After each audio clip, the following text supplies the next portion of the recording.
Hey, what's up, everyone? Welcome to the Analyst Lounge here at EUIC. We're kicking things off with a nice countdown show. Me and my buddies are going to be breaking down the stakes and the players to watch for this massive event.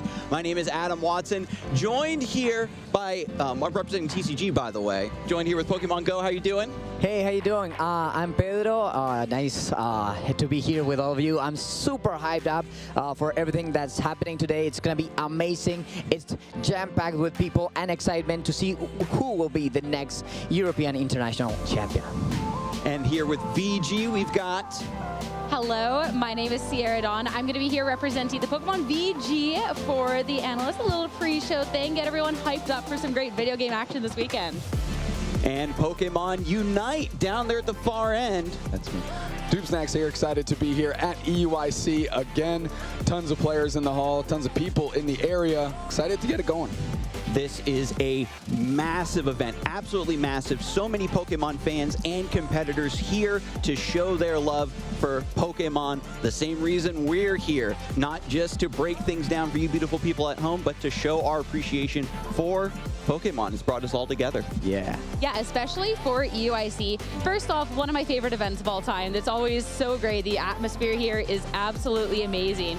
But this European International Championships is also really special because I don't know about for y'all's games, but for VG, we have over 1,200 matchers competing, which makes it for sure the largest European event, let alone potentially one of the most stacked and biggest VG events of all time. Wow. Like, for me in Go, it's the biggest tournament yet. We are still like the babies with Unite. We're just like getting the hang of it. But this, like, it's really, really good. Like every time, every new I see, more people are coming, playing, and having great fun because Pokemon, it's all about that. Communities having fun and enjoying this, this world, you know? Yeah, Pokemon Go has grown and grown so rapidly. Got to give a special shout out to the fans every single time. Their just love and dedication for their game is unmatched, but I'd be remiss not to mention Pokemon Unite when it comes to community dedication and hype. That's us. Yeah. First off, ain't nothing baby about this. Come on. What are you talking about?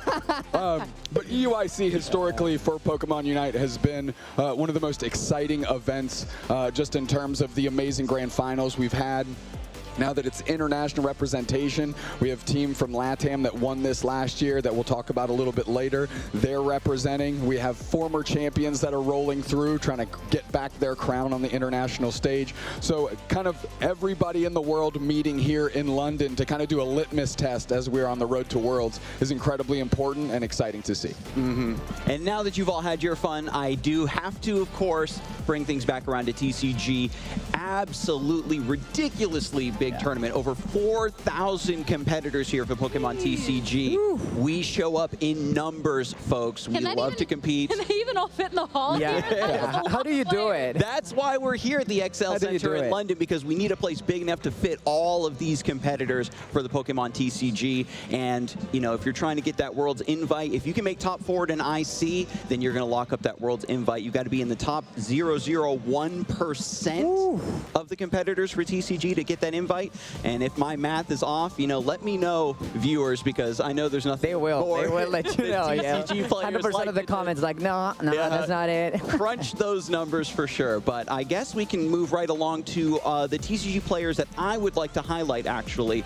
Big names here. We've got Tord Reklev, absolutely the grand master of EU, a player that really doesn't need an introduction. If you aren't familiar with Tord Reklev, I'm sure over the course of this weekend, he is going to remind you why he is constantly in the conversation to be the GOAT, the greatest of all time. He's been testing not only for this format for UIC, but the upcoming post-rotation format, so this man has the meta on lock. Going up against him, however, Henry Chow, a player who has already won 2 regionals so far this season. Already has his World's invite, is just here taking some victory laps. Has done it with Gardevoir EX, a deck that at the time wasn't considered meta relevant when he took that first win, and is considered to be an incredibly strong meta pick for this specific format with Prismatic Evolutions. However, with these 2 players, we've got a wild card. Alex Szymanski, he won EUIC 2 years ago.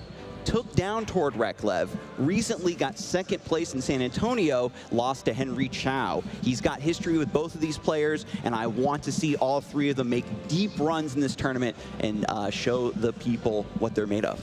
I just love how you're like, oh, if someone's not familiar with Tord, who doesn't know Tord at this point? Yeah. Like, I Genuine know Tord. question. Yeah, I mean, every game knows Tord because he is just a perennial champion, especially at ICs, which is like a dominating ground for him specifically. So unsurprising that he made your list of top 3 players to watch. Yeah. Yeah, you took the easy way. Nah. But like, work harder next time. Yeah, is yeah, what I'm saying. More creativity, you know? If you want me to shout you out as a player to watch, then hey, EUIC is the place to make a name for yourself. Let's do it. I mean, fair play. But you're talking about for Pokemon Go that the events are just getting bigger and bigger. This is the biggest Pokemon Go one, so Yes, yes. We are. I'm really happy. Like the community is growing and growing, and it's been really, really exciting seeing this season develop. You know, because there's so many players that are getting like GOAT status. You know, there's if we talk about players to watch in Pokemon Go, we got like a couple of them that are like really, really good in this tournament. We got from Latam, from where I'm from, Marto Galde, one of my best friends. You know, greetings. He's one of the best players in the world right now. He is actually winning everything. In this season, he has won special events, he has won regionals, and he won LAIC. So the only thing left is Worlds, and he has won everything.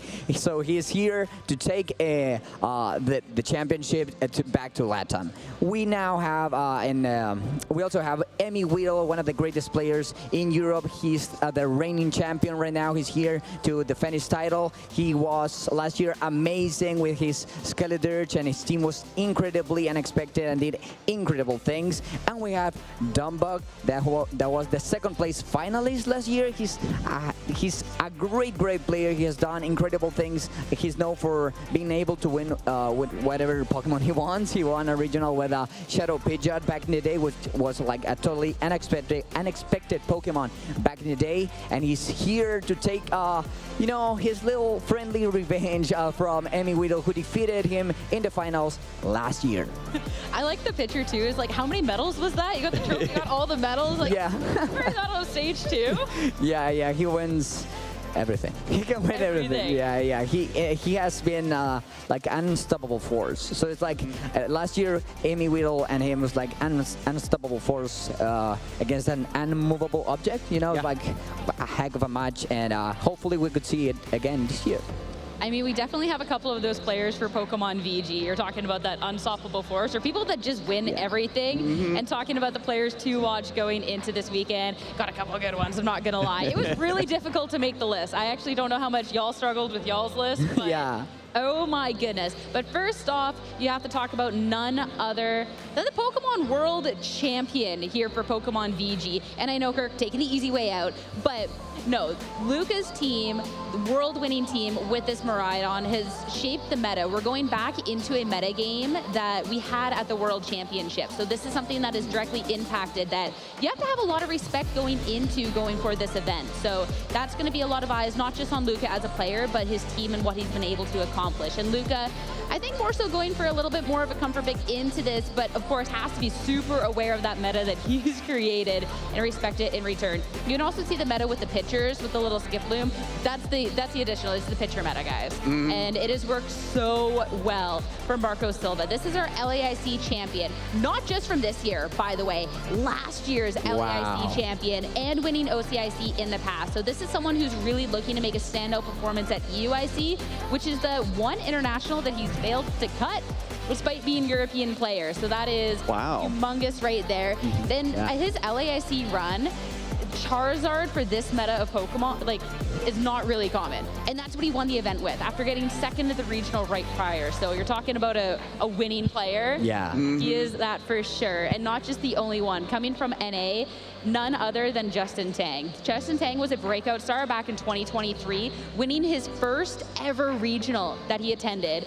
Wow. 2 regionals later, wins another one. Why not? Crazy stuff.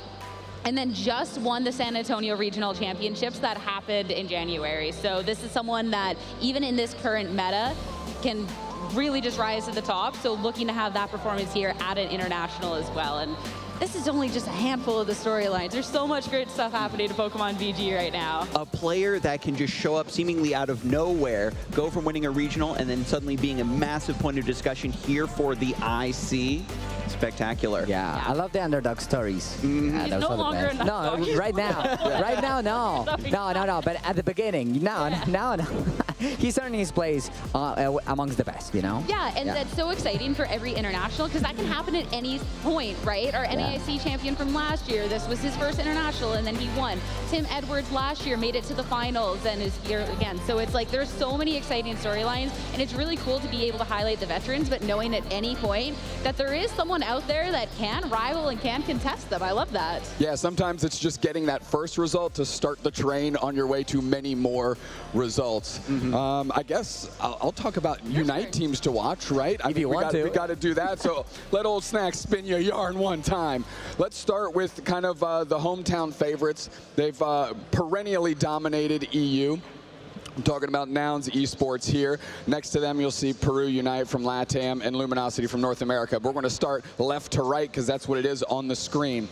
Nouns, absolutely dominant squad in EU. They're a fixture. They have been since year one when they were runner-ups to the world champion in just Unite's fledgling season.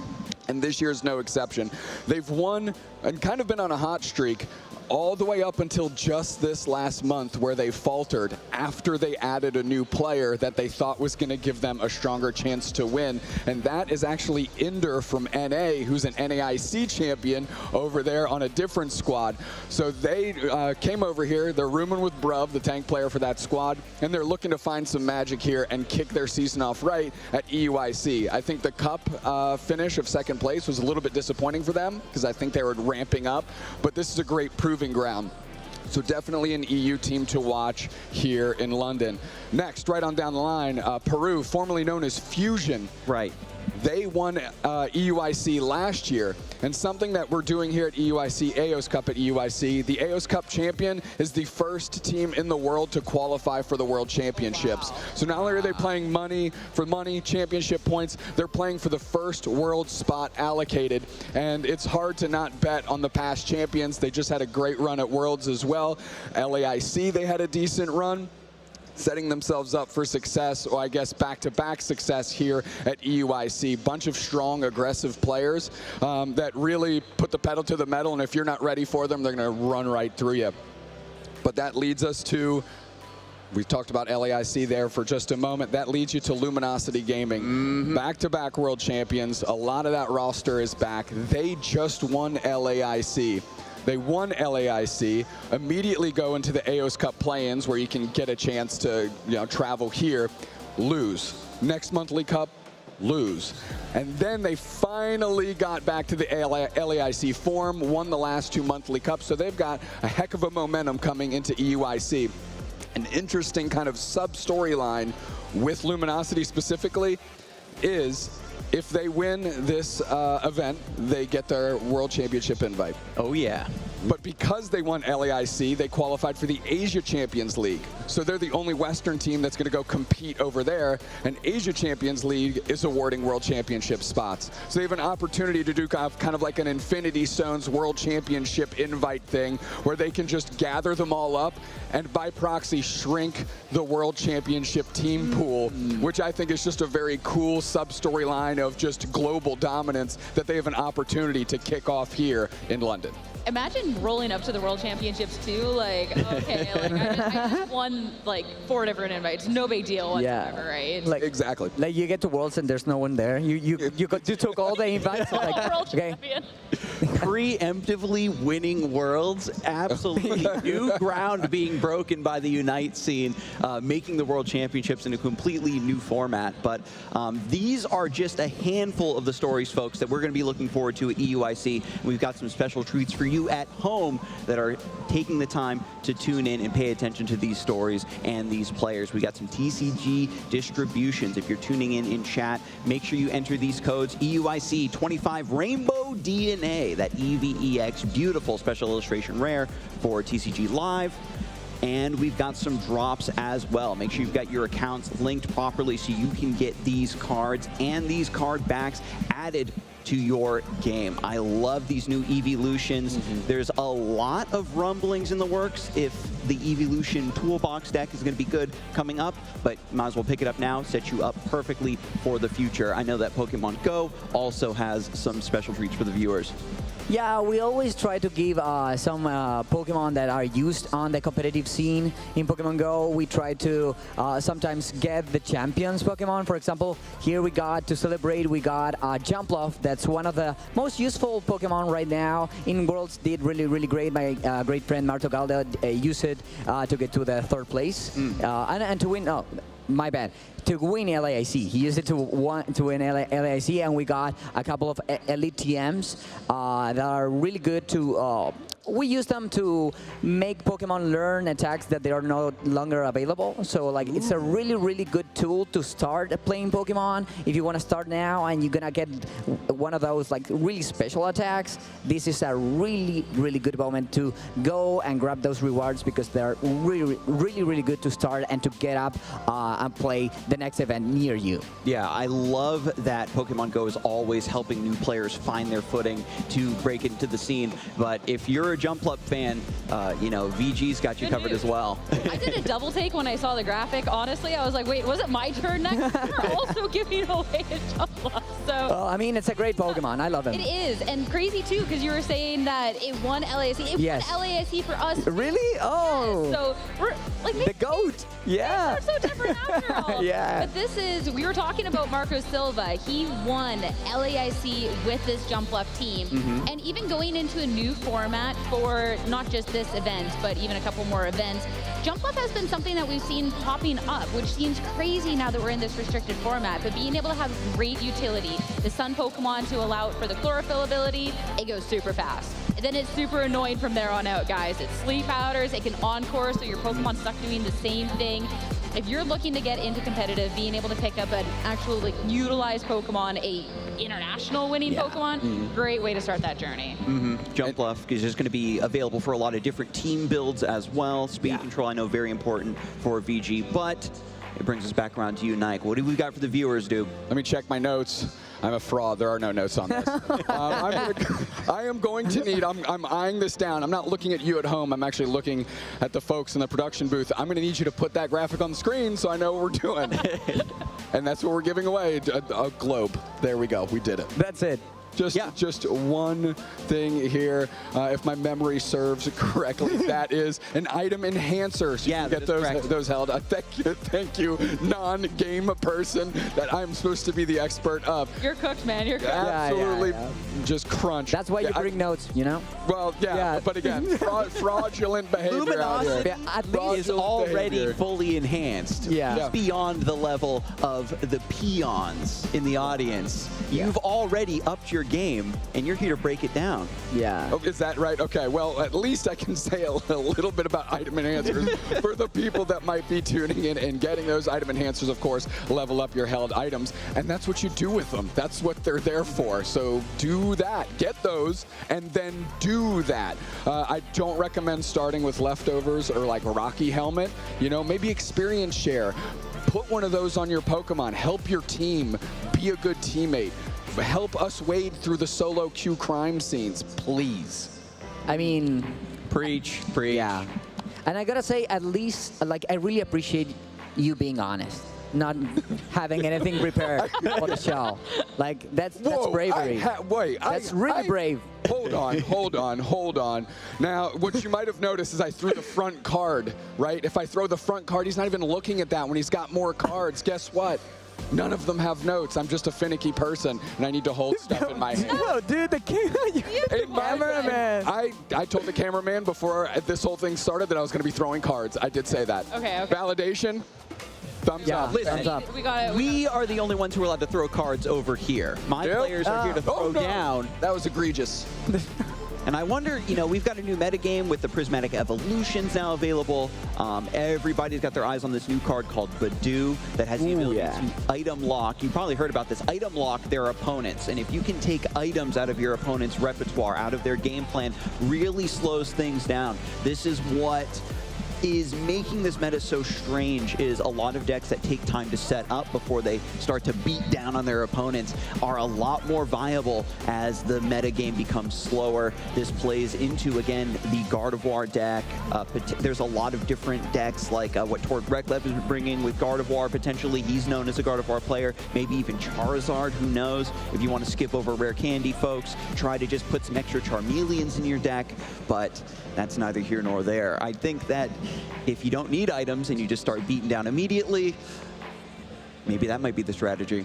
It could be. It could be. I mean, I think we might be done with Charizard now. I think we kind of left that behind at LAIC. It'd be super cool if it showed up, do not get me wrong, and I know Marco's definitely playing something a little out of comfort zone, but instead, our current format, we have our restricted Pokemon back. So we have stuff like this Calyrex Ice Rider, the Shadow Rider, Zamazenta, we have Miraidon, that is the world-winning Pokemon. All of that is back. And since this is a format that was decently solved going into the World Championships, it's really interesting to see how trainers are leveling that up and using what they learned at Worlds, which was, of course, everyone bringing crazy picks and being able to kind of mold the meta from there. So going into this weekend, I think we're going to see a lot of familiar things, but those little tweaks to kind of elevate just a little bit more. It's a rare event to really revisit a past metagame. Are you going to refine what we found the last time, or do you think you can take it that next step further beyond? But what's going on with Unite? I was going to talk about Unite, but I was going to convert that. I was going to transition that because Sierra yesterday taught us that Zamazenta is a horse. Yeah. and look, you're probably asking yourself, well, first off, number one, Snacks, that's not a horse, which most of us agree, except for Sierra, of course.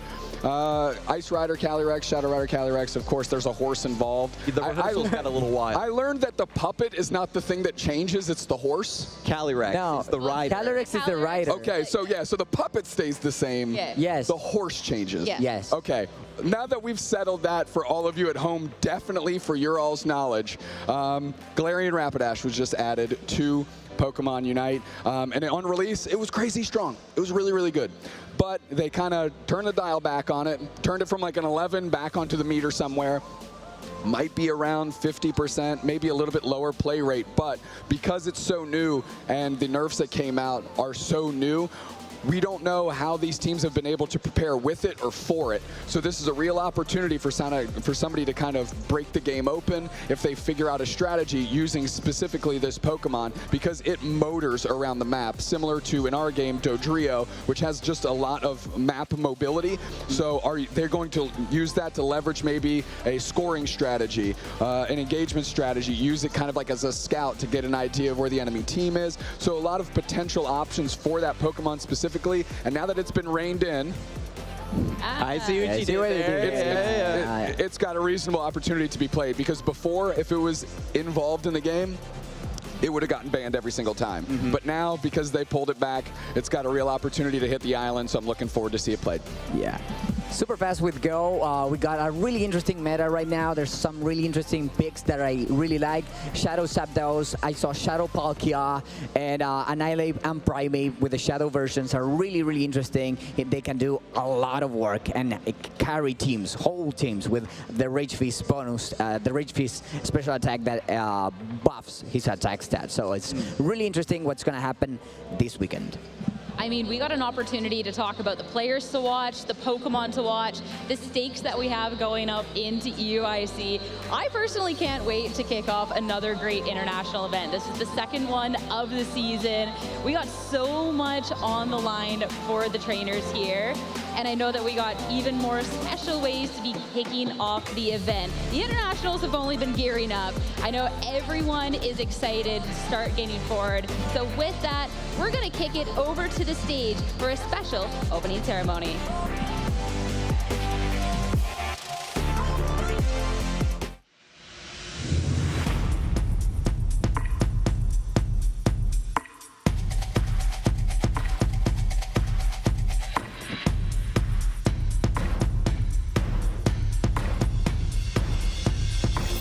Welcome to the 2025 European International Championships. These championships are a cornerstone in the competitive Pokémon season. We're bringing you the world's top trainers for a weekend of electrifying battles. Last season, Emmy Weedle mastered every strategy and dominated their battles to claim the crown. An unstoppable force in Pokémon Go history. Combining teamwork and flawless execution, Fusion turned each skirmish into a victory and claimed the champion title. Tord Reklev made precise plays and maintained an unshakable focus, outmaneuvering every opponent to become a TCG legend. Through flawless strategy and perfectly calculated moves, Nils Dunlop rose to the top and became the Pokémon VG champion.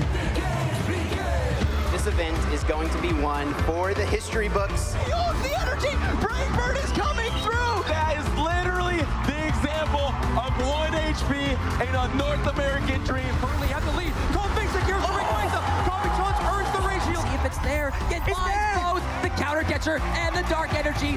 It's been locked in. Benjamin Polster is your champion. Absolutely incredible scenes here in London for the European International Championship.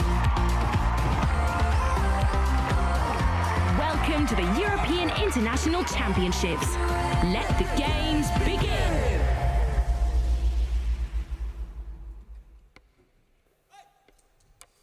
So fare thee well, my own true love. When I return, united we will be. It's not the leaving of Liverpool that grieves me, but my darling, when I think of thee.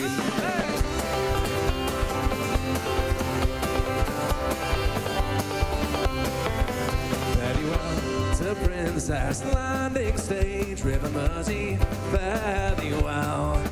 I am bound for California, a place that I know right well. So fare thee well, my own true love. When I return, united we will be. It's not the leaving of Liverpool that grieves me, but my darling, when I think of thee.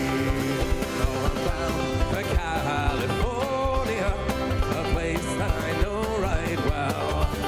And the captain's name is Burgess, and they say she's afloat in hell.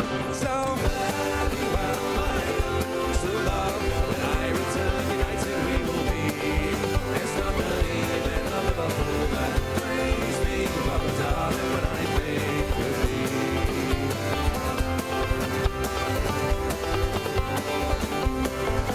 Oh, about my Yankee Clipper ship, Davy Crockett is her name, and the captain's name is Burgess, and they say she's afloat in hell. So fare thee well, my own true love.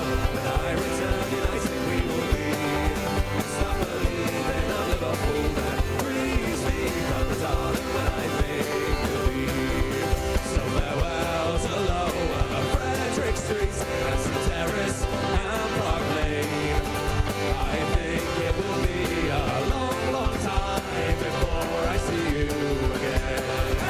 So fare thee well, my own true love. When I return, united we will be.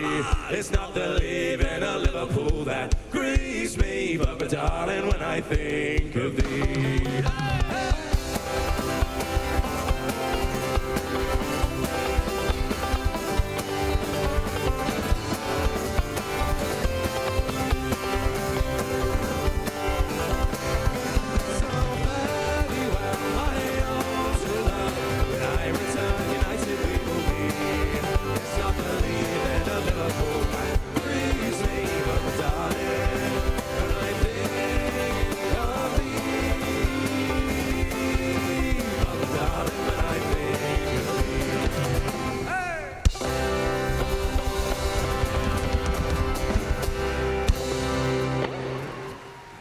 Good morning! Hello! Bonjour! And other greetings. Insert greeting here to Pokemon trainers around the globe. Wasn't that incredible from the Longest Johns? They'll be back with a very special song, especially for you, in just a moment. But for now, trainers, welcome to the Pokemon European International Championships 2025! EUIC, let's go! EUIC, 4 of the best letters of the alphabet. We are coming to you live from the iconic Excel Centre right here in London, UK. I'm Charlie Merriman. And I am Jake Sprague. And let me tell you, Charlie and I are beyond thrilled to be kicking off, we got it, this first event here, this second international event of the season. You know, Charlie, EUIC is known for its unmatched energy and legendary moments. And I feel like a little bumblebee here, buddy, because day one is already buzzing with excitement. What surprises does this weekend have in store for us? I cannot wait to find out. Jake, I've emerged from the hive to tell you becoming an international champion is no easy feat, my friend. He's not lying. Oh, no, and only a very few trainers manage to defend their crown, but that means it's all to play for. Anyone here could claim that oh-so-coveted trophy and leave as our EUIC 2025 champion. And just how many competing trainers do we have here this weekend? Wait for it. Over 5,000. How exciting is that? Incredible.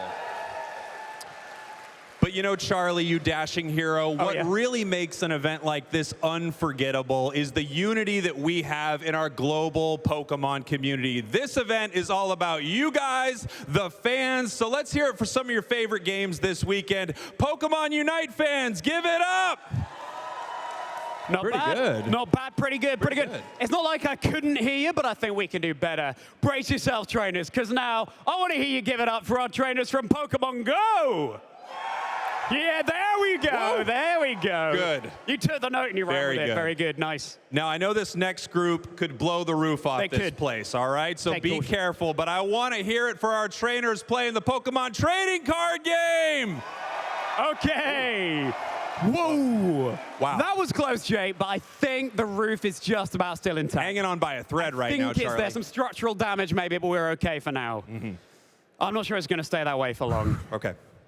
Last but never least, please go absolutely wild for your trainers from the Pokemon video game.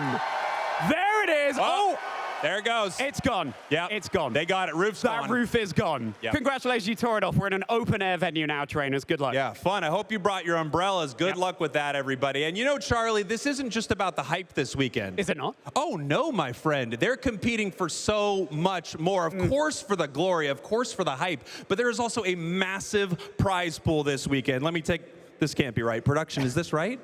It is. They are competing for over $500,000 in prizing between our titles. And of course, those all-important championship points. Do you see that off in the distance, Chuck? What is that, Jake? All the way down there. That, my friend, that shining light, that is Worlds 2025 in Anaheim, California. The ultimate stage this August. Some of these trainers will be there. Jake, you colossus of the world. We're going to need some music to accompany that journey to Worlds. It's coming down the road fast, trainers. Tell you what, why don't we have one more song that celebrates your journey as a Pokemon trainer? Let it ignite your passion through the competition ahead. You ready, Jake? Me. It's not me and Jake. They will not let us sing. Yeah, we auditioned, but they were like, we'll get back to you. No, please welcome back to the stage, the Longest Johns.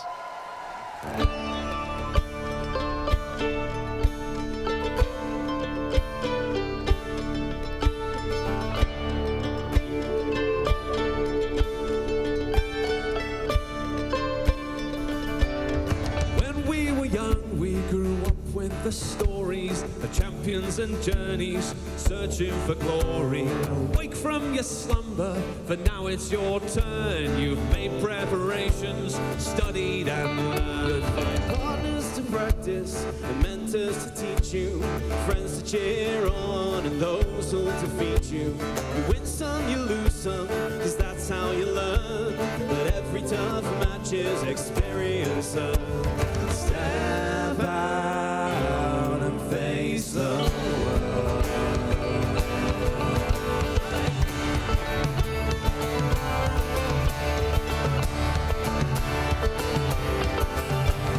Once you have learned all your homelands can yield, it's time to face challenges farther afield. Take to the path with friends by your side, new rivals before you from all the world wide. your sights firm on the battling ground, where titles are claimed and champions are found. Almost within the realm of the victor, soon it could be you, my friend. Step out and face the world. Won't you step out and face the world?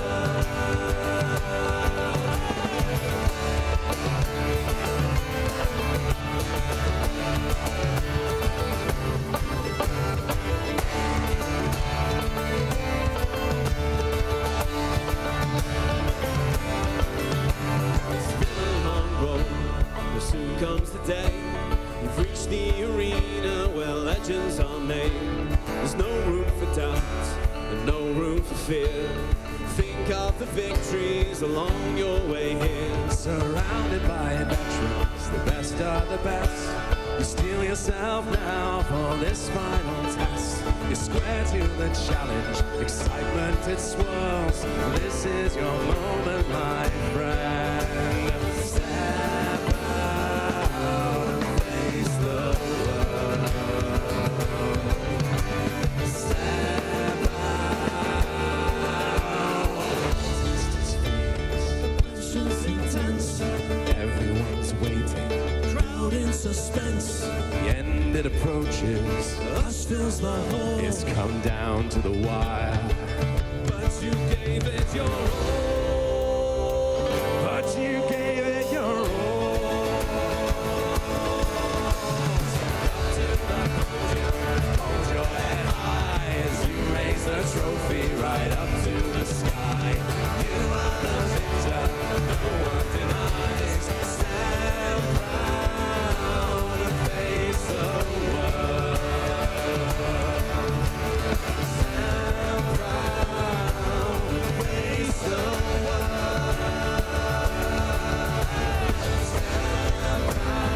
proud and face the world. Stand proud and face the world. Good luck, trainers!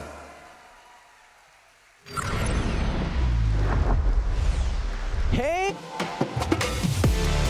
Card Game European International Championships 2025. My name is Ross Gilbert, and I'm delighted to say I'm going to be joined most of the weekend by the lovely Alex Dow. How you doing, Alex? Yeah, absolutely fantastic. I am so excited. I barely contain myself that I get a chance to be here and guide everyone through alongside a fantastic person here on my left as well, Ross. It's going to be an amazing weekend. Oh, I am so excited about this weekend because I don't really know what's going on.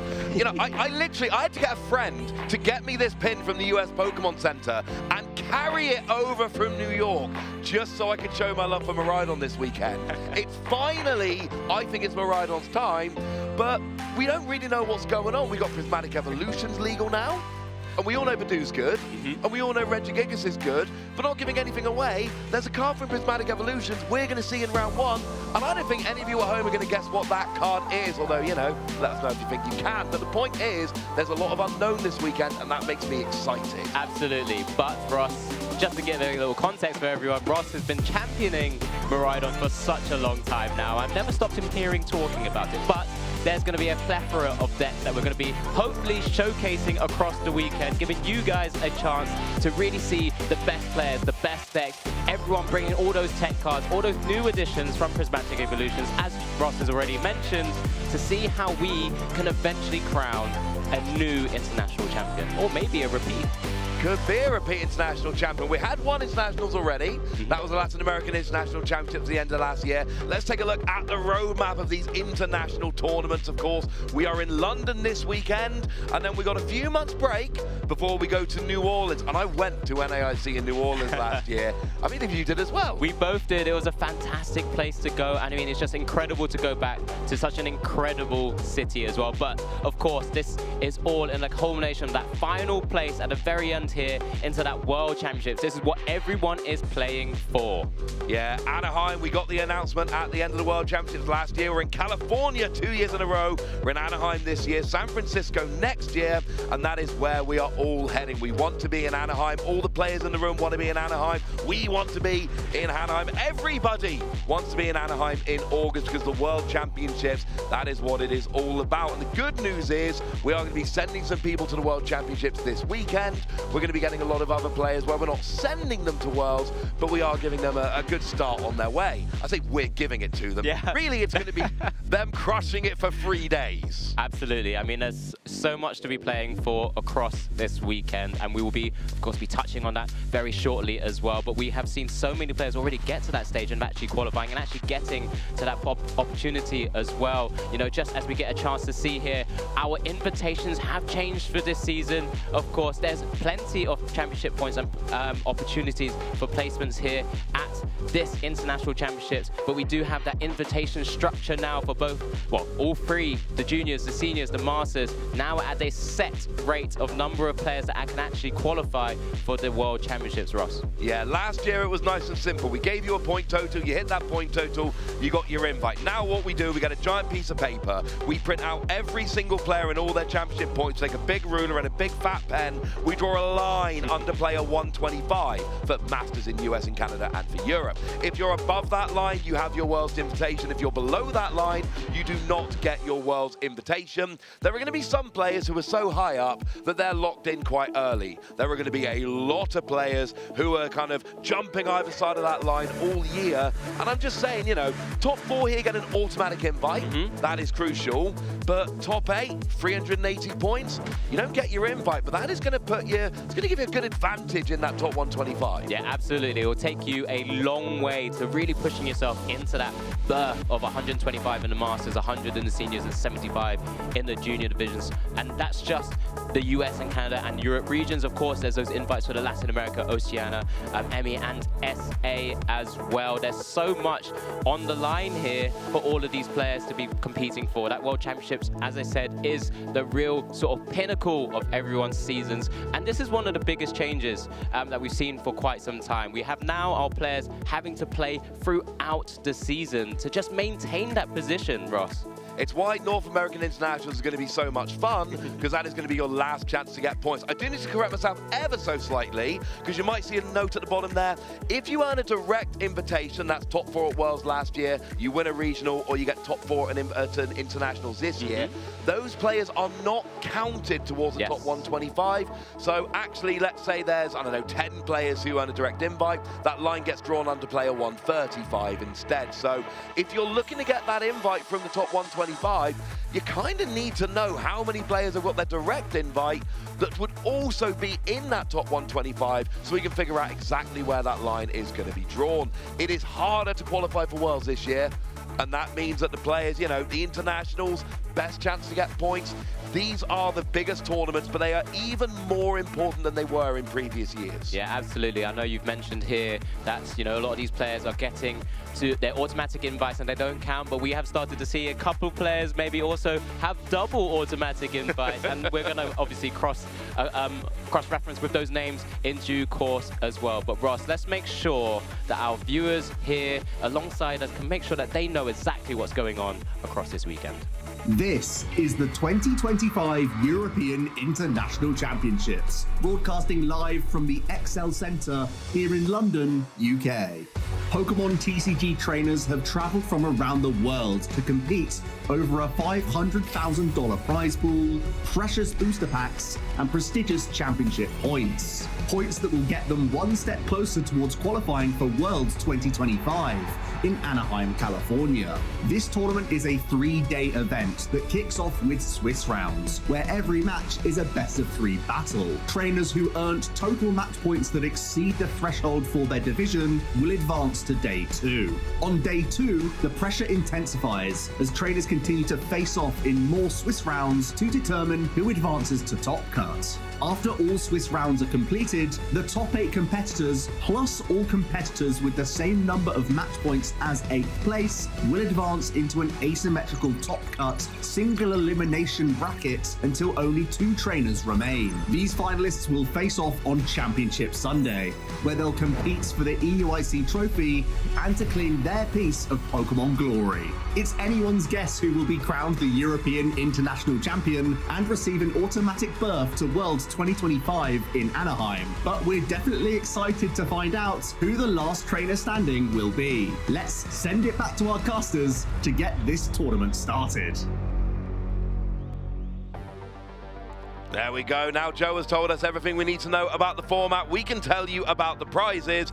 And, you know, we upped the prizes a couple of years ago for these internationals. Now you win $25,000. But I kind of like it because you can see how the prizing escalates every round. You make top 4, you win $10,000. But, you know, you win top 4, well, there's an extra 5. And then you win the final and there's an extra 10. So, yeah, we're playing for that World's invite. And, yeah, we're playing for the prestige of being champion. But those are some impressive prizes. Yeah, absolutely. I mean, there are thousands of players across all of the tournaments that we have this weekend. But here in the TCG, I mean, there's prizes going down all the way to the top 64. There's still $2,000 to be walking away with if you're able to get into those placements. But don't forget, Ross, the juniors and seniors are playing for a lot of money as well, alongside those championship points, the trophies, and all the other sort of prizes that you could potentially get. But $7,000 for a junior or senior to win their division, incredible. Yeah, that's not too bad. I bumped into some juniors and seniors this morning walking around. They were telling me their deck choices, seeming very excited about it. I've got some of them. Saw Gardevoir, Raging Bolt was named by a couple of people, Miraidon. Couple of people, you know, maybe trying to earn favor a little bit with me, picking that Miraidon. So, yeah, I got a lot of players out there who are fighting for that money, and honestly, there's a lot of incentive, and there's so many things to play for. Like I say, with your Worlds in, but the prestige and all of that. But up in those prizes a few years ago really did make the players very happy. It's nice to have that to aim towards, and like you say, it goes right down to, you know, even in juniors and seniors, we're going down to top 32 there. So all that we need to figure out now is which decks are going to be there. And that's the thing for me this weekend. Yeah, absolutely. We kind of figure out what we know is going to be good, right? We know Dragapult's going to be good, Gardevoir, Miraidon, Arcaladon, you know, but then, you know, maybe Cerulege. Yeah, maybe. Cerulege going to be good? Maybe. I mean, there's a lot of opportunities, right? I mean, because the tournaments are so wide nowadays, there's an opportunity just to maybe find those right matchups that you're going to be hopefully seeing. And what's going to be most interesting is what we're going to see, maybe the differences between the Masters, the seniors, and the juniors. Sometimes we get an opportunity to have a little bit of a breakdown of the seniors and juniors as well, and it's just a different meta game sometimes, and it's such a cool thing to see, especially when we've got a new set like Prismatic Evolutions. Absolutely. Well, you know, it's not just, we talk about championship points, right? It's about Worlds. It's also about the leaderboard. So let's take a look at the EU leaderboard here, see who is up there, see some of those familiar names, who's getting all the way up to, you know, your top 5, your top 10. Alberto Conti, 1,260 points there at number 1. And I just want to point out, Irvin, right? We saw them get second place in Stuttgart. Yes. Didn't get their invite because it's only the winner that gets their invite. Comes right back to Birmingham, wins Birmingham Regional. They're only 9th on the list after back-to-back finals. Absolutely. I mean, this goes to show the level of consistency that we see with some of the players who have already reached that 1,000 championship point, like birth, as it were. You know, that's from James Cox and upwards. There's very familiar names. We've seen Miloslav Posledny, obviously our LAIC champion there as well, alongside his, I guess, testing partner, Daniel Magda, a first-time Masters player in the EU circuit. And he's had some fantastic results already. But just across this, just top 16, in some incredible players, we've seen some really more familiar names. Owen Kammerman is there at 14th. We know how great of a player he is after the number of wins he had in previous seasons as well. I mean, you know, and this is just top 16. There's so many more if we continue going down a little bit further, if there's an opportunity to do as well. Yeah, we've got Ethan Wild and Daniel Powell, our British representatives on that top 16. Of course, talking here from London, Tord Reklev and Stefan Ivanov, two of the most recognizable players we see in Europe here. So it's going to be interesting. Tord, interesting, doesn't have his invite yet. Often by this point in the season, he has got it locked up. So is he going to get top 4 this weekend and lock it up? Of course, you do need to bear in mind, if we look at the top 16, these are the kind of players who aren't going to be stressing at the end of the season. They're going to be well above that top 125 line. They're going to be locked in honestly quite a bit in advance. These are going to be the players that aren't fighting there, but it's still nice to have that automatic invite so that's locked in, you don't need to worry, and then it's all about, right, can I win this tournament? Yeah, no, absolutely. Speaking of automatic invites, and I know we love talking about EU, of course, as this is our home territory, as it were, but let's also have a little look across the pond as well to the NA leaderboards, where we know that there's, just like we have in EU, there's many players with those automatic invites, and that one name at the very top, Ross, is the name that we've all been kind of keeping a bit of an eye on, because he's the one person right now with a double automatic invite. He's won 2 regionals. I mean, absolutely absurd. And look, I'm not giving the game away. I promise you I haven't looked. But I'm going to make a bold prediction. I think Henry Chow is playing Gardevoir. Because they played at LAIC. They've played at every NA regional this season so far except for Sacramento. They've won 2 regionals, and their worst result is 36th. Bearing in mind, these tournaments have 2,500 players, and the worst they've done all year so far is 36th, including 2 invites. That is why they're at number 1, and every single result this season and at the end of last season, all done with Gardevoir. Maybe Prismatic Evolution has changed things, but I think if you're that good of a deck, you stick with it. Yeah, no, absolutely. But we'll be keeping an eye on Henry Chow, of course. But there's so many other names here as well. Some players who've been riding that wave with fantastic World Championship finishes from the last season. Rahul Reddy, Michael Davison. They've been super, super consistent across the season so far. And they're likely to just be here trying to hopefully make even more of a larger name for themselves as well. But we have some special names on here, Ross. We also have previous European international champions as well. Alex Szymanski is currently there in 12th place. Caleb Gamo is also an automatic invitee. I believe it was playing Raging Bolts to a regional finish as well. So it's just fantastic names here that we get a chance to see and also see in our shores here in Europe. All these players are likely to be here competing as well. And that's what we love about this game. The whole idea of it's a worldwide game. Yeah, and it's happening more and more in regionals. I've interviewed Rahul Reddy on our European streams recently. These players, it's happening more and more. We saw Tord Reklev and actually Rahul Reddy. They were competing in the Fukuoka Champions League last weekend in Japan. Both had pretty good finish. I think Rahul finished 40th out of 5,000 players. And then just 1 week later here in London. So let's go and have a look at the top players from the Latin America region as well, just so that we can finish off here and complete it. And, you know, we've got Giovanni Sasso Silva there, 1,500 championship points. Fabrizio Ingo Silva, a name you might be familiar with. And, of course, let's not forget we do have a former world champion there. I believe it was 2017 world champion Diego Casaraga with that Gardevoir GX deck. Yeah, there's some incredible names on the LATAM top 16 players list as well.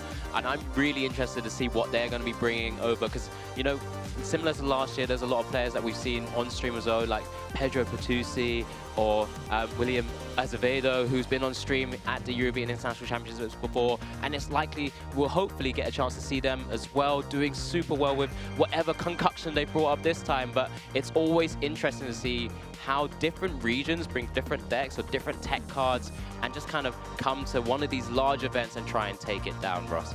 Yeah, it's always fun to see who can come. We've seen a bunch of different regions here, players coming from all over and just absolutely doing fantastically. And, you know, we shout out all these players, and we've missed so many players. Absolutely. There are so many great players we haven't talked about. Like, before we come to these tournaments, we have these conversations where we're like, right, who are we going to focus on here? Who are our players to watch from each region? And then we start making a short list. And the amount of players we're talking about, you know, considering, and there's so many great players in every region. It's absurd nowadays. Yeah, no, it's incredible. I mean, we've just spoken about what we've been predicting or kind of keeping an eye on from a player perspective. But you know what, Ross? We've also been trying to keep an eye on what kind of decks, and we've been looking at some of the predictions that we've been making as well. I know you've been champion, like we've already said, one particular archetype, but we as casters have made a few predictions for this weekend as well. So, Ross, talk to me. We've spoken about Miraidon a little bit, but just give me the reasons why you've gone this way. I mean, the thing about Miraidon is it's a deck, 2 years ago, right? EUIC 2023, it's legal on day one for the first time. Everyone tells me I'm overhyping it. Rob Kimbram comes in, top 8 finish with Miraidon. And honestly, he only ever lost on stream. If we didn't put him on stream, he probably wins the whole event. But he had a great finish with that 2 years ago, in that year where Alex Szymanski won. But we look at it now, and you know, the first regional in this format, down in Merida, what won? Miraidon, played by Azul Garcia Griego. It is a very different deck nowadays. It's got a million different options with your Iron Hand, your Raichu, your Raikou, so many different options. But it's pretty good against Badoo. It is fast, it is consistent, it is powerful, it's got great matchups against the board. And I apparently predict Miraidon quite a lot, people tell me. I honestly believe Miraidon is the very best choice.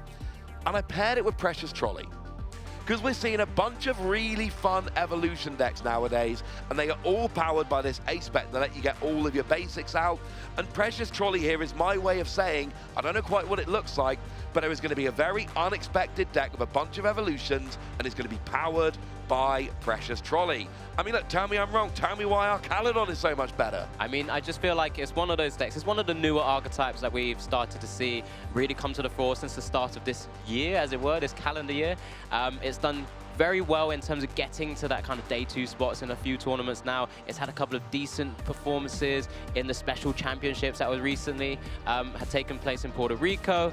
And that's why I've just decided maybe just the meta is starting to shift in a position where maybe it can push itself to the real top of the berth here. But that's why I've gone with our Caledon, and I've paired it alongside Iron Hands. It's not quite the pairing together, but I really wanted a bit of the Miraidon action, I think. Yeah, and whatever you do, don't play Precious Trolley in Miraidon. That is not a good idea. What is a good idea, however, is getting in touch with us on all of our various social channels, #PlayPokemon. /Pokemon. You know the deal at this stage. We are everywhere, and we want to hear from you. We want to see your pictures from the event. We want to hear your stories from the event. If you're not here, we want to see where you're watching it. We want to see who you're rooting for, what decks, what players. We want your stories, whether you're in the building or at home. Tell us your experience of this event. Yeah, absolutely. I mean, the reasons why we're here, and obviously we love the Pokemon games across all of the games, of course, more the trading card game here, but we are here for you guys. We're here to try and make sure you guys are enjoying the experience, and we want you guys to be involved as much as possible as well. Yeah, we want to hear from you, but right now what we really want to do is we want to head down to the stage so we can get our first feature match ready. We're showing you all 9 rounds today, so let's go and get ready for our first game. As we look at our players, we've got Yasuyuki Handa against Tord Reklev, one of those players you are going to be very familiar with, but Yasuyuki playing that Arcaladon deck, and this is going to be a fun and interesting match. I wonder if anybody figured out what that card from Prismatic Evolutions is yet. Yeah, maybe there's a chance, but make sure you're commenting as well, maybe trying to figure it out. But both of these players, it's incredible to hear. I mean, we've already mentioned Tord last week was playing in Japan and has come all the way back to Europe to again compete in the European International Championships. Yasuyuki's here with his 2 children also competing in the tournament as well. And it's just incredible to have this opportunity to bring, you know, different worlds together, making it all collide all the way from Australia against one of the best players in the world in Tord Reklev. But, I mean, is this a chance for Yasuyuki to make a name for himself, Ross? Oh, absolutely. If you take down one of the best players in the world on stream at an internationals, that is a big deal. Tord's come from Norway. That's moderately far. Yasuyuki's come from Australia. I've done the flight from Australia to London. It's a long flight. That is a long flight, but if you can come here, round 1, bring your Arcaladon Dialga, and, you know, get that win against one of the best players in the world, one of the best players we've ever seen, frankly. That is going to be impressive. And yes, we do have an impressive new LED display behind the players. So, you know, try and spot your favorite Pokemon when that's on screen. Yeah, absolutely. I'm still waiting for mine, Ross, but I won't give it away yet. We'll see how it goes. As our players are still obviously just readying up alongside our judges. Both of these players, you know, Tord's obviously well-versed in playing on stream in this position. He's done it many, many times before. After all, he is currently looking to try and defend his title at this European International Championships here in 2025, as both players are starting to set out their prizes now as well. We get a little glimpse into some of the deck itself, as we do see a Crispin being played in Tord's side of the field. Nothing too crazy. There's that Iron Bundle there. Is that for Yasuyuki? Yeah, one Archaladon, but I think one Archaladon is going to be fine. You're going to be all right with that. Tord's deck list, by the way, is another one of those. It's a very Tord list. Yes. There are lots and lots of different options in here. It's a straight Dragapult. So it's not Dragapult Charizard, it's not Dragapult Iron Thorns, which are decks we're very familiar with. It is straight Dragapult, in that is your main attacker, but it is a Tord deck. There are lots of different options, lots of tricks that Tord can bring up here. It is not a straightforward deck because Tord doesn't play straightforward decks. Essentially, when you get to that level of play like Tord, you find you have more complicated deck lists, and it's very much I'm giving myself a lot of options, and I'm going to outplay you, rather than just my deck is going to be super consistent and always set up and I'm going to win that way. It is about I'm giving myself the options to outplay you. Yeah, absolutely. And Yasuyuki's, I mean, with the Archaladon deck list that he's piloting as well, alongside the Origin form Dialga V, it's going to be really interesting to see how he's going to navigate as our players are now kicking off our round 1 of the European International Championships here. Looks like it's that Dreepy and that Duraludon in the active. It looks like Yasuyuki is going first here, Ross. Yeah, we got Duraludon in the active, we got Dreepy in the active. They are oftentimes a cup you're going to want in the active nice and early. So we got that first nest ball coming out. There we go. And the question here essentially is, what cards are in my prizes? 6 cards go from your deck to your prizes at the beginning of the game. Those cards are unavailable until you draw them by knocking out opposing Pokemon. So you need to know which cards are unavailable so you can navigate through the rest of the game. While we got a second, this Archaladon deck. It's nice and simple. You evolve into Archaladon. Yep. It accelerates Metal Energy. You attack with Archaladon. It is big. It does lots of damage. But you've also got Dialga there. Yes, exactly. That Origin form Dialga V-Star. Once you're able to evolve it into the V-Star, of course, it has a fantastic attack. V-Star power, Star Chronos, being able to almost cheat the game. You get to take an extra turn after dealing 220 damage. Does require 5 energies, of course. But this is an opportunity to really weave in a really impressive attacker. So we do see here Yasuyuki's utilizing his support Pokemon, that Radiant Greninja on the bench. Does have that concealed cards ability, being able to pitch away 1 Metal Energy to kind of combo and synergize with the Archaladon EX here, as we do get the energy attachment to the active and a pass over. Generally okay with this. There's not really any way for Tord to dunk this take the knockout on this Duraludon here. Yeah, you got your energy attachment, you got your Duraludon ready to evolve up next turn. That was your real goal. Having a Dialga V down just to give you an option would have been nice, but it's not the end of the world. And here's the thing, right? Turn 1 Luminion from Tord. One of the things you pointed out looking at Tord's list, double Luminion.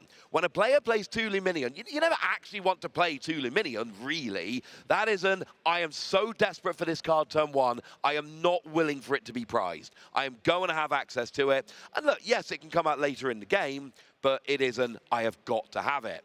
Well, we got a second, Dragapult. In theory, a straightforward deck. You evolve up into your Strays 2 Dragapult. You do 200 to the active while dropping 6 damage counters on the bench anywhere you like. And oh yeah, Dracloak has got a built-in draw engine as well. Yeah, Recon Directive. Once during your turn, you may look up to 2 cards of your top 2 cards of your deck and put one of them into your hand. The other goes to the bottom. As we do see the Arven being picked up here from that Lumineous Sign ability as well. Grabbing that that Buddy Poffin, being able to grab 2 basic Pokemon with 70 HP or lower. And that's just an opportunity for Tord to set up the board. And this is where we were speaking about the type of decks that Tord is playing. The double Luminium V just wants to make sure that he has access to those really critical supporters when he needs them. He's playing the Arvens, he's playing Lance, he's playing that Crispin that we had a little glimpse into in the prizes a little bit earlier there as well, as we do see the double Dreepy hit the board here. And Tord's going to be, generally, as long as you have your board set up in a way where you can have the Dracloaks, being able to sort of continue draw through the deck, have that consistency, he's going to generally be pretty happy with himself. Yeah, and you may have noticed that Lance popping out there. There's a full 4 copies in the deck. Searches out 3 dragon Pokemon right now. That's not a dragon Pokemon, though. That is a Badoo, that big new card from Prismatic Evolutions. Itchy Pollen, single energy, 10 damage. And Yasuyuki here not allowed to play item cards from their hand during this turn. Badoo is the big story from Prismatic Evolutions. It grinds the game down to a halt and says to your opponent, you've got abilities and you've got supporter cards. Let's hope you can set up with that, because if you can't, if you want to use an Ultra Ball to get your Archaladon, ha, got it, you can't. Want to use a switch to get another Pokemon in the active? Ha, got it, you can't. I could keep going. I think you get the point. Absolutely, as we do see the Iono being played here from Yasuyuki. So a fresh new 6 after putting all the cards in his hand to the bottom there. Both players doing it in this turn, of course. But generally, when you're playing a deck like Archaladon, it's one of those few decks which actually doesn't need too much to get going after one turn of maybe being able to use your items. And that's sometimes one of the big things about this sort of Budgie format, or this threat of the Budgie with the Itchy Pollen, that it can handle it.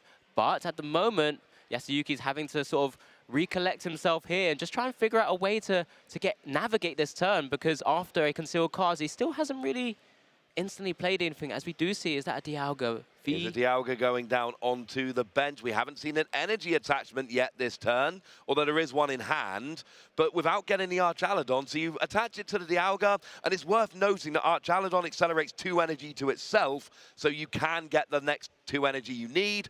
Right now, good news is, how much damage does Hammerin do? 30, Ross, and that's ideal against a little Budgie with 30 HP. Hammerin is a way to take the knockout here. I guess with Yasuyuki, he'll be thinking, oh no, if there's a way or there's a world where Tord could potentially evolve straight up into Dragapult, take the knockout here, I actually won't have access to an Archaladon. But for the moment, has chosen just not to actually take the knockout here, and has chosen not to hammer in that Budgie, giving Tord another opportunity to kind of build out his board.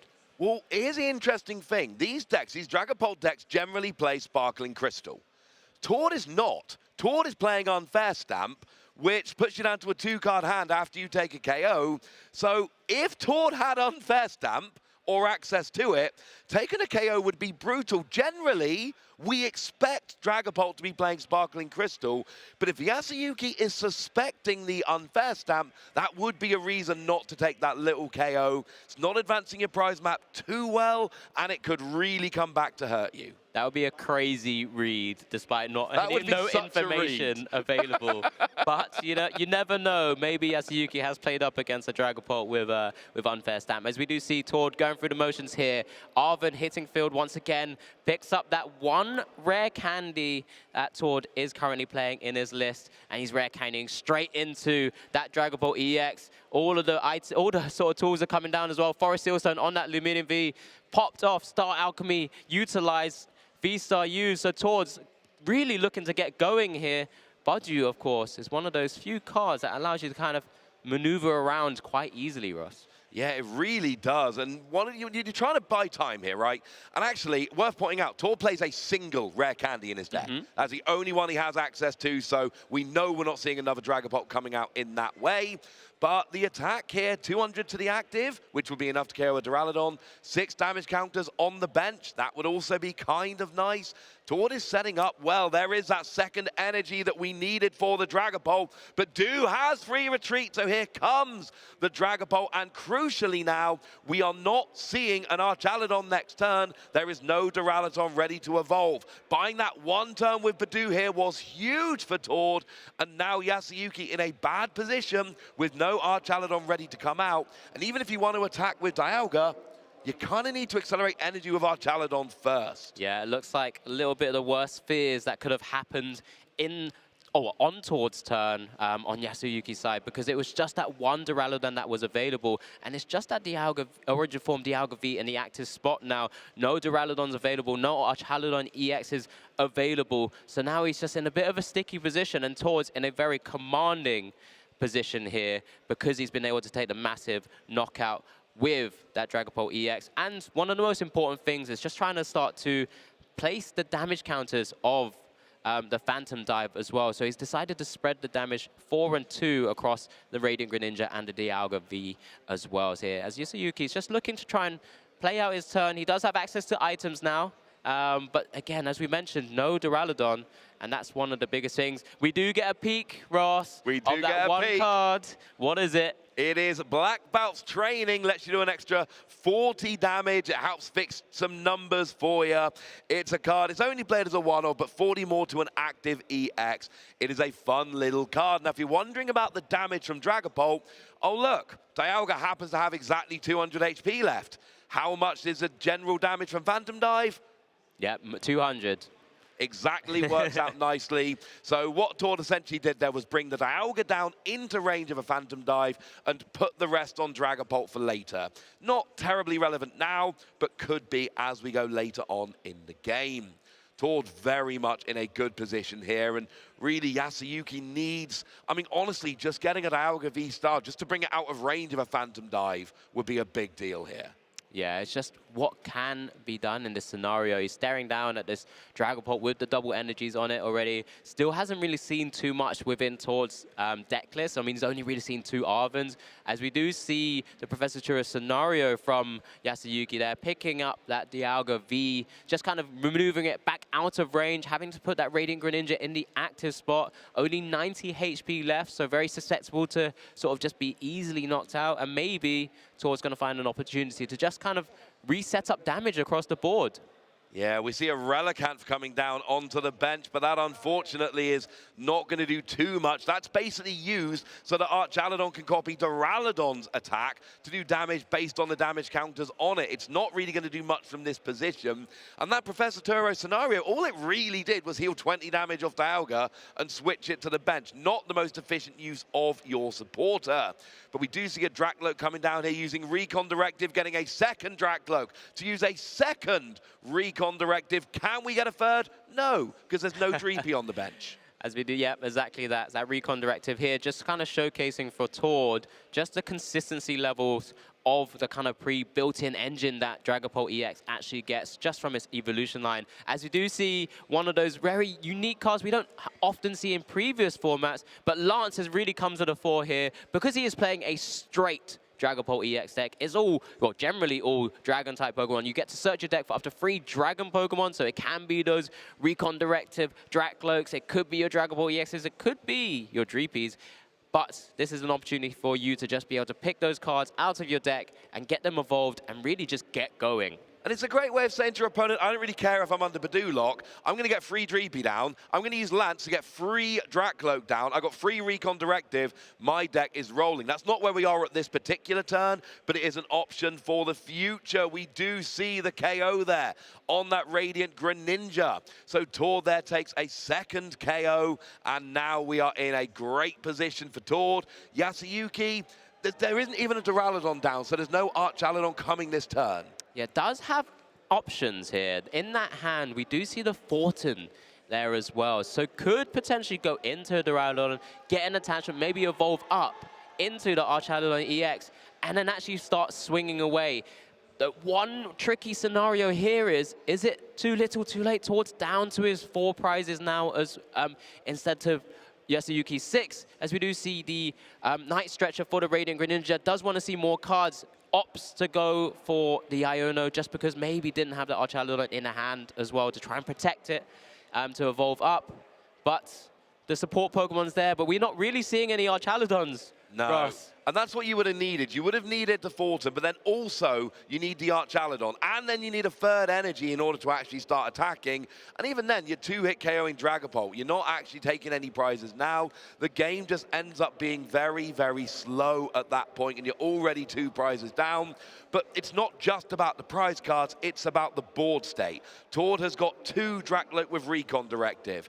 He's got the Dragapult in the active, ready to go, but he's got an energy on one of his benched Dracloak. So he's going to be attacking next turn with a minimum of effort. Yeah, this is going to be one of the trickiest spots here. We've just seen Yasuyuki count out his energies in his discard pile. There was 5, I believe, in there. 1 is attached to the Dialga V on the bench. And actually, if you recall back to have a quick look at those prizes, I believe 3 of those metal energies were prized, as we do get a back up on the board for you guys at home to be looking at this alongside us as well. So there'll be no targets available from that earthen vessel, and there's going to be no way to actually even forward into an Archaludon EX to actually start swinging away. We do see, though, one of those very unique cards, another unique support Pokemon, Pheasantipity EX has hit the field. Yeah, it's got that flip the script ability. If you had a Pokemon code last turn, you get to draw an extra 3 cards, which is what we see happening here by virtue of the Radiant Greninja having been KO'd. And that's the thing about this deck, right? You don't need to worry too much about having too much energy in the discard because Archaludon gets it out of the discard. But the problem is, if you don't have your Archaludon and you've got 1/3 of your energy prized, then you end up in an awkward situation. We see an Ultra Ball for a Duraludon. Next turn, we might be able to see an Archaludon, but Tord's got another turn of attacking before we get there. Yeah, absolutely. And there's the only way to actually get a Archaludon EX powered up right now is having to evolve up 2 to be able to use that fantastic Assemble Alloy ability to get at least 3 energies on an attacker to start swinging away. But Tord, I'm sure, after seeing an Earthen Vessel already being pitched away with no energies sort of taken out of the deck, Tord's got to be thinking, well, if I just take out one of these Archaludons, I'm going to be in an even better spot because there's no way to get like an energy attachment on. No, that gives it a game away. There's no way Tord will have missed that. We see a second energy coming onto that bench Dracloak. All it needs to do is evolve, and it is ready to attack. We see a boss's orders onto that Dialga V, which, of course, does have those 2 damage counters on. Tord put them there deliberately twice this game so far, exactly to bring it into Phantom Dive range. And I believe that Relicanth is also in just enough range, so we could see a free prize turn here if Tord wants, but of course, that Relicanth, it's not the big target. You go after the more useful Pokemon here, some damage on Pheasantipity and some damage onto Radiant Greninja, who is now in range of... Yeah, no, not quite in range, but will be very soon. No, the way Tord set this up, Ross, to kind of help out our viewers at home as well. The 10 damage on the Pheasantipity brings it within the 200 because there's 2 remaining prizes. But also, by putting the damage counters, I don't think it really mattered too much. But as long as that Relicanth is within range of a 60 from the Phantom Dive, he can gust up with a boss's orders or another way of kind of bringing up another single prizer and just put the last remaining 6 damage counters on that as well. So there's ways and around this. Tord does also have access to Radiant Alakazam to manipulate damage, and that's another way to kind of just ensure he can take maybe his final 2 prizes with 1 more turn remaining. But of course, Yasuyuki is going to be doing everything he can to try and limit what Tord will be able to do. Yeah, Tord has really set up multiple win conditions here. And we notice, you know, the Pheasantipity is exactly what Tord did against the Dialga here. It is, I'm going to leave something that gives up 2 prizes with 200 HP remaining, because that's the amount of damage a Phantom Dive does. I mean, right now, Tord can KO anything that's 1 prize with Relicanth on the bench, or KO Pheasantipity with Relicanth on the bench. And Yasuyuki here puts an Archaludon in the active, gets 2 energy, but where's the 3rd one coming from? Oh, a nice stretcher, actually. And we are finally going to see Yasuyuki getting an attack off, doing some damage here. Is it going to be too little, too late, as we see a Jamming Tower hit the board? Yeah, this is the first Assemble Alloy of the weekend, ladies and gentlemen, and also likely to be the first Metal Defender attack. 220 damage with 3 Metal Energies attached. During your opponent's next turn, this Pokemon has no weakness. Not as relevant in this matchup right here, right now, but dealing 220, being a big tanky Pokemon with a lot of HP, 300 HP to try and get through, and then loads of ways to kind of reset that damage as well. This is the game plan, typically, of what we see for Archaludon EX. And you're a stage 1 that's 2-hit KOing against a stage 2 that's 2-hit KOing, although admittedly with all that bench damage. If you get going early and get the first attack, that's how you can have a decent chance in this matchup. But with Tord already being 4 prizes up before you launch your first attack, there is boss's orders. Anything that comes active means that Tord wins the game. You KO the Pheasantipity, or you KO something else with a residual damage on the Relicanth. We don't know what Tord picked. It doesn't matter. There were many different routes to victory. Whichever one Tord took, he is 1 game up in our round 1 feature match. Yeah, incredible sort of display of his deck list working super well, super consistent, being able to use Lumineon to get those key supporters in those early turns. We've seen Drakloak being able to push Tord into a position where he just has a strong level of consistency, and he has that rare candy to kind of burst into an attacker and start swinging away, really applying a lot of pressure on Yasuyuki's board. And, you know, with that one Burdew turn, one Itchy Pollen, that was more than enough to really slow the game down. Yeah, the one Badoo was just absolutely, that one turn really brought Tord the one turn he needed to absolutely get rolling. Here is our replay. We see Yasuyuki there, you know, laughing at the start of the game, having a lot of fun. Unfortunately, it did not go his way. Dragapult comes out early, KOs the Duraludon, and we see Tord from the very beginning of the game. I am leaving something with 200 HP so I can KO it with Phantom Dive. Takes those first prizes, and we see Yasuyuki's response there. Yeah, absolutely. But in good spirits, of course, knowing the game's kind of getting away from him as Tord's kind of being able to just keep wiping out the right Pokemon at the right time, setting up the board states in a position where Tord only needs to win sort of effectively 4 attacks at this point because he has to go through 2 single prizes, but the back-to-back boss's orders being able to utilize and get Tord the first win of this European International Championships. And we do see now our players going to be setting up for Game 2. Now, the good news for Yasuyuki here is you get to go first if you so wish. And in theory, you have a turn, Tord has a turn where he can't evolve. Then you get your Archaladon and you start putting on big pressure from the second turn.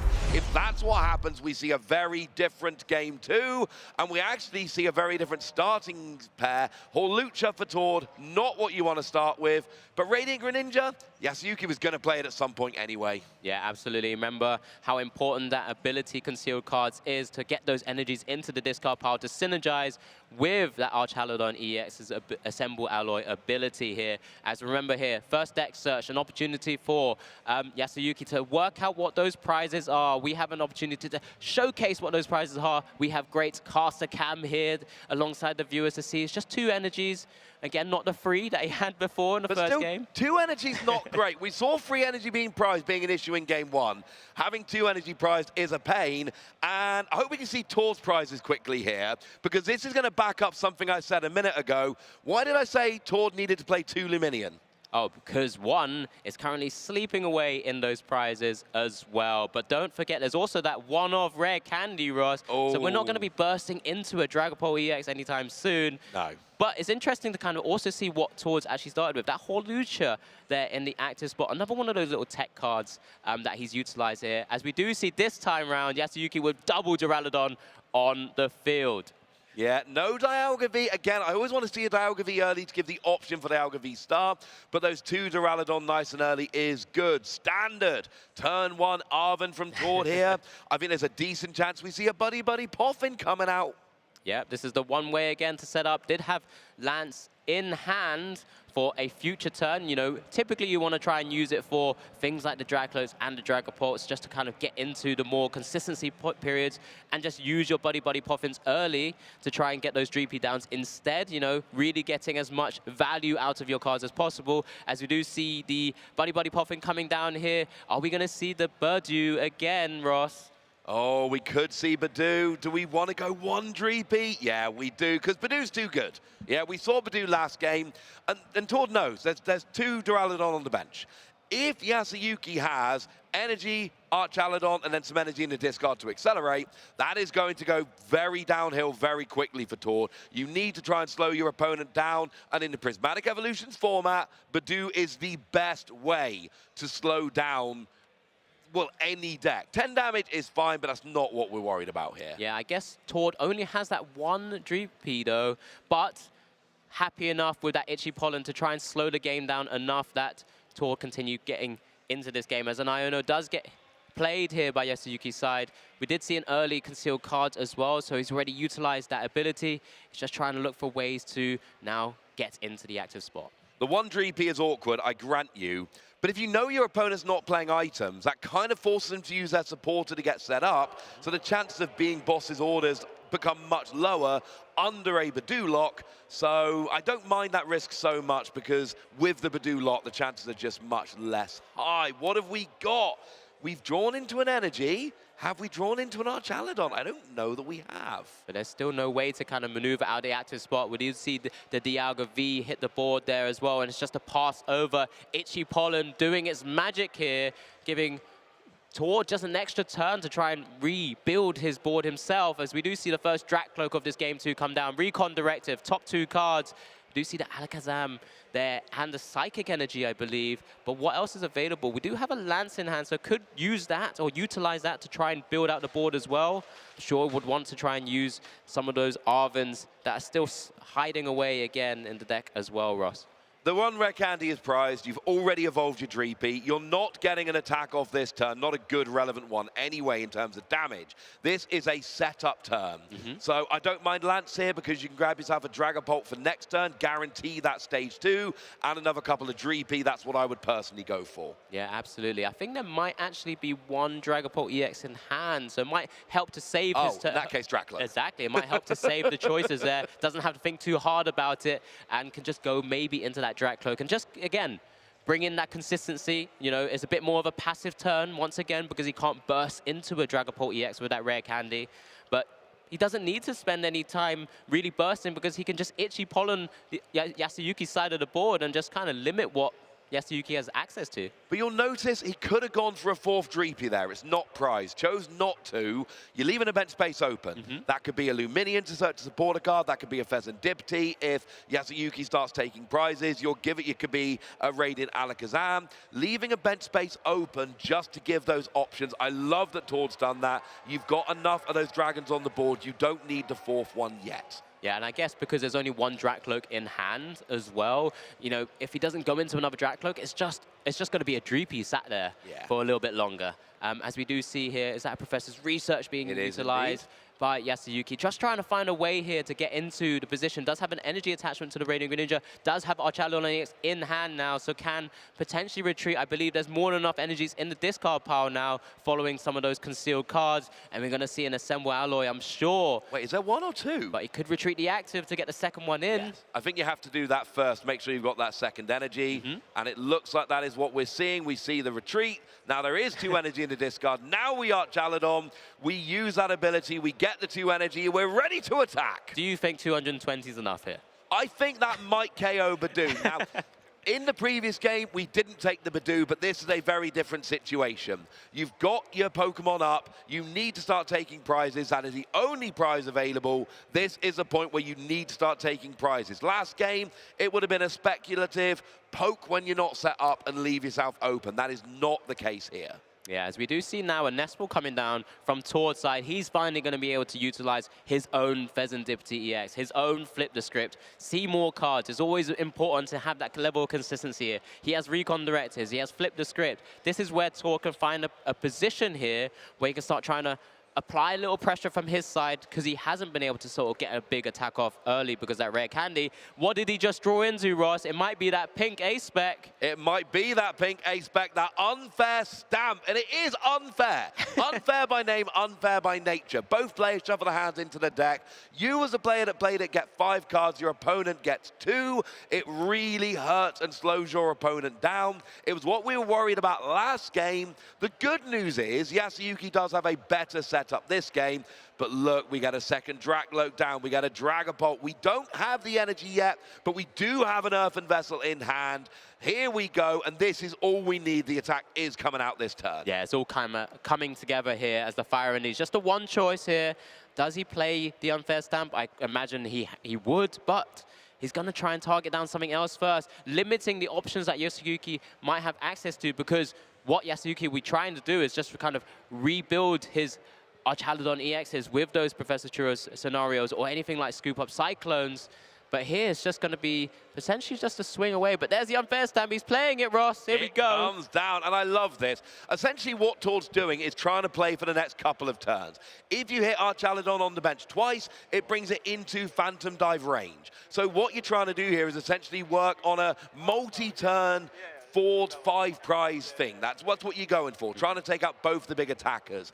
Problem is, if you do this, what if your opponent draws into Professor Turo? What if your opponent finds other ways around it? So what do you want to do? Limit their options. How do you do that? Unfair Stamp. Yeah, it feels very unfair to almost be playing like two supporters, as it were. It's hand disruption and the boss's orders, incredible. But this is the way Tord's built his list. He's decided to play it. Still has Recon Directive to kind of continue to go into more cards as well. Has one more, it looks like, on the board towards there. Alongside our overlay, of course, does utilize those little coins to kind of indicate for himself how the board is progressing. As you do see that collapsed stadium there available as well. Kind of another way to pseudo heal from your board or even remove liabilities from your board there. Yeah, you limit your own bench to allow you to discard your own bench Pokemon that you don't want your opponent to go and KO. So we see a Buddy Buddy Poffin coming down here. He's got one bench space remaining. We've got a Badoo potentially could come down. It is being eyed up. Do we have a Dreepy available? We do not. Yeah, no, not at the moment. It looks like maybe Tord's just considering his board state where he doesn't want to give up an easy prize like that Pheasantipity EX that's just kind of sat there at the moment. You know, it's well in range of a 220 Metal Defender attack as well. But, you know, he needs to just try and work out the game plan here because they'll be at some point utilizing that collapsed stadium just to kind of make sure he's not giving up easy prizes because it's just an easy target. Just sat there. You've used your Flip the Script. At the moment here, it's got the Origin Form, Dialga, V-Star in the active spot. So it just looks like he's just targeting it down to 200 damage to the active, 1 to the Duraludon, kind of putting it in 2 drop range. Oh, he's actually changed it around 5 to the Duraludon there, bringing it down to 80 and just the 10 onto the Archaludon EX. Yeah, don't mind that at all. Remember, the damage can be further manipulated with that Radiant Alakazam, so the numbers do not have to stick how they are. But now we're in a very good position for Tord, getting lots of damage on the board, and Yasuyuki's going, well, I do play 2 Professor Turo scenario. I do have options for heating up these Pokemon. They're the kind of things you're going to be looking for sooner rather than later. But how badly was Yasuyuki hurt by the unfair stamp of Tord? That's one of the big questions right now. Well, does have access with that Earthen Vessel. He's been able to grab a couple of Metal Energies from the deck, so thin out the deck, as it were, to give better options to maybe draw into here with the concealed cards. Does have Ultra Ball in hand as well, so maybe there's a couple of different options that are available. We do see these 2 cards being picked up. It's another energy, another Nest Ball. I don't think that's going to be too helpful in this scenario here. Would have been looking for something to try and reset that Dialga V-Star in the active spot. Nest Ball being played. Yeah, Nest Ball coming down here, allowing you to go and get yourself a basic Pokemon of any description here. What are we looking for? Is it another Duraludon? I think that's probably a good option because, well, they evolve into Archaludon, and it is largely an Archaludon deck, so that's probably going to be a nice little option for you. But it does look like this position here might have to kind of give up that Orange Form Dialga V-Star in the active spot. But is choosing to play the Ultra Ball here, so it's going into another Archaludon EX. Could potentially get some energy onto the active and just kind of chip away at the Dragapult EX here. Maybe try and find a way to put it in a bit of range. I don't know, maybe sometimes a lot of players would also maybe hold on to Metal Energies, maybe kind of keep it for the Radiant Greninja to keep concealed cards. Because right now, I think he's playing with a no-card hand, Ross. He is playing with a no-card hand. Professor Turo scenario, getting that Dialga out the active would have been such a good play this turn. Attacking with the Archaludon, healing up Dialga, getting it ready to evolve again in the future. But no, not an option. We see 120. And look, that has put Dragapult into range of Archaludon. So the numbers here are working fine, but you are giving up your Dialga to do so. Yeah, not typical of what you'd expect, because really you want to be using that Star Chronos when the opportunity presents itself. But in this scenario where Tord has already has ordered the Dialga V-Star into the active spot, being able to chip away here, there's no other extra energies on Tord's other Dracloaks right now, so he's going to get an energy attachment there, but it does mean he's likely to leave that Dragapult EX in the active spot. He's already seen that Tord is not playing that Sparkling Crystal. He's playing that unfair stamp, so there's no other way to kind of very quickly attack. Maybe he hasn't seen or noticed the Crispin in the deck as well. So there's certain good, plausible reasons why he's gone down this route for the time being. As you mentioned, it's bringing it into range is great in Yasuyuki's spot. Yeah, right now it is just, well, it's a good old-fashioned prize race, quite frankly, Alex. Both players have got some attackers. Both players are getting damage on the board. It is going to be first to 6. The problem is Yasuyuki's deck really wants to go out faster at the beginning than this. When Tord's deck starts rolling, you know, there's Dragon Pokemon, 320 HP, and it's partly that, and it's partly the extra damage on the bench. Tord is grabbing some extra prizes as the game goes along, while Yasuyuki is really... It's just two-hit KOing Dragapult. Yes, you can grab the Pheasant Dipty at some point, but it really is just two-hit KOing Dragapult, whereas Dragapult has so many more options for taking out these smaller Pokemon. Right now, we're going to see the Dialga go down. That's a big thing. We're going to see some damage. Oh, we actually see Radiant Alakazam moving damage from... Oh, I love this. So here's what we see. Radiant Alakazam move 2 damage counters from Radiant Greninja onto Origin Form Dialga, leaving it with 60 damage remaining. Counter Catcher onto Duraludon gives a giant free prize turn, taking out the Duraludon and taking out the Dialga. And I didn't get a chance to mention it a minute ago, but I did notice when we saw 80 damage left on that Dialga, that is a key number if you're playing Radiant Alakazam. That is why Tord plays the card. Yeah, it's so important to be following, and thanks for guiding us through that, Ross. It was so important to see just kind of that level of play from Tord to be able to manipulate damage and take a big free prize KO. Now, taking the lead, of course, he is in a situation here with that Dracula with 1 energy on the bench there, so he's prepping for the future turns. He's likely to be losing this Dragapult EX after being knocked out maybe by this Archaludon in the active spot as well. So Yasuyuki has to respond here. Does have that Pheasant Dipty down now, so has access to flip the script. One of those key things of maybe why Tord's playing Dragapult EX as well is being able to manipulate the damage to not actually allow, typically, flip the script to be popped off on your opponent's side of the board, because you can manipulate the damage movements and don't have to take knockouts. You can take multi-prize turns. But here, Yasuyuki has an opportunity to see more cards. Yeah, I don't think Tord's going to be too upset about this. Yes, you're absolutely right. You can sometimes delay that flip the script for a couple of turns. But if you take a big free prize turn, I think that's probably going to be okay. And here we do see the Archaludon taking out the Dragapult.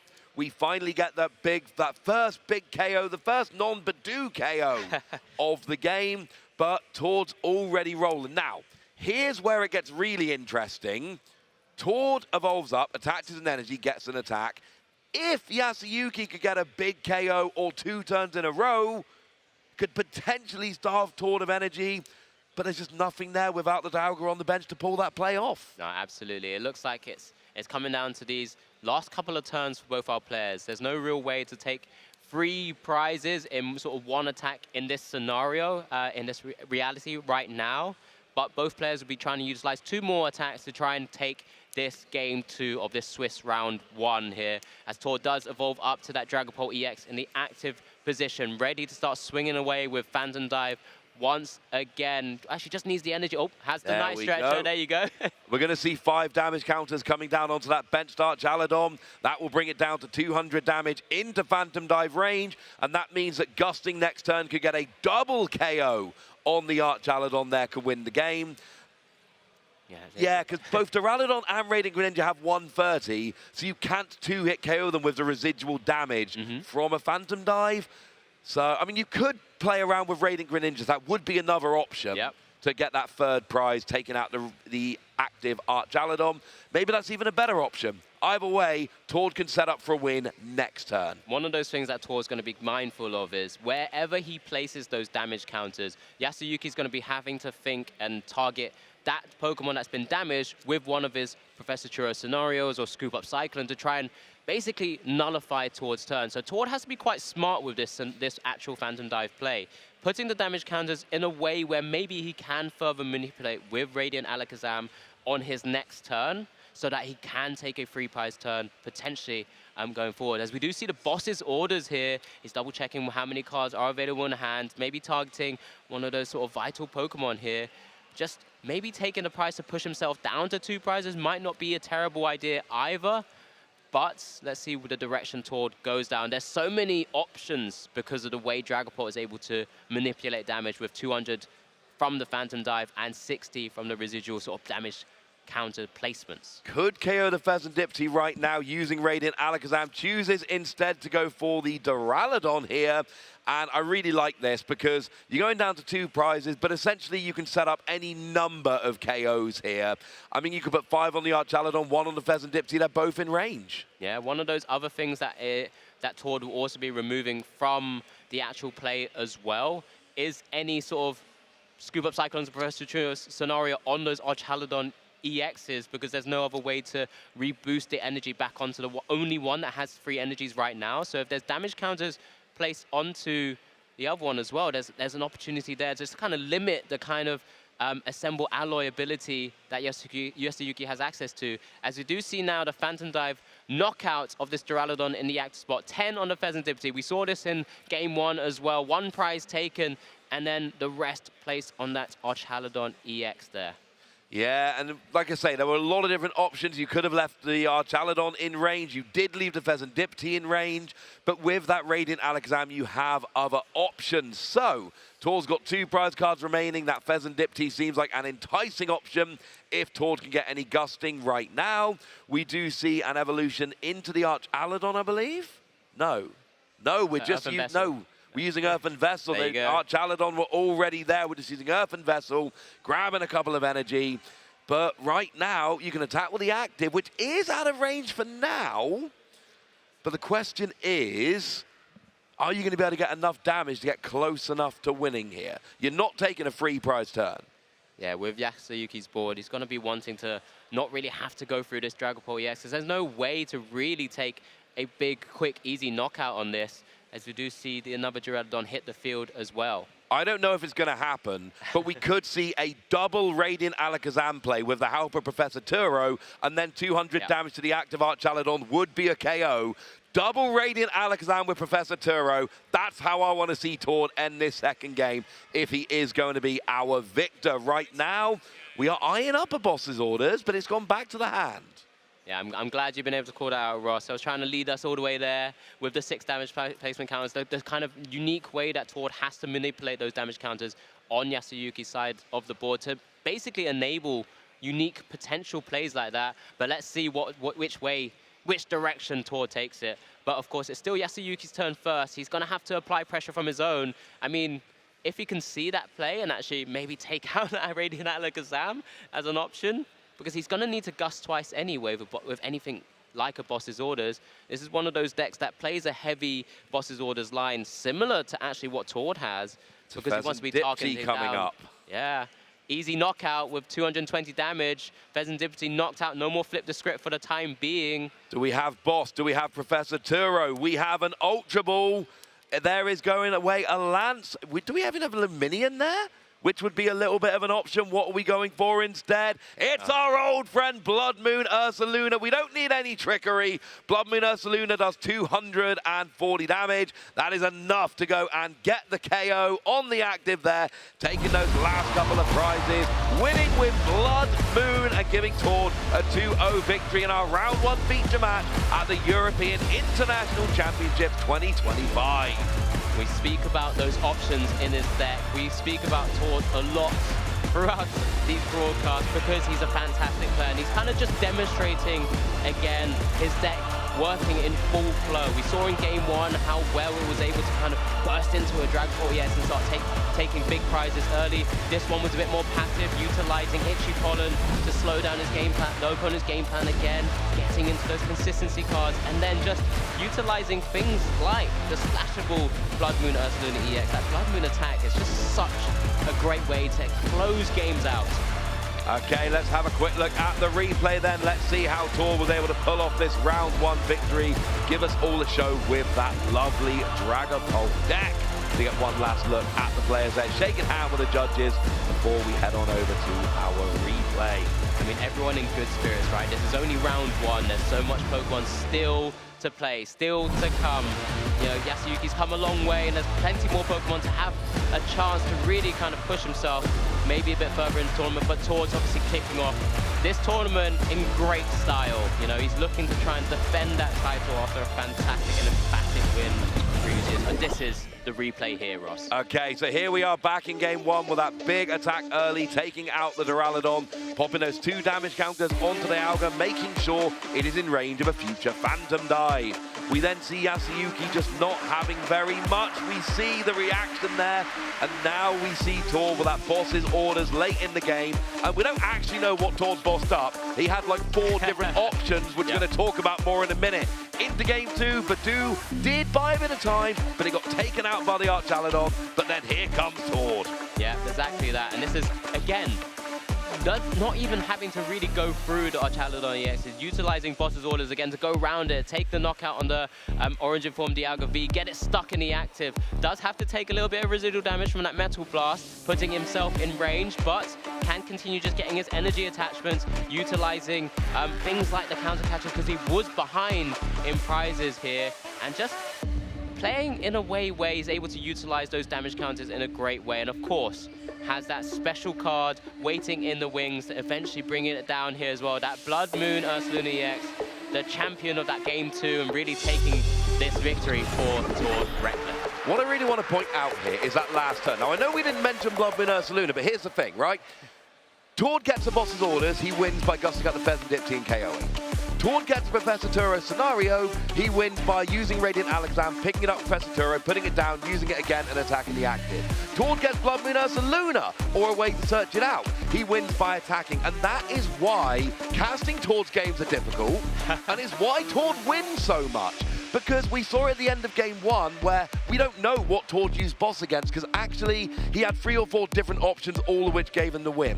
There at the end of the game, Tord had so many outs, and look, we've called out 3 of his potential wins. Maybe there was another route that only Tord could see. That is why Tord is such a good player, and I spoke about consistency at the beginning of the game. Now, a lot of players, when they think about consistency, what they think about is lots of 4-ofs, you pare down the deck list, make it as simple as you can, and you up the counts of all your cards. That is a good way for consistency. Tord's deck is consistent, but he does it very differently. It's, hey, it's a Dragon deck, let's play 4 lands. Oh, let's play 2 Luminion. Things that a lot of players won't necessarily do, and if you look at it, there's lots of one-offs, there's more individual cards than most decks, but because of the way he plays and builds, it actually is wonderfully consistent. And then both of the end games there, Tord had so many options. Yeah, Tord Reckless is one of those players who is incredible at deck building. We've seen it across the years. He's actually gone down routes of playing cards similar to Luminion V, Tapu Lele GX, for example. He's played 4 of decks before in a different type of sort of format.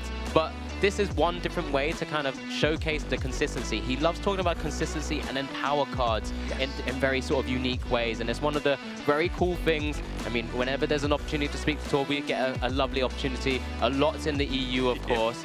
But anytime you want to talk Pokemon with him, he's on it. He's red hot when he's talking about Pokemon. And this is one of the reasons why we get a chance to showcase him, showcase different options and different ways he kind of thinks and sees and plays. Of course, we have so much information, we can see different things, and that's why Ross was able to pull out of the sky the idea of Radiant Alakazam coming down twice and utilizing that fantastic ability that Radiant Alakazam has.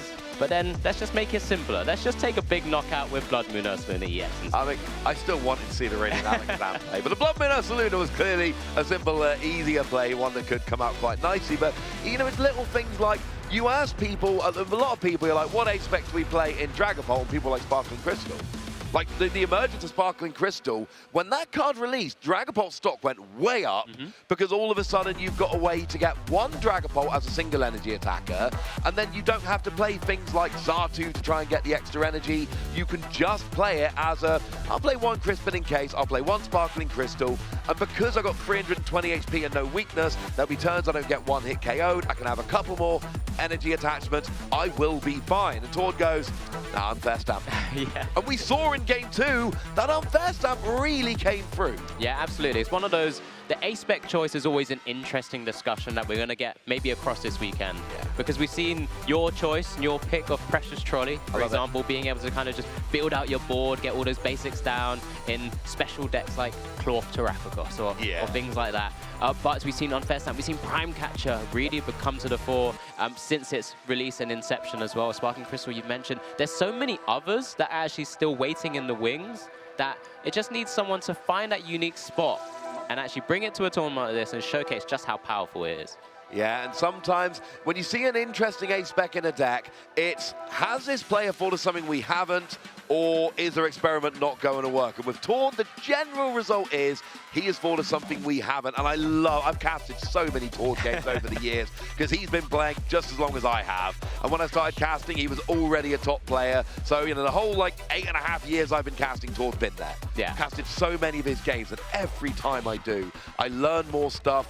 And Torn has really become that player. You look at their deck list and it looks different to a regular deck list. It is a bit more out there, there's a few more options, and then you see him play. And what I really love in that game was how at the end of both games, Torn had actually opened up multiple win routes in both games. There was nothing, I mean, Yasuyuki is clearly a fantastic player.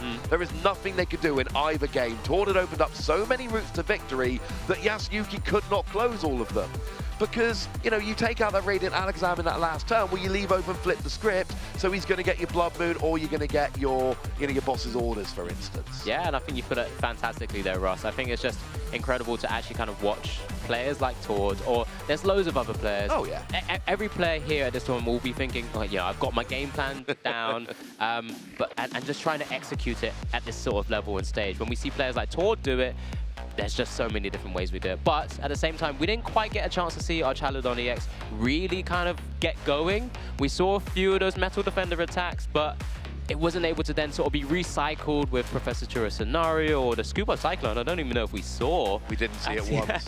At all, which is a bit of a shame. You know, it was my sort of caster prediction pick after all. But I have a bit more, I still have faith in the deck and the fact that compared to Dragapult EX, it's a little bit more linear. You have your game plan, you hit hard, you're big, you tank hits, and then you kind of recycle and you do it again.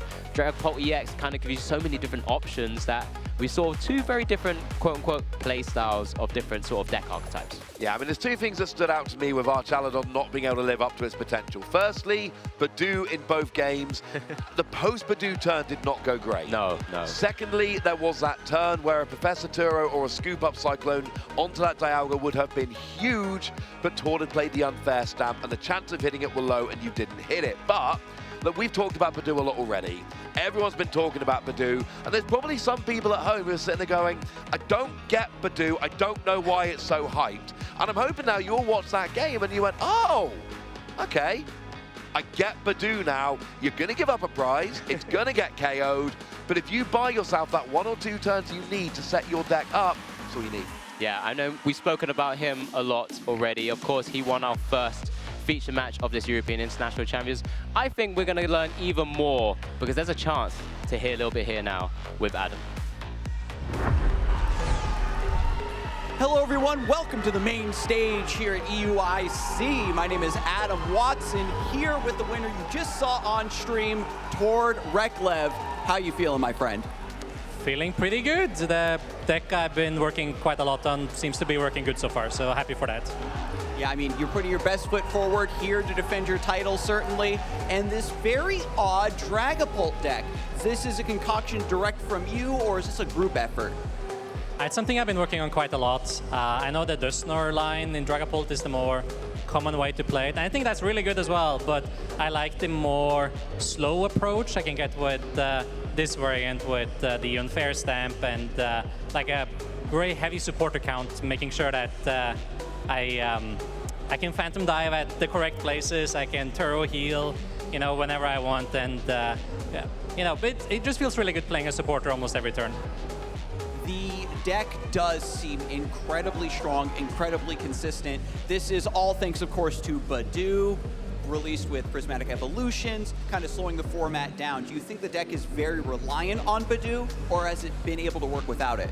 Oh yeah, this whole deck is basically built around Badoo. So my plan is I go in with Badoo early, and then when the opponent is eventually forced to knock it out, or gust around it, it slows them down regardless. Then I hit them with the unfair stamp and a Dragapult. And that's a lot to deal with for basically anything. I think Dragapult, certainly with Regidrago, doing Phantom Dive as early as possible has kind of been the vogue and the strategy. Do you think you still want to go fast with Dragapult, or is it matchup dependent? I like to, take a little bit extra time, but as long as I have with you, my opponent is usually not going too fast either. So I like to take that one extra turn. Not really like to attack turn 2. That's like a little bit too slow. I like to use my second turn as playing lands, get all my Draklooks in play, one extra turn of energy attachment, and then after that, I kind of like to go in. Okay, yeah, taking your time to set up, making sure you have all of your pieces, all your ducks in a row.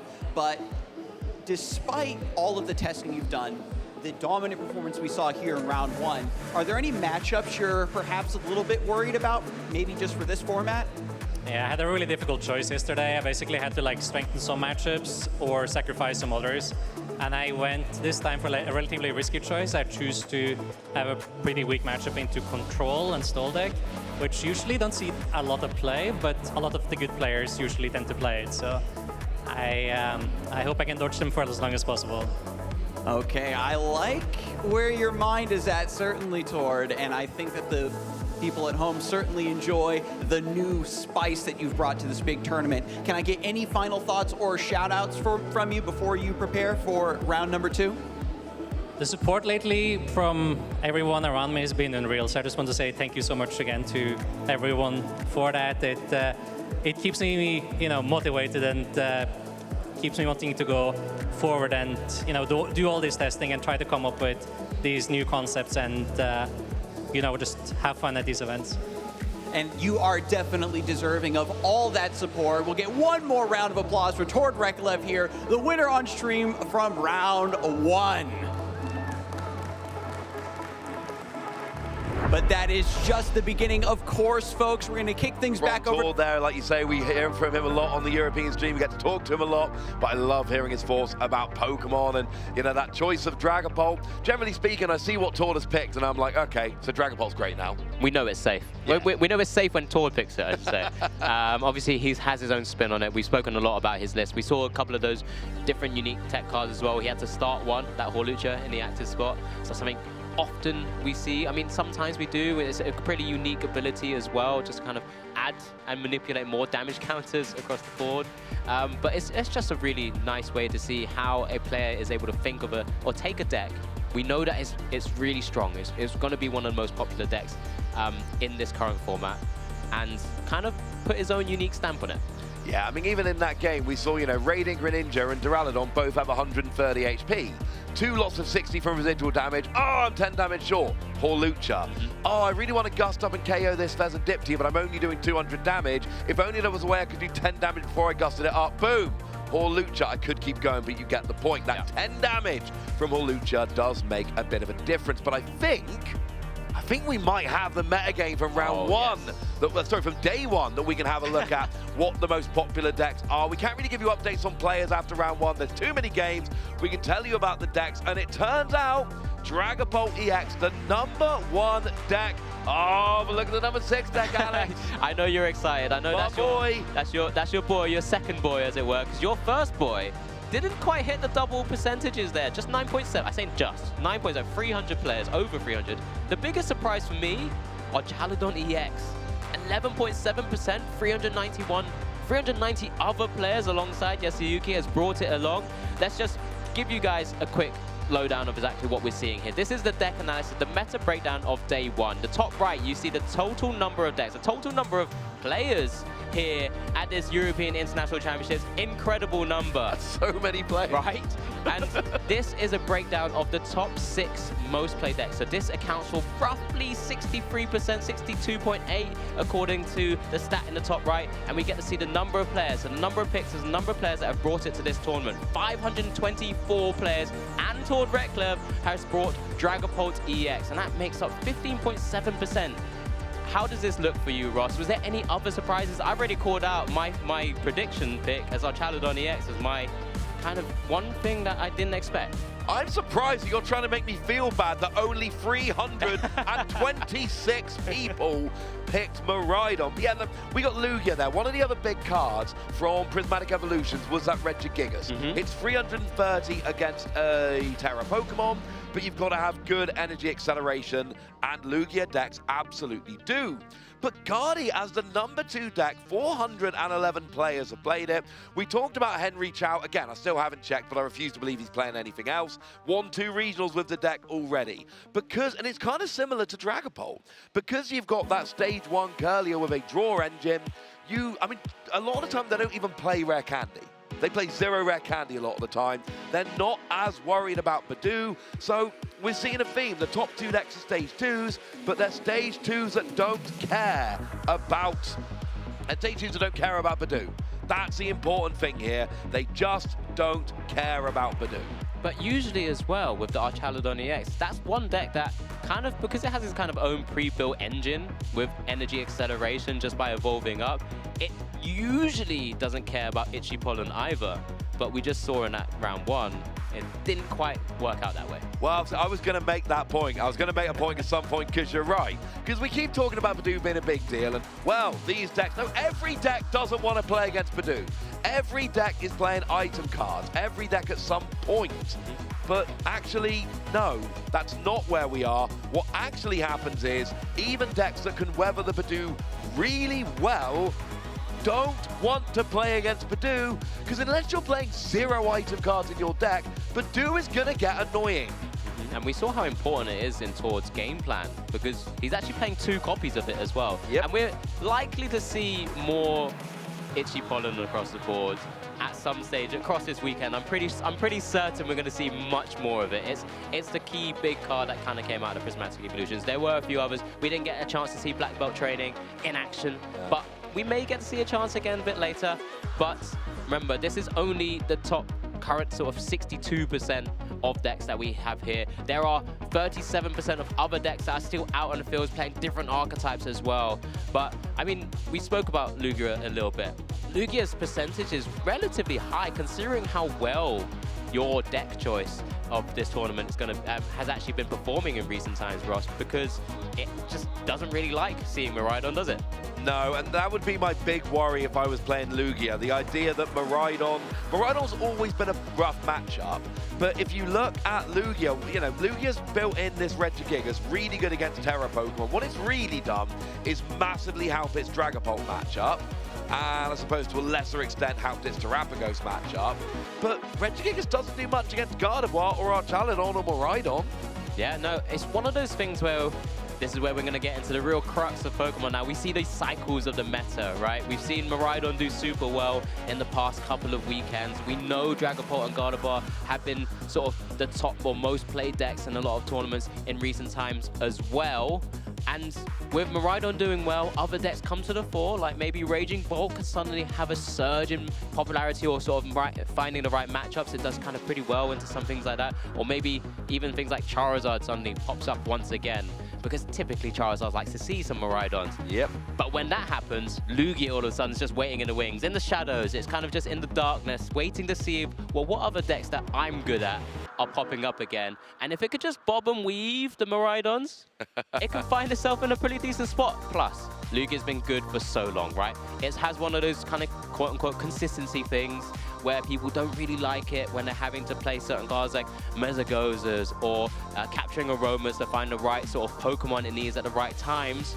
But once it gets going, sometimes even against Miraidon, it can just kind of steamroll through many, many decks. Oh, it absolutely can. I was just thinking back, like, you know, we all do our metagame analysis before we come and do these events. And when I did my analysis, what I discovered was Dragapult, presumptive best deck, should have been #1, is #1. I then saw we kind of had Gardevoir and Miraidon, I had us fighting it out for 2 and 3, with Archaludon and Lugia fighting it out for 4 and 5.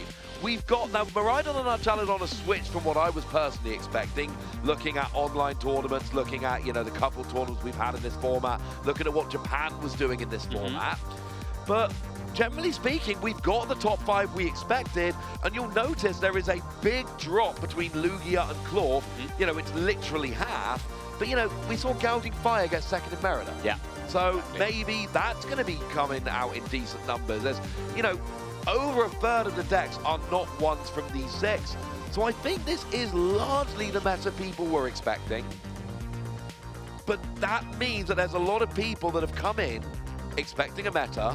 They've got the meta they expected. Does this mean there's going to be some surprise decks that are getting the meta they were hoping for that could come in and take advantage of it? Absolutely, there's always that opportunity. I mean, we've seen just with decks like Miraidon, which has kind of come back into the meta once again, found a footing in the meta again because of all of those options we've mentioned, or that you've mentioned a little bit earlier. But then maybe this is that opportunity. I mean, I've said Raging Bolt. I'm personally not always been the biggest fan because it somehow never works when I play it.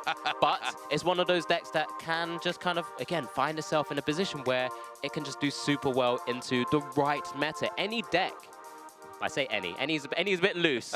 Any is very loose, but there's a lot of sort of tier 1 or quote tier 1, tier 2, and maybe even lower that can actually find itself doing super well if it just hits the right matchups. And because we have so many players, yes, you can account for a good amount of sort of the higher tier or most played decks, but sometimes in the weeds, you'll find that Feraligatr and you just be like, I have no options.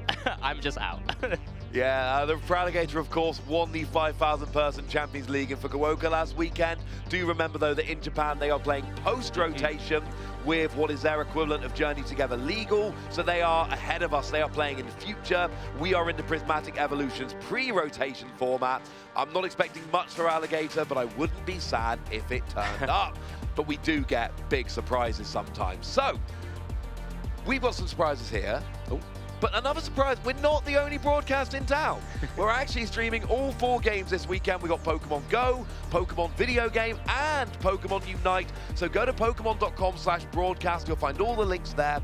Obviously, we have a preference towards TCG. That's why we're here. But I know there's a lot of you watching at home that play multiple of these games. So do check out our lovely friends and colleagues working on those other broadcasts. We've got a fantastic team showing you all 3 of those games, all 4 of those games, all 3 of the days. There we go. So do check them out. Pokemon.com/broadcast. Yeah, don't forget, we all just love Pokemon, right? Oh, yeah. But let's face it, the cards are the things that you can have physically holding. You get new ones every time. It just keeps coming with new sets and new cards and new Pokemon. And it's just incredible. But, you know, we do love the other games as well. We've got to show them a little bit of love, I think. Oh, yeah. Like, it's late in the evening. There's no one to play Pokemon cards with. I'm firing up a bit of Pokemon Unite. Thank you very much. And it's hard to play the TCG when I'm walking around. Very true. Very true. Go. Unfortunately, right now, we have to Pokemon Go to a break. Nailed it. So grab yourselves a nice cold beverage, but don't go far, because we're going to be back with round 2 action very shortly indeed.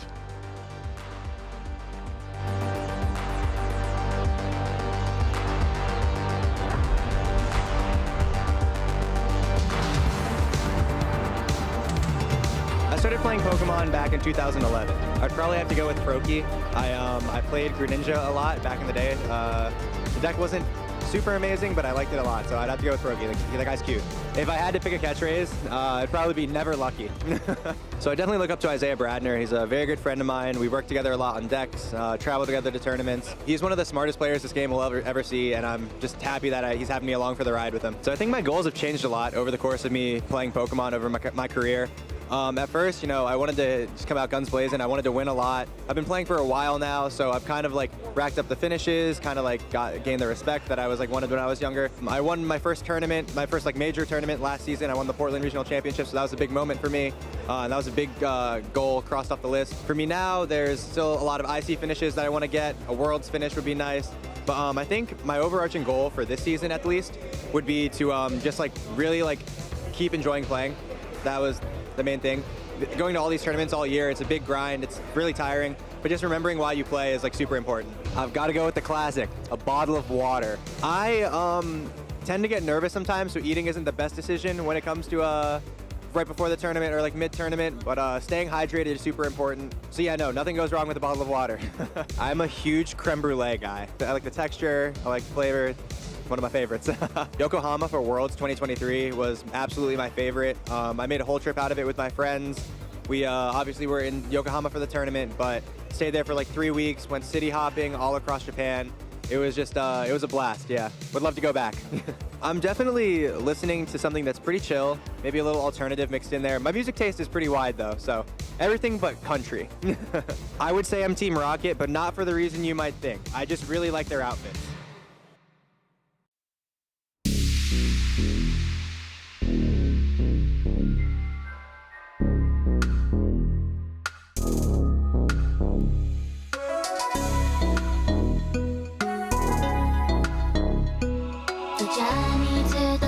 Is long and tough, and it takes all your heart and soul to keep on going. 夢にたどり着くまで諦められない。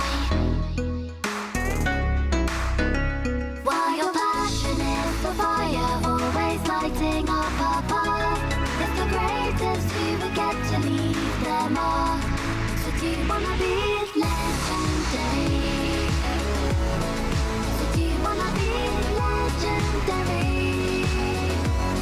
Have you got what it takes to win? Have you got what it takes to win? The training has been taking all your life, and you need courage if you want to win the fight. Respect the opposition like a real hero should, then strike. While your passion is the fire, always lighting up above, it's the greatest who will get to lead them all. So do you wanna be legendary? So do you wanna be legendary? Do you dream of becoming legendary? So do you wanna be legendary? Have you got what it takes to win? Have you got what it takes to win? Have you got what it takes to win?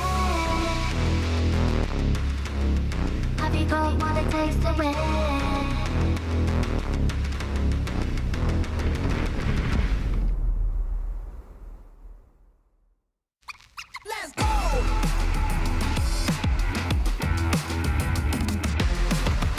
Another day, another moment you can't wait, cause it's time for you to win the race, so level up. Come on, take it all the way you're in pole position right out of the gate. Have they heard of you? Then they know you got your sights set on that road. If it's time to battle them, then let's go, cause you'll never stop. What a swap by Yakai! Bow down to your chiefs of Unite! The electro this might just be all she throws. Show them what you got. Yeah, they already know you got your sights set on victory road. Show them what you got. Yeah, they already know you got your sights set on victory road. Put your hands up. Put your hands up. Put your hands up. Put your hands up. Welcome back, ladies and gentlemen. You can see that famous river in London, and now, unfortunately, in a moment, you'll have to see us. But the good news is, in just a moment, you will see a round 2 match. We have a cracking round 2 match for you here. We're not going to spoil it yet, but I promise you, when we tell you, you're going to go, oh no, he was right. This is a cracking round 2 match. My name's Ross Gilbert. I am joined. I've got rid of Alex for the minute, but I've replaced him with the lovely Amy. How you doing, Amy? I'm doing very well. Thank you very much. The first step on a long and dangerous path is taken. Round 1 just concluded, and we're ready to start off, like you say, this absolutely electrifying round 2. It is a ridiculous round 2. We've got 2 regional winners facing off in round 2. I always find that's kind of annoying when you play a big tournament. There's over 3,300 players, biggest tournament we've ever had outside of Asia. And, you know, you've got that giant field, you win round 1, but, you know, there's like 1,500 players who won round 1, somewhere in that, taken out time. And you get paired against somebody of that level in round 2. You've got to feel just a little little bit like, come on, could we not wait until round like 4 or 5 to start playing other regional winners? Unfortunately, sometimes no. But how are you doing, Amy? How are you finding the UIC? Absolutely fantastic. I'm honestly so thrilled to be here, really honoured, and honestly just can't wait to see all the amazing games that we're going to unpack today. And like you say, this one really is one for the ages. It always feels like playing the tournament on hard mode. Yep, unfortunately, sometimes you get those matchups in the first couple of rounds that you really would have rather saved till later. But I think we can have a look at some of the notable matchups from round 2, and then you can appreciate how hard it is for the person at the tournament who has to pick what game is going on stream. It is not always an easy one. So what have we? Oh, Aiden Koos against Irvin, the back-to-back finalist. That's a ridiculous game. Sander Wojcik against Evan Lubley there. Michael Davidson against Waipan Mac. Those are some good games, but what do we see at the top there, Amy? Oh, we see Caleb Gedimer versus Henry Chow. Both regional winners, regional champions for this season. They make up 3 of the 5 NA regional event champions this season. Henry has won 2 and Caleb has won 1. So maybe this is Caleb's moment to shine and overtake with an IC win. Yeah, Henry won the first one of the season in Baltimore and the most recent one in San Antonio. And Caleb Gedimer did go and win in Louisville, although one of their decks did win in Sacramento, if you want to count that. So yeah, 60% of the North American regional winners so far this season are going to be playing. And you know what's funny, Amy? Something I've said multiple times, the one thing I was sure of coming into this event, the only thing I was sure of was that Henry Chow would be playing Gardevoir because he's played it at every event this season. He has had a great result at every event this season. He has won 2 regionals. Gardevoir is the second most played deck. It is one of the top choices for the weekend. I thought the only thing we could be sure of was Henry Chow playing Gardevoir. Well, not everything should be as expected, Ross, and we never know what's going to happen in a Pokemon battle here in London 2025. We see that table turn. Yeah, Henry Chow is not playing Gardevoir. No, no, no. We're going to have to wait until the players are sat down at the table with their headsets on to give it away. We don't want to give away one of the players' decks while they're walking up to the desk. No, but, not at all. Yeah, that surprised me. When we got the deck list handed over, I was like, come on. That was the only thing I was sure about on stream. So, you know, I said I didn't know what was going to happen this weekend. I now really don't know what's going to happen, but yeah, having a regional winner against a regional winner in round 2 of the International Championship, we had to go for that one. I mean, I'll be honest with you, Aiden against Irvin, actually both lost round 1, but that is a powerhouse matchup that we see there in round 2. And, you know, Fabrizio Inga Silva there. We got Jesper Eriksson against Errol Bernhardt. Jesper, of course, a former world champion in the seniors division with, I believe it was Vespa Quenyan Mega. Yes, absolutely. Likes to talk about it a lot when backstage with us sometimes as well. And of course, one of our lovelies from Italy, Alessandro Cremasoli against Alex Alvarez. They're absolutely lovely people. I imagine that will be quite the tussle. Also, just to be clear, Amy, if in the unlikely event that I ever win the World Championships, I will never stop talking about it backstage. It will be my only topic of conversation. I'm always happy to hear Jesper's stories about, and gave me a swift high five walking around your venue this morning. Oh, that was fun. We love It does that. look like our players are sat down now, and it does look like I can see some headphones on. So we can tell you we have got Miraidon here against Golden Go. Oh, yes, I love Golden Go, the deck that I piloted at Birmingham Regionals just last month. And honestly, an interesting pick for this tournament. Now that Badu is in format, a lot of people have underestimated Golden Go's potential. Well, I hear you got a little bit of teaser. Henry's going to be on the Golden Go here. I hear you've done a little bit of investigating while Alex and I were on round 1. What did you find out? I found out that actually Henry did not have any Golden Go before 8 a.m. today, Ross. Today. Right now. That is a bold. And look, as far as I'm concerned, if you win 2 regional championships, I am not going to be questioning your deck choice. You are clearly a phenomenal player. You know what you're doing. You understand this game. You have earned the benefit of the doubt, to use a very British phrase. But I am still surprised if you win 2 regionals with a deck, which everyone still agrees is one of the best decks in the format. And that's the thing I find when you're that good of a deck. You have an advantage because you are the best in the room with that deck. You can outplay people, you can work out of situations. I'm going to be really interested to see how Henry gets on with this Golden Go. Already 1-0. Bold decisions could make or break this tournament. At the end of the day, a great player will show their strengths through the deck, not necessarily because of their choice, but because of their play style. And I can see the similarities between Golden Go and Gardevoir and the way they play. So I wouldn't be surprised if, you know, they can really make a good showing out of this event by taking a really bold choice and an unexpected one at that.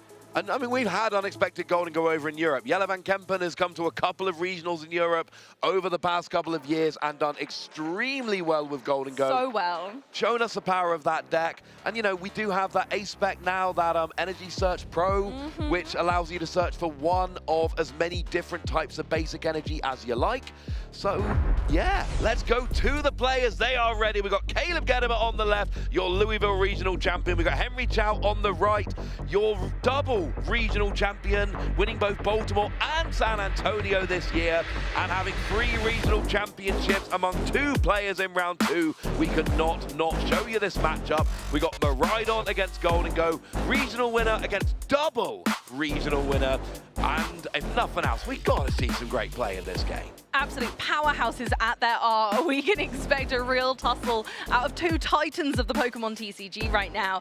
They're here they come, they're ready to go. And now we're just waiting to see which trainer is going to make the first move. Absolutely, badges off. We got a lovely view there. I love that nice little display we got behind the players there. Those new LEDs we got showing off all those Pokemon. Like I've said, when you're watching, when we get this view, search for your favorite Pokemon. You might see it there. So, big story in this game. Henry deciding, Gardevoir's been good to me, but in this tournament, Gardevoir is not the play. I don't want to play Gardevoir. I want to go for Golden Go. Caleb has gone for Maridon, which we did see win down in Merida. 3 energy prize there. Wow. We saw 3 energy prized in game 1 for one of the players in the last round. Yeah. It wasn't ideal. Not at all. And over on Henry's side, we've got 1 Golden Go, a Gimmighoul, and the 1 of Pal Pad prized. I feel like, from my perspective, the Pal Pad might be the most key here. I think the others are fine, they're plausible, we can get along. We're okay, we can plod along without, but looking at the list, seeing the vital supporters that this style of list relies on. Remembering that Badu is now here, item lock is heavy, and typically Golden Go lists have relied heavily on items. This list, not so much. And so we may be leaning heavily on those supporter cards instead. And there is a handshake, and we are rolling. We've got 2 support Pokemon in the active, a Squawkabilly for Caleb, and a Radiant Greninja for Henry. We are rolling, and the first action of the game, concealed cards from Henry and his Radiant Greninja. And just fanning out that hand, we got a Buddy Poffin. Excellent card early game. Really couldn't ask for more. Gonna go ahead and grab 2 Gimmighoul, of course. And the interesting thing to note about this deck is that we have seemed to have scrapped the Togekiss line. Yeah, no Togekiss. This is a much more straightforward version of the deck. So the way it works is nice and simple. You evolve into your stage 1 Golden Go. Golden Go lets you draw a card during your turn. If it's active, you get to draw a second. But you've got an attack that lets you discard as much energy from your hand as you like. It's only for 1 energy attached to Golden Go. You don't need any energy acceleration. And for each basic energy card discarded from your hand, you deal 50 damage. So as long as you've got enough energy in hand, you can discard all of them, do huge damage. And like I say, there's no question about the A-Spec here. It has to be Energy Search Pro. And you'll notice all the different types of energy in Henry's deck. The deal is, I'm going to use Energy Search Pro. I'm going to search for all my energy. And that gives you 1 gigantic swing during the game. A rainbow flurry of energy comes to the front of the deck as we check exactly which ones are in. And thankfully, in this instance, we have at least 1 of each energy type in the deck, which is great. So we know from those prize cards that doesn't need to be a concern. We are setting out for our potential maximum damage. 1 energy is in the prize cards, but it's our darkness energy. The only difference that's going to make is for our 1 of Monkey Dory, which will be essential for pivoting damage around the board.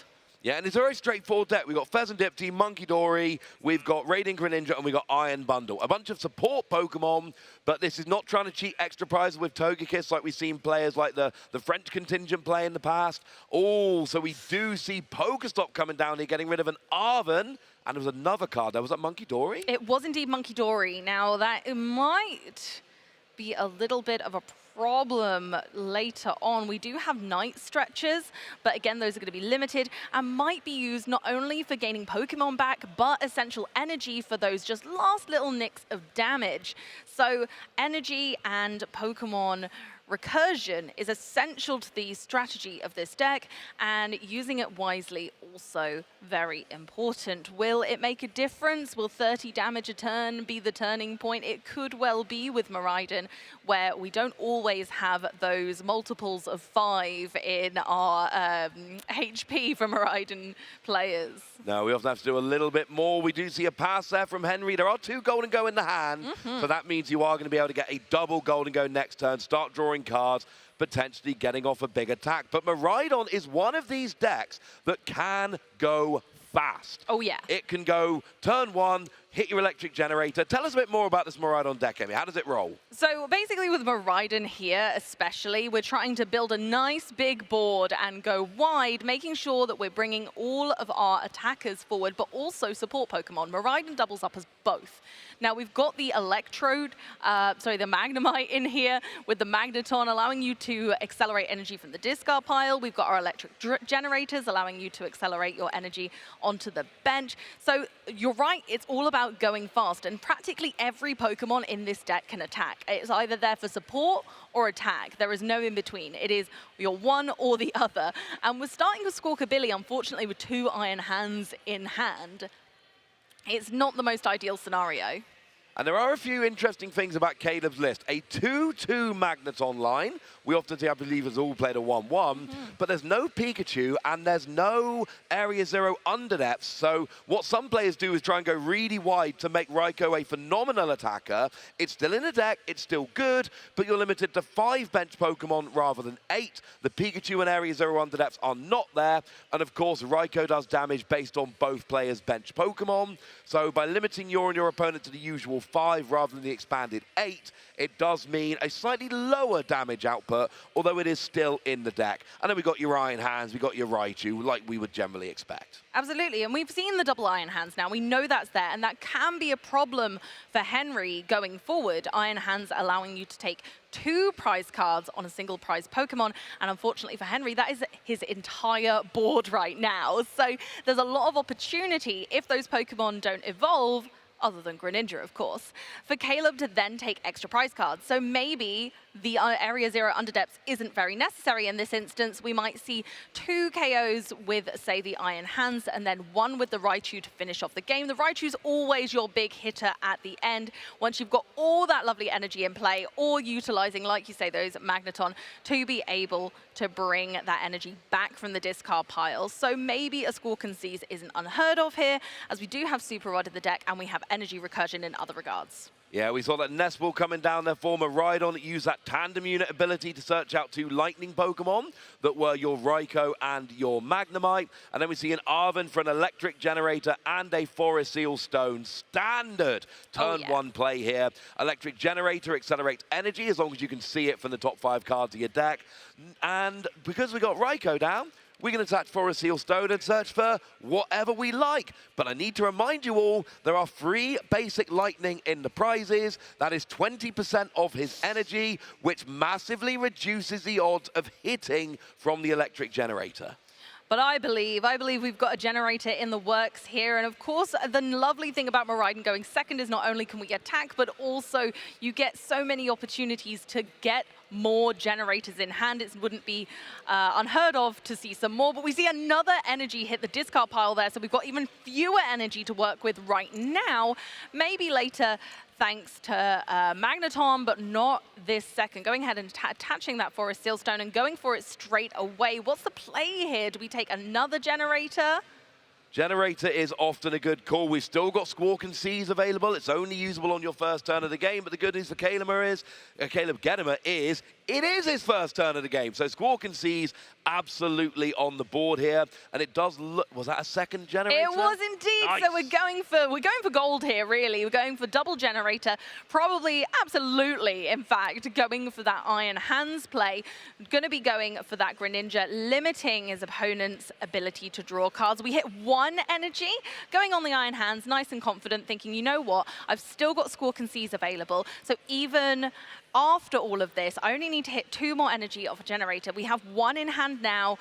Mathematically, very possible still to continue loading up that Iron Hands, ready for a big swing this turn. Absolutely. We do hit at least 1. I think it was just the one.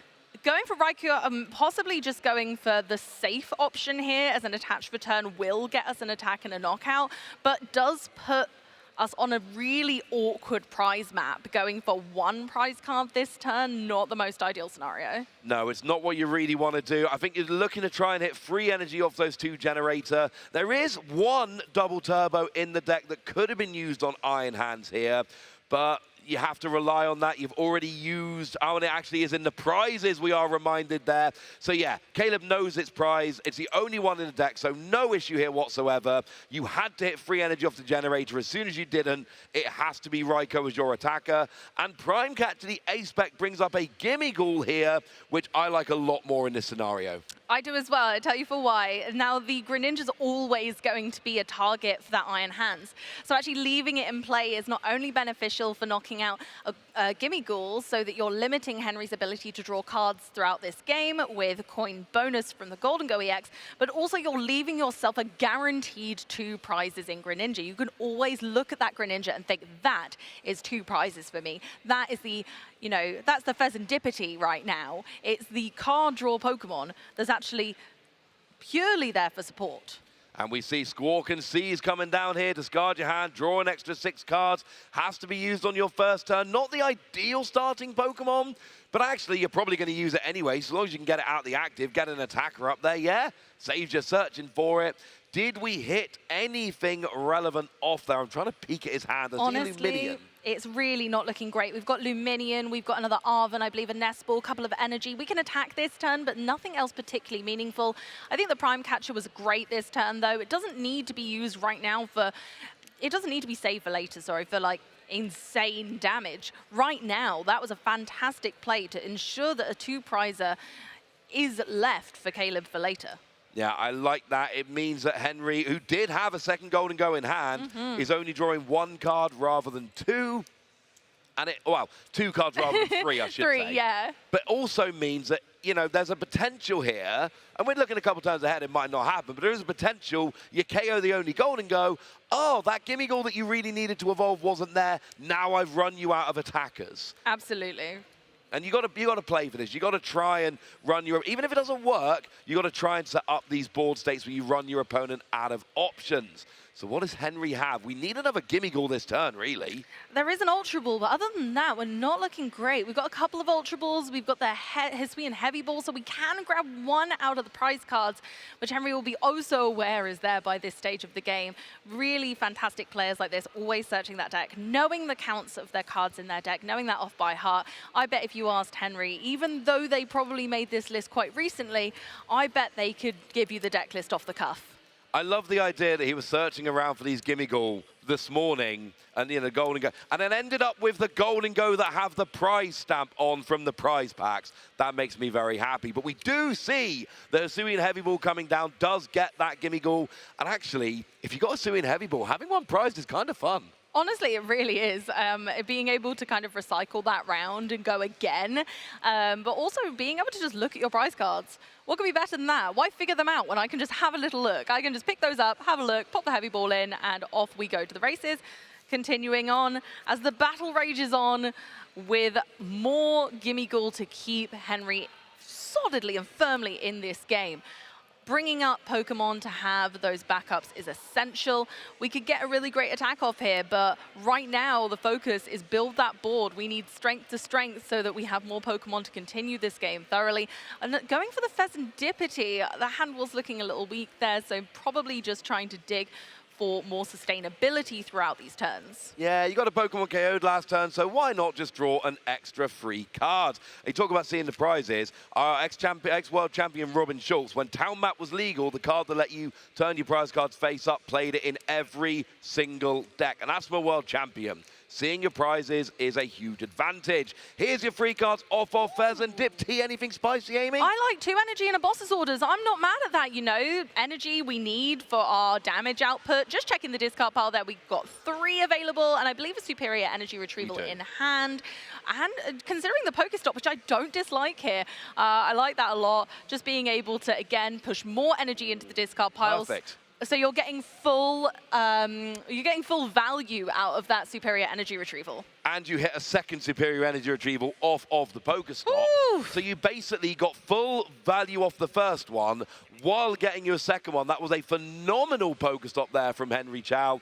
And you're going to be able to do a minimum 400 damage. Wow. So, sorry, 200 damage off the 4 energy, which is enough to KO Raikou, which right now is the big threat. So I'm thinking here, maybe don't try gusting, just, you know, KO the Raikou, get 2 prizes. And here's the thing, you're going ahead in the prize race. If Henry goes 2-2-2 from this point, he's going to win the game. Absolutely, and that's what it's all about, is mapping out exactly how the prizes are going to benefit you best. What is the easiest route to victory? And that is just going for 2 prizes, which obviously Miraidon specializes in. Taking a single prizer isn't too bad against Miraidon, because again, if they utilize that that fantastic Magneton, then they will allow you to take a prize card. So sometimes it's not too bad, but most of the time, especially against Miraidon, 2-2-2 is the optimal line. Absolutely it is, and it looks like we see the 4 energy hitting the discard pile here. Raikou gets KO'd by that Golden Go. No supporter, I believe, used that term. Didn't even need it. And here's the thing, when you start getting your Golden Go rolling, you're drawing extra cards with your main attacker. And that's the thing, we all like drawing extra cards, but when your main attacker is drawing you extra cards, that is such a huge advantage that not most decks get. That's a smooth start to the prize race on Henry's side. And honestly, I couldn't be more glad that they decided to go for a bit of a change during this tournament, because it's really bringing some unexpected twists and turns along with Golden Go. But you're so right, the benefit of having an attacking Pokemon that also works as support. Why would you not go for the 2-in-1? Well, a lot of players think it's potentially inconsistent. Having to get that combo every turn of energy in hand to discard can be asking a bit too much. Working right now, so how can Caleb come back? We start with a flip the script from Pheasant Dip Tea, drawing an extra 3 cards. We got energy in hand. We got a big hand actually there. Yeah, it's building up nicely, but energy in hand is not what we want with this deck, unfortunately. And there's a lot in discard, there's a lot in hand, and there's a lot in the prize cards. And those are the 3 places you don't want energy when you're playing Miraidon. We can accelerate from the discard pile. However, it's not a great situation to be doing so this early in the game. A lot of the time it's used as sort of a finisher, but then again, giving up a prize card if your opponent is planning on that 2-2-2 prize race isn't really a bad thing. Right now, you're cool. If you use your Magneton, you give up a prize, it doesn't matter. Henry still has to KO 2 prize Pokemon to win the game. What it does do is basically say, don't bench any other single prizes. Don't try using your Iron Bundle unless it's going right away. You can't really use a second Magneton, but you can use a Magneton here as long as you're happy and content with, this is my 1 Magneton for the game. If you accept that, no downside to using it, as long as you're cool with it being the only one. Absolutely, and I think it's exactly what we're going for here. For me, it feels like the right thing to do when you're stuck, when knowing this energy is kind of out of bounds. Electric generators just aren't going to hit it right now. The chances are low, and I don't even know if there's a generator in hand. You'll have to let me know in chat if you spot one. But yes, of course, we're going for the Magneton here, our old reliable, and a newer addition to the deck from Surging Sparks, but honestly, a fantastic addition, really giving Miraidon the extra power boost it needed.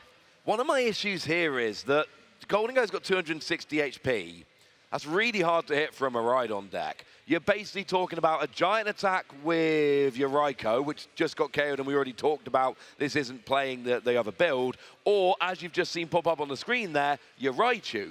But the problem is, Raichu discards energy, so you don't want to be using that all game. That's a bit of a pain. But here comes Bundle to change the tides of battle, as now Henry's faced with a tough decision. Which Pokemon do I bring forward? Now, these are all not great decisions. If we give a single prizer to Caleb, then you're kind of going, okay, fine, Iron Hands is coming. I see the writing on the wall. But if you give up Pheasantipity, you're definitely giving a two-prize Pokemon. So it feels like a bit of a lose-lose situation where there's no larger scale Pokemon available right now or anything kind of worthwhile. And the Iron Hands being on the bench is such a daunting presence. Yeah, Iron Hands on the bench. You saw your opponent search for Magneton. There is no surprise here as to what is coming. Iron Hands is going to be attacking. We've only got 3 energy on there for the moment. We can attach for turn. Now here comes the Bravery Charm. He's so brave, Ross. He's so brave. He's so brave. He's so brave that it's going to take 6 energy discarded now rather than 5. That's Caleb saying, I'm worried you can get to 5. I'm willing to bet you can't get to 6. Absolutely. I love that. Just pushing your opponent to use more resources to say, right, even if you can this turn, can you continue? Can you follow that up? Is there enough in your deck? Have you got enough Welly? We will just have to see as we go for the amp you very much right into Henry's turn. Yeah, we do see the amp you very much. We got a couple of prizes taken. That is a pretty big thing there. And that means our 280 HP Iron Hands EX is there. And look, this is a huge turn in the game. One of 2 things is going to happen. Henry is going to get 6 energy, discard them all, take the KO on Iron Hands, and really be ahead in the game, be in a great position. Or he's not. And if he doesn't, and you let Iron Hands have a second turn, things are going to get a lot less fun for Henry as we go through. Pokestop hits a Nest Ball, and I want to say a Pokestop there. A Pokegear, sorry. Pokegear 3.0 off the Pokestop. You lost an Arven, but that's not the end of the world. That was a pretty good Pokestop. So now the question is, where's the energy coming from? There comes your Pokegear. Honestly, actually, maybe you would want that Arven, because right now, it would be quite nice to have a superior energy retrieval. Oh, wouldn't it just? And oh, aren't we lucky? There's plenty of those still in the deck. There's plenty still to come. We do see a Professor Turo being hit off the Pokegear. Lets you pick up one of your Pokemon. It's not terribly useful right now. That's just kind of deck thinning. So we did have, I'm sure we had one in hand. Yeah, we do, because we had 2 last turn. So we should have another superior energy retrieval in hand. Because we hit one off the Pokestop, we already had one. Yeah, and nothing's been disrupted. That's the nice part about this right now. It's not too, yeah, we're cooking. We're cooking with gas on. We've got plenty in hand, kind of a flurry of supporters, but not too much energy. But that's not too much of a worry right now. We're still getting full value out of the superior energy retrieval. And Cypher Maniac's code breaking coming down, one of my favorite combinations in this deck. You can either use it to take the top 2 cards of your deck after searching and popping those 2 to the top in any order. You can either take those cards with a coin bonus, which we've already used, or you can use Radiant Greninja to take 2 cards. So that works out just perfectly. It does, but remember we're going for 6 energy here. Oh, okay, no, we're good. Because the 2 cards he eyed up, as you might be expecting, Superior Energy Retrieval and Energy Search Pro. Of course. Why Energy Search in any other way than being a pro? You're going to take as many as you can in that scenario, and that's just going to mop up game 1. Henry takes game 1. Too much energy, and I told you that KO on the Iron Hands would be such a huge turning point in the game. Well, it was such a huge turning point in the game that Caleb said, yeah, I can't come back from that. Let's go to game 2. And look, I am confused as to why Henry went from Gardevoir, with which he had so much success, to Golden Go. But right now, he's 1-0 in the tournament. He's 1-0 in this particular matchup against one of the best players in North America. And frankly, Henry is showing that sometimes, no matter how much comfortability you have with a deck, if you see a better option, if you're that good a player, it is worth swapping deck, because that is going to give you you know, the most chance, basically, of winning this tournament. Bringing the unexpected when people know what you're expecting to bring. If people say, you know, oh, absolutely, Henry's always going to bring Gardevoir, you pair Henry. Have you teched for Gardevoir? Yes, no, and then you might play differently. Bringing something unexpected and taking the tournament by surprise with a deck that people thought wasn't going to be viable due to Badoo. Yeah, I mean, Golden Go, you're right. It absolutely is a deck that gets hurt by Badoo. It's a deck we're expecting to see this weekend, but it's a deck we're expecting to see in smaller numbers. We're expecting a few people to bring it. We're expecting a Badoo to really limit how successful they can be. But, I mean, look, it's a stage 1 of a built-in draw power, so actually there is a big potential here that you can just kind of ignore Badoo and just draw your way out of it with Golden Go. And yes, you need Superior Energy Retrieval, and yes, you need Energy Search Pro.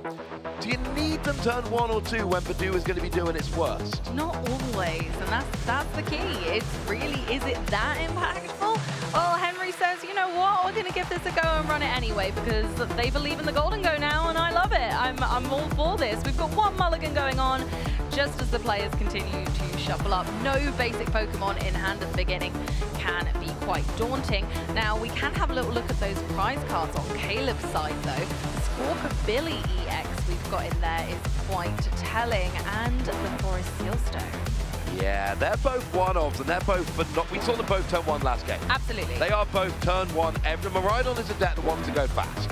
You use Squawk and Seize pretty much every game turn 1. You use Forest Seal Stone pretty much every game turn 1. They're both not available, but I've just seen Energy Search Pro hit the prize cards for Henry, and it's high up in the prize cards where you usually take them last.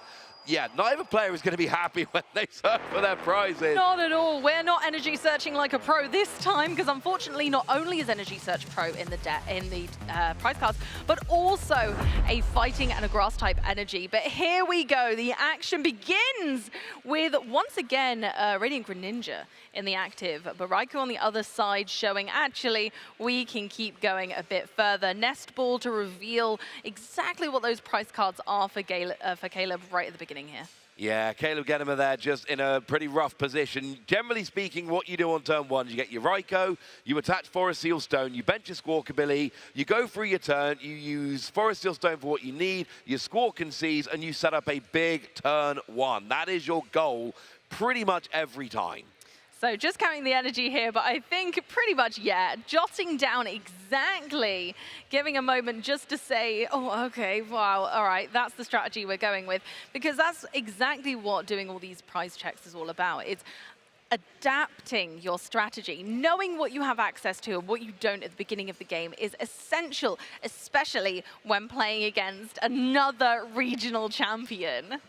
And it's worth noting that both the Fighting and Grass Energy are one-offs in Henry's deck, but honestly, they're only really relevant to Search of Energy Search Pro, which is also prized, so not ideal. But we do see that tandem unit from Miraidon, and yeah, we see Rotom V and Magnemite. So Rotom V is saying it's turn 1, I can't attack anyway, and let's face it, this is not my usual turn 1. Let's end my turn with an instant charge, draw 3 cards. Absolutely. Populate the hand. Make sure that everything's going to go your way from here on out. Give every opportunity to yourself by hiring the chances of getting cards that you do need. And we know that we have lowered support during this game. We have no Forest Seal, no Squawkabilly EX, and not one of our 2 Magnemites. So thankfully with the 2 Magnemite line, which is quite special to this list actually, it's really paid off here. But littering the board with support Pokemon galore is honestly exactly what we want to see here, making sure that Caleb starts as he means to go on. Yeah, we see that Mew coming down, which did not come down in game 1. And like you say, Amy, it's bringing down those support Pokemon because it's all we've got. So, can we get a double hit off the generator? We do get a double hit! And this is actually crucial because now you attack for turn, you attach next turn, and before Henry has been able to evolve his Pokemon, you can start using Amp You very much. You don't need to hit any more energy off a generator to pull that off. Absolutely brilliant. And with the double turbo in hand as well, it's just adding insult to injury. That Iron Hands is going to be ready before we can say anything. And we're going ahead with the Ultra Ball here. Discarded Iron Bundle and Raichu. So those will probably come back later maybe, but not essential right now. Raichu is our guaranteed late game attacker with low HP as far as this deck is concerned. Yeah, there's not much recovery in Miraidon, but there is at least a Superon in there, so it absolutely can come back later in the game. And of course, with Miraidon's tandem unit ability, it is much easier to search it out. Fleet-footed from Raikou, we'll go and grab one extra card here. Iron Hands has taken that double turbo, so is already ready to go.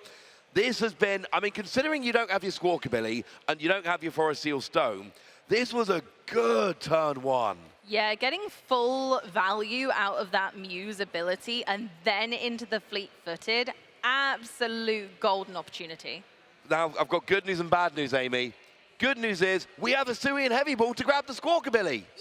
Yay! The bad news is we don't have a bench space to use the Squawkabilly, but like we've said, I think Caleb's turn was so good here that it's not the end of the world. And actually decided to leave it in the prize cards because you don't need it right now. What's the point in taking it out? Actually, having it later on is really not a problem at all. So gonna leave that there for later. Maybe he's better off there than in the deck, clogging up all of our avenues.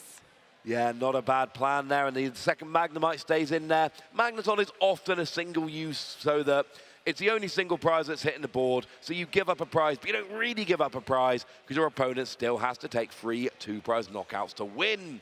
So Henry Chow here starts off. We've got 2 Gimmighoul, we've got a Radiant Greninja, and this is a setup turn. You're not going to do much. Golden Go doesn't do much. Let's get our Gimmighoul. Absolutely, and we're going to have to because that Iron Hands is staring right down at them. Much larger than our lovely chest friends, but populating the board will at least give some longevity to this game and show that we're going to get just a brilliant start from both players. With their decks kind of proving that they can really pull this out of the bag, it was safe for Caleb to go first in this instance, knowing that Henry's deck just can't attack on this turn. None of Henry's Pokemon have the capability of attacking without evolving, so they're perfectly safe to just set up. So both players are going to just bring their all right now to try and take this game too.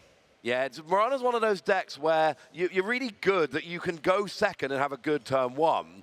But against an evolution deck, they're just going to have a setup turn. So, you know, in a situation like this, you get 2 mostly full turns. There's 4 turn 1. 2 mostly full turns to set up an attack before your opponent even gets rolling. The chances are you're going to have a good attacker for your second turn to start attacking before your opponent can evolve up. Exactly that. And so really all we're going to be looking at for Henry here is populating that board as much as possible and then getting ready for a comeback of the century, bringing back, knowing that, you know, Caleb is going to get 2 prize cards here. So how are we going to take over? What is going to get me ahead in this race? Well, we got concealed cards coming down here, drawing a couple of cards. We see a third Gimmighoul hitting the board. We got, I think, 1 Golden Go in hand ready for next turn. But then we got a couple of Night Stretcher in hand. And you don't really need them right now. They're just clogging up the hand. We got 1 energy, we got superior energy retrieval, but we don't have much energy in the discard to grab back.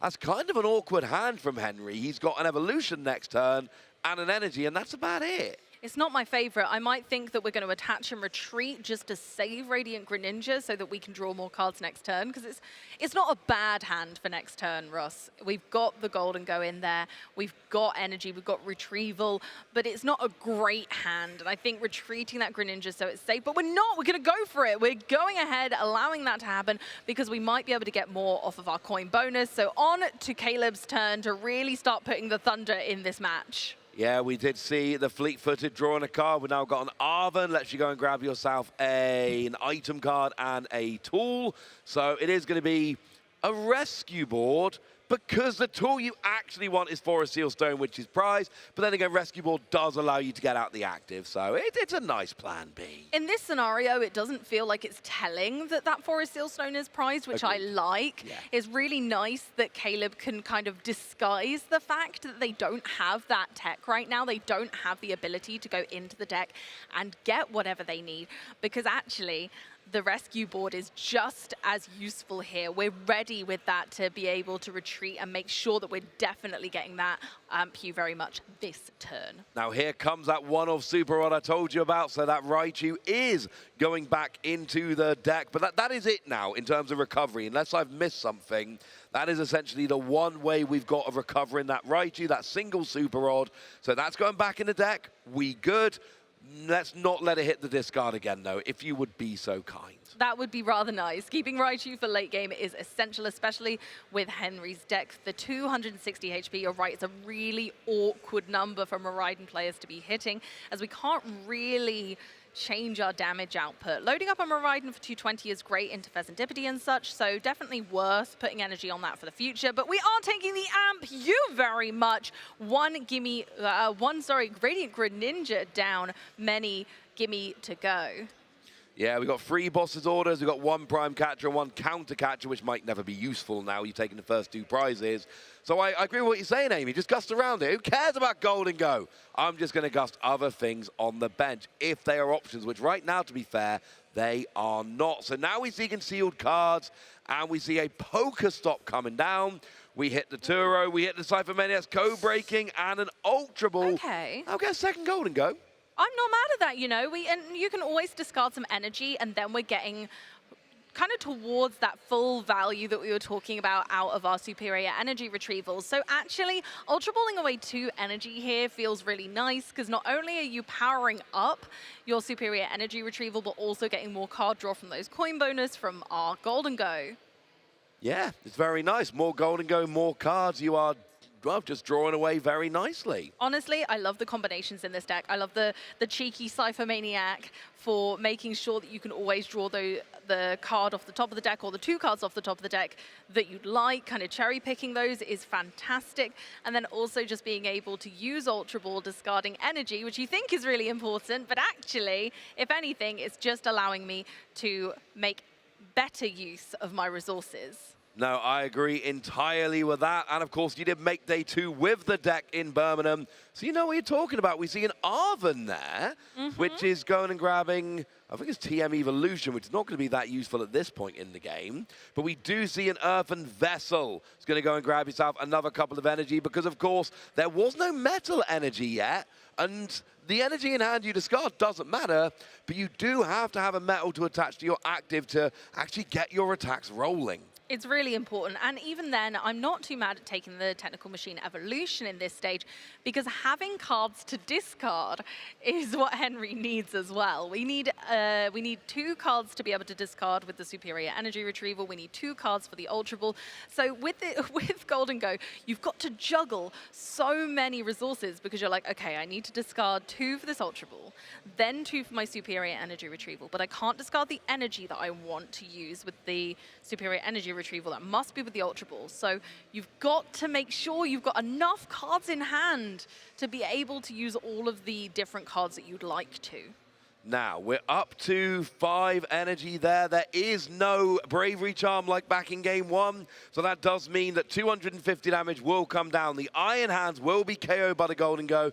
Henry Chow has evened up the game. Now, crucially here, there's no easy 2-prize knockout on Henry's board like a Pheasantipity, and Iron Hands has now gone away, which means that Caleb can either take single prizes, which could let him fall behind in the prize race, or he has to try and go after the Gold and Go themselves, which basically means Raichu, but Raichu means discarding energy, and it can be very awkward keeping enough energy to take multiple KOs. You said yourself earlier, Amy, Raichu is often a last KO and I'm done Pokemon. Absolutely.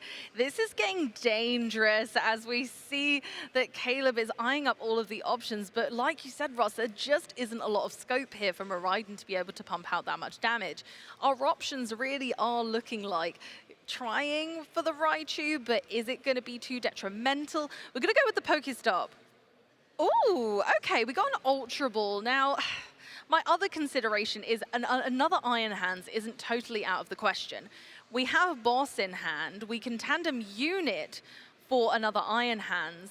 We could then see our Magneton be used to help power that up from the discard pile if there's enough energy in there. But you know what? I don't think there is. There's just, again, there's a flurry in hand. There's one in the prize cards. There are two stuck on that Miraidon. There's two. Okay, not the worst. So yes, we are going to see that Iron Hands come down.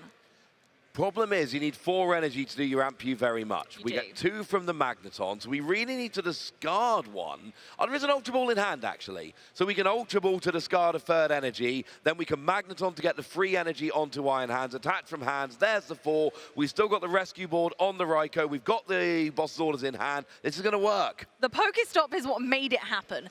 That Pokestop, getting that Ultra Ball, made this whole turn possible. Being able to go for another Iron Hands, going for another 2 prizes off a single prize Pokemon was key here. And then we can make Raichu that finisher for the final 2 prize cards. This is what we're talking about when we're talking about Pokemon mathematics. This is the prize map that the Miraidon player really wants to go for. 2 Iron Hands to get 2 prizes off each of those, and then Raichu, because the 2 prize Pokemon that are coming down in the Golden Go deck are out of your general range. If they've got 220, you can attack with Miraidon, jobs are good, but we can't really do that here. So Serendipity draws an extra 3 cards. Oh my gosh, it was all energy. All energy, everything. Oh my word. That is not what you want with this deck. You do not want your energy in hand. No, you want 1 energy in hand every turn to get your manual attachment. That is all you want. Now, boss's orders is going to grab up. Oh, this is an awkward thing. It is. Going to be a gimme ghoul. I like this. There's an argument for either. I don't think either would be bad here. No. But yeah, get the gimme ghoul, 2 prizes. And look, now we're at a stage where if Caleb can get the Raichu next turn, Henry can't win. Absolutely. That really just puts it all in a vice. It could be wrapped up right here in the next few turns. It goes to show you, you never know what will happen at a Pokemon battle, especially at an international championships like we are here in London for round 2. So we're back over to Henry here. We get us another Golden Go. That draws you an extra card with that extra coin bonus. The deal here is exactly the same as it was last turn. Can you get 5 energy? Oh, yeah, you can. Oh, yeah, we can. We've got an energy and a superior energy retrieval in hand. 1 + 4 is 5. I've counted on my fingers. We are going to get the KO here against Iron Hands EX. Superior energy retrieval will get 4 from the discard. And we know there's 4 in next. There was last turn. You've got 1 in hand. That is 5. You are good to go. Absolutely. It's one of the things I love about Golden Go. 5 times table is lovely. Nice and easy to work out, but also really does hit well into a lot of different Pokemon, especially in Miraidon, where we've got Raichu and Raikou, who are both in the 200 range, and even our Mew EX in this instance as well.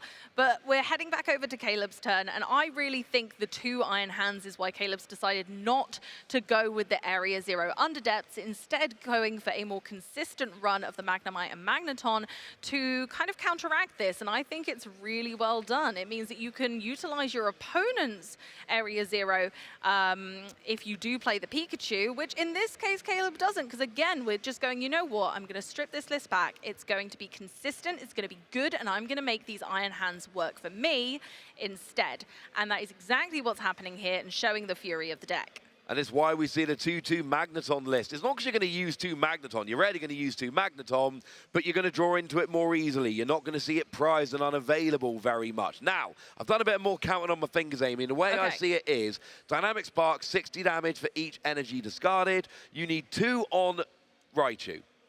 Then 2 on your bench Miraidon. That is only going to do 240 damage. You will need a 5th energy. So we need to get 2 energy onto Raichu and a 3rd energy. We're going to need to start hitting some electric generators, because even if Magneton was available, that would be a terrible idea right now. Oh, very bad. Henry's got 1 prize remaining. He would win the game automatically. And there's no other way to accelerate energy, so we need to hit generator. If we get to 5 energy and 2 of them are on Raichu, Caleb wins this game right now. I think I'm afraid. Primarily, honestly, because there's a lot of energy in hand. We did hit the generator off the Serendipity. Flipping the script could well happen. It depends how many energy are left in deck. Can we get to them? I don't believe he hit an energy off the Pheasant Dipty as well, which is huge, because if you hit energy, then you're lowering your chances of hitting off the electric generator. Right, so he's showing how many cards are in hand. We've not played the generator yet. If we hit 2 energy off a generator, we attach for turn, that is game.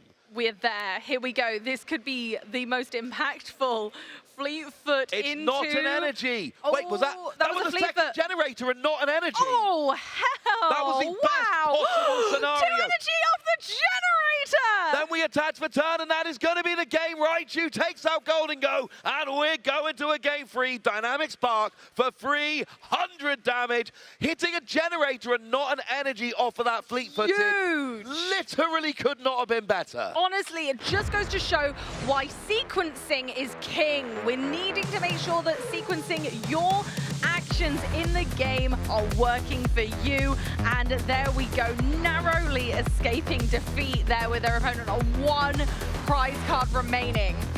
I've got to say though, Amy, and look, that was a great game by Caleb. Going up, getting that 1-1. We're getting short on time.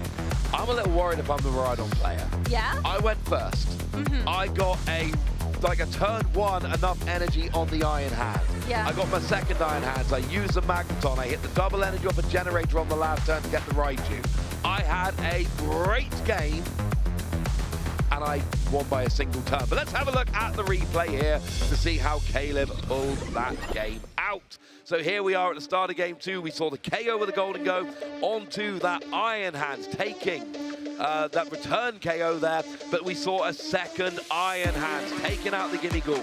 Those second lot of 2 prizes, but Henry for the second time just takes it out right back, and then we get to this crucial moment where we hit the energy off the electric generator, attached from your hand, and that's the game. This is such a gentle dance between both decks, checking which one is going to be able to take that 2-2-2 line of prize cards first. Who's going to miss a beat? Who's going to make it? Who's going to have the stronger setup and board state? But looking at the prize cards, I've got to say I'm worried for Henry.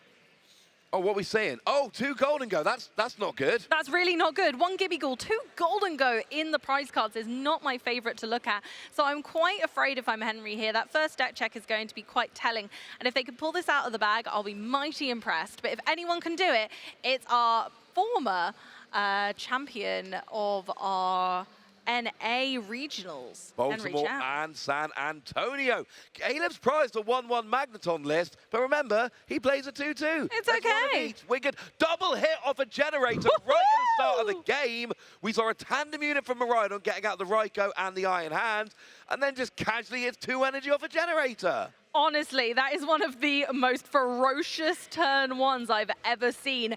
And even then, Miraidon's still going, and that's the beauty of this deck, going straight in with a Prime Catcher to carry on this fight, going in for another card, hitting another generator with great odds right now for another 2 energy!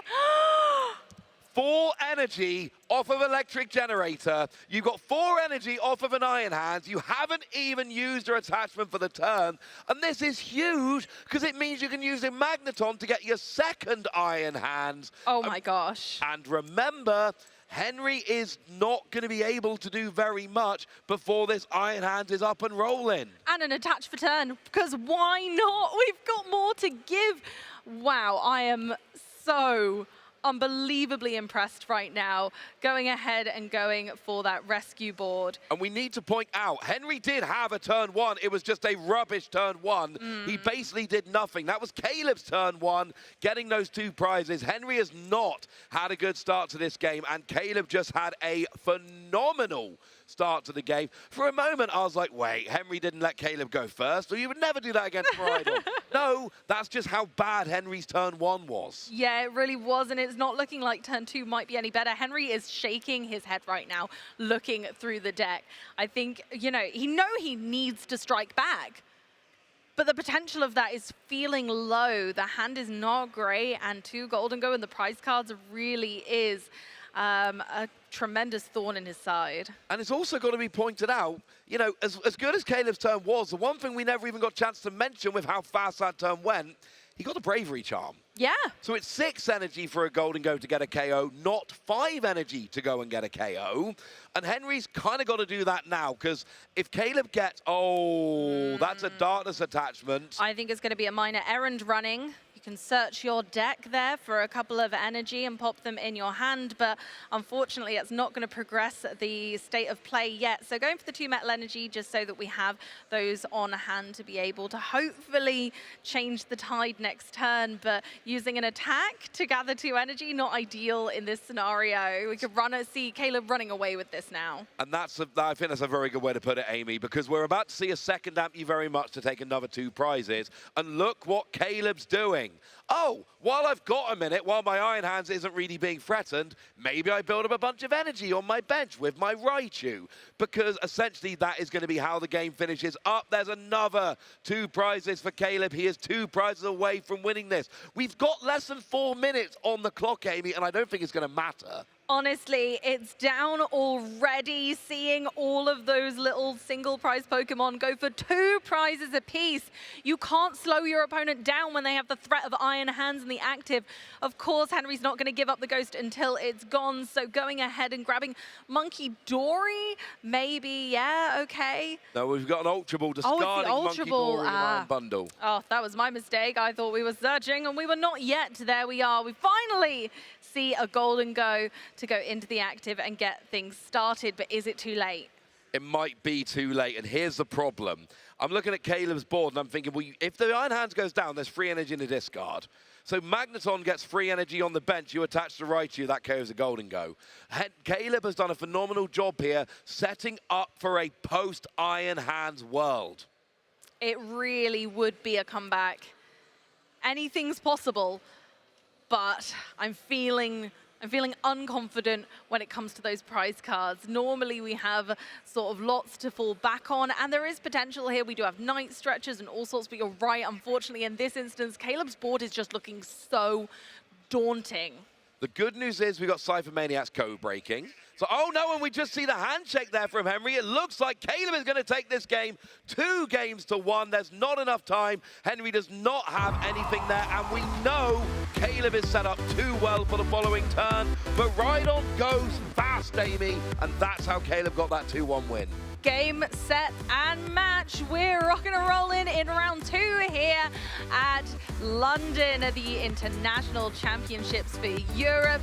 Ross, how are you feeling after that Miraidon slam dunk victory? Look, I got to be clear here. I'm wearing a Miraidon pin. I predicted Miraidon. I've made no secret of my love for Miraidon. Doesn't mean I'm cheering for Caleb when we see this matchup. I want to see a good back and forth matchup. And we saw in game 1 a really nice victory from Henry doing what it did. And I said I was worried after game 2 because Caleb had a really good game going first and won by a single turn. But game 3, the difference in starts there from the 2 players. Oh, it was phenomenal, honestly. And it just goes to show that both players are absolutely fantastic at their art of playing Pokemon trading card game here with us. And I love both lists' ingenuity in this game. But why talk about the game when we could watch the highlights of the game? So we're going into game 2 here with Henry taking out that Iron Hands, and that's how game 2 went. Iron Hands takes 2 prizes, Henry takes it out. Iron Hands takes 2 prizes, Henry takes it out, but then that's where we got the Raichu, and just the moment of the game, hitting that electric generator off of fleet-footed, that double energy off of the electric generator, and that giant KO to take us to a game 3. Absolutely huge. Phenomenal play from both players, but the writing was on the wall there. Miraidon just really showing that actually just going fast still wins. Yeah, the future is here. The future is Miraidon. And I mean, look, that was not, game 3 was pretty straightforward. Oh, yeah. But Caleb lost game 1. And like I say, I always feel a bit nervous if I go first and win by 1 turn. Because that makes me think, well, hang on a second. If I'd gone second in that game, maybe things are a little bit different. I don't get that same level of confidence. But look at that game 3. And the difference is, and this is why Miraidon could be a risky pick. If you hit your generators well, your win percentage goes whee! And that is what happened in game 3, hitting that double generator, and then that double generator. After finishing game 2 with a double generator, absolutely throws your winning percentage up so high, and it's so hard to come back from if you're the opposing player. But if you're like me and play generators and they get 0 energy, then unfortunately, like you say, that's why Miraidon could be a really scary pick. But I love this deck list. I'm so into it. I really enjoy the lack of Area 0 underdepths, lack of Pikachu, just to make sure that instead we're going for consistency. Iron Hands is enough for me. I don't need the flexibility of these other Pokemon to help me. I think that this build is really, really imaginative, and I love it. I love that people are still bringing new Miraidon moves towards us, even after Miraidon's recent victory with a very different style. Now, there's one thing I was watching throughout that game, and I kept counting. Henry kept keeping his bench at 3. And I'm wondering if Henry was preparing for a potential Area 0 underdepth. Because I'm doing the maths in my head, and if I've got 8 bench Pokemon, and my opponent's got 3, that's 11, add the 20 for the base, and you double it, you end up at 240. That's 20 damage short. If, and we know they weren't, but if Caleb's playing Area 0 underdepths and has a full bench of 8, Henry needs 4 bench Pokemon in order for Raikou to get a one-hit KO on Golden Go. And for pretty much that whole match, Henry's keeping his bench space at 3. So I think Henry was always preparing just in case. And you say you're convinced. I'm not convinced. I've got to round off after here. You're going to be catching Pablo, I think, next round. I need a round off. Yeah? Because I need to figure out what is going on with Miraidon. Because I saw Azul's list in Marina, and I'm looking at it, and it's got the 1/1 Magneton, the Pikachu, the Area 0, and I'm like, that's a great the great Miraidon list. I'm sitting here looking at Caleb's I like this list. I like Caleb's style. I like it. It's very different, but I'm looking at it and I'm like, I like Caleb's list. Yeah. I don't know which Miraidon list I like the most. I'm confused, Amy. Well, I tell you what, we can head on over and chat to the wonderful player themselves, Caleb, who just won with our Miraidon list. So why don't we go and hear from the man who made this list himself? Hello, EUIC. Adam Watson here on the main stage with our winner you just saw on stream, Caleb Gedimer. How you feeling, my friend? I'm all right. Still early in the morning, and I'm from America.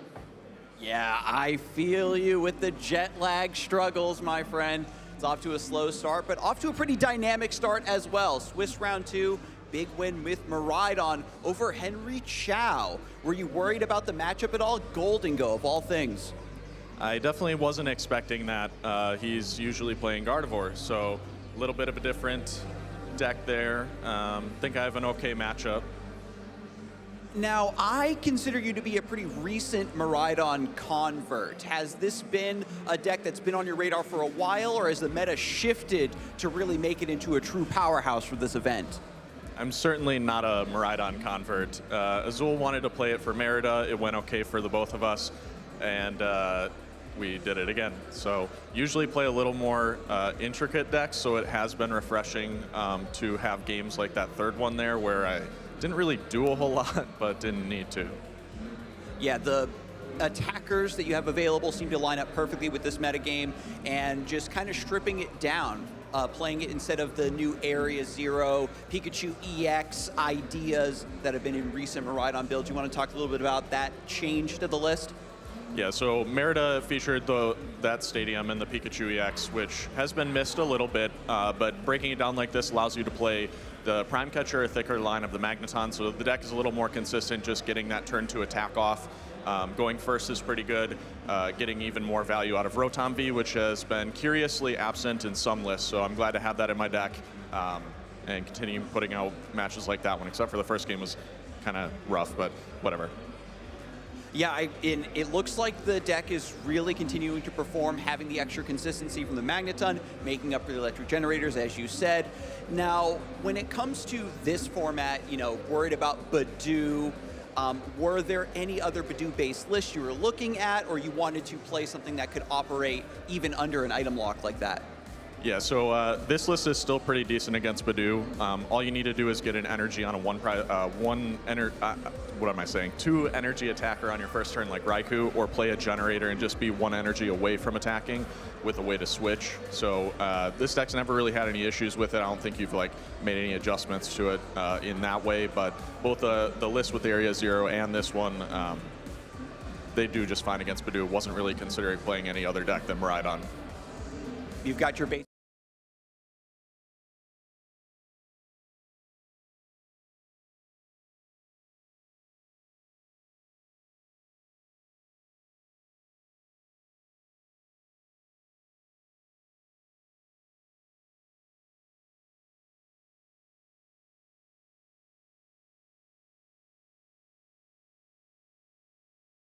Thank you very much, Adam. Always nice to hear from a player after a win like that. Didn't really answer my question as to which of the two lists is better, but, you know, Caleb explaining that both of those lists are good, and it's quite nice when we've got a deck like Miraidon where we've got the Area Zero Underdepths build with Pikachu, or we've got the other build which is, you know, doesn't go quite as wide, but it gives you space for extra kind of Magnemite and Magneton, etc.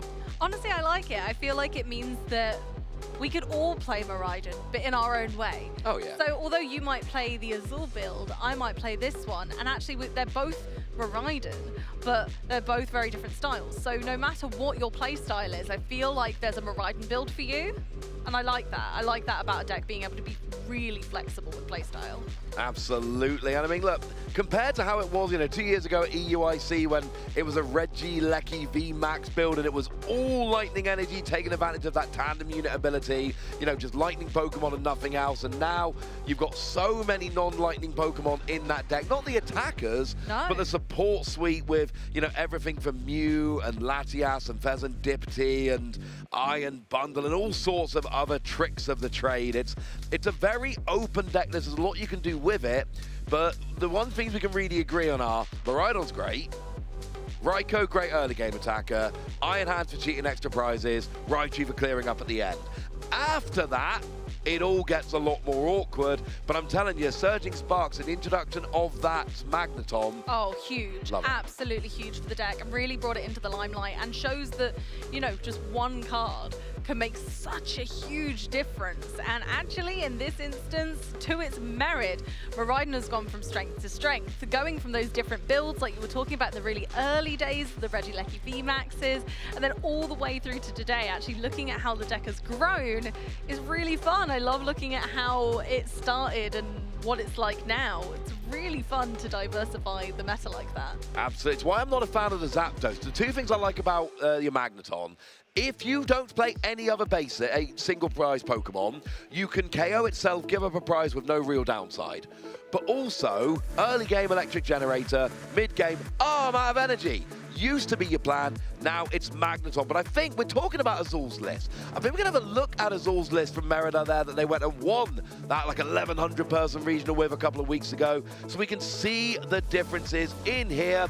Big differences, you got 1/1 Magneton, you've got 1 Pikachu, you've got Area Zero Underdepth, so that you can go super wide, and Secret Box as your ace spec rather than Prime Catcher. Yep, honestly, it's a big old game to spot the difference because it is a really, really different deck. We are utilizing different strategies and we're going in a different direction when it comes to the support, but the attack lines are so similar still. You're still going to want to Arven for the Forest Seal Stone and the Generator early. We're still wanting to utilize Squawkabilly on that first turn. So actually, when you think about the pace of the game, it's still fast, it's still Miraidon-esque, but honestly, the lines for the first couple of turns are still the same. They're consistent. Yeah, one of the reasons we go Secret Box in this build, of course, is because you're reliant on Area Zero Underdepth, so being able to search it out with your Secret Box among everything else is a huge advantage. So a lot of the time, it will be kind of a very early game Arven for Secret Box, and then Secret Box will get your Electric Generator, but it will also get your other bits and pieces as well. You get to play Pikachu, who doesn't get one-hit KO'd because of that Resolute Heart ability. And then, like you say, the attackers are still the same. The big difference attacking-wise is Raikou can go a lot harder, and in some matchups, in some situations, not all, it can take the pressure off of Raichu a little bit. Absolutely. There you go. You're thinking about two different ways to hit those big numbers, and it could have been what mattered when it came up against decks like Golden Go. That 260 HP is so awkward that actually you're thinking, crumbs, I really don't want to use Raichu early. Well, actually, we have another attacker that can go wide like that. Now, some might say this deck is a little bit less consistent, but that's why I really like the secret box as well. Really being able to kind of discard cards you don't need in the moment and bring forward 4 that you do need, that's wild. And being able to use it to search a stadium, the only 2 ways in format to search a stadium, Ross, is secret box and Forest Sealstone. This deck has both. Let's not forget Chorus's Tenacity. Oh, very true. Water very card true. can surge out of stadium, although it does leave you open to Kyurem, so... It's a bit scary. I think a lot of players try to avoid Chorus these days. I often tried. I don't want to play Chorus in my deck, and I absolutely have to. But, you know, look at the Pokemon line here. 2 Miraidon, 2 Iron Hands, 1 Magnemite, 1 Magnezone, 1 Raikou, 1 Raichu, 1 Pikachu, 1 Rotom, 1 Squawkabilly, 1 Pheasant Dipty, 1 Mew, 1 Latias, 1 Lumineon, 1 Iron Bolt. It's a lot of one-offs, and this is the kind of deck, it's the reason you see players like Azul playing this, and players like Caleb playing this, because it is I have got a lot of options. I need to know if I can either search Rotom or Squawkabilly, I need to know which situation is best. I need to know when Mew is going to get me more value. I need to know when I need Latias and when I can afford to not have it, which I believe was also not in Caleb's deck there, because it takes up your bench space, but it's not as big a deal when you've got Area 0 Underdepths giving you that extra bench space. So now you can open it up and play your Latias to give free retreat to your basics. I love both the lists. I think they're both great. I don't know which one I prefer. I think I am a Caleb believer. I think I like the consistent list. I think I'm much more a fan of trying to go for the Iron Hands twice as a definite. I like Azul's list because it's more aggressive, but personally, I am always cluttered with poor luck when it comes to decks like this. So I feel like having my Magneton as a definite feels better for unlucky ducks like myself. And that a lot of the time is the big decision here. Do you want to have the better Magneton line, or do you want to have the advantage of going wide with Raikou in the early game, while also opening up extra bench spots for things like Latias? I cannot decide. I think we'll have to pop this aside and worry about it later. I suspect, Amy, that this is not going to be the last time we talk about Miraidon this weekend. It is, was it the 4th most played deck? So absolutely. This is, it's a deck that's going to be hanging around for a little while. Something that has been hanging around since the very early days of Pokemon, Eevee. We're having all the fun here, Amy. So much. Doesn't seem fair. So we thought we'd give you, lovely ladies and gentlemen at home, a lovely present. We do have a distribution for you this weekend. We are giving you a special illustration rare Eevee GX in Pokemon Trading Card Game Live. Redeem now with EUIC 25 Rainbow DNA. That is an Eevee EX.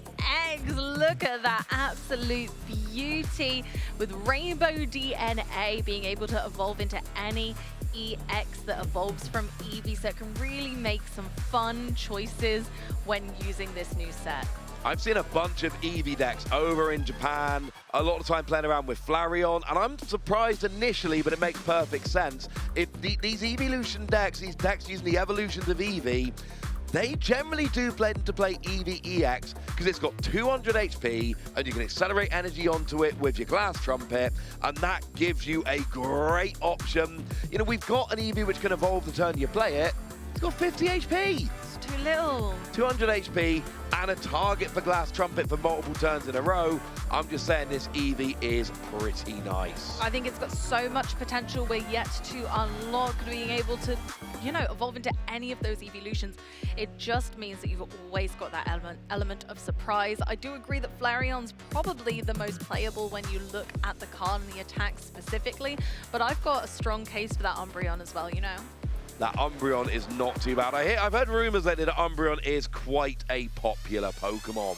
That's what people have been telling me. We've got an artist signing this weekend. Unishido is going to be signing a poster of their famous Umbreon from Evolving Skies. So, you know, people in the hall want to go meet some artists? That is something which is available this weekend. So we've also got a drop going on in addition to the distribution. Here's the deal, right?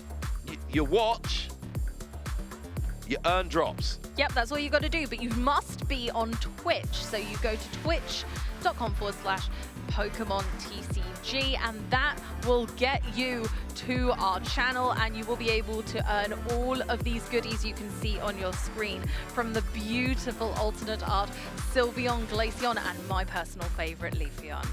Yeah, and apparently watch for 30 minutes after linking your Pokemon Trainer Club account, and then yay, you get yourself the drops. And look, if you're watching this right now, you're already watching the stream. If you're already watching the stream and you play Pokemon Trading Card Game Live, which I know most of you do, make sure you get the drops and make sure you get that distribution as well.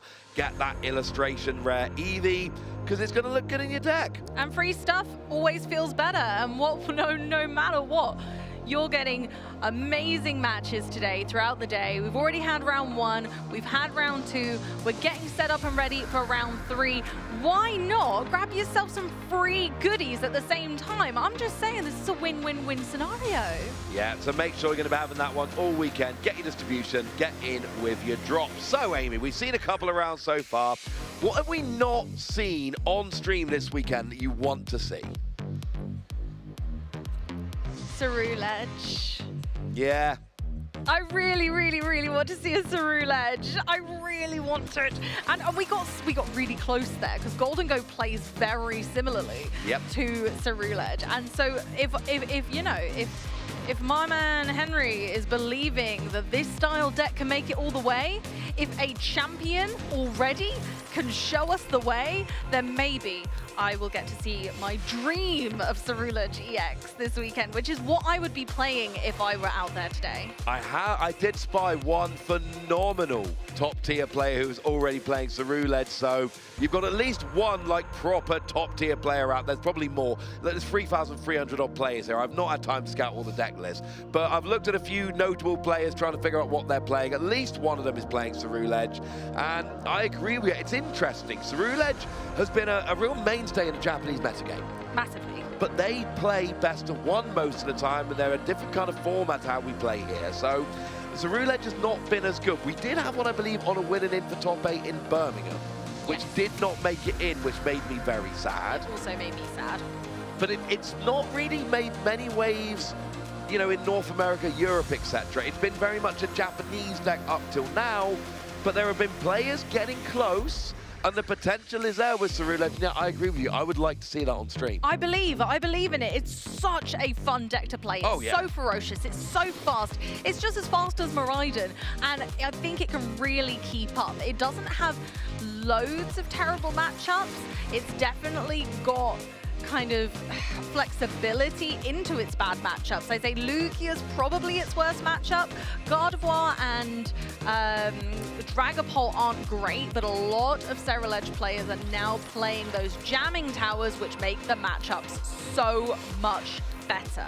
Okay, you did just name 3 of the top 5 decks in the tournament. I did. As potentially not great matchups for Ceruledge. They're not. Unless you tech against them, you need to be prepared. Okay. So as long as you're making sure that I mean, we all knew the Gardevoir and Dragapult are insane decks right now. We know that. So when you're testing, when you're preparing for this event, you've got that in mind.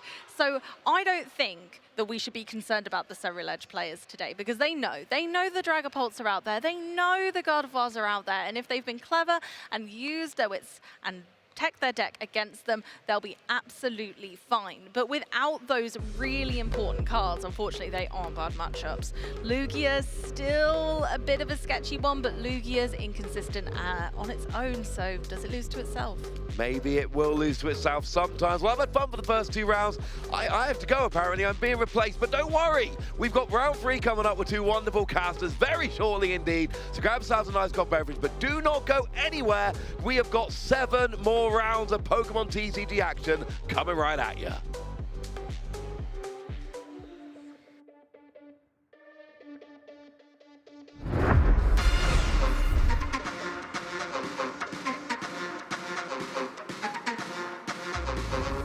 I would say a great trainer is someone who's like willing to work with other people and willing to like let other people help them be better, and also just someone who's nice to everyone, because I think it's really hard to be good at Pokemon if you're not willing to talk to other people and help them out.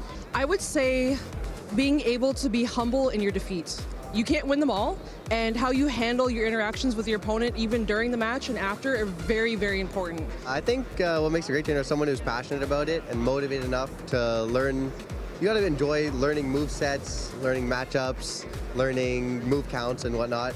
And then the more you play and the more you do, the better you'll be. I think a good trainer is someone who is kind and open-minded and willing to share their experience with newer trainers so that the game can be more inclusive for others.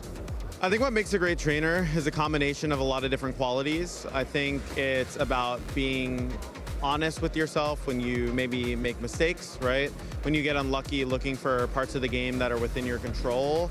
And also you just have to have this like certain eye for the game, right? Like you can look at a board state and you can kind of analyze a lot of possibilities. I think what really it takes is like kind of looking at a bunch of different successful approaches, finding what works for you, but synthesizing the things that are really good to carry over into your own prep and your own skill as a player. Caleb Gettimer has brought everything to this table. I'm Caleb Gettimer, and I am from Wisconsin.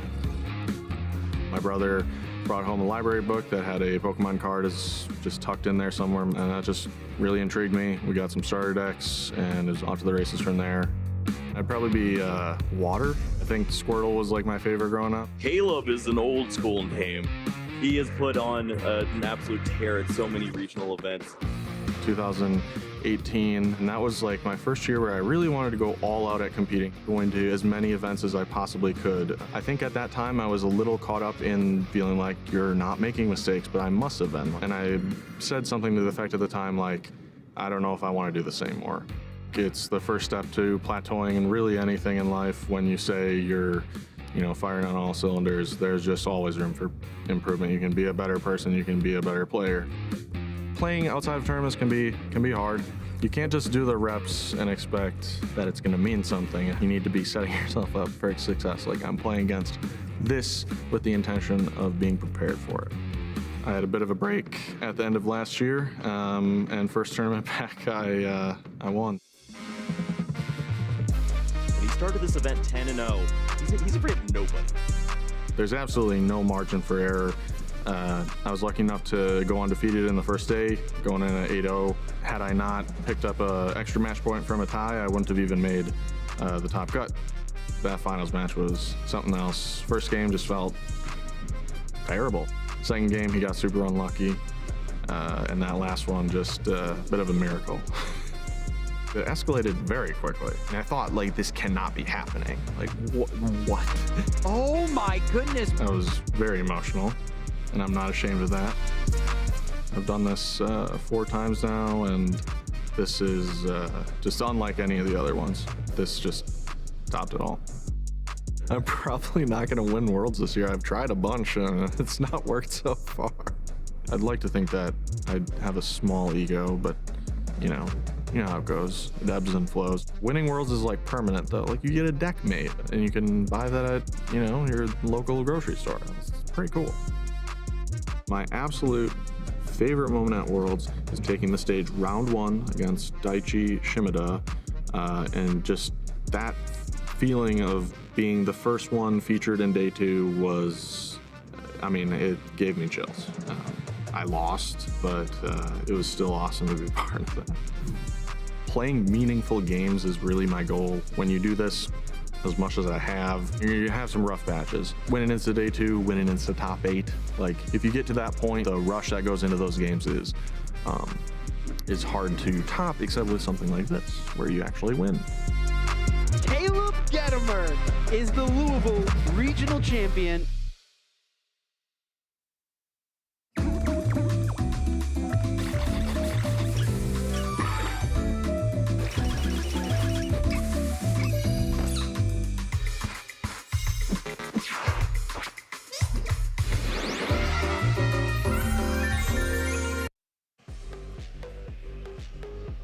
This elegant and colourful venue is filled with excitement as we continue on towards round 3 of our tournament here in London for the Pokemon International Championships for the trading card game. My name is Amy Wasley and I am overjoyed to introduce Pablo to our stage today. How are we feeling about the event today? Very excited, Amy. We've had 2 very cool rounds and I'm honored to be here with the EU team for sure. So I'm looking forward to more amazing Pokemon with amazing people like yourself. Oh, you're too kind. Oh, honestly, it's such a joy to have you over here, and I can't wait to get into the action. We have so much to give. It's only round 3. Can you believe it? It feels like we are meant to be here. It feels like this moment is paramount, and I'm so overjoyed to bring all of this action to you guys. I know, I love that we get to see so much Pokemon at these international events. We get to see all these rounds, see how players are doing from the very beginning. And with round 3 coming up, there's still plenty of Pokemon to go for today. So much. So Ross asked me a question. Ross asked me what deck I really wanted to see here today, and I'd like to pose the same to you. What would you love to see coming to our screens? So I would love to see, I'm a big Feraligatr fan. I don't know if there's a lot of Feraligatr out there. I haven't checked really, but I'm a big Feraligatr fan. I know it has a little bit more merit, perhaps post-rotation, but I would love to see that come into play. Feraligatr just has too many good memories with that Pokemon. Well, I have a little bit of gossip. We do have some Feraligatr in the room. They are being piloted by some great players. So hopefully maybe we can make your dreams come true and we can see some Feraligatr. As of course we've seen, it absolutely makes storms on the Japanese circuit. So, but maybe with some of the supporters that we still have in format, is it better or is it countered? I love that we can use Irida, for example. Yeah, Irida, definitely a great supporting supporter, if you will, for that. But yeah, how about you? Like, what decks are you looking forward to for this weekend? So we had a brief conversation about how much I love Cerulege. Okay. I'm really excited to see some Cerulege action, as we just saw Golden go on our screens, and the decks run very similarly in play style, and it's very much my play style, so I would be lapping it up to see that. But I love me a rogue deck as well, so I'd love to see as many rogue decks as possible doing well as well. I want to see them on those top tables. I want to see them dominating. I want to see my Conkelders. I want to see my Clorfs. I want to see my Feraligatrs. I want to see all of those interesting Pokemon. If you've got a deck in mind at home that you think you'd like to see on the screens, make sure you say in the Twitch chat as well, because if we do look, we will see, and you never know what could happen at an event like this. And speaking of decks that we could see, let's check in with our caster predictions. Yeah, let's see what we all picked, hoping or expecting to do well this weekend. Based on the results we've had, we have Adam predicting that Gardevoir and Pidgeot will be making it to the top, Alex going for that Urchaludon, and Aaron Hens, which we just saw dominate that Goldengo. But there's your Cerulege, Amy. Absolutely, I really think it's got legs in this event, and you know me, I always love to go for a slightly spicy pick. So honestly, I'm really excited to see if it does go far in this tournament, but my other pick is much safer with Badoo. I honestly think this little menace has everyone running for the hills, changing their decks, making sure that they can cope with not being able to play item cards, and of course, it gets a big Amy thumbs up for being a grass-type Pokemon. That Amy thumbs up definitely will give a lot of people confidence, I'm sure. Now, we do have Ross with his beloved Miraidon and that Trolley, which obviously a pretty powerful card. Badoo does get in the way a little bit of that card, I think, in this tournament, especially when being played by decks like Dragapult or Gardevoir, which do not necessarily focus on Badoo as their main attacker, of course, but it does help them out so much in setting up and stabilizing most of the time. Absolutely, and that can be really imperative to someone's strategy, making sure they have all their Pokemon out, especially, let's say, if it's an evolution deck, needing those Pokemon out as soon as possible, get them all in the trolley, bring them to the bench. If you just simply can't do that because Badoo's sat there having a whale of a time saying, no items for you, then it can be so problematic.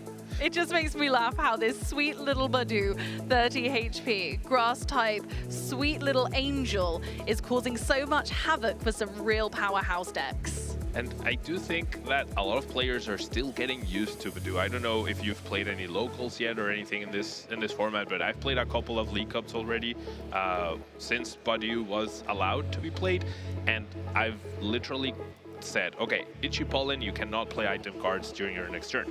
And the first, my opponents will go, okay, I'll draw, and then they immediately want to play an item. And I'm like, no, I just use Itchy You're not allowed Pollen. to do yeah, that. exactly. And so. yeah, you're right. It takes some getting used to. It's Yeah. like when last rotation happened and everyone had to get used to using Ino instead of Marnie. Yeah. And it was really difficult to get used to because you get in these habits, you know your lines, you know your play style, and you know exactly the rhythm of your deck. And you know, like, oh, okay, I need to Electric Generator here, I need to Ultra Ball there. Oh, wait, I can't. Oh, crumbs, what do I do? And then that's really when you totally get flustered, I suppose, and that can really be strength to strength in a tournament like this, a big event. You can't get flustered, you just absolutely can't. Personally, I'm quite okay with Badu because I play Cereal Edge. And so my Charcadets can knock out that Badu quite nicely and easily. I'm not worried about it at all, but I can certainly see how other decks are really getting frustrated over him. Yeah, and Badu has definitely shaped up not only our caster predictions, right, but the metagame itself. We had Regidrago dominating back-to-back events for almost 6 months after Worlds, including Worlds, and now, like, none of us predicted it would do well. Its meta share has dropped quite a bit because it relies so much on those items to really get going. So a single 30 HP Pokemon has really warped everything around the metagame, and I think we're gonna see that for the long term. I totally agree, and you know, Badu was here to stay for a while and it is going to shape things up. It's fun that it's made its way into so many decks, but not only do we have lots of amazing decks at the tournament, we have incredible players and we have some notable matchups to be showing you guys and to get excited about. Of course, you'll be able to watch one of the matches in a moment with us, but there are lots of exciting pairings. With a tournament this large, it's very likely that fantastic players are going to end up playing what I call hard mode and playing against one another. I mean, not to mention that we probably have all the best players gathered here, right? This is not the World Championships, but these international championships have that amazing draw of having everyone come down. And we're seeing it right now. Yeah, we have Pedro against Stephen. That will be our featured match, but we have Joao against Bernard. We have Gabriel Smart against Adam, Pedro Bertuzzi as well, Magnus. So many good names here. Honestly, Magnus versus Natalie, I'd like to get a view in on that one as well. It's always such a difficult moment when you're picking, of course, Francesco against Alberto, both Italian players, absolutely fantastic going on there. And yeah, keeping on going. Fabrizio Cremasoli, love to see him back at events as well. So fun that they're able to carry on competing and doing well. And yeah, Alberto Conti, you know, first right here in Europe. Yeah. Still going strong. 2-0, brilliant way to start the day. I can't wait to see what Pedro and Stefan brought to the table. Yeah, I love seeing someone like Alberto still competing despite having already won a regional, already has a World's invite, but there's so much Pokemon all year and there's so many other prizes to play for, right? The money, the championship points, the travel awards to other international events, to the World Championships themselves. So seeing all these players continue to play despite accumulating over 1,000 championship points, despite winning regionals, really shows how competitive they are. And of course, our featured player Pedro is no stranger to the big stage. Not at all, but I tell you who is a stranger to our big stage is our other competitor, Stefan, who says that they are excited to play his first stream match ever. Can you imagine the nerves? I love it though. Looking great in that yellow player Pokemon t-shirt, just like it was meant to be. Suits it very well. Hopefully we'll see them many times in the future as well. Yep, and now we do see the deck that both players are running. We're gonna have a Lost Box deck. Pedro has always been a big fan of that Lost Box engine. And then over on Steven's side, we have that Poison Cloth deck. Now, is it correct to still be calling it a Cloth deck, even though there's only one copy of Cloth deck? Is this more like a Poison Box sort of deck, would you say? I think it's a bit of a seafood medley. Yeah, I think it's more of a Terrapagos, fruit bonnet, you know, a bit of our turtle and mushroom in there. I think really we're looking at such a diverse deck with so many Pokemon. You can barely write it on a handwritten deck list nowadays. Yeah. So honestly, I think that actually you're right. It's less of a Cloth deck. Of course, Cloth is a really important and imperative single prize attacker in this deck. However, you're absolutely right in assessing that actually this deck has so much more going for it and there are so many interesting moments that we can have with it. Its flexibility is really what gives it its strength, and that's exactly what Pedro does with Lost Box as well. So both decks have the ability to be incredibly flexible with what they're trying to achieve.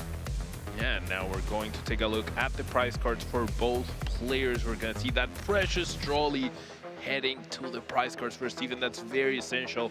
That's going to be a big loss, as well as that Petulant providing that extra poison damage in the beginning, making a donk a lot harder.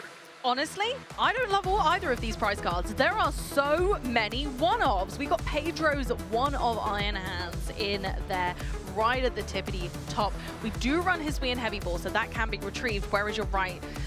Steven's really got their work cut out for them here, with most of their one-offs in the deck being in the prize cards there. We do run 2 Luminions, so that is utterly fantastic.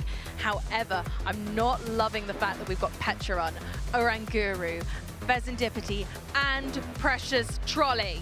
Yep, I mean, with 2 Hisuian Heavy Ball over on the Cloth deck, the Pokemon are more manageable. You play so many single Pokemon that it's expected to have some key ones hiding in there, but that Precious Trolley is the way you set up. It's the way you expand your bench up to 8, and that's gonna be something that Steven's gonna be very disappointed in seeing with this nest ball, that it is actually prized. And here we go with the first nest ball. Not only do we get to see that it's prized, but also then having to kind of scurry around and grab those Hisuian Heavy Balls so that we have the consistency that Oranguru allows us to have, and that Serendipity allows us for that card draw is really imperative. And unfortunately, we're going to be very much seeing that that is not the case right now. Both players are going to be eyeing up their strategy early on and having a mental tug of war as they anticipate each other's moves with this very flexible deck styles.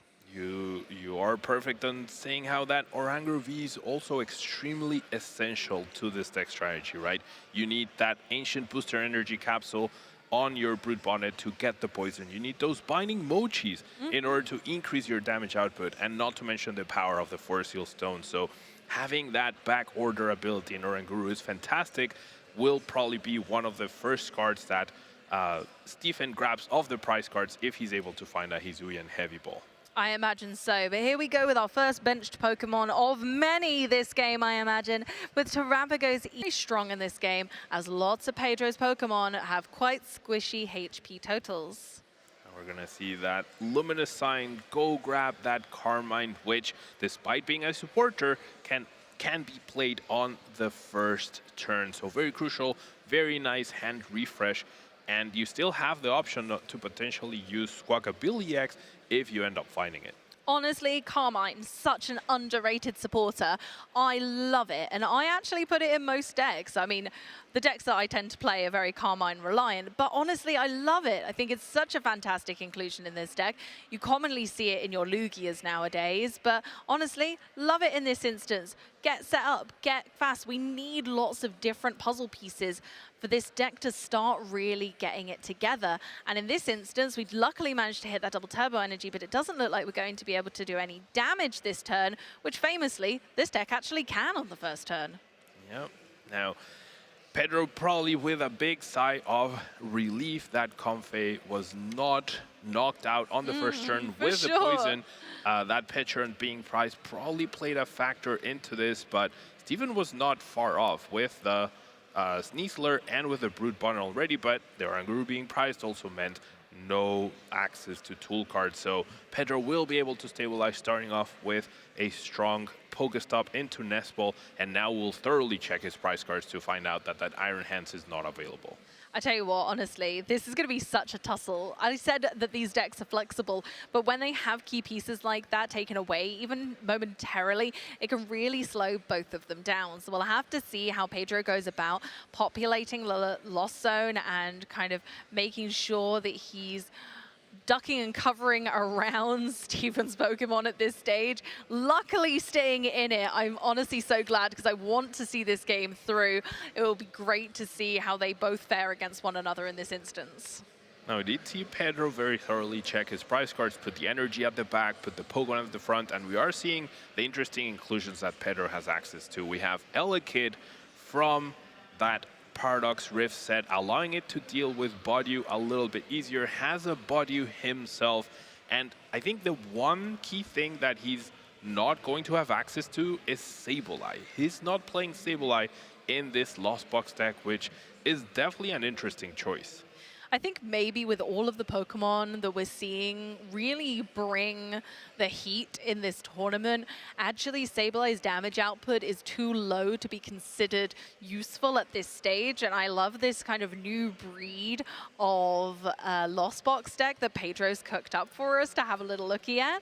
And of course, we got some great items off the Pokestop there, getting on Mirage Gates, but much too early. Not really getting much into the Lost Zone yet, but I'm sure we'll be getting into it. No, oh my goodness, no, not yet. Loads of Mirage Gate in hand. We do have the Colress, thankfully. But yeah, Colress is an interesting card. Look at the top 5 cards of your deck, put 3 of them into your hand and put the others in the Lost Zone. But a lot of people have been really scared of playing it lately because of that Kyurem.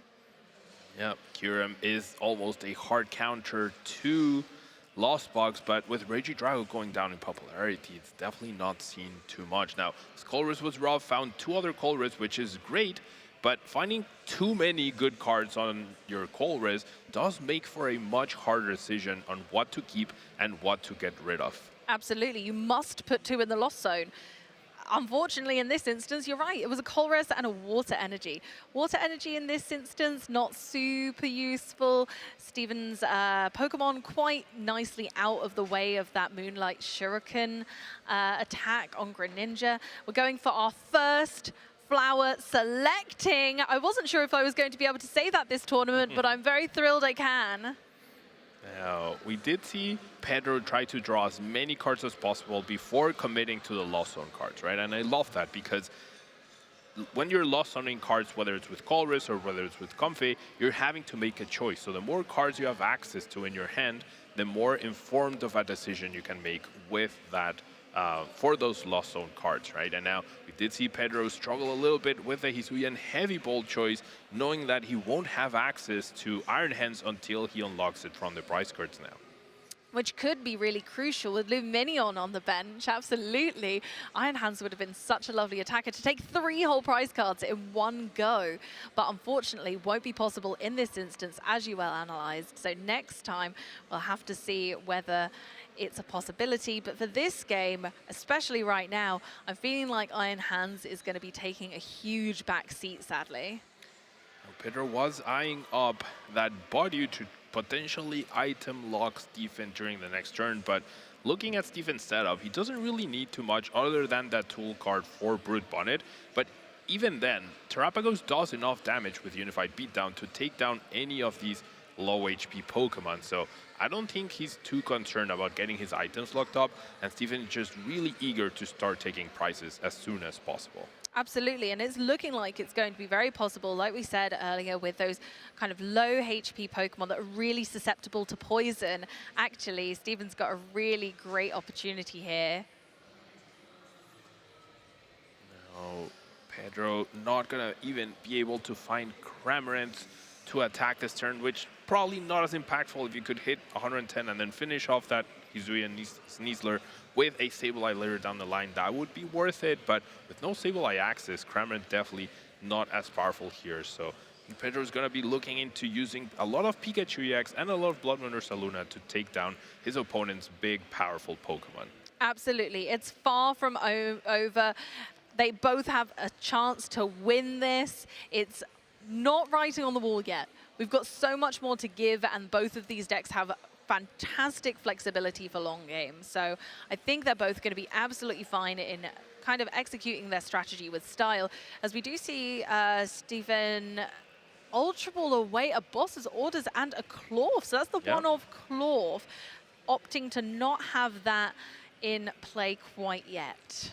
Now, seems like we're about to see one of this deck's main strategies, using Itchy Pollen, but with a Binding Mochi attached, meaning now you're doing a lot more damage alongside the item lock. And with Pedro gearing up to get 7 cards in the Lost Zone to activate Mirage Gate, locking that up, locking switch cards, locking switches, locking Lost Vacuums, out of play, that could be pretty huge. So Steven could be gearing up for that after benching that Badu.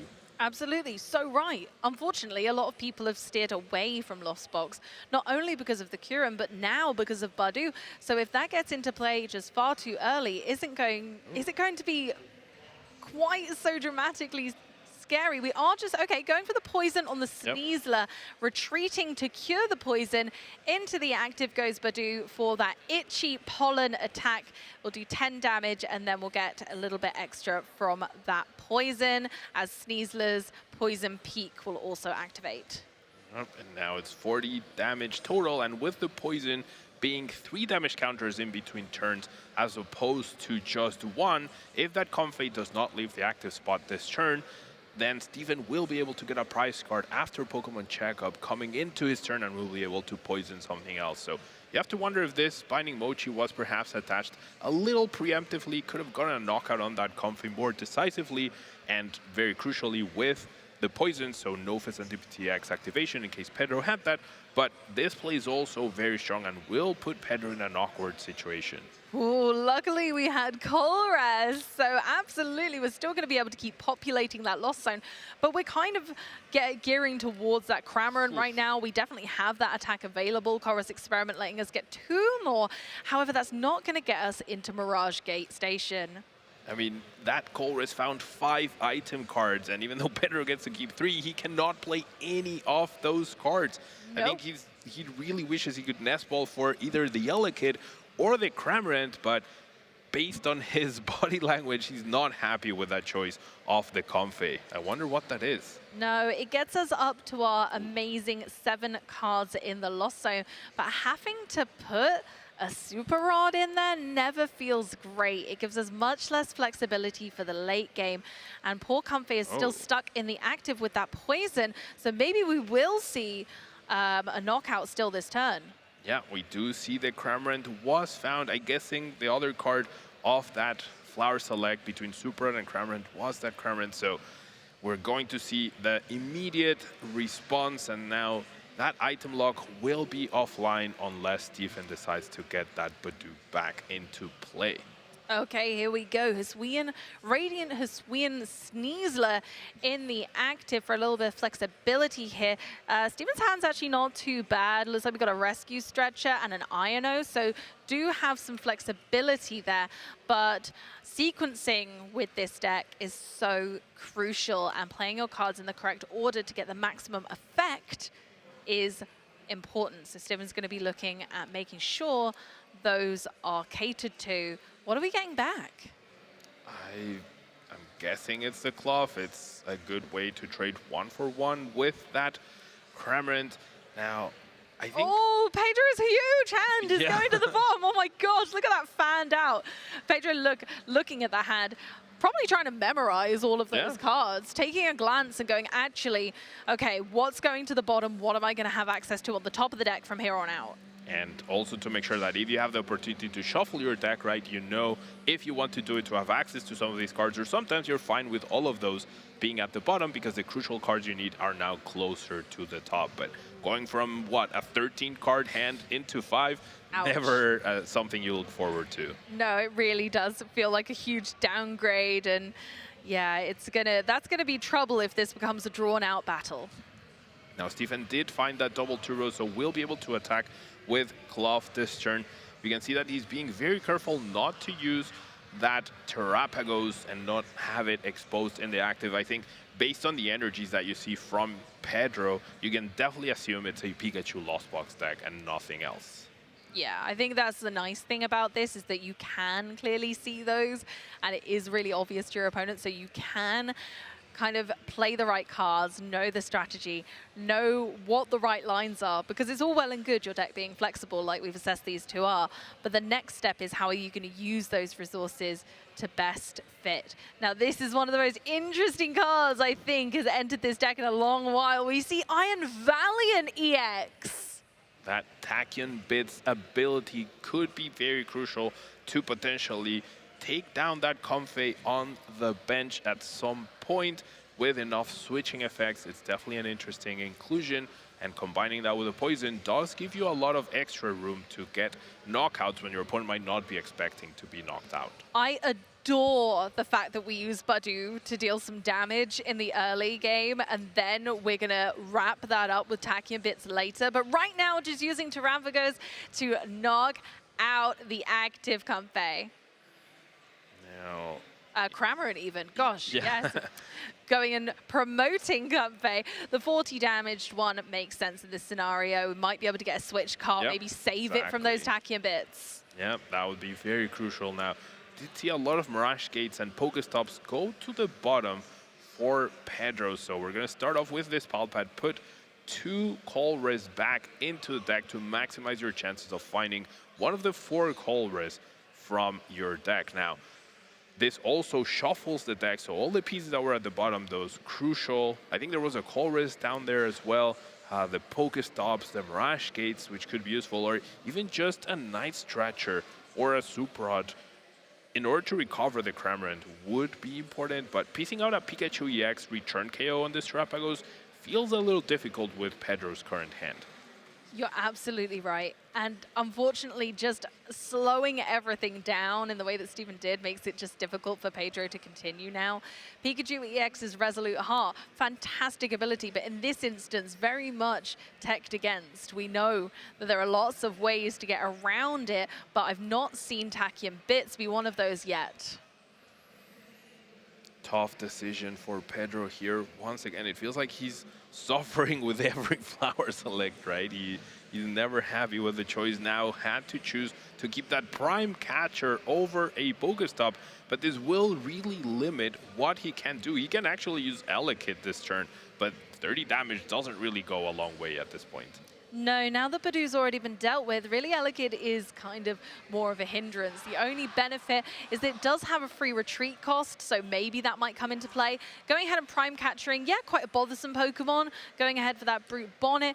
Not only does it have a huge HP at the moment, but also really large retreat cost at 3 energy to retreat. However, the Skyliner ability from Latias will nullify that retreat cost, so basically Prime Catcher being a switch card for Pedro here, which is never what you want to do with your A-Spec. Not at all, especially when it was a tough decision off that Comfey. Comfey's really testing Pedro today and giving him some really tough decisions. Now, decent Colress here does find 2 of the pieces for Pikachu, which is the Pikachu itself and an energy, but I think we are missing that Mirage Gate, and even if we had one, the 2 Grass Energy that Pedro plays are right here in the discard pile. So he would also need a Super Rod to recover those before he could commit to a knockout with them. There's so many puzzle pieces that need to come together. If anyone can do it, it's Pedro, the master of Lost Box himself. If it's going to happen, it's going to happen today. But at the moment, the board state hand-to-hand is looking quite pitiful. It's not going Pedro's way at all. I think we're considering a Badu turn just to slow things down a little bit. Like you said, I didn't see that lovely, I think is it an alternate art? Latias EX down there on the bench. And honestly, that really does make things so much more difficult and brings that Iron Valiant really into the forefront of our minds. Now, lots of options here available still. We might see that Ichi Pollen, but with Stephen's board, I don't think that's really accomplishing too much. And it seems like Stephen was able to navigate this game quite well, even without having access to Precious Trolley. Okay, we managed to grab a Super Rod, shovel up to 3 in any combination of Pokemon and basic energy cards from your discard pile into your deck. Of course, we want that Cramorant, and we're, of course, very well analyzed. We're going for that Grass-type energy and a Metal energy, shuffling them all the way back into the deck. Cramorant is definitely going to be a useful attacker, potentially later on when maybe a Clorf is softened up and such, but also just being able to use a free attacker when we're low on energy and resources is rather valuable. That's a very crucial thing for Lost Box decks, right? You need to be very aware of where all your energy are at. Are they in the discard pile? Are they in the Lost Zone? Or are they priced to make sure you have access to the right energy at the right time with Mirage Gate? Oh, yep, switch karting into our lovely Badu, and I imagine it's an Itchy Pollen scenario, locking his opponent from using items this time. We are very much sprouting with excitement for these Badu, kind of really causing problems for your opponents on both sides. Funnily enough, hitting for 20 damage instead Whoa. of 10 because Brute Bonnet is weak. Still having 160 HP left though. Not gonna bother Stephen too much. And now it's really on him to make something happen. I think his best answer would be to like poison that Badu and use Badu himself to really try to slow Pedro down, but not going to be too bothered at this point. Going to pre-bench that Serendipity in case Pedro is able to piece out a knockout next turn. Does poison both Pokemon. Brute Bonnet can actually not be poisoned because of its Ancient Booster Energy Capsule. And But they're retreating regardless. Yeah, will retreat into that Sneasler to safely potentially tank a hit while risking any of his energy. And Badu goes down to poison. It's down to damage from poison for the sweet Badu, unfortunately with only 30 HP. His Hisuian Radiant Sneasler does go ahead and take that out because of the ability Poison Peak, meaning that poison damage places 2 more damage counters between turns, a total of 3. Perfect math.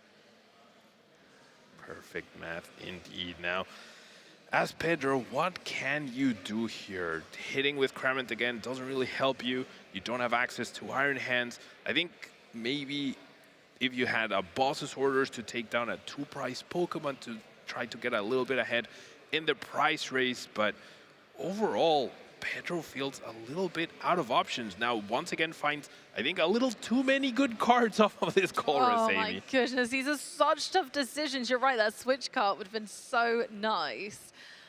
But actually now, we're kind of at a point where Pedro's really slowed.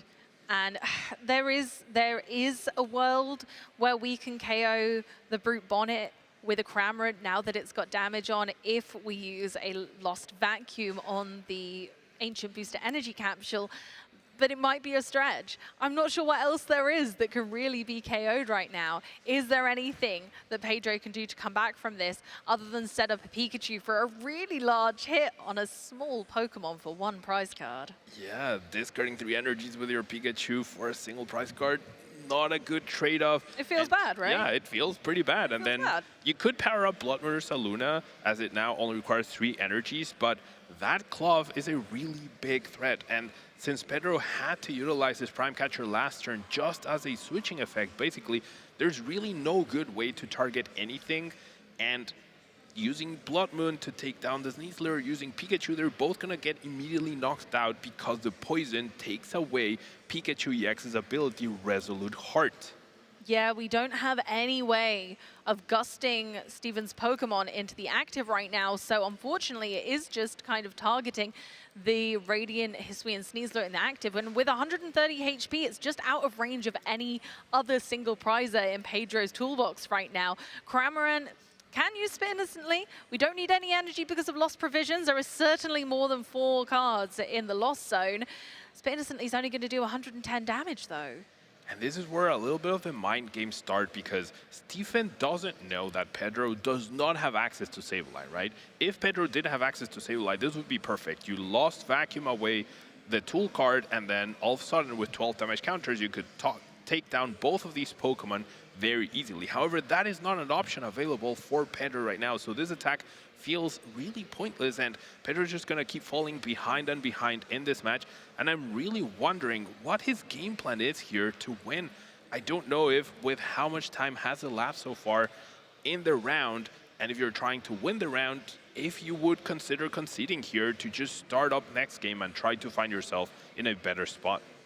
Possibly, but maybe Pedro has a plan. Maybe we're not seeing the secret spice yet, and there is something on the horizon. Of course, Steven's just going on and, KOing that Cramorant once again with Terrapagos, making sure that the other Pokemon are safe on the bench. And we're back over to Pedro's turn again. We are slowly kind of sludging through this match. It is a real tussle as both players are you know, taking their time to make sure that their strategy is the one that's going to bring them to the forefront of this game. We are, what, 5 prize cards to 3 and quite far through our round, as you well assessed, Pablo. So it is a really tough scenario here. Hopefully this isn't a really difficult flower selecting. Okay, not going for the Pokestop once again. So, yep, we had a switch cart, not bad at all. Going for the Pokegear now. So now we have the opportunity of using a boss's orders. Yeah, boss orders could be a decent find here. I think there's nothing to be found there. Oh my word. Yeah, I mean, perhaps you're looking at this, you're like, okay, I'm gonna use Pikachu, take down this Terrapagos that will deactivate the Area 0, forcing my opponent to discard Pokemon as well from their bench and tie up the prize race, right? But what happens after? Your opponent gets a 2-prize knockout again, puts themselves at 1 prize card remaining. As long as they can piece out 1 more KO, they will win. And unfortunately for Pedro, there's no Roxanne, there's no Iono, there's no way to disrupt his opponent's game plan at all.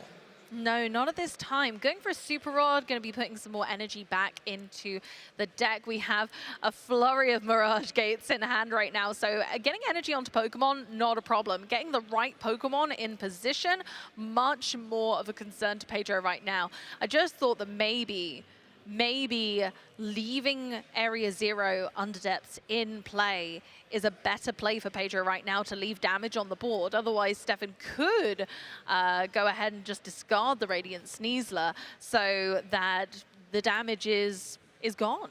I imagine the Brute Bonnet would want to stay, but the rest, you know, you can get rid of some Pokemon there that are really a thorn in your side, like the Luminion, which is kind of very much a bit of a problem when Iron Hands could be lurking. Of course, we secretly know that's not a problem, but you know, it's a concern, and we know that that's likely to be in Pedro's deck. So there is that to familiarize ourselves when you're talking about the mind games that you were mentioning there, Pablo. Yeah, honestly, that might have been Pedro's game plan all along. I think that's his win condition. Take out this Terrapagos, hope Stephen doesn't discard the Luminion after the Area 0 gets deactivated, right?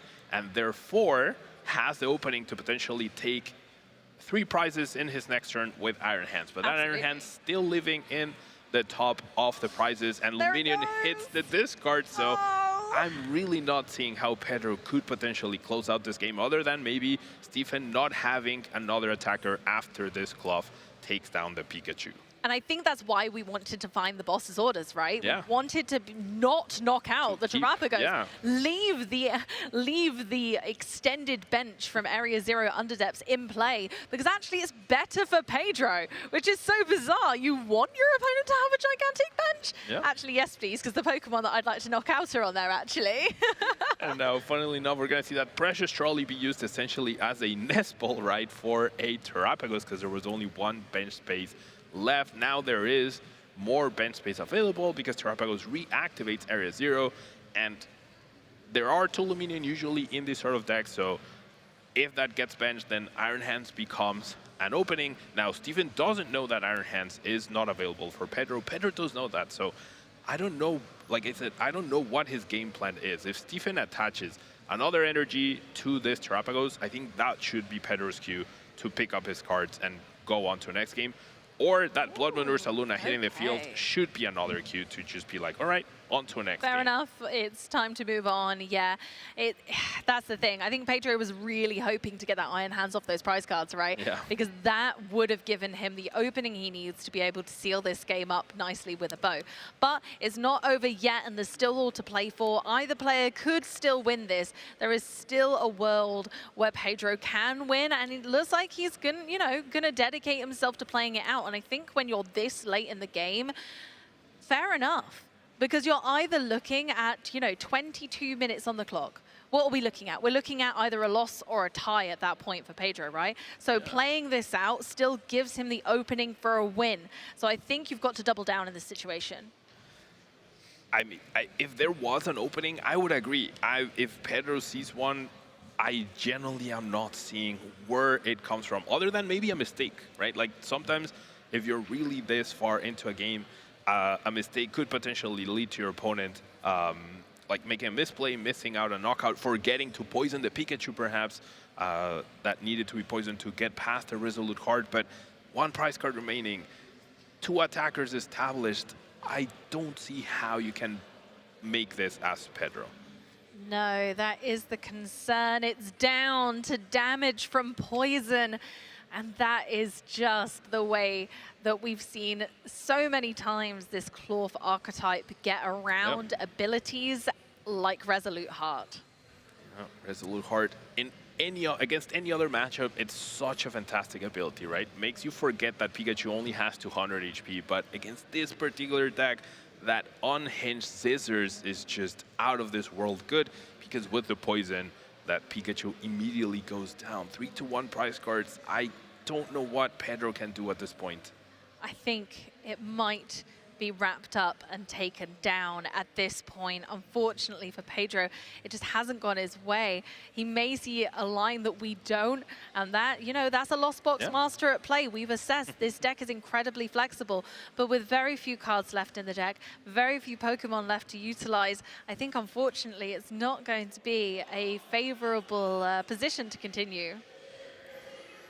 Trying to figure out what to do. Will Lost Vacuum get rid of the poison of the Ancient Energy Booster Capsule, taking away the poison possibility for next turn, unless Stephen does find it again. So maybe that's your opening. You reutilize Pikachu EX this turn and hope Resolute Heart can carry you through to the finish line. Absolutely. It's not a bad idea. Taking away the support items and tools of your opponent is essential. You know, you're right. If Steven just can't get another Ancient Booster Energy Capsule onto that Brute Bonnet, then yeah, absolutely. Pedro will gain back time. And Oranguru is still priced for Stephen, so perhaps there isn't an easy way to find that Ancient Booster Energy Capsule. Now, I couldn't tell what exactly is in the hand. There is a Hisuian Heavy Ball in order to access that Oranguru if necessary. But it looks like that might have been the fist bump that tells it all. Pedro has given the game away, and we are moving on to game 2 with very little time left on the clock for taking enough prize cards, especially with decks that both specialize with taking single prize attackers into the active. Yeah, I'm generally very surprised I didn't see Pedro do this 10 minutes ago, when he was not getting any help from those call risks, when he was not able to be aggressive. And I think Stephen might now have an inkling, like, of the Pokestops, of the call resist. He didn't see Sableye at all. So let's take a look at the replay of what happened in this first game. Unfortunately, it was a little bit of a slow start for Pedro there, but we did take out the Badu nice and early. So that was a really great option, making sure the items are on board. But then, of course, we saw that Terrapagos come in and start just chipping away at Pedro's fortifications. And unfortunately, after knockout, we just saw Pedro get worn down. Resources were thin. Knockouts were taken. Pikachu took out Terrapagos. But then, of course, we saw that Clorf came back for revenge on that Pikachu, and it really summed up the game nicely. Clorf really doing amazing against that Pikachu because of the poison, right? And like, I've been playing this game for 25 years, Amy. I don't remember a time where poisoning yourself was this beneficial, but the Binding Mochi, the extra damage from Weasler, and the extra damage for Clorf is so huge right now. And I think this deck definitely has been underrated a little bit. I'm going to tell you a secret. My first ever deck that I ever built on my own was a poison deck. Really? Because I really wanted to utilize Toxapex GX's poison kind of abilities to be able to knock out my opponents with poison. I thought it was such a fun mechanic when I first started playing that I really wanted to utilize it. So now that we have poison finally doing well, it really makes me happy. Yeah, it's always really cool to see how, like, these mechanics that have been in the game forever, right? Poison has existed since day one in the Pokemon TCG, I believe. are still being utilized in very creative ways. So I definitely love seeing that. Love having these different archetypes right here and now. Oh my gosh, I've just seen the prize cards, Pablo, and I don't like them. I don't like them on either side of the field. Pedro has Pikachu EX prized, and Steven has Oranguru again. Now, the even more unfortunate news for Pedro is that he also prized his Julian Heavy Ball, so that Pikachu is stuck there until it is freed up. Thankfully, it is at the very bottom of the prize card, so likely to be one of the first prize cards being taken. Now, Pedro did choose to go first this time around, which I think is very smart. That plays around the possibility of getting KO'd on the first turn by that poison damage that we've been talking about so much. Absolutely. Petrarunk can just come forward, 8 damage. It can do 80. That is wild. And wild, especially for Pedro's Paul Comfey, who only have 70 HP. So yeah, essential to be going first. But also it is beneficial for the Lost Box deck just to start populating the Lost Zone as soon as humanly possible, get resources out, and just take that first turn away from your opponent. Yep, populating the Lost Zone, very key indeed. And then you also get to play a lot of your item cards preemptively right before you get hit with that itchy pollen that we saw Stephen try to utilize and probably delay just a tiny bit last game, but that might have been enough as Pedro ran into a 5-item Colress on his second turn under item lock. But we're starting to see... unfortunate. Yeah, a little bit different start now for Pedro with the double Colress. Double Comfey will likely to be able to get enough cards in Lost Zone to answer any sort of Comfey with that Cramorant next turn. Which feels great as well, because I think, especially with Badu running around, Cramorant is such a lovely answer to that. If you're able to Comfey and Colress early enough in the game, you might only suffer 1 item lock turn, if that. Okay, another Buddy Poffin as well? Yeah. We're really going. We are going to the races. We are Buddy Poffin off, and we're going to be able to get more basic Pokemon. Might be worth using it now just in case of Badu, but could be held until later just to allow that space for any benched Pokemon. Like, yeah, we're going to go for an attached retreat on the Comfey to be able to do some more flower selecting. Selecting those cards, yet the extra Buddy Poffin can go. We've already got one of those. Now, Pedro does have an interesting decision right now. Does have a Pokegear in hand, which under normal circumstances, you wouldn't want to play that this turn. Oh, yeah. And you would rather have Flower Select, Conceal cards to potentially dig for more cards into your deck and then play the Pokegear. So you're looking for more cards from the top. But in this case, because you know there's the threat of the potential Badu, now you probably want to play it preemptively before you start your next turn, because you have to prepare for the worst, right? And the worst is a knockout with a Badu having a Binding Mochi, knocking out your Comfey and your under item lock as well. And this is exactly why Badu is one of my caster picks, because it really has changed the way that people play. Yep. It's not just changed deck building. You're right, it's changed the way that we use our cards, the order in which we play them, and we've got another really tough flower selecting. Oh my gosh, Amy, Prime Catcher or Colress. You want the Colress for next turn, you want the Prime Catcher for the rest of the game.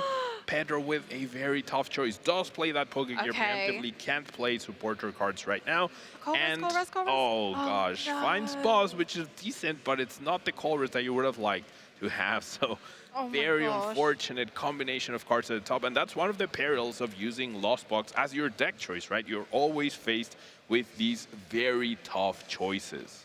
Absolutely. Unbelievably tough choices through both games now. Pedro has had some of the worst flower selecting luck I have ever seen. I've got to be honest with you. It honestly is astounding. And like you say, is one of the perils of playing this deck. But let's move over to Steven's first turn as we start with Iron Bundle in the active.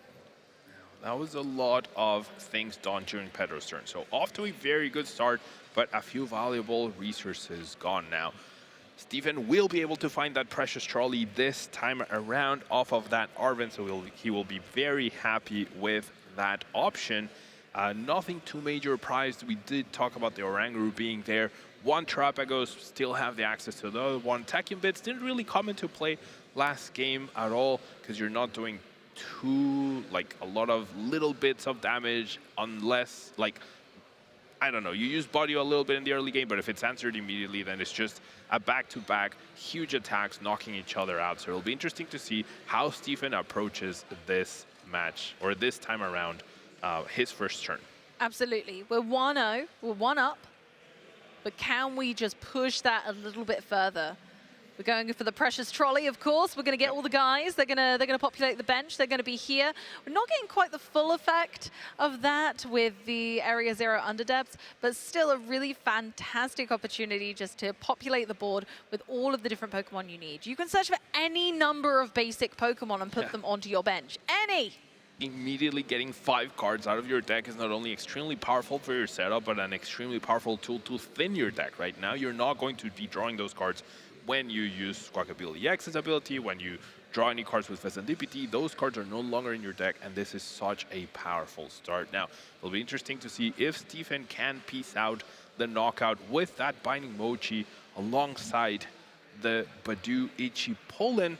Does have all the pieces in play he needs now, just missing those crucial tool cards, the Binding Mochi and the Ancient Booster Energy Capsule, which it's right there. I love that we There get to they see are. both ways. With last game, we got to see the attacking with Badoo and then the potential of mopping up with Tachyon bits. But this time is exactly as you guessed, as you knew that we can actually use Badoo to attack for a higher damage amount, going for 50, and then of course the poison knocks out.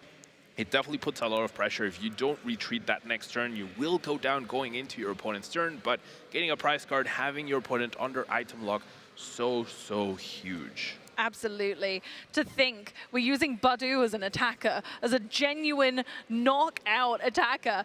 This guy, look at him, he's so happy to be here, but he's such a menace. Such a menace. Now, something interesting to note last turn is Stephen did have a Hisuian Heavy Ball in his hand. Could have grabbed that Terrapagos off the prize cards or the Oranguru, but chose not to play that, seeing what he gets off the prize cards, and then gonna see if he needs any other help from the prize cards there. But now on to Pedro, does have the energy, does have the retreat into the Cramorant to deal with that Badoo. Not much else going on for him, unfortunately. No, with no access to items, it was a Flower Select. Kieran hit the Lost Zone. We're finally up to 4, so thankfully the perfect number for Cramorant to come and make a splash, taking out Badoo. Yep. Now that marker on the Brute Bonnet should not be there because it hasn't been utilized just yet this turn. Stephen does have the Colress's Tenacity in hand, so will be able to search for an energy, will be able to search for Stadium to expand his bench as well, and should be able to piece a knockout here. And being ahead of the prize cards, 10 minutes left in the round, I don't think Stephen can lose this round. I think it's at worst a tie for him here. I think you're absolutely right. I don't think this battle is going to take many unexpected turns at this stage. I think it's looking like a victory, but you never know what can happen, and you never know who might break the balance. Here we go with the Serendipity. Flip the script, just keep grabbing more and more cards. One of the most influential cards from our Shrouded Fable set, bringing in a plethora of consistency to so many decks, making it possible for them to do better and better. We're finally playing that Hisuian Heavy Ball, I imagine, for our Oranguru or Terrapagos, but I think I would go for Oranguru. Yep, we already have that other Terrapagos in play. Oranguru's ability so crucial. Get those tool cards. Even if you just want to thin your deck, it's such a good ability to have. But point to hit you with an Iono or a Roxanne at some point, which Pedro isn't running one of those, but Stephen doesn't know that. So getting that into play, having that safeguard is super clutch as we see that Forest Seal Stone getting grabbed. Absolutely. Finally, we're able to use Oranguru V. A lot of people didn't think this was going to be a Pokemon that's that kind of used, I guess. But in this instance, its niche ability actually helps so very much. Being able to use back order to grab 2 items from the deck, excellent. There's not a lot of item search where you're able to take more than one. Arven and, of course, who am I thinking Irida? of? I am thinking of Irida. Yes, Arven and Irida being our supporters, but why not do it on an ability if you can? Yeah. Now we're gonna see that Iono once again attacking Pedro's not so huge hand this time. It was a decent 6 cards. Choosing to go for Iono instead of the Colress Tenacity to guarantee that energy that is needed to continue to apply pressure. So interesting choice there, because this, if the energy has not been drawn, which I don't think it has been, will force Stephen to commit that Force Seal Stone just to grab the energy to be able to attack this turn. So not sure how much I like this play in particular. You do get the KO, but it costs you your V-Star, which is a one-time use per game. So I think that could make it so that finding a follow-up energy after this one could be a little difficult for Stephen. Maybe, especially with Colress being at the bottom of the deck now. Yeah, we know that exactly. for sure. So we're still going to take a knockout. We're going to keep putting the pressure on. It's still working. It's still imperative that Stephen just keeps taking knockouts. We're going ahead and taking that second prize card of the game, and it'll just keep going from here. And I think that's the thing. If Stephen just keeps putting the pressure on, can Pedro respond? Pedro, it's definitely all on him now. Since Stephen was not able to get 2 prize cards this turn, if Pedro can piece out a 2 prize knockout followed by a 3 prize knockout with Iron Hands, that could be great, but with no Luminion in play, with no Squawkabill in play, that could prove to be very difficult. So Stephen definitely in the driver's seat. The only way this Terrapago gets answered is with a 2 prize Pokemon, and by being at 4 prize cards, he can just go 2-2 and win the game right there. Absolutely, and that's what we always talk about prize mapping.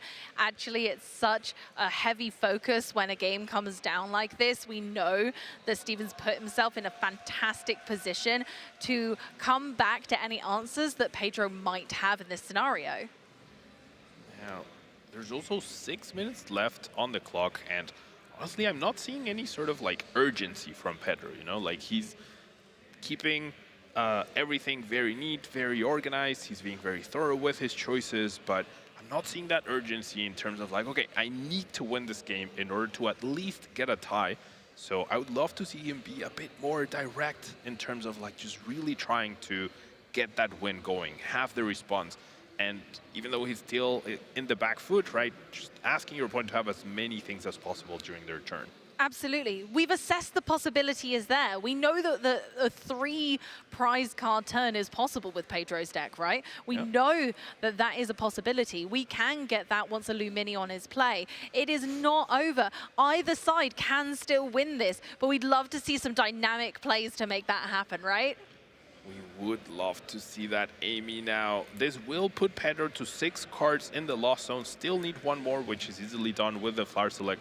Had to keep that Blood Moon. That is how you're able to answer that Terrapagos. And there's no Cloth in play. There's no energy attachment available just yet. If you can find the Lost Vacuum to take away your opponent's tool card, forcing the Oranguru once again into the active, I don't know, maybe Pedro has a chance if Stephen is not able to get a knockout on the Blood Moon as a response. Absolutely, and that could turn the tide. So it's just whether we can get there, really. Can we get to that point? Is there enough time? Is there enough resources? Blood Moon Ursaluna hits the bench, and of course we're going to go in with the Mirage Gate. We've just got enough cards in the Lost Zone to make that plausible. So we've got, a nice colorful energy array there. Being able to search your deck for 2 basic energy cards of different types and attach them to your Pokemon in any way you like is so flexible, and one of the things that really makes this deck shine. Stephen, I think, put himself in the back foot with that Iono. If this Terrapagos goes down, there's only 1 bench space available, right? And therefore, you either have to bench Luminion to find your energy, or you have to bench your Cloth. But then how are you finding your energy? This Flip the Script is going to need to be very, very impactful here if Stephen wants to piece out any sort of response, as he top decks the Colress Tenacity of the top. Wow. That was an insane top deck. Let's go. We want to make sure that we were getting that energy. You're right. It was so crucial, Pablo. But here comes Colres at exactly the right moment. He's working for both sides on this table. But oh my gosh, he's just put in some major work here with Colres tenacity. Search a deck for a stadium and an energy. Can be a special energy, of course. Reveal them and pop them into your hand. Not only does it give us the Area 0 underdepths, but also that important energy, as we were saying. We're going to thin the deck a little bit with some back ordering from Oranguru before he jumps back to the bench. Such a huge card, Amy. I get, like, it's a single copy as well, so the chance of that happening were so low, but it was exactly the card that Stephen needed. Now with Terrapagos and with the R0, he can answer that Bloodmoon Ursa Luna, even if he doesn't have access to the Glove, and he does have that Night Stretcher to immediately get back to Terrapagos. I think what Stephen needs to recognize here is that he needs to avoid benching any sort of lightning weak Pokemon that can be taken down by Iron Hands, and since he already top decked that Colress instead of having to bench the Luminion for it, that's so huge, because now that door has closed for Pedro at this point in time. You're right. It was so dangerous to be thinking that Luminion might have to be around, because we've assessed that that would allow Pedro to take his final 3 prize cards. So taking that off the table makes a huge difference. And, you know, Steven might just win this now because of it. Wow, like just that being the pivotal moment of this game, knowing that that top deck changed everything. We thought it was going to have to be a Fezandipity. We thought Fezandipity would need to flip the script on this game, but no, the top deck gods answered. Yep. Now, there is an issue, though. I don't know if Stephen has enough basic Pokemon to be able to bench in order to get to the damage threshold without benching a Luminion, so he might be forced to that in order just to take this KO on the Bloodmoon, and there's the Luminion. So Pedro now has an opening. Pedro could use Iron Hands to take down this Luminion for his last 3 prize cards. This is huge. We thought the top deck saved Stephen, but needing to bench that Luminion just to get to enough damage to knock out that Bloodmoon Ursa Luna could prove to be his undoing this game. There is always a chance of a comeback, and it just proves it right here. Unfortunately, there just wasn't enough scope for those benched Pokemon. Luminion is here, and this opens up the gate wide for Pedro to be able to take this second game. This is what we've been looking for to change the tides of play. Now, time has been called. Stephen is turn 0, so Pedro will have 2 opportunities to win, 2 more turns to win this game. And because he doesn't have a 2-prize Pokemon in play just yet, he can definitely pull this off. He will have 1 turn more after this one in order to piece out that knockout on the Luminion with Iron Hands, or potentially attack the active with Cramorant for 110 damage, plus whatever poison damage also piles up, and then finish that up with the Iron Hands Ampu very much. So the opening is there. The question is, can Pedro pull it off with the 2 turns that he now has after time has been called? Big hit! Terrapagos EX takes down the fearsome Bloodmoon Ursa Luna for 2 more prize cards. We are just steering ahead for Stephen, but unfortunately there is that Luminion on bench. So here we go, seeing whether Iron Hands can pull through and take a win for Pedro. Pedro just top decked the Iron Hands. He doesn't have the other pieces that he needs. Right now he needs Boss, 2 Mirage Gates in order to pull this off. But because there's no 2-prize Pokemon in play, he has 2 turns to pull this off. However, Stephen, if he can Badoo next turn, that would be Pedro's undoing, because he would not be able to play Mirage Gates during his turn. Now, he did find 2 Mirage Gates off this Colress, so if he finds Prime Catcher, he could actually pull this off now, Amy. Absolutely, this could be it. Let's see whether all of the pieces will come together or not. But like you say, we've got 2 turns. I'm not too worried about it right now. I'm not concerned. I feel like there's enough time and energy to go around. Going for the Buddy Poffin, checking the deck. The Prime Catcher is in there. Yep, So we only have 2 energies available in the deck right now, so we need to find a Super Rod and a Prime Catcher. Now, if you want to maximize your chance of pulling it off this turn, you could preemptively bench the Iron Hands, play 1 Mirage Gate, attach 2 energies, and then start using those Flower Selects. But with only 1 switch, that would probably be a little too risky. So I don't think you can afford that. So if Stephen sees that coming and benches a Badoo and uses the item lock next turn, that would be it for Pedro. But Pedro definitely still has the opening.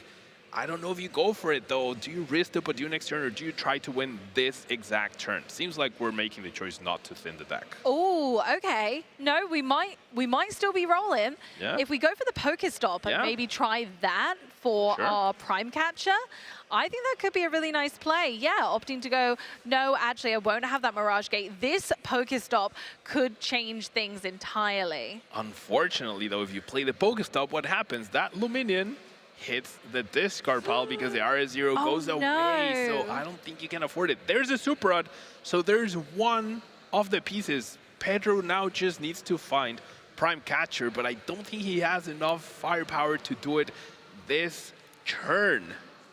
Maybe not. Is there an energy in hand? No, there's no energy in hand. There was an energy found. The choice right now is energy or Super Rod. But if you keep the energy to retreat, you still need to find Super Rod and Prime Catcher, and you can't find 2 cards off of Comfey. However, you keep the energy, you could conceal cards into Super Rod and Prime Catcher, but the odds of that happening are so incredibly low that I don't think I would risk it, but seems like Pedro has something else in mind. Here we go. There's a concealed cards, huge! Super Rod and Prime Catcher. It has to be those 2 cards. And no, there's a Super Rod. There's a switch card though, so we can still use one more Flower Select to find Prime Catcher. Here we go. This one could last be it. chance. This is the chance. This is what we need. And there it is. There's all the pieces. I can't believe it. Pedro has pieced everything together. Has the double Mirage Gate, has the Iron Hands, and has the Super Rod to put 3 energies back. What are we watching, Amy? This is insane. We're seeing the comeback of the century here, folks. We're seeing it all pieced together perfectly. Now we just need to make sure that no misplays happen and that we're making sure the sequencing is perfect for Amp you very much. Pedro out of nowhere will be able to pull this off. This is crazy, Amy. 3 different types of energy heading back. We're going to see the first Mirage Gate be utilized. There are 2 lightning energies in there, so we need to choose 1 lightning and another one. We Mirage Gate again, and there's all the pieces, and this all comes down to Stephen needing to bench that Luminion to be able to answer the Blood Moon Ursa Luna as we see the game ending in turn 1, and we are going to be tying up this game. Pedro pulled off an impressive victory, showing that you never ever give up. We thought that game was over quite early on, and boy, we were wrong, and I'm so glad of it. Yeah, I mean, this was definitely the opening that Pedro was looking for in that previous game 1, but he wasn't able to find that Iron Hands, and the Luminion also went away, even if it had been an option. So great play this turn, or this game by Pedro. Amazing, finding all those pieces. That Radiant Greninja deserves a monument for it. Like, those, he found the exact, almost the exact 2 pieces that he needed off of that concealed card. Absolutely. Honestly, Lost Box Master. I've said it before, I'll say it again. Bringing that to a draw, wow. We're going to see just how that happened in our replay as we see just how every step unfolded to create a win out of seemingly lost situation. Of course, going for all of that population of the Lost Zone, taking the early knockout of the Badoo was awesome. Yep, things were not looking great for Pedro because of the item lock, because of how far ahead Stephen was getting in that other game. But really have to wonder, that Iono was what ultimately made this happen, right? Having to use the Forest Hill Stone for an energy instead of having the Iono for the turn after, playing the Cold Risk, guaranteeing the energy. I think that sequence of choices where Steven definitely affected, and then Pedro was able to find that Prime Catcher very clutch and get all the pieces necessary to amp you very much and close out this game, as we saw, yeah. The Ampio very much danced with the iron hands at the end. I love it so much. I love it when players have a good laugh as well. We can tell everyone's having fun, and of course both players joined in with the Ampio very much. Love that attack. We assessed early on in game one that was the key to victory, to take those 3 prize cards, and then it all just came together seamlessly at the end there thanks to that prime catcher. Whew. Yeah, it really did. Pedro needed such a high card count combo, right? The Ampio the Iron Hand, sorry, the double Mirage Gate.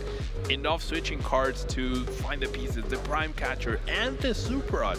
And he was able to find it all. Those flowers selected were definitely the best ones. They were the best one. They left the best till last. The company knew what they were doing. It's okay. It all came together in the end, but it was looking so scary. I would not want to have been the Pokemon master making the decisions on those flower selecting, because it is so tough, and it's such a tough deck to run because of that. We know it's difficult to play so many rounds, focusing so hard on these decisions for each matchup. You've got to know your stuff. Yeah, and each decision comes essentially with risk assessment, right? Pedro had a choice between conceal cards now or keep one of the pieces that you need, which was a Super Rod, for next turn. But he also knew that there was a risk of Badu hitting play. Last turn there was no Badu, otherwise Steven likely would have benched that instead of the Luminion, right? But now he has an extra prize card. Now he has his top deck. He could play a supporter to find the Badu, lock me out of those Rash Gates. So Pedro knew he had to win right there and then, risked it all, keeping that energy, and he was rewarded for it. I love that. Go big. Yeah. Go big, because honestly, these are the moments. This is an international championships. That was round 3. We've got so much more to come, but that was exhilarating, seeing some of our top players really bring it home and show what they're all about. The match ended in a draw, but both games concluded and were absolutely fantastic. What an honor it is to watch players of this caliber. Yeah, Pedro, no stranger to the international scene, right? Already an international champion in Oceania, multiple top cuts as well over the years, and he's back in Europe trying to get another one.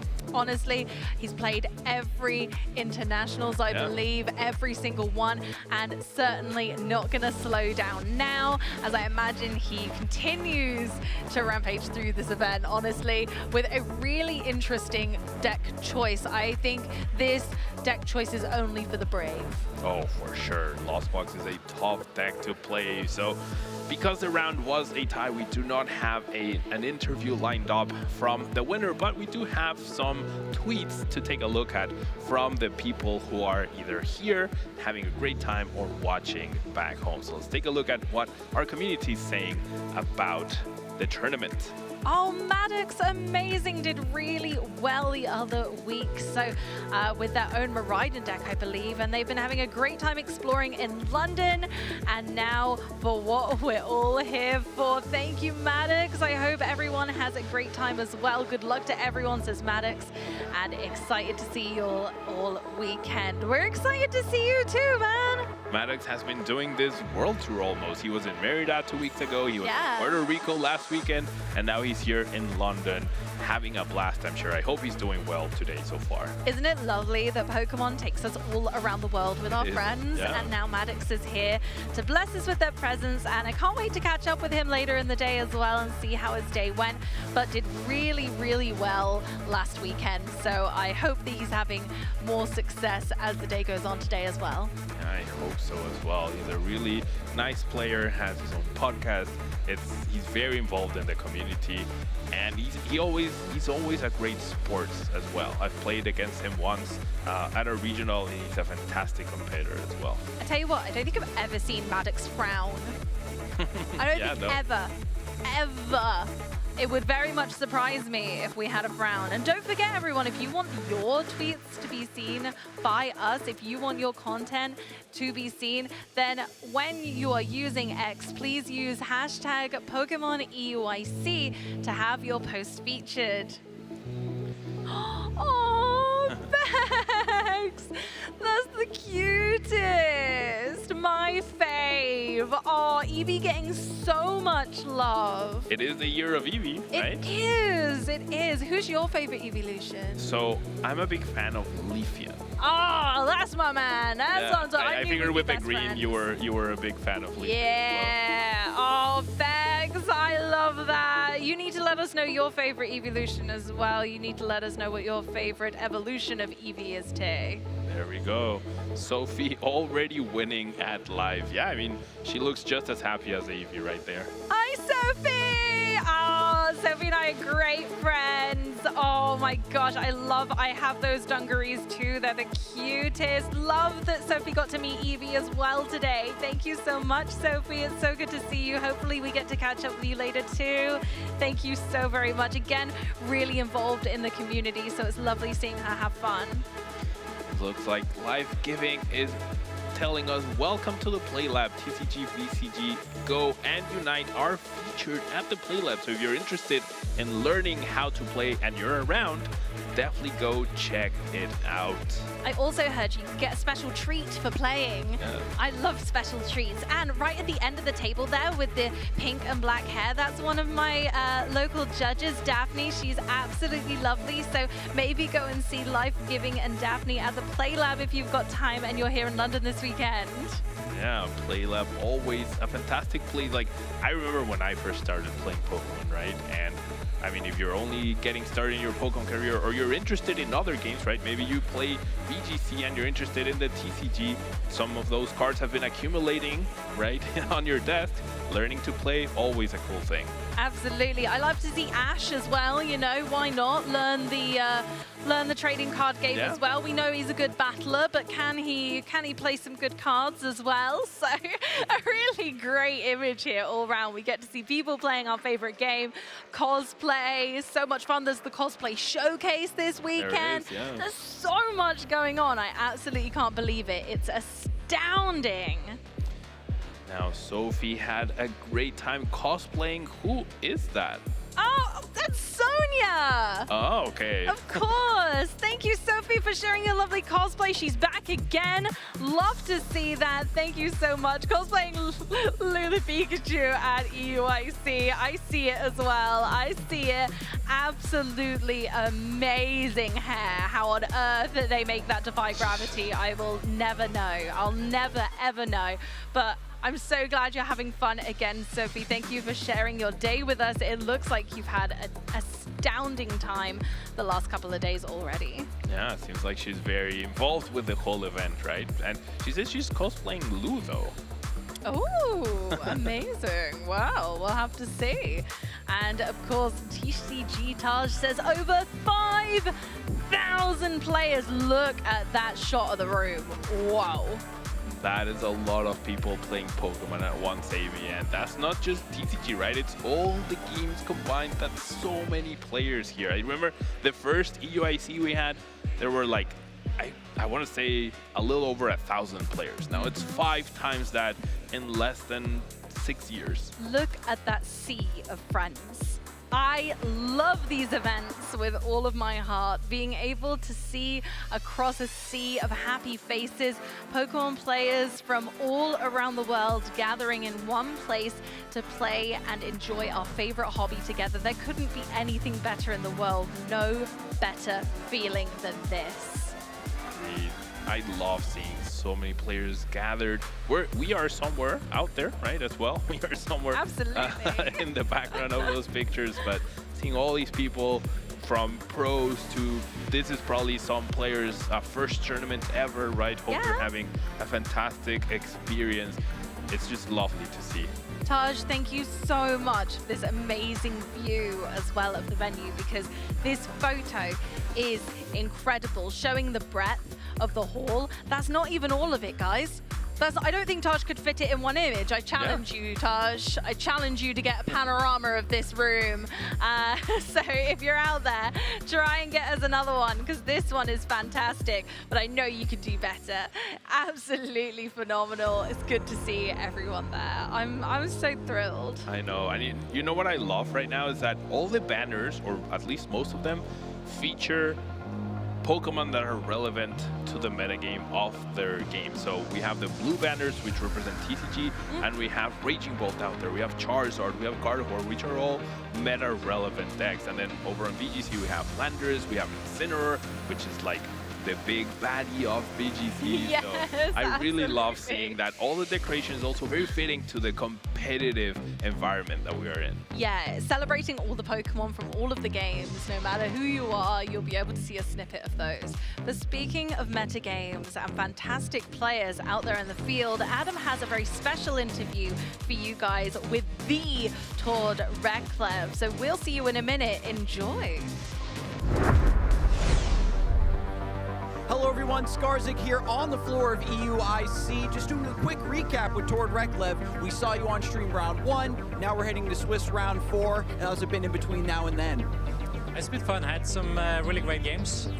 Second round I ran into a Gardevoir and we played some really close games, but we ended up tying in the end.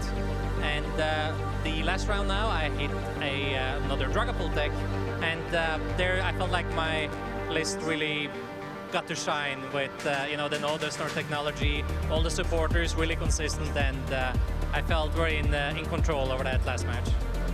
So your deck is already performing well. You're going up against a variety of things, and I'm happy to hear that the skill level is to your liking. The players are stepped up to your caliber. Any other thoughts as we continue through the tournament now that you've kind of seen a bit more of the field, just in a macro sense for EUIC? It's honestly very much as expected. Like, been scouting a little bit. It seems like, yeah, all the other top players are essentially playing exactly what I expected them to play. So that's pretty good. Not saying that it's like great for me, but I'm just here to try to have a good time, have fun, and we'll see how far we can go. It definitely is satisfying when your read and expectations on the metagame fall into place. You can be that much more confident that the deck you chose to bring, the special Dragapult brew that you cooked up, is going to perform well, and hopefully it will continue to do so. Thank you for recapping your experience so far for our viewers at home. We're going to kick things over to a quick break. When we get back, we'll be ready for Swiss round 4. The future, I think it is Fernando's. I think he is able to take it all home. Bueno, fui a jugar Iron Turnex porque tenía muy buenos partidos, pero también tenía partidos muy malos. O sea, si te tocaban buenos partidos, te iba a ir bien, y si te tocaban malos partidos, te iba a ir mal. Esa es la principal estrategia. Y bueno, a mí me resultó y gané el mundial. Mi estrategia no ha cambiado durante el fin de semana, siempre fue la misma. Principalmente las partidas más complicadas que jugué fueron contra los Mazo Miraidon, o sea, Jesse Parker, que me tocó en la ronda 1 del día 2 del mundial, y me ganó 2-1. Y después en la ronda 3 jugué contra un Gardevoir, que también es un match muy complicado, pero lo logré ganar. Y bueno, después en el top 4 jugué otra vez de nuevo contra Jesse Parker. Everything on the line here. Miraidon es un match muy complicado porque es una baraja que te puede donkear turno 1 y es un match que requiere demasiada suerte. Depende mucho de los Crushing Hammer cara. O si no, de los Electric Generators del Miraidon. Y bueno, casi siempre va a tener de ganar el mazo Miraidon. O sea, necesitaría mucha suerte yo y mucha mala suerte de mi oponente para ganar este partido. I am astonished. This is not on my bingo card. Y bueno, la final también es un match muy complicado. Running Moon X. Bueno, lo presenté cuando en el Game 3 mi oponente no hizo mucho el turno 1. Así que, bueno, pensé, no tiene muy buena mano, así que quizás esta sea mi oportunidad. La mejor carta de mi baraja es el Crushing Hammer. Porque si sale cara, puede ganar cualquier partido. Here we do see that Crushing Hammer being played there. Sorry, what's that? And it's ahead! That is a big flip. Se siente increíble. Un saludo a toda la gente de Iquique que siempre me apoyó. Bueno, y a toda mi familia que también siempre me apoyó. Y a toda la gente de Chile que siempre me estuvo apoyando durante todo el torneo. Muchas gracias a todos.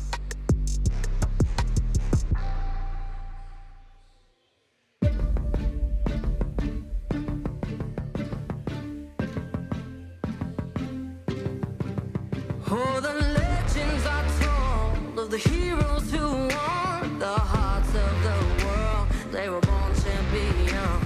The deeds were well known, and the word of them spread, and they vanquished their foes. Wherever they tread, they came for the glory, they went for the fight.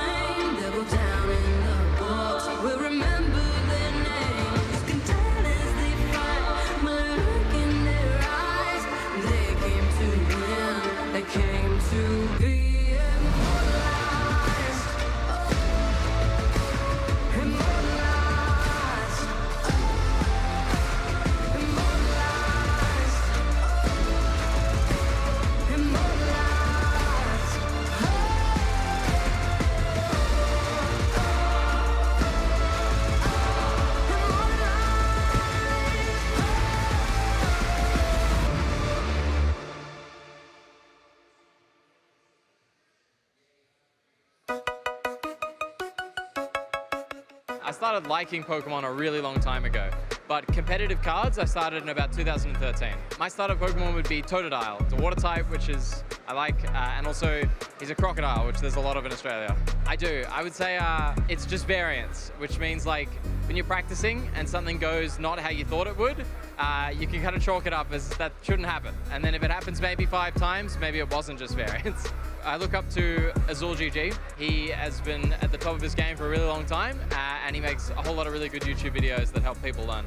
My gym type would be Psychic. I like a lot of, I guess, mental kind of games, and I like Psychic Pokemon. My favorite Pokemon, Milotic. Milotic for sure. It's very similar to my favorite actual fish, which is an oarfish. It's really long and thin, and it just looks really nice. My favorite card of all time is Mewtwo and Mew Tag Team. I played it in a deck of the World Championships in 2019, which I won, and so I'm kind of biased for it. Gives you a lot of options. You used to be able to copy other Pokemon's attacks. Dessert, my favorite dessert is creme brulee. My favorite part about Pokemon events is the competition. It's like you're nervous all the way up to the point that the first round starts, and then it just goes away. You're just concentrated, you're in the zone, and you get to play Pokemon. My main event snack is protein bars. Am I Team Rocket? Yes.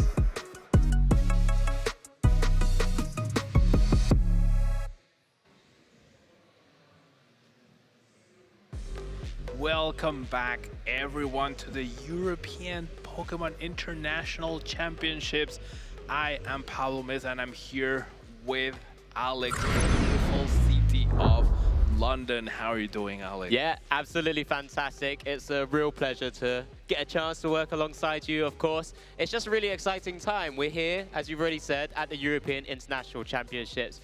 We've had already so many different decks being piloted with us by so many different players. It's just incredible to have seen so many cool games so far. I agree. I think we all expected Body to maybe narrow down the metagame a little bit. It definitely dethroned Regidrago, right? But it does seem like we have enough variety in order to really have, I mean, we haven't seen a repeat deck so far, right, on stream? Yeah, exactly. Yeah, you're correct. We haven't seen anything twice as of yet. I mean, there'll be a time where eventually we'll start to get through the weeds of a lot of the matchups and a lot of the players that are doing super well during the tournament. And we will see them, because naturally we'll see a lot of players playing the same types of decks. But what we love to try and do is actually try and showcase so many different archetypes, right? And I think we have a bit of an inkling of what we might be sort of bringing to the next round as well. But so far, it's been incredible to kind of just see so many different players and just different sort of archetypes and different strategies so far in this type of Prismatic Evolutions format. I mean, even you saw Tord Reklev playing that unorthodox Dragon Ball deck as well, right? No Dusknoir to be found, but rather a few extra options like that Holucha or like that Blood Moon Ursaluna. So pretty interesting to see how players approach this. Like, it's such a big tournament. It's not the first tournament where Prismatic Evolutions is allowed, but it is the first broadcasted tournament officially, right? So it's really cool to see all these Pokemon and all these newer decks get showcased, because we hadn't seen something like Archaludon too much before Body came out. Yeah, absolutely. I mean, just from your expertise, Pablo, is there anything you want to see coming up anytime soon? I mean, Amy did ask me this. I feel like, no, I mean, I'm happy to reiterate. For Alligator is definitely something that has, like, it featured a few weeks ago. It started popping up at those Sea Leagues. Obviously, it won last weekend in Fukuoka, and the deck is viable right now. Perhaps it's not good enough quite yet, but I would love to see those sort of like single prize powerful decks really make an appearance. I feel like we've been playing with the X's for too long. I really want to see those single prize back and forth games a bit more. Yeah, a real chance to potentially change it up, but you know, for the time being with this Prismatic Evolutions format, there's still plenty of other decks we haven't seen as well. We know that there's still control archetypes still running around out there. I know you're well versed in that from your most recent tournaments that you've been able to attend as well, but there's just so much going on, and that's probably, again, a bit of a fallout from the previous format or previous before Prismatic Evolution sets, where we had a really wide amount of decks that we can really see start to do well in tournaments. I mean, with things like Charizard, it's still kind of here, there, and everywhere. such a powerful kind of card that never really goes away, but it's just people finding maybe a different spin on it sometimes to actually come into a tournament like this. Yeah, I mean, I feel like we saw a lot of decks, like our Challenger, for example, have a glow up, right, with Budyu, but Charizard's the opposite, right? It had a glow down essentially with Budyu coming along, forcing it to either play a lot slower, having to find those technical machine evolutions, or having to play Grand Tree as its ace spec instead of the very powerful Unfirst Stamp, which Grand Tree is powerful itself, but you don't want to be using your ace spec to evolve, I think, and especially you can't evolve directly into Charizard because then you don't get to use the magnificent ability in order to power yourself up. So yeah, the new Budyu really shook things, and I'm happy to see it. Yeah, absolutely. I mean, when you're talking about ace specs, we know that there's a plethora of options that are available. But speaking of sort of a plethora of options, there's a plethora of players and notable matches that are going to be going on for round 4, I believe now. As well, so we just get a chance to have a little look through that. We've highlighted the top one. That's going to be the matchup that we're going to be showcasing in our feature round 4. But there's so many players here that we kind of would typically highlight a lot of the times at international championships, Pablo. Yeah, I mean, we can only feature one round, right? So Jesper, of course, former world champion in the senior division, gonna be awesome to watch that, but did have awesome matchups as well. Natalie Miller from Australia against Kian, Dimitris against Anil, Gabriel Smart against Calvin Connor, 2 top NA players, Sander Perot against Andrew Hendricks, such fantastic matchups. Yeah, and even from these shows, Matej there, Lashkovich was like a fantastic player in his own right, you know, one of those players who've been playing Gardevoir and the Bennett combinations. There's so many players, and of course, right at the bottom left there, Stefan Ivanov. We know how much of a big player, a big personality Stefan is, someone who's super consistent, similar, we see a lot in the European scene, regularly at the top tables. So there's so many matches going on, and this is just a small snippet of the number of players and matchups we get at this big tournament, don't we? Yeah, these are 8 matches out of the 2,000 matches or so out there, so a lot happening this weekend. But yeah, I mean, I really want to touch on Stefan a little bit. I feel like he's one of those players that elevates his game at the international championships, right? He's a 2-time North American international champion and finalist, right? I mean, I think him and Gustavo are the closest players to what Tord has accomplished. Azul as well, of course, has multiple top cuts and 2 wins.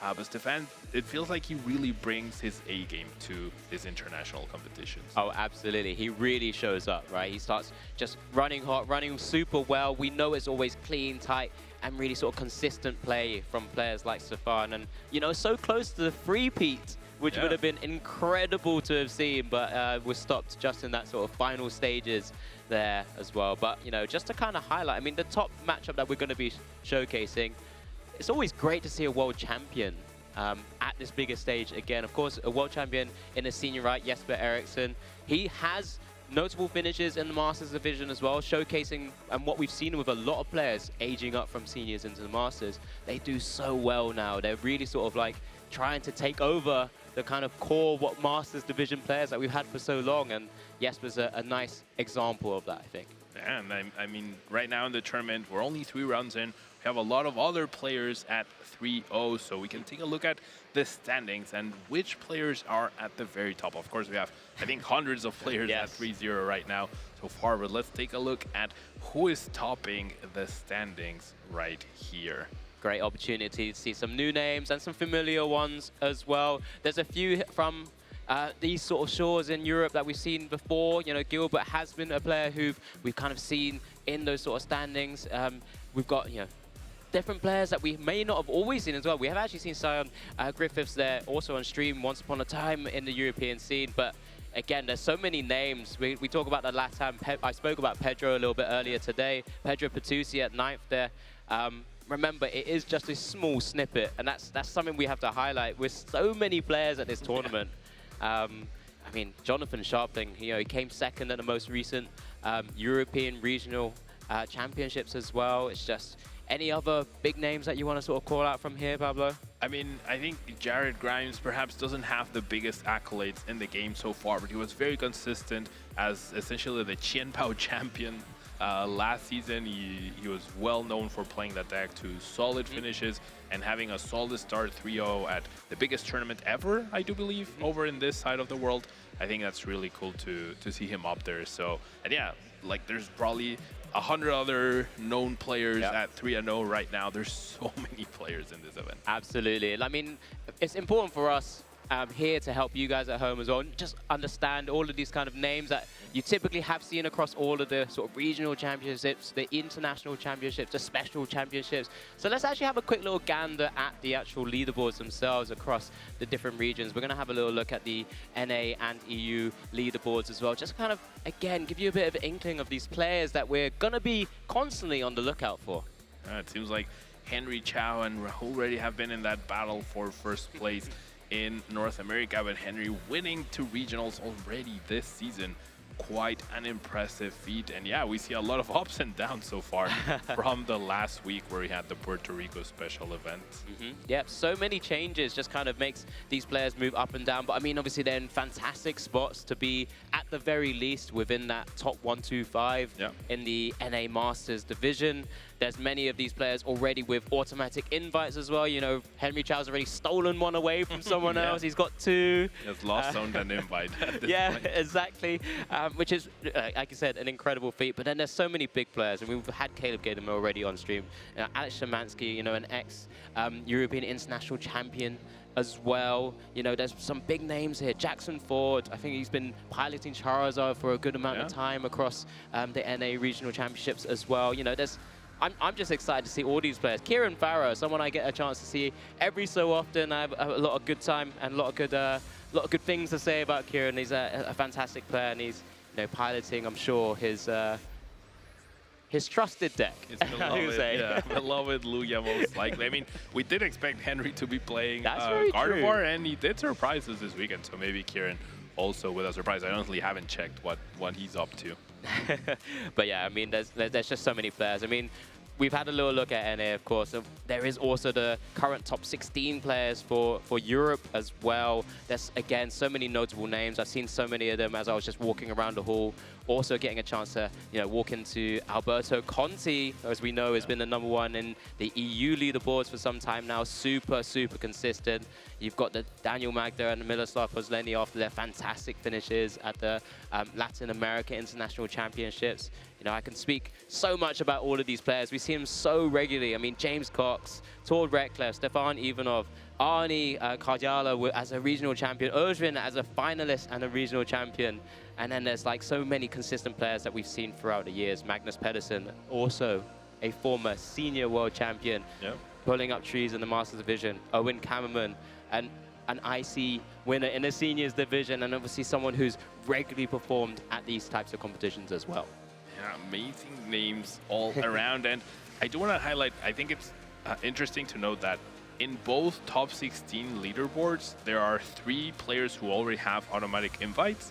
I believe it's Alberto, Miloslav, and Ozvin in this one. I'm not sure. I think that's Arnie. Arnie. All right. Okay, so 4 EU players already have their invites, 3 NA in the top 16, but they're still battling it out, right? They're still here. They're still playing for more championship points, more prizes, and those travel awards, and also to secure those travel awards for the World Championships as well. So still plenty of Pokemon to play for, and it shows how competitive these players are. Yeah, and how much we all love the game, right? There's everything on the line at each and every one of these sort of massive championship tournaments, these major events. That's why these players are constantly continuing to kind of hone their skills and go back to back into the region. We saw Henry Chow win 2, right? He could have stopped. He could have just taken a break and like just relaxed up into the World Championships. But no, he's also here. We've seen him on stream as well, and it's just like incredible to watch these players. But that's what happens with the new invite. It's a very different time to what we've experienced in more recent years.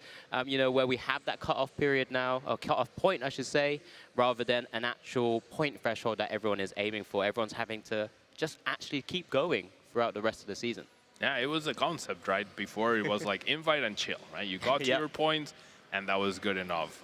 You could also get a majority of points from your locals in some zones, rating zones, and therefore you didn't need to play in too many events outside of those, right? But now if you're not traveling, if you're not heading to these big events, the regional championships, the international and the special events, I don't think you're able to get your invite this year because the threshold is now, there's no threshold, right? There's no points you get to.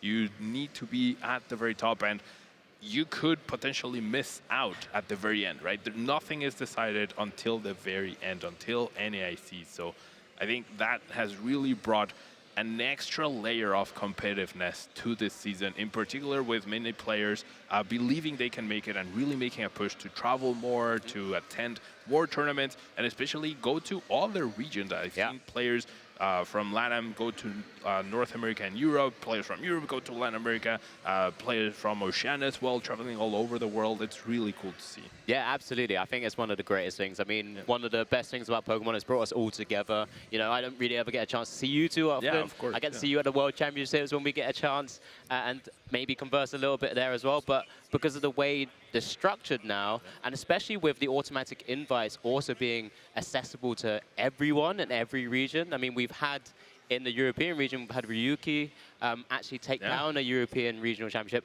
and get an automatic invite to the World Championships via our route rather than his hometown of, home country, I should say, of Japan. Yeah.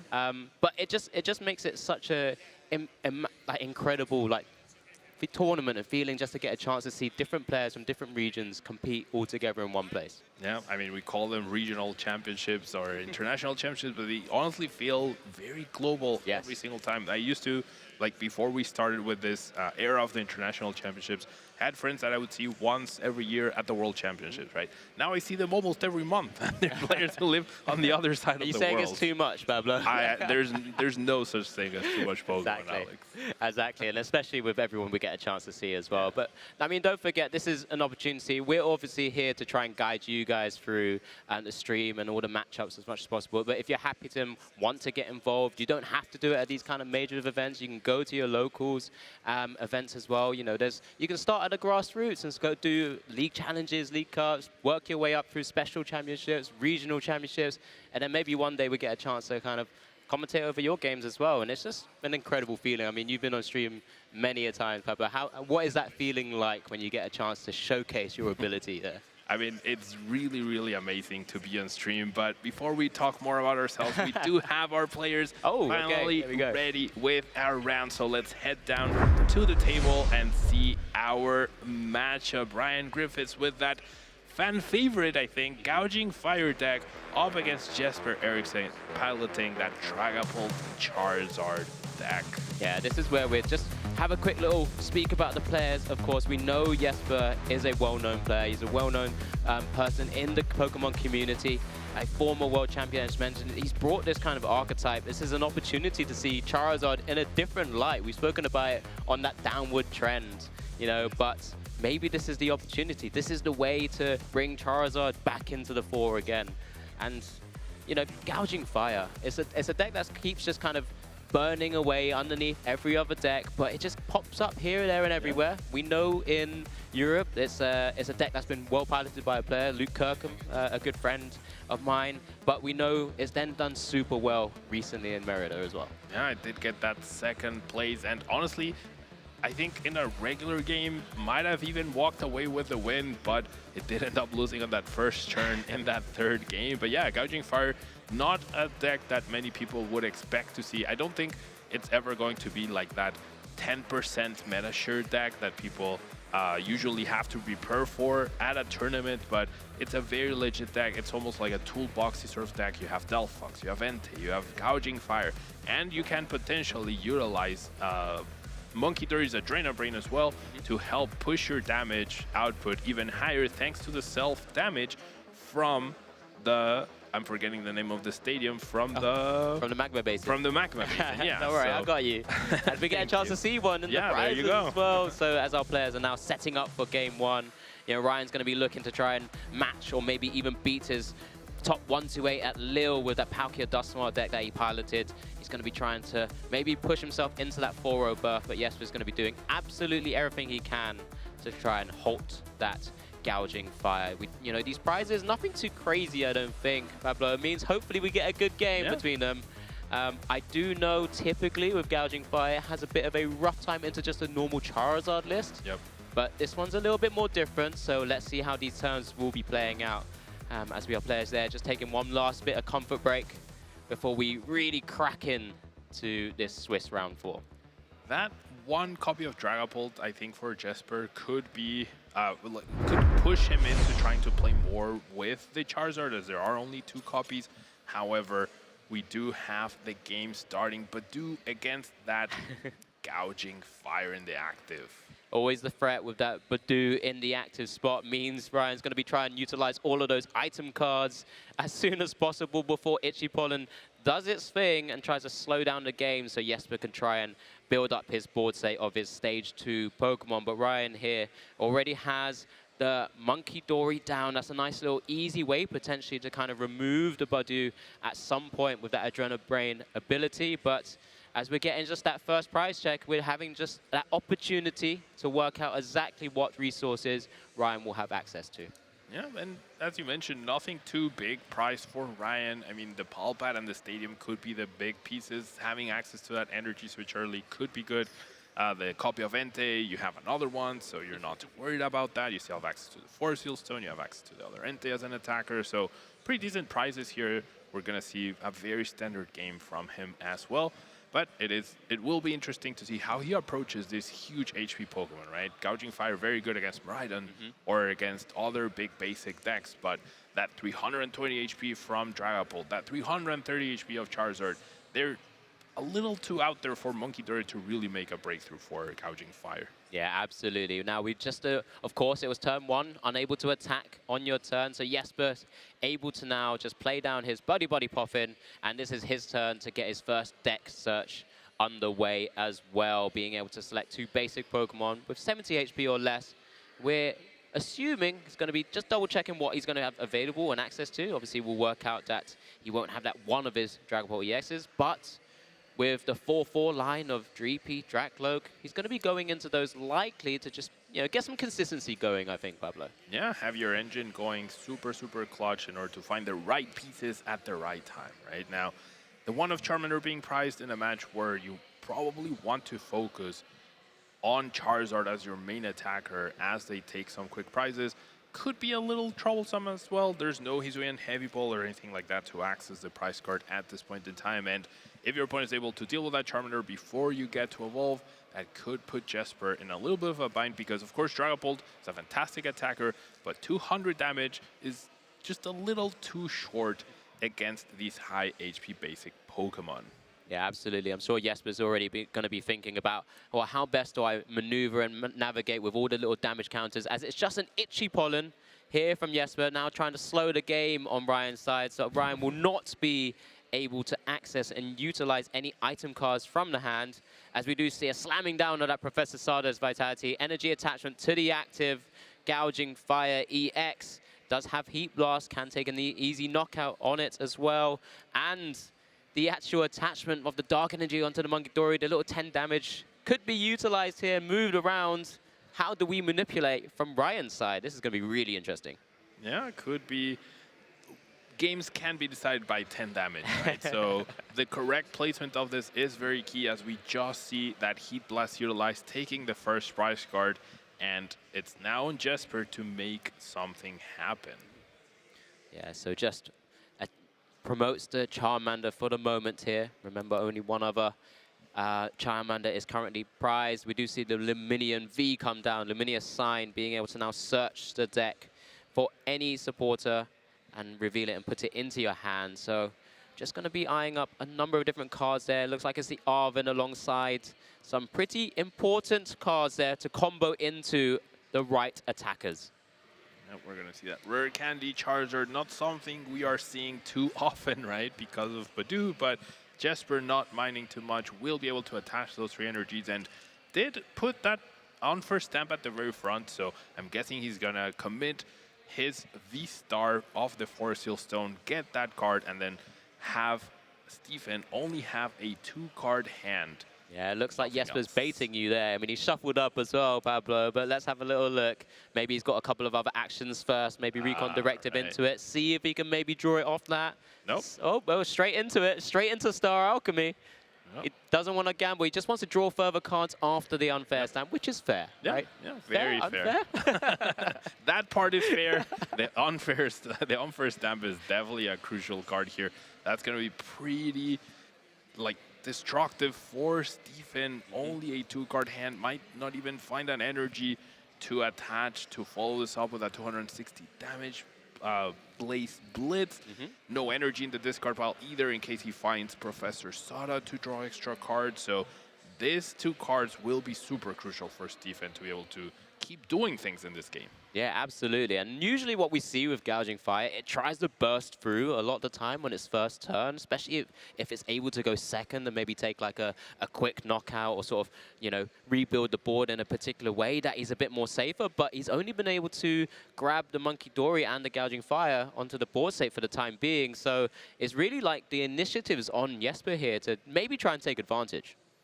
Now, traditional Charizard list would usually have a Defiance band here to take this knockout, but because there's only been 1 prize card taken, Gouging Fire EX will survive this Burning Darkness attack as Jesper just continues to find more and more resources. Yeah, just more draw power. That Pheasantipity EX has hit the field, flipped the script, live and active as well. So another Dreepy comes down again, just getting those, you know, consistency engine going to some stage as we do see the first Charizard attack of this weekend. Burning Darkness, 210 damage because Ryan has taken a prize.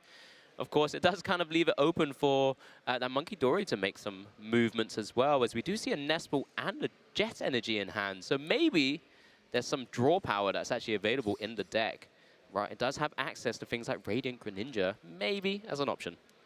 That Nest Ball's so clutch here, because otherwise, if Jesper found a Boss's Orders, right, he could have finished off that Monkey Dory and placed enough damage counters to KO that poor Gouging Fire. So super, super key. Now, I think Steven would love to use that to establish Pheasantipity perhaps for next turn, but he also needs a little bit of help this turn.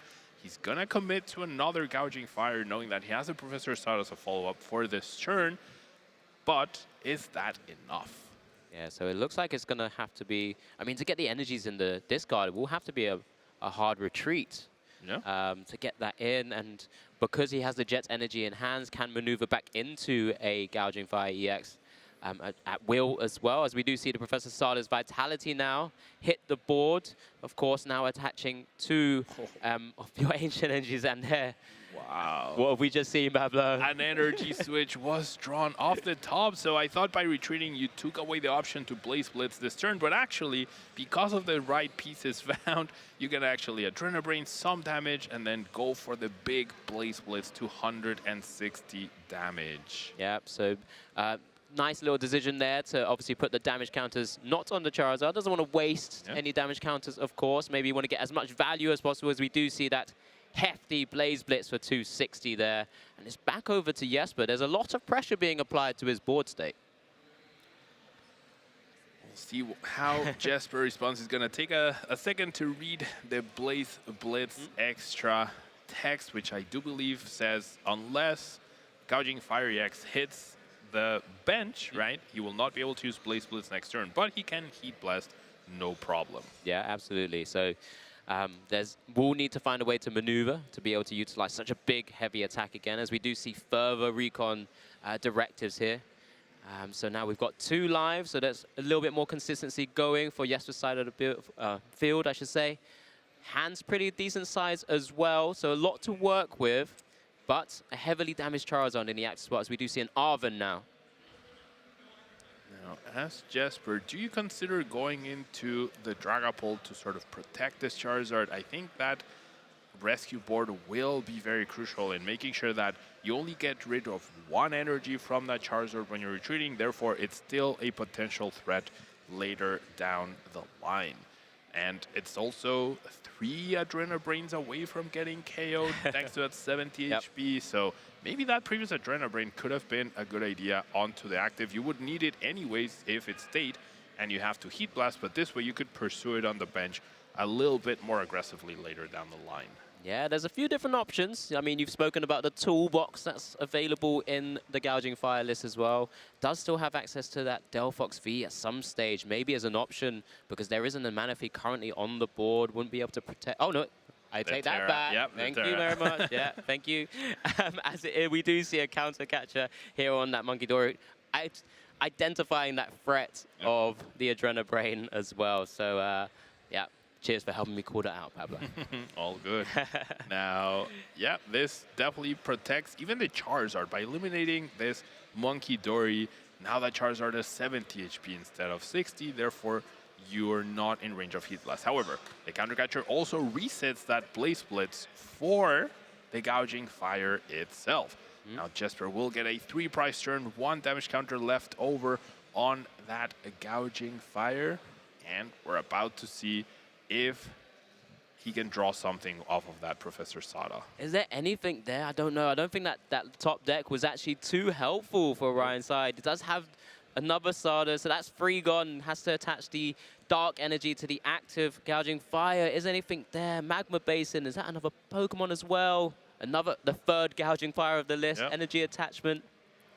We have Energy Switch as well, transfer that Fire back, and we can Blaze Splits, right? But we're really not doing much aside from that, and we're not even getting those KOs, those huge HPs.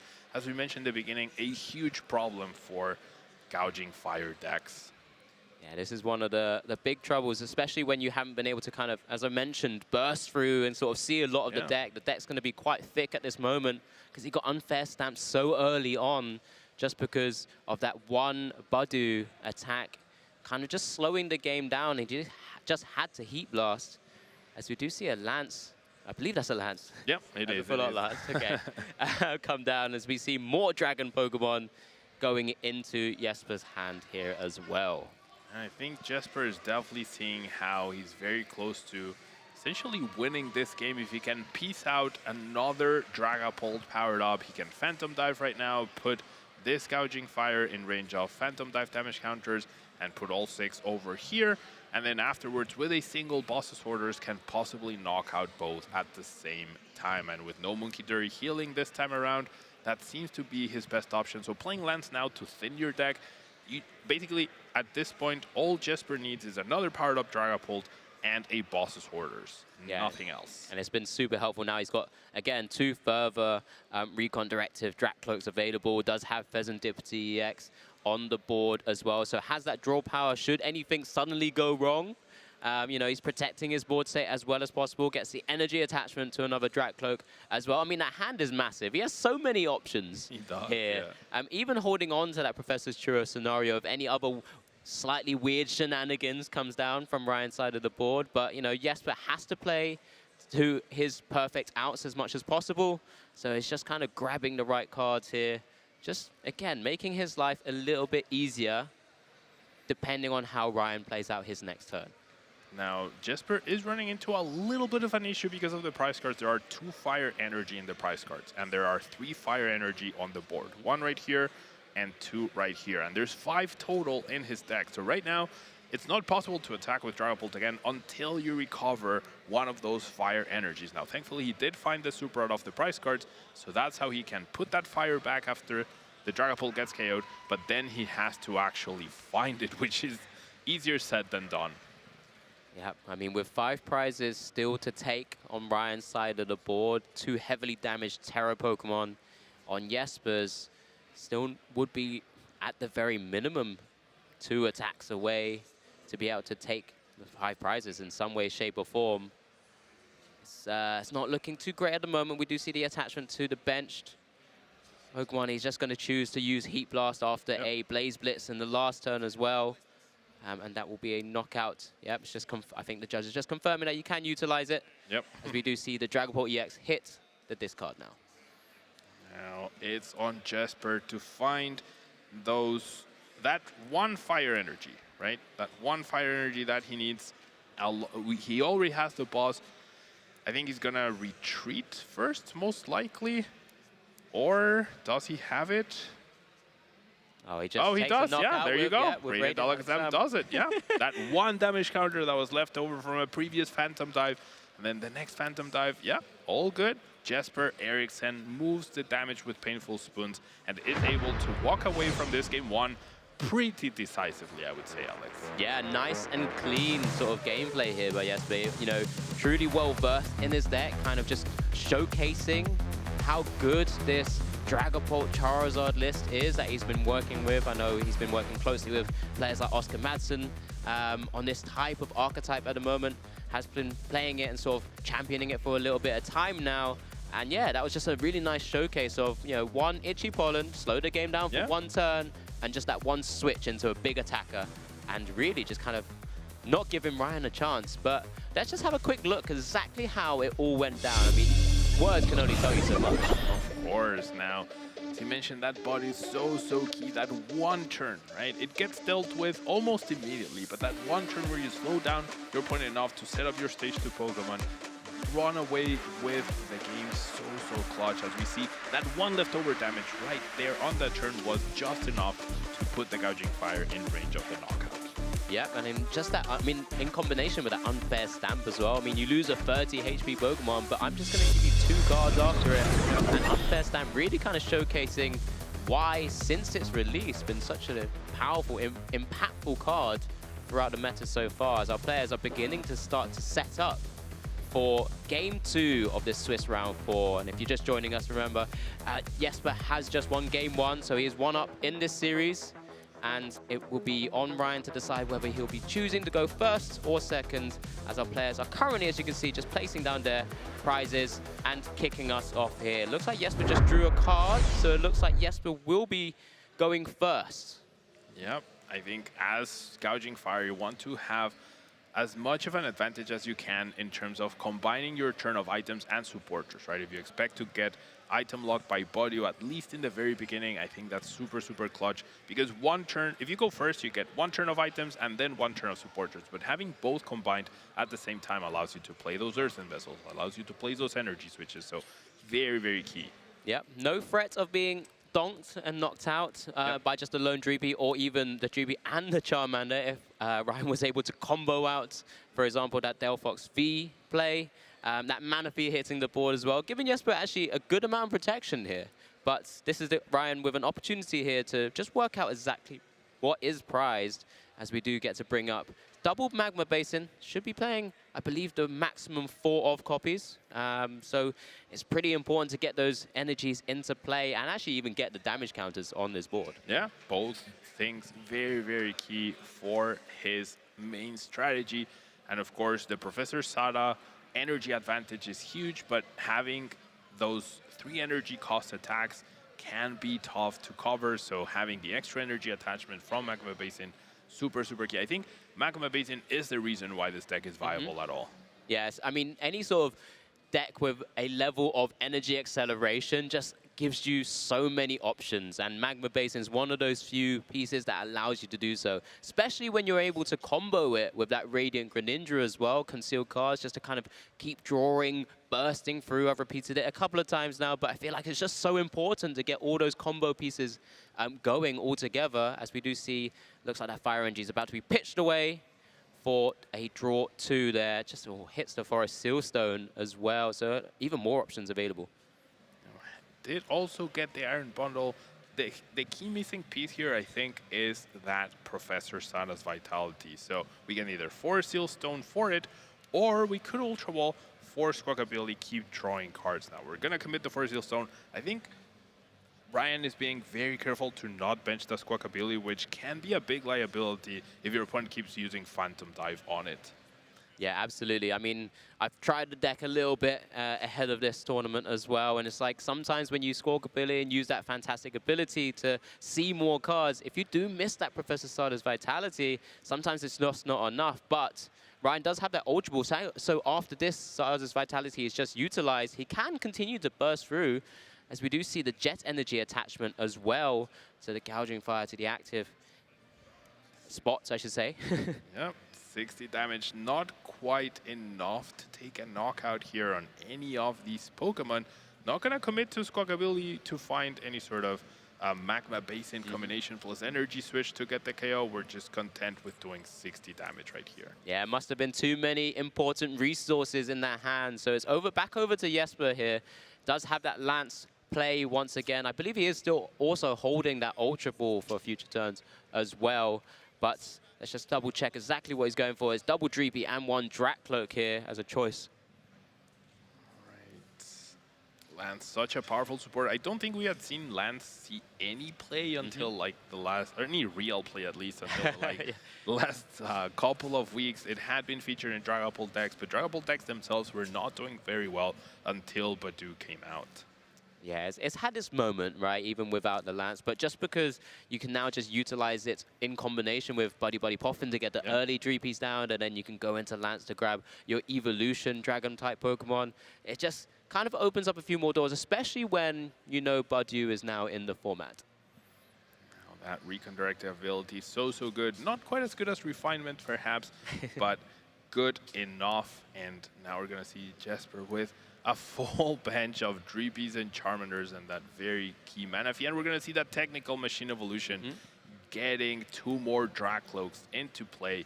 And I don't think Jesper minds too much going down in price cards overall, because that just makes Charizard even more powerful. Yeah, absolutely. Only giving up 1 prize is actually not too detrimental to the game plan that Jesper may have. Has a way to accelerate energy himself with that Infernal Rain ability when he needs to do so, if he wants to get a Dragapult EX attack off early, considering this active Drak Cloak's likely to go down unless Ryan decides to target something else. But Technical Machine Evolution is something we're starting to see a lot more of in this meta game as well. With Badu slowing down the game, you can be a little bit more passive and just build up that board. As we see the Technical Machine Evolution there go to the discard after its use.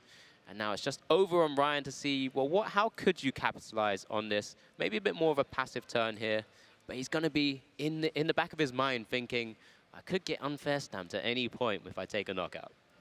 Definitely something to keep in mind as much as possible. Now, I think there's no way to take down this Drak Cloak with Monkey Theory, right? There's no way to do 3 damage counters onto your field. You can only do 2 with the Magma Basin, which can be found right now off of that secret box that is being played. It's not going to be quite enough, so no way to get multiple prize cards this turn. Yeah, absolutely. And that's one of the key things with this deck, to kind of almost, cheat out some additional prizes through this Munkidori Adrenabrain or utilizing Delphox V where possible. But, Secret Box, one of those key cards for such a combo-heavy or sort of box-type deck where you discard 3 other cards from your hand, but it allows you to grab an item card, a tool card, a supporter card, and a stadium. I mean, it's just an incredible combo kit that allows you to really utilize your game plan. Interesting choice here to immediately play the Magma Basin. I guess it makes sense. I don't know how many energies we have in the discard pile, though, so would have been one from the Radiant Greninja. I think we did see a concealed cards. Oh no, but then he also did use Sar's Vitality earlier on as well. But yeah, there's pretty much confirmation there of the energy to the benched fire Pokemon as well. So that Gouging Fire being prepped here.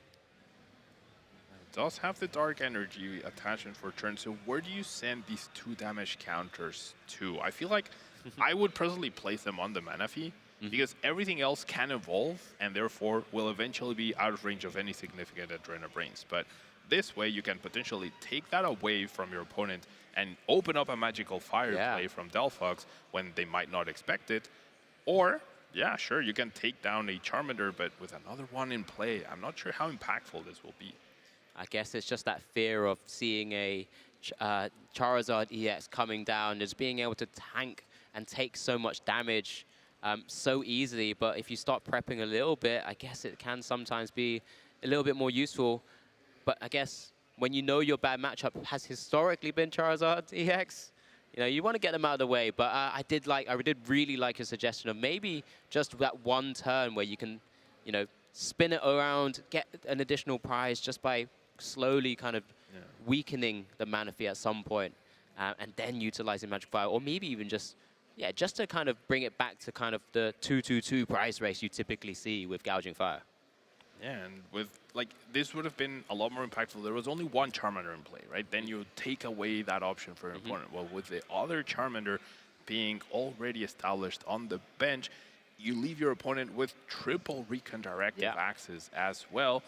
And yeah, I mean, the 60 damage on the Dracloak is pretty impactful because that puts it incoming Dragapult potentially in range of play splits, but definitely a lot of I don't know. I feel like the momentum is still on Jesper because he has a full setup, a lot of extra cards, and only a single price down so far. Yeah, I'm always going to feel good when I get to see 6 additional cards, right? When my board states allows it.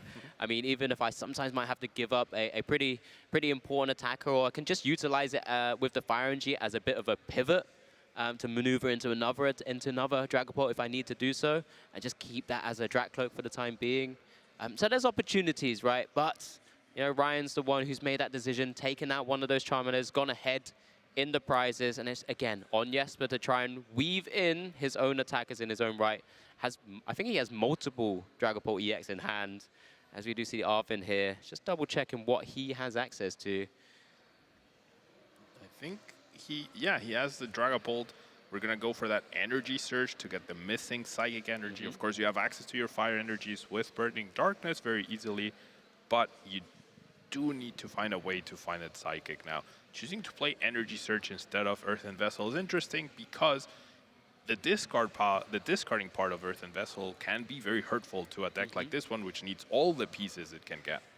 I mean, especially when we spoke about, you know, Curlier's refinement ability, where you're pitching and then a card from your hand into the discard to draw 2. This one wants to preserve some of those key resources because almost every card is super important. There's a lot of one-offs in that list that Jesper is actually currently piloting, as we do see the Psychic Energy now come out from that energy search. You know, we'll be able to build that his attacker and start swinging back away at this Gouging Fire. Or maybe if he chooses to do so, something else.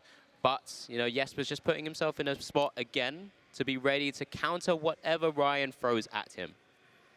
Yep, not a bad spot to be in for sure now. This Dragapult will go down to a single fire energy attachment from the active. There's no easy way to follow up with another powered up Dragapult so far, at least.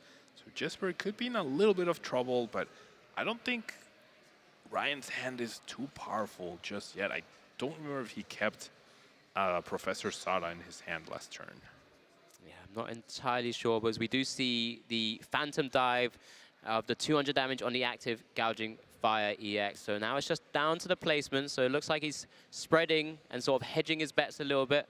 2-2-2, it looks like, or maybe he's just, 2-2-2 straight onto that Monkey Dory as well. Just kind of give himself options, right? Can manipulate damage a bit further later with that Alakazam at some stage, with that Painful Spoons ability. But yeah, back onto Ryan. Important here, just needs that fire energy. Does have energy switch in hand, so he does have the knockout available. But also just has the Professor Starter's Vitality. That works. Here we go. So just to the bench one, just a 1 energy in the discard right now. Gets to see 3 more cards. Fire energy from the deck of the top 3 cards there. So we'll be able to take the knockout with ease, I think, in this situation. Has access to Switch Guard, has potential healing with Monkey Dory as well. Iron Bundle does get benched. I hope we don't use it because that Dragapult is the real threat here. Absolutely. We do see the Switch card utilized here, just kind of helping to try and put the Gouging Fire that was in the active spot a little bit further out of range. So, I mean, just the active one has 260 health because of that Bravery Charm currently attached to it as well. And then there's also the Monkey Dory that allows it to move it out of Phantom Dive range. So pretty cool, unique play here. And that damage counter's moved onto the Charmander. Yeah, trying to get that Charizard closer into range. And that Dragapult will go down here. So Ryan will get ahead 2 prizes to 0. And it's on Jesper to make something happen now. He has Charizard, he has Luminion, he has Rotom, he has Forest Sealstone, and he has double Recon Directive. So I have to imagine he will be able to piece out another Dragapult, but actually choosing to go into that Charmander. Yeah, so potentially just evolving up into that Charizard EX. Does have it in hand as well. One was prized, if you have a chance to recall from the quick scan we saw. First Recon Directive is actually one of the, well, two pretty important pieces he would actually like. Does go for the red candy because it's super important here to build up into that Charizard EX. Did put the unfair stamp to the bottom of the deck, but of course, has that Forest Sealstone. Should he need to grab it out of the deck at some point with that Rotom in hand as well? Seems like Jesper really wants to go on the offensive this turn and save the Dragapult to clean up later. Burning Darkness is now doing enough to take down this Gouging Fire, I think. Oh no, it does have a Bravery Charm attached, so it's actually going to be able to survive, right? 260 HP remaining. Yeah. 180 damage base, plus 30 more for each prize card your opponent has taken. So with 3 prizes taken, it's 270 damage. Oh, so it's just in range. Just in range, yep. Happy to help here, of course. Got to make sure the viewers are able to see it as well. That Bravery Charm, not quite enough. Usually, one of those important cards that we're starting to see come into the metagame again because of decks like Miraidon, because of decks like Gouging Fire, just wants to be able to utilize 2 attacks where possible. And we do see an Iono come down as well. You know, just a slightly less impactful unfair stamp at this point, but as good as it can get in this scenario here. I completely blanked out the first Charmander going down. Yeah, absolutely. In that first few turns. It was kind of given up as a bit of a tribute, it felt like, by Jesper. And maybe for this particular reason, you know, now he knows his Charizard is able to typically take down pretty much anything that comes from Ryan's side of the board. And, you know, taking out the one with full, well, pretty much full HP, always a plus from Jesper. For sure. And now, with only 30 HP on the Charizard, even one Adrena Brain Monkey Dory would put it at 270 HP remaining, and not enough for Blaze Blitz to KO this turn, right? It could KO afterwards, but not this turn. And I don't know if Ryan drew too many good cards off that Iono, Alex. No, not quite. Yeah, he's kind of keeping it held closely down and just secretive for the moment, but Jesper's going to be playing to all of those outs. We considered this board set that Jesper did have with those sort of 3 Recon Directives pretty strong, and Jesper's going to be trying to showcase exactly why it's so strong here, as he's just kind of done the final Recon Directive. He's got plenty, again, options in hand, plenty of stadiums, kind of could bump the Magma Basin if he chooses to do so. There you go, Temple Sinnoh coming down, so Jet Energy now not having that additional text because of the text on Temple of Sinnoh there. And it's just a big knockout with that Burning Darkness. We've seen many Burning Darkness across recent times, and it's bringing Jesper down to 4 remaining. We saw a lot of Burning Darkness at last year's Exactly, EUIC, exactly. Right? A lot. I'll never forget it. But here we go, that Gouging Fire back into the active spot. 90 HP remaining, but not too much it can really do about that for the time being. I am Bundle considering being popped. Concealed cards first. Let's have a little look at my options. Let's draw a couple cards extra. Did find Professor Sada, so that's huge. How many Monkey Dory are in the... There are 2 Monkey Dory, so there is the possibility to get the knockout right here. We're going to start with the Monkey Dory, though, before we continue drawing more cards.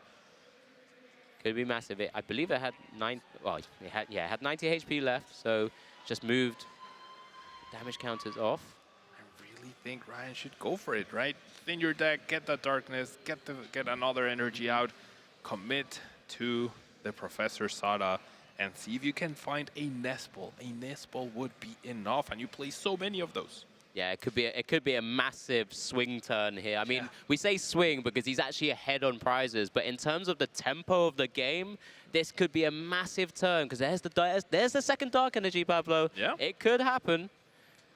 Now, this will, no matter what, this will leave Ryan like very bare bones, right? Even if he's able to pull off the Charizard knockout this turn, the active Gouging Fire is in range of a Phantom Dive, no problem, and then there's nothing in the back in order to help get another attack of, right? So big 3 cards. Nest There's Ball. a Nest Ball. It's massive. This is incredible here. So he could go down the Monkey Dory route. Here we go. The second one has hit the field.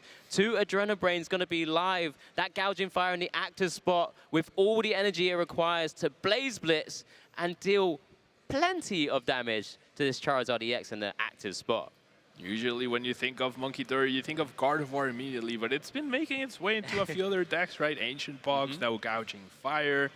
We even saw it in a Dragapult Goldengo deck of sorts. Goldengo has been featuring it as well, so amazing to see. And by playing that energy switch onto the Monkey Dory, he will now be able to commit his energy attachment to the Entei, and the combination of Entei plus the Iron Bundle could secure this game for him if Jesper isn't able to bench something that can withstand that Burning Rondo next turn. What a turn of events. Yeah, absolutely love it. What a turn. This is incredible. Just the way this has been played out. This is kind of the showcase of the toolbox deck in full flow from Gouging Fire. You know, a lot of people sometimes write it off, but, you know, it's a pretty fair deck. It's just good, you know. But this is the reasons why sometimes it can look super, super fun to pilot. And Jesper's, you know, back up against the wall now. He's going to double check those resources that Ryan has sort of utilized and gone through, just seeing what those outs are. He did exhaust that Iono last turn, so I guess on first stamp might be important this turn if he cannot find another one. First, he needs to find the attack, right? I don't know if he has that. There's a Psychic Energy right there at the bottom of the deck, but how do you get the... Oh, he has a Night Stretcher. Never mind. So it's just in hand. It's never doubt here. But, you know, he's got to, again, go for his options here. There's the Dragapult EX being placed into hand from that Ultra Ball. So we'll be able to get that attack off. But what can we combine it with? Right now, there's only 2 damage counters on Ryan's side of the board in terms of a potential Adrenabrain play. Although a Phantom Dive does mean that there might be further damage counters sitting around. Recon Directive, one easy choice, it looked like, nice and quick. Professor Churro Scenario. Now, Jesper did commit that Ultra Ball before the Recon Directive. I feel like if you can Recon Directive first and you find one Dragapult, then you can Ultra Ball for the other one, right? And then you can evolve both to protect from the Iron Bundle play. But right now, Jesper needs to find the Psychic and needs to essentially draw the other Dragapult off of the on-first stamp, most likely. Was the other one in the discard pile? I think it's just 2 in the list. There are 2 in the... Oh, you're right. It's right there, right? Yeah. It is right there. So can Night Stretcher for that, but then how do you get the with Psychic? energy, Yeah. So, I mean, maybe that's the reason Jesper's gone down that route to try and get into the Psychic Energy. So many small little micro decisions that we, you know, we're talking from a position of so much information, right? But Jesper's in the game. He has to focus on small little minute details. And maybe that's why he's had to go down this route. Just double checking again. I mean, there's only 2 Psychic Energy in Jesper's deck. Yep. So it is generally not the easiest to have to be searching for, as it does look like a Nest Ball for that Pheasantipity. It's going to be drawing a few more cards, Pablo.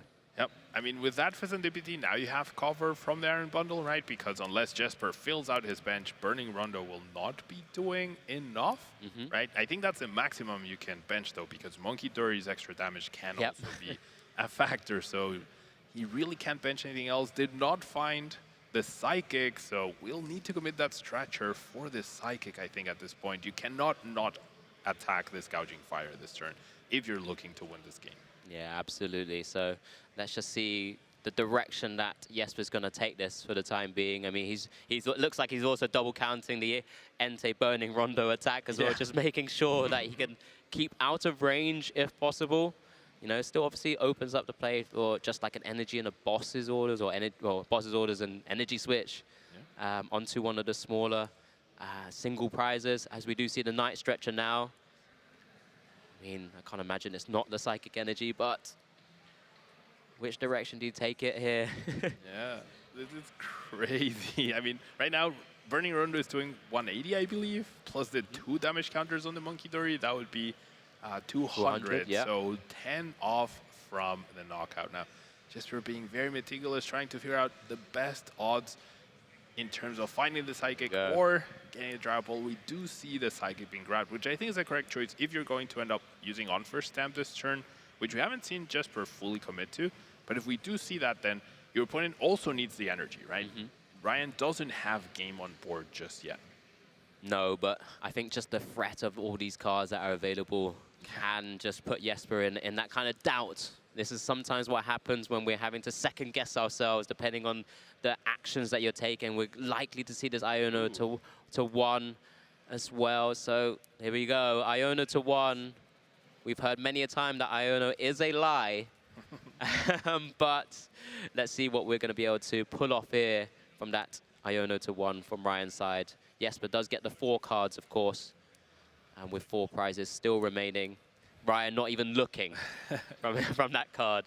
Oh my, Jesper found the Psychic off of that Iono. But I mean, you can't rely on hoping to find it, right? So stretching for a Psychic, definitely the right choice. We're going to see the knockout. We're going to see 6 damage counters onto the Entei, which actually puts, now there's 3 damage counters to be moved onto the Fezandipiti. If Ryan can find energy plus a basic Pokemon, he will be able to win this game.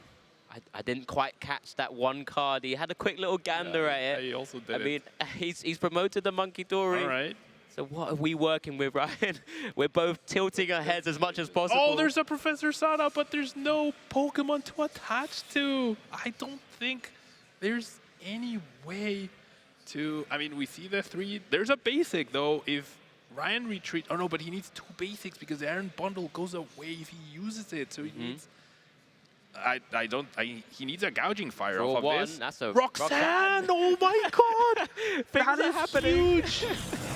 Rock bench the Squawkabilly! You need basic Pokemon! Why are you not benching the Squawky?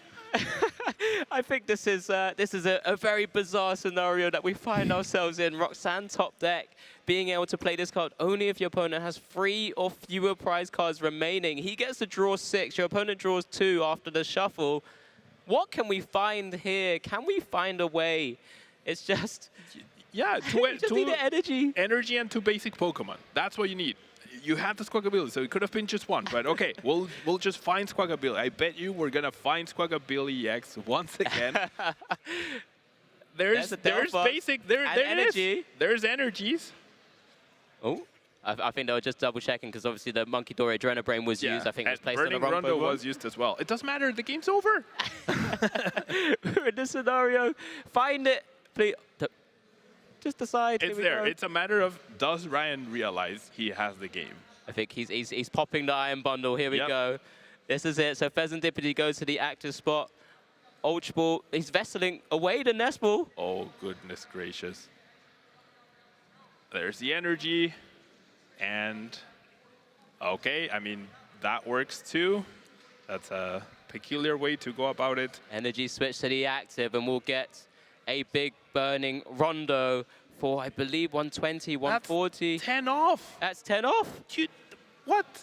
He just had to bench the... He held it. There I think it he's is. realized. Oh my goodness gracious. Either the Squawkabilly before the Roxanne or... Okay.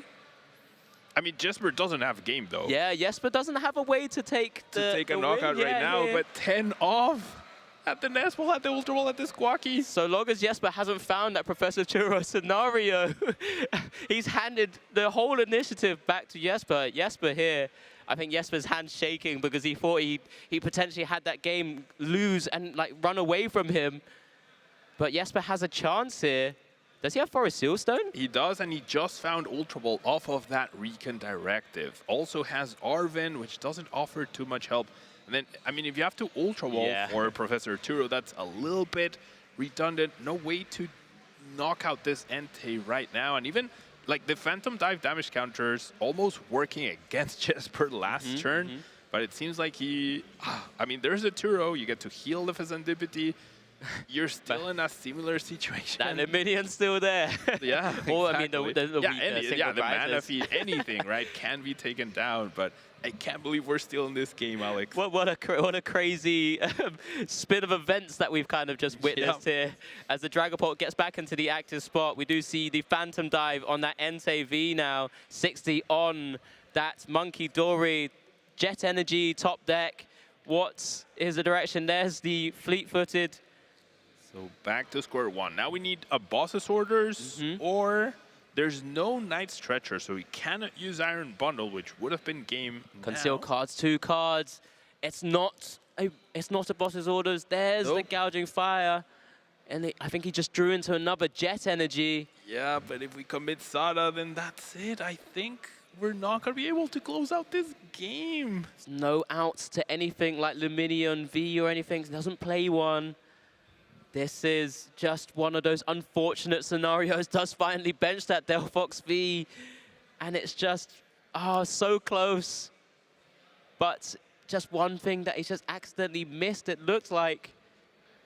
There's the Sada's Vitality. I don't think he's a bit unfortunate. He doesn't seem too pleased to have to play it, but just going to draw the 3 cards here. Boss's orders, I don't even think he hit it from there either. Yeah, no.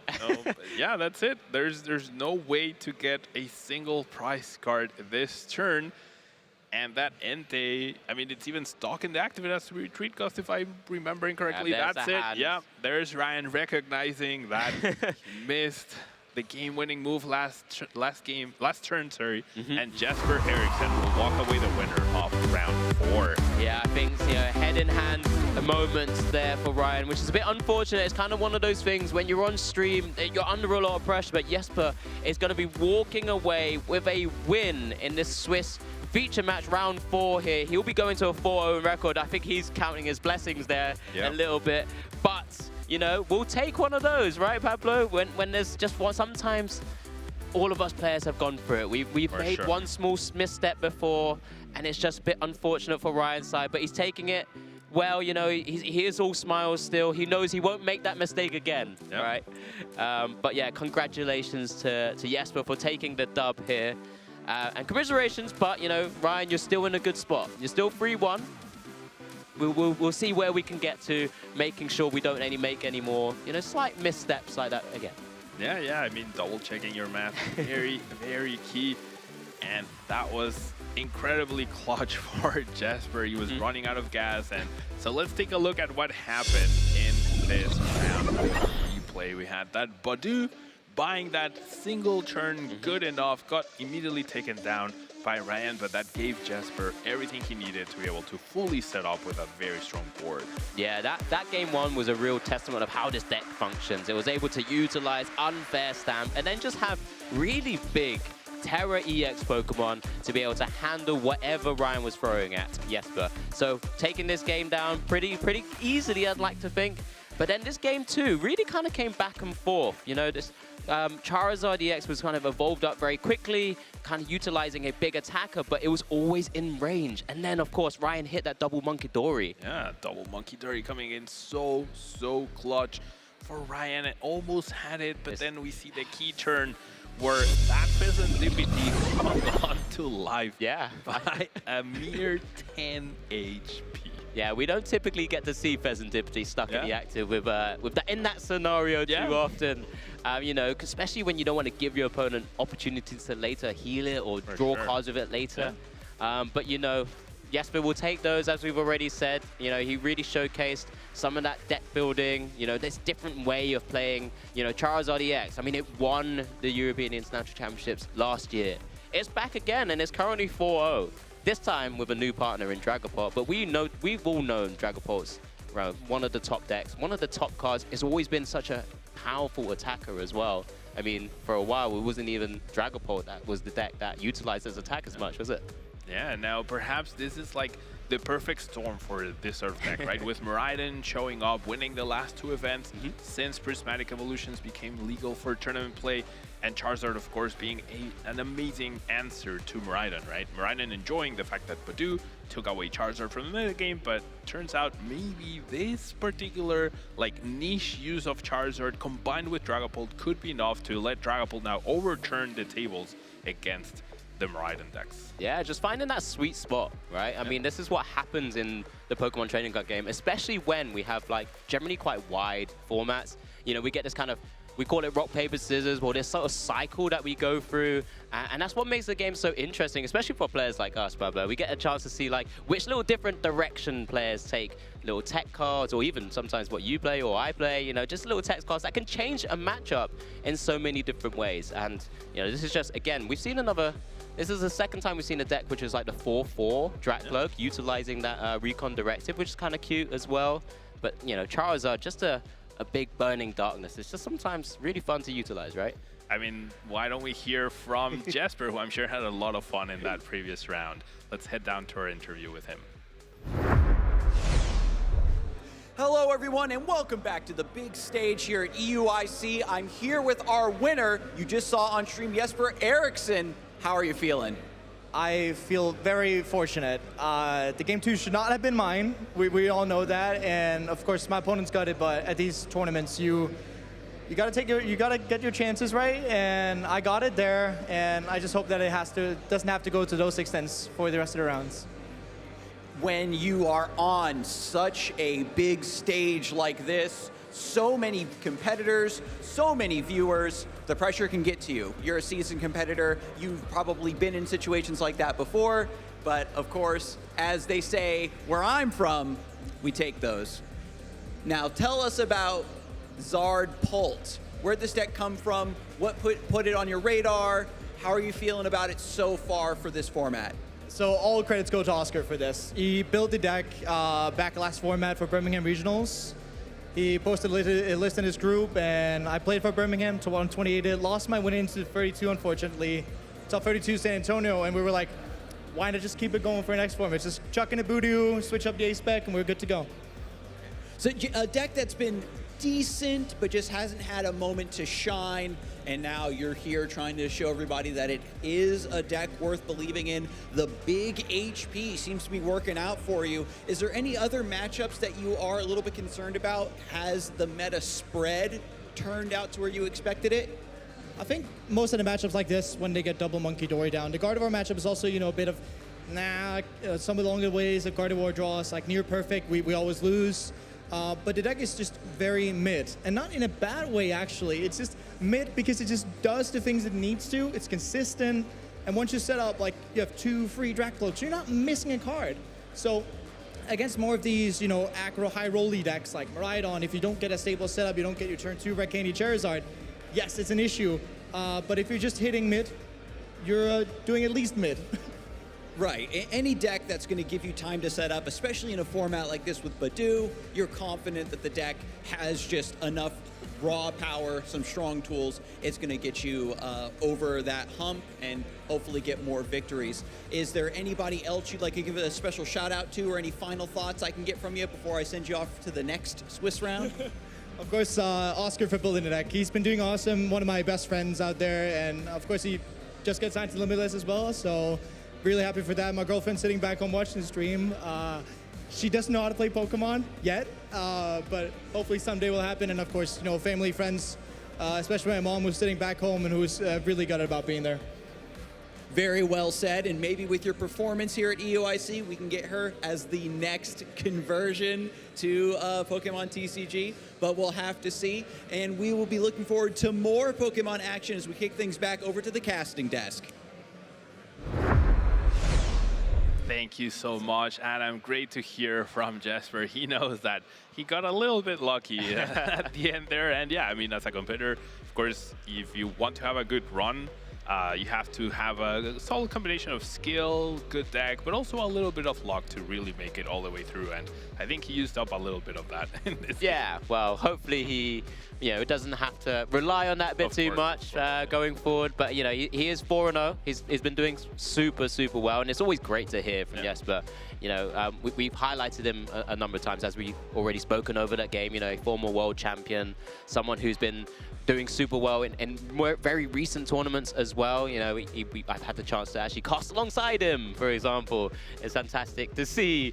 But you know, he gave that shout out about Oscar Madsen and sort of building the decks, you know, relying on things like the draw engine and the power of Recon Directive, just knowing that if he is having to be aggressive, he has something to fall back on. And maybe that's something that we've lost a little bit of touch on sometimes. And that's maybe why we also saw Tord Reklev in a similar kind of, you know, pure Drakloak build in terms of just keeping that consistency.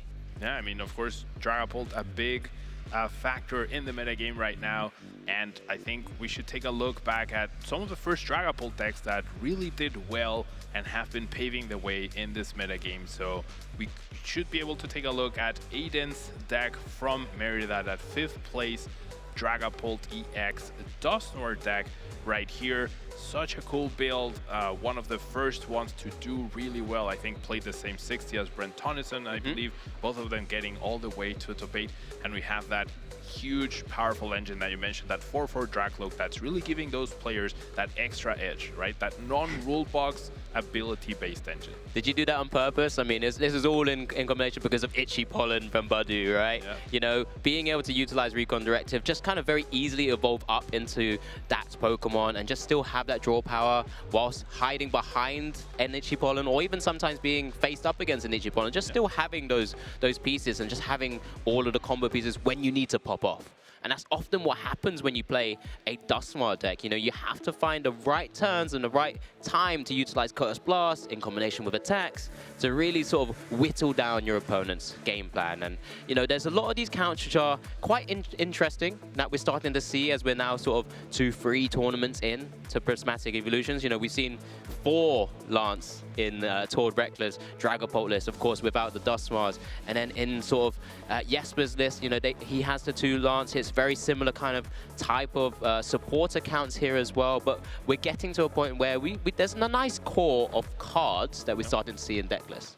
And now something to also touch upon is that this list in particular, for example, is ready to, if you go second, you can go into the Badu and turn off items. But if you end up going first, you still have the support of Rotom, right? Which that instant charge ability has been a staple for these stage 2 decks to help them get set up. So having that versatility to adapt, okay, I'm going first, I'll go for Rotom. I'm going second, I'll probably slow down the game with Badu. And having that versatility and flexibility, no matter what's going on for you, whether first or second, I think really gives you a lot of, like, what's the word? Like, it's not consistency, but a lot of like potential to do well at an event if you can adapt to all the different situations that present yourself, as opposed to if you play a deck that's really powerful going second but really weak going first, or the other way around, then half the time, right, you're probably going to be in a not so great spot in the very beginning of the game. No, absolutely. Well put, I think, especially when you're going into tournaments like this, when you're playing up against 3,000 plus players, right? You're having to, you can't really, you know, definitely say that this is what I'm going to be facing. Of course, you can have a bit of an idea through the meta games and the meta breakdowns, and that's why, you know, we have this view of the day 1 meta breakdowns, for example. You know, we know Dragapult's at that 15%. We know Gardevoir, I should say, is around that 14%, but you have to still account for the rest of the actual tournament itself as well, and that's why you have that level of consistency. You have those rare candies to kind of pop off into a Dragapult EX to get early attacks. You know, Aiden's version was playing that Sparkling Crystal to be able to just, you know, have that 1 energy attachment, utilize Arven, and then just be able to go into an Arven Vessel and a Sparkling Crystal and just get an attack off. And we don't always see that. The last time we've seen 2 Dragapults today so far, they played Unfair Stamp. And I mean, I don't know what your views are on in terms of, you know, impactful item cards, or whether a tool card like this usually has been the key to unlocking Dragapult. I really think Sparkling Crystal has brought out the best of Dragapult, but both Jesper and Tord build their deck around having other ways to power up the Dragapult, right, in order to really take advantage of that Unfair Stamp. So we had a huge, well, we had access to Crispin, right, for Tord, and then we have Charizard, which is not only a fantastic attacker, but also a great energy accelerator. Now, the big thing I think from Aiden's deck missing is that Crispin. There's no Crispin in that build, which is very interesting to see, and that just puts all the focus on Sparkling Crystal. That's such crucial aspect. Now, and I guess when players like Tord, who played Crispin, we utilize instead of the Sparkling Crystal, that's where kind of maybe uses like a similar effect, right? Just to be able to kind of get into an attacker nice and early. But as I already mentioned, you know, a lot of these players are preparing for a tournament, looking at sort of what they expect for a meta. So we get a chance to really look over the day one meta breakdown as well. You know, we get to see of all of the players that have come to this European International Championship in London, the 3,361 decks here. This is the breakdown of day one, where 18.3% of decks, I think this is just kind of slightly tweaked, so we've included the bulk of the numbers. I think some decks, like Jesper's one, sometimes comes under a different archetype, but I guess it's very much heavily leaning on the Dragon Ball. So maybe that's why we're seeing 18.3%. So I think it was 15 earlier. It was 15, yeah. It was about 500-ish decks I was watching earlier, but yeah, I think this definitely combines all the Dragon Ball variants, right? Exactly. Charizard, Dusknoir, Solo-like Tord's deck. I'm sure there's Pidgeots outside combined with that Dragapult as well. So yeah, Dragapult, the main powerhouse, replacing Regidrago, right? But we definitely need to talk about all the other decks. Absolutely. Gardevoir EX, a very powerful deck, Archaludon, and technically a counter to Dragapult, right, almost. And then Miraidon trying to rush all of these decks. Very powerful decks we're seeing here. Yeah, so just if you're unaware and you're just joining us now, the top right-hand side does showcase the number of decks, or number of players, in effect, that have submitted their deck list into this tournament so far. And this picture here of the most played 6 decks in this tournament accounts for almost, or just over 65% of the current meta. And this is where, as Pablo's already mentioned, you know, you have the 18.3%, which is 616 players, or the Gardevoir, the 12.3%, which is 412 players. But again, it's just making sure you guys are aware how we do these calculations as well. We're guiding you through, of course. But, you know, these aren't the only decks, Pablo. We know that there is the best of the rest, is what we call it here, as we start to see some of the numbers here for some of the less popular picks. Yeah, and it's crazy to see Charizard all the way, almost at the very bottom with only 105 players, when it used to be consistently one of the top 3 decks no matter what, right? For a very long time. Yeah, exactly. I mean, we even saw it from the Merida regionals, where it was still, I mean, over 10%. Yeah. But, you know, it didn't have the greatest of performances, and maybe that started to be reflected in the meta game now. But again, some of these other decks, I mean, we saw Raging Bolt even drop from Merida, right? Merida was around 7%, if I'm not mistaken. But at the same time, it's one of those decks that which, if it finds what we said, a sweet spot in the meta, it can really do super well. I mean, even Golden Girl, we saw Henry Chow playing it. You know, he's discarded Gardevoir EX at this point, and he's gone with a different angle to try and take down one of the largest tournaments ever. But there's a lot of unique cards here. I mean, it is under the 4%. So with things like Snorlax Focus Control, so very much around that blockability. Lost Zone Box, maybe I would have thought maybe that could have come up a little bit more with no Regidrago. Currently in play, in reality. And I mean, that's completely fallen off. We haven't even touched on that, have we? No, not really, yeah. Regidrago not even showing up here, which is also very, like, Regidrago being lower than Snorlax in such a huge tournament was so dominant. Like, I think in Merida, I went up against Regidrago. There were a few, I saw others at the top, and I feel like those players had fully committed to Regidrago before, but you came out and were like, okay, I'm just going to stick with this, and they adapted with Crispin and whatnot. But so far, yeah, Regidrago just not even showing up here. And I want to touch upon what you mentioned earlier with like Henry Chow playing Goldengo. We saw Pedro playing that Pikachu EX Lost Zone deck. So we're seeing some of these lower represented decks being chosen by some of the top players. So that could lead to them having good conversion rates heading into day 2. I mean, these players would have been testing for this event for plenty of time ahead of this tournament itself, right? So they're going to be thinking, well, this is what I expected the meta game to be. This is what I expect people to be teching in their decks. And this is the reason why I've ever gone to an old trusted faithful, because I know Pedro is very much a Lost Box enjoyer. Henry Chow, I mean, this is very new area for us to say that he's playing something other than Gardevoir. But, you know, it's so interesting to see how players kind of think about the meta game and go into a tournament like this. But, you know, I think we want to have a little look at what's currently else is on the field. I know we've got Adam waiting in the wings to have a bit of an interview with Sablecreech. Hello, everyone, and welcome back out to the floor of EUIC. My name is Adam Watson here with Sable Creech. How you doing, my friend? Oh, I'm doing fantastic. Now, I'm used to seeing you helping out behind the scenes. You've been helping run the tournament, helping us run the broadcast backstage, but now you're here competing. How's the tournament been for you so far? Oh, it's been fantastic. I'm doing I'm 202 right now in the tournament. It's been nice to get a new perspective on how the event looks overall, moving from like a staffing perspective to trying to push for a Worlds invite this year. Yeah, as I've been in front of the camera, I've also had the opportunity to help out backstage. So getting that extra perspective really gives you a new appreciation for how much effort and how many people it takes to make an event like this run. But you're 202. What deck did you bring, if you don't mind sharing with the people at home? Yeah, so I brought Golden Go. I brought Golden Go.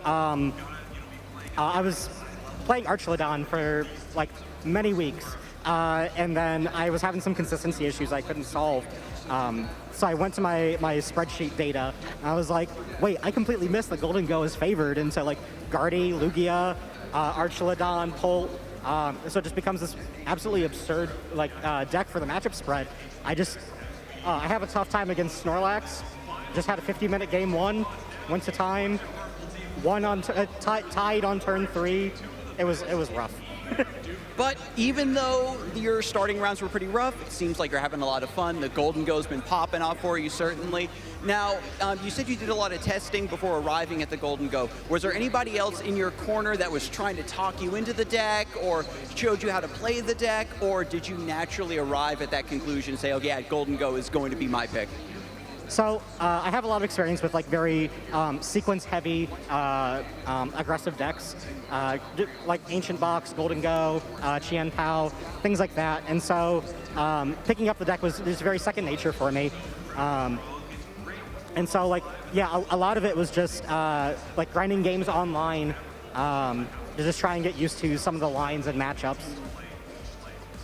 Yeah, and I know that, grinding the games online is something that a lot of our viewers at home are going to be very happy about. Golden Go is a deck that is very well positioned heading into this format and maybe even further beyond. I want to thank you one more time, Sable, for taking the extra time to share your experience both in front and behind the camera.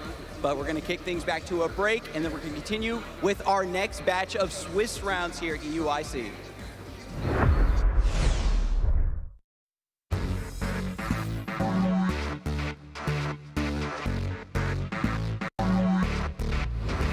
So usually I really like to use online resources. There are a lot of phenomenal ones for Pokemon Go. And in addition to that, I talk to a lot of my friends, play a lot of practice games with them, and get feedback from them, see how we can improve a team and work towards a team that is difficult to beat. So the way that I build the best team is just hit hard, hit fast. So you either win fast or you lose fast, but either way, it's quick. To build the best deck, for me, I play in a lot of locals, including cups and challenges. I also do a lot of play testing with my friends. Shout out to 88 Card House. I also, of course, watch regionals and look at the meta and make changes to my deck to whatever is great. And lastly, I watch YouTube. A lot of YouTube. Just try to learn a lot from there. When I build teams for an event, I just go with what I like mostly. I mean, I consider the meta, but for example, for this tournament, I really just wanted to bring Charge-a-Bug. It actually does pretty well right now, but it's also it's an unstoppable bus. A lot of times I'll start with what my boyfriend or one of my friends is using, and then I'll play with it, see what I like, see what I don't like, and maybe make some changes based on my own style, since everyone plays a little differently. I like to listen to podcasts. There's 3 different podcasts I follow: Uncommon Energy, Metapod, Lake of Rage. Do a little bit of reading here and there, seeing what other people are looking at. And then asking my friends what they have of opinions on my deck. Pretty much just staying with what I feel most comfortable with. I like to be able to play what I like and make sure I'm comfortable the whole time competing. The first Pokemon game that I ever played, that I started with, was Pokemon Yellow. That was one of the first generation games, and you had a Pikachu following you, and I really liked that, just that concept. The favorite Pokemon of mine of any generation is Giratina Origin. Call me a normie, I like a legendary Pokemon, but it's just been so good for me, not just in Pokemon Go, but also in the main series. I really loved Pokemon Platinum, where Giratina got its own role in that story. The furthest I've ever traveled for a Pokemon event, kind of tough to decide because I've been to the World Championships in Japan, which was about a 16-hour flight, and then Hawaii had an 11-hour flight and a 5-hour flight. So I go anywhere for Pokemon. The player that I look up the most right now is Colin Six, my fellow Dutchman. There's always a discussion going on within the Netherlands. Who's the best Dutch battler? I would say right now that's Colin. He's been so consistent in so many tournaments. I haven't played for a while, since the World Championships. It was Stuttgart and then Toronto. But in the meantime, Colin has been so successful, and I really respect him for that. The most memorable match that I had on stream, I have two of them actually, which is both the grand finals of Utrecht and at the World Championships in Utrecht. Just winning, bracket resetting against Pablo Ondinas was amazing, and the support that I have, and that same support. I remember the 23 World Championships, the crowd wasn't as filled as was 2024, and I think that I had a big part in that. I'd like to believe that, and I really love the support that I always have. People that stay up late, but they still come up early to watch me. Beautiful. I usually don't eat much on the day of a tournament, and when I do, I like something dry, just like fries without any sauce or something, just to fill up a little bit and have some more steam for the next battles. But generally, I don't eat a lot on tournament days. That is whether I'm playing or shoutcasting. I think the correct answer to what I would like to eat is fruit, but I do like a bag of chips. Depends on what flavor, of course, but I also like an apple, actually. If I have a good-looking apple, I'll eat that too. The favorite city of mine that hosts a Pokemon tournament event, call me biased, but it is Toronto. It's so easy to access. Food is great all over the place here. One thing that I like about North America, everyone speaks English. Like in Europe, there's so many languages.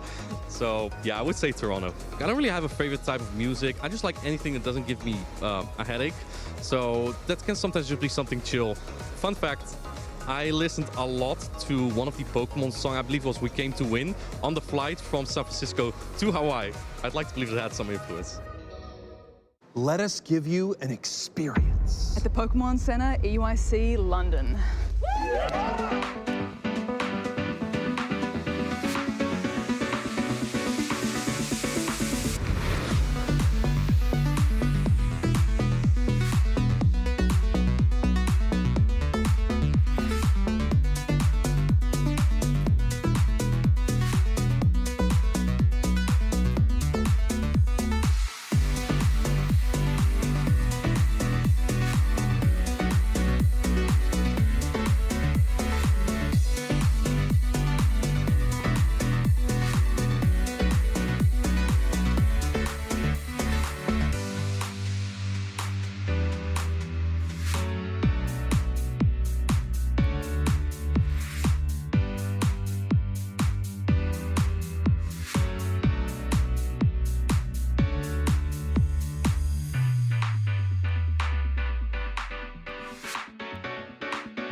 Welcome back to the Pokemon European International Championships here in London. We have just had Swiss Round 4. We're going to be going into our Swiss Round 5 feature match in due course.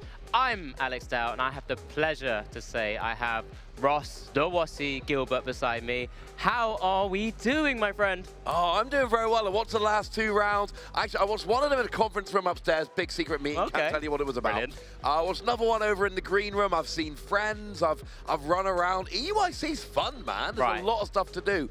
Just a minute ago, somebody sent me a message being like, hey, there's fun things going on. Do you want to join in? And I'm like, no. I got to get back to the desk. Me and Alex are casting some Pokemon. Yeah, he's come back here after having fun with his other friends, his other secret meetings that he didn't invite me to. But it doesn't matter. I was having fun here with Pablo, enjoying a great game of Pokemon. We got to see some fun action. Couple of new decks we haven't actually seen on stream yet as well. I think we've done pretty well to show a different number of archetypes throughout so far. And it's just been so far a great first day to this International Championships. Yeah, slightly taken aback when I turned on the stream for round 3 and I'm like, Clorf against Lost Zone? Yeah. Not the matchup I was expecting. And we had a gouging fire on stream last round. And, you know, I thought we'd all gone, right, straight Dragapult is the way. But no, apparently Dragapult now still good with Charizard. And, of course, Jesper has been championing that deck for a long time. They have been one of the people really pushing how good that deck is. Currently sitting at 4-0. Here's a fun question. It's 4-0. That's a hard thing to accomplish. How many players do you think are 4-0 right now? I think I've got the number. You actually have this number. I think I've got the number. If you know it in chat, have a little quick guess right now, but I have no clue. I want you to enlighten me here, Ross. Well, they start... And if you get it wrong, I'll probably make a mistake somewhere. But we start on table 401. Okay. And it goes to table 454. There are 54 tables where everyone is 4-0.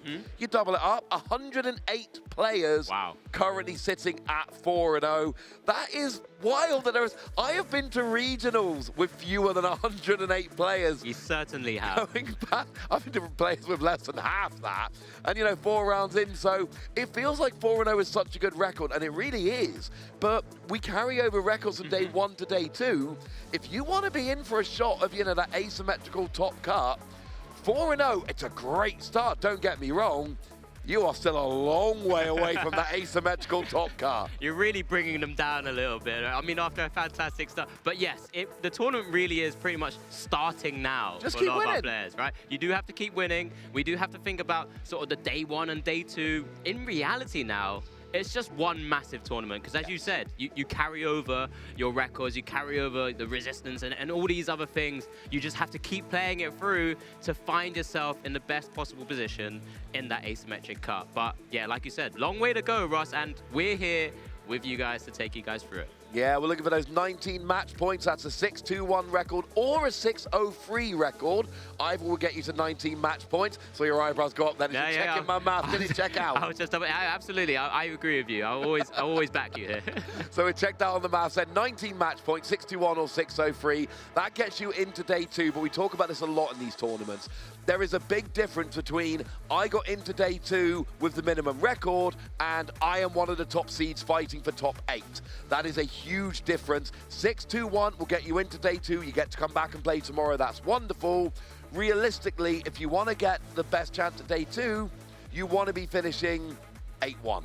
Oh, absolutely. 7-1-1. They're the kind of records we're looking for. Yeah, take as many points as possible. I just realized you said 6-0-3. That's basically a 7-2 record, right? So you're actually talking, is it 5-0-4?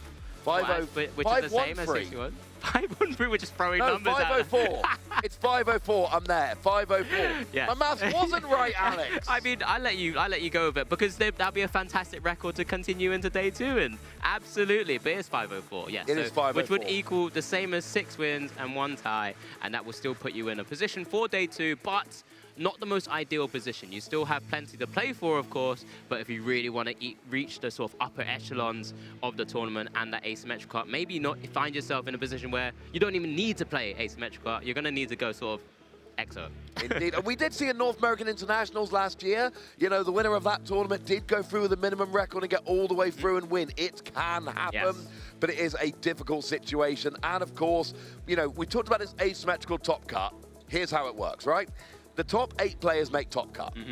But now, everyone who has the same record or the same number of points as the player in 8th also makes it through. So if the 8th place player has, I don't know, 33 points, everyone with 33 points, up to a maximum of 32 players total, will make their way into this asymmetrical top cut. But the higher you are, you might play one fewer round. Classic example, 10 players get into top cut. 1 to 6, they are in. 7, 8, 9, and 10 have to play an extra round to get into top 8. So it's not just about making the asymmetrical top cut, it is about getting in with a high enough record to essentially just skip a round. Yeah, absolutely. I think, yeah, very well put there. I think it's vital for us to be able to explain that, you know, very coherently as well, of course, to make sure everyone is following along, because it's important for us to know this as we kind of start to weed out a lot of the records, weed out a lot of the players, a lot of the decks. You know, there's a lot for us to kind of go through, and there's a lot of information. So if you are just joining us, yeah, there's so much information for us to keep distilling to you guys. Yeah, we're always checking these records, checking the players, but even now, like, I was looking down through the 4-0s, that's how I got to this 108 number. Sure. Which, after my last snafu with the maths, honestly, I might have made a mistake on that one as well. But my point is, I'm trying to go like, oh, who are the 4-0s? And the answer is, there are so many players at 4-0 right now that realistically, we can't just sit and, you know, pick out a few of them. There are just too many. It's when we get to the 6-0, 7-0, 8-0, that's when we can really start boiling down. Who are those, the front runners, the top seeds, the players in the best position to win this event? And, you know, 3,353 players, if I remember correctly. That is the largest tournament we've ever had outside of Asia. Outside of Japan and China, that is the largest tournament we have ever had.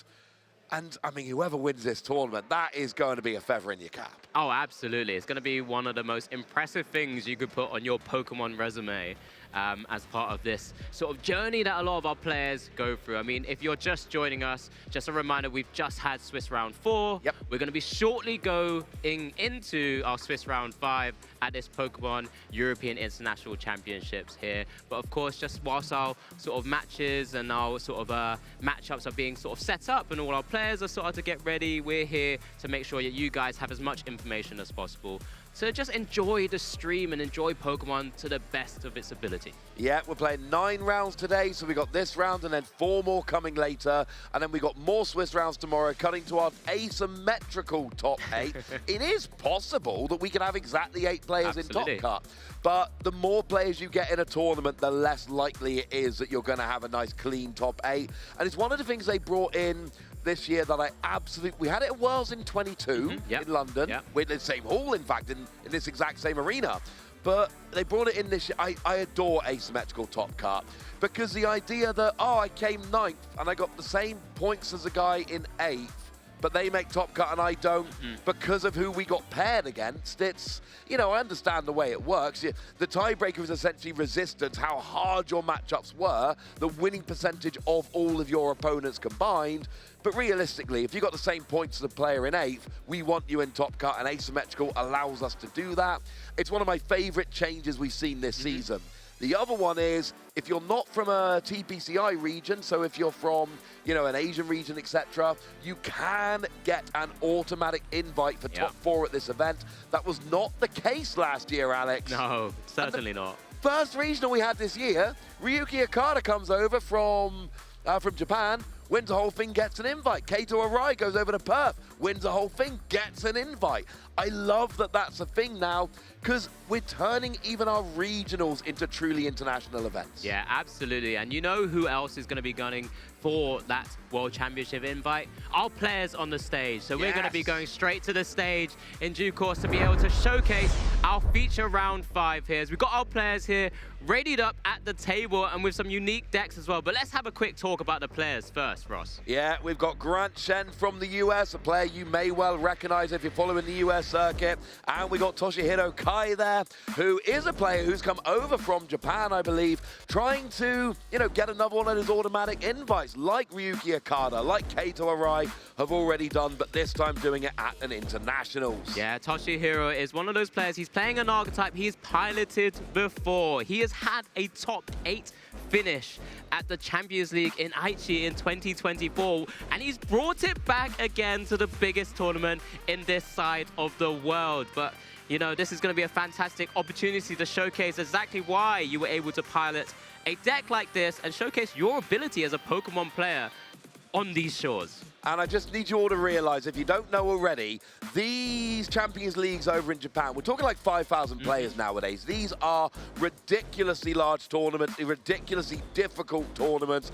It is a very difficult thing to get top 8. You know, they're even bigger than we've got here, and a decent amount bigger than we've got here at the largest tournament outside of Asia. So top 8, big deal. Yeah, I mean, it was a dream of his to be able to be streamed on one of these tournaments, and here he is on this stage. Grant Shen also had a dream. He wished he was playing Shen Power once again, but he's changed it up this time. But as you've already mentioned, Grant Shen, a very well-known player across these sort of North American, European sort of circuits, at these big international stages. We've seen him do super well through the ages as well, you know, from a seniors player all the way up to now a masters player, as our players are beginning to set up their boards and their prizes on the stage here. I don't like Radiant Greninja in the prizes. That is a Radiant Pokemon. It's a one-off. One Comfey, one Sableye prized. We are playing 2, so there is still an option for that in the deck. Yeah, it's pretty important, especially when you're playing something like Lost Zone Giratina as a deck I've got a bit of a soft spot for. I've played it a lot in previous seasons. But, you know, he's been able to bring it back to this 4-0 record. And because you're playing additional Psychic Energies anyway, that's the reasons why you can sometimes play additional Sableye in a deck list like this. But we did have a quick glimpse of Grant Shen's prizes as well, but nothing too crazy, I don't think. One Superior Energy Retrieval, one Gimmighoul, but they're played in pretty high numbers anyway, so it's much less of an issue. And these players are kicking off here. Grant Shen will be going first for our Swiss round 5 here at the European International Championships, instantly kicking us off with a concealed cards, a dispatch of one of those energy cards to the discard, and being able to draw 2 and moving straight into a Buddy Poffin. So let's have a quick reminder of this Lost Zone deck then, Alex. What you do is you use Comfey to draw cards while also putting cards in the Lost Zone. And there are certain milestones you're trying to hit. You get 4 cards in the Lost Zone, you can activate your Cramorant.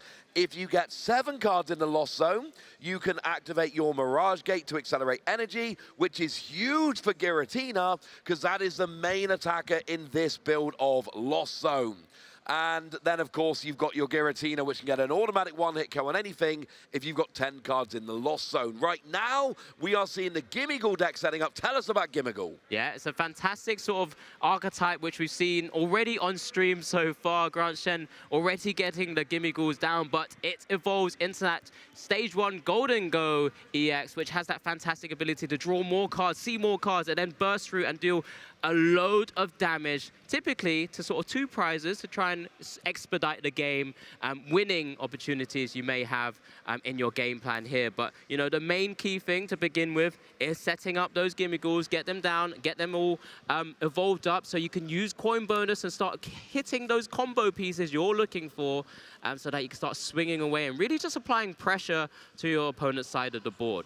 Yeah, so there are your 2 decks. So we've got 2 Gimmighoul down on the bench. That is a good start. 3rd Gimmighoul, that is great for Grant. You want as many of them as you can get your hands on. No energy attachments, not the end of the world. It's a single energy Pokemon you can attach next turn. We are passing over to Toshihiro here. And, just top decked their A-Spec, which is an unfair stamp. Yeah, I mean, it's one of those A-Specs that we've seen really come to the fore in this tournament so far. We've seen it do great things in towards this. We've seen it do great things in Jesper's list. And here, you know, typically we've seen with Lost Giratina in previous iterations actually utilize things like Prime Catcher to be able to weave in and out of Comfeys, to use Flower Selecting, as we do see a Jet Energy here to maneuver into the active spot. Yeah, we had one Comfey using Flower Selecting. Look at the top 2 cards of your deck. One goes into your hand, one goes into the Lost Zone. And then, like you say, that Jet Energy moving the second Comfey into the active for a second Flower Selecting. And we see a Nest Ball here, which could get a 3rd Comfey. But, of course, you need your Giratina V, because Giratina V-Star is your main attacker. Of course, there is an argument here that maybe instead you're trying to get something like a... Do we have Cramorant in the list, actually, here? No, we don't. We're just playing straight through because you're utilizing things like Regigigas for those big Terra Pokemon as well. He's dealing a lot of damage, one of the newer cards from the recent set as well. But you don't really want to actually maneuver into the Cramorant sometimes because 110 damage, yeah, I mean, doing 110 to a Radiant Greninja is really not too good. No, taking out Gimmighoul would be fun, but that's the thing we see in these Lost Zone decks. Sometimes you've got that Cramorant for a cheeky 110 damage for 0 energy if you've got 4 cards in the Lost Zone. This is far more of a, I want to set up as fast as I can. The first couple turns are set up turns because you need to get 7 cards in the Lost Zone to activate Mirage Gate to accelerate energy to your Giratina, and 10 cards in the Lost Zone to activate Sableye Lost Mine. Yeah. But it's actually, you've noticed a fun little card in the deck list there, Alex. Yeah, absolutely. You know, having to adapt Lost Zone Giratina into this Badu format, you know, Toshihiro is actually having to also pilot the deck with Crispin as well in the list. So maybe, as we've already seen, one pitched away into the Lost Zone via the Flower selecting, you know, just being able to grab an energy instant attachment from the deck and put one into your hand, another way to accelerate the energies onto your board state. Here we do see the Giratina V. Now, this is the one troubling problem here for Toshihiro's side of the board. It's just the one Giratina V, right? It can be easily knocked out should that we see a Golden Go EX come onto the board, maybe some sort of gusting effect, and then just very easily pitching enough energies to take a big 2-prize KO and leaving Toshihiro with no Giratina in play. Oh, and he's already eyeing up Energy Search Pro. You need 6 energy here, 1 to attach to your Golden Go, and 5 to discard from your hand to KO the Giratina V. So if there's any gusting here, Energy Search Pro will get 6 energy. That will be enough. Here is a switch into Golden Go. Coin bonus draws 2 cards if you're in the active. Oh, we're playing Cypher Maniacs code breaking here. But do we have any gusting? Because we're not playing our A-Spec Prime Catcher here.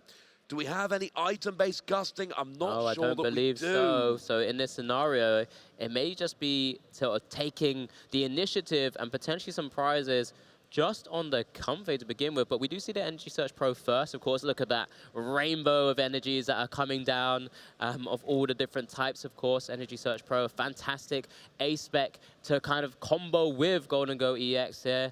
And it's just being utilized to this position here. I mean, Grant is currently 4-0 with this archetype, alongside many others piloting a very similar deck. Yeah, searching 7 energy with 1 card is absurdly powerful. And we do see the Rainbow Golden Go here so that you can really take advantage of Energy Search Pro. Here's concealed cards. You discard a card, energy card to draw 2. It's a Monkey Dory, but I think we got a Golden Go there as well. And we got a Poker Gear for the future. Already played our supporter card this turn, of course. So there is an Ultra Ball in hand. We could get a 3rd Golden Go. Yeah, we can keep going here. We're getting loads of coin bonuses going. Just getting it flowing so you can get as many cards as possible. So there's the Ultra Ball, just deciding which cards to discard, of course. Has all of those energies now. The deck currently thinned out of many of those, so hopefully just good pieces remaining to go into the rest of the matchup here, as we do see the Golden Go also hit the bench. And what Grant's doing here really nicely is he's moving energy from his deck to his discard pile, searching it with Energy Search Pro, but then being willing to discard it. And the reason is you can only play 1 Energy Search Pro, but you can play 4 Superior Energy Retrieval. With this deck, the easiest place to get the energy from is the discard pile because of Superior Energy Retrieval. So here you can just get rid of 2 energy to KO that active Comfey, and then having energy in the discard is actually very, very useful. Yeah, so there we go with first knockout of this Swiss round 5 here. That Comfey hitting the discard pile. Just the discard of energy there for the attack. I think it's only 1 energy, actually. It's Comfey not weak to metal, so yeah. That was the first thing I was going to try and it's highlight. 1 energy, so you do 100 damage. There we see. It is weak to metal, so it's not a huge difference, but it's nice to get the single energy discarded for the KO. Yeah, you know, save on some resources. Make the value as much as possible with just the 1 energy is fantastic. As we do see here, Toshihiro is going to be looking to try and get into the Giratina V-Star, which he has been able to do. Is currently on the bench there. You know, and here we go. That pink A-Specs also utilized all of those energies that were pulled out of the deck with that Energy Search Pro. Unfair stamped back in. And now you've only got 2. But the good thing is, Grant's got coin bonus going. He's got coin bonus going, and he's got enough energy in the discard that a Superior Energy Retrieval is going to get a lot of value. That's why I love having those cards in the discard. But this isn't really putting Grant down to 2 cards. You get 2 cards now, draw for turn, draw 2 for coin bonus, draw 2 for the coin bonus on the bench, and actually you've ended up with 7 cards in hand, which is significantly different. Yeah, exactly that. I mean, when you have 3 Golden Goes in play right now, it just means that you have so much options when you're actually looking into try and just get back into those energy cards again and just keep applying pressure by sending up those golden goes and attacking with Make It Rain.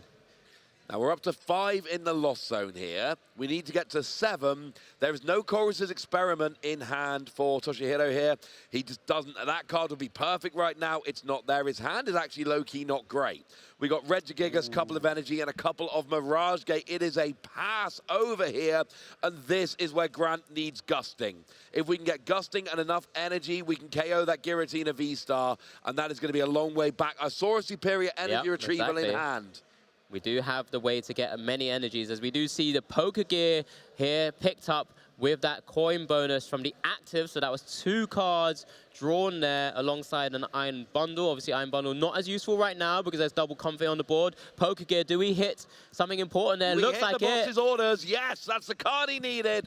So with that, now, we're not quite there yet. We need 6 energy in hand to KO the Giratina. 4 are guaranteed from that superior energy retrieval. Do we have another 2 energy? We've used all of the coin bonus here. We've not used concealed cards, but that does actually mean you get rid of an energy and then you need to get free. It looks like there might be 2 energies in hand, but I guess is just double checking here as well. The superior energy retrieval will be getting 4 here.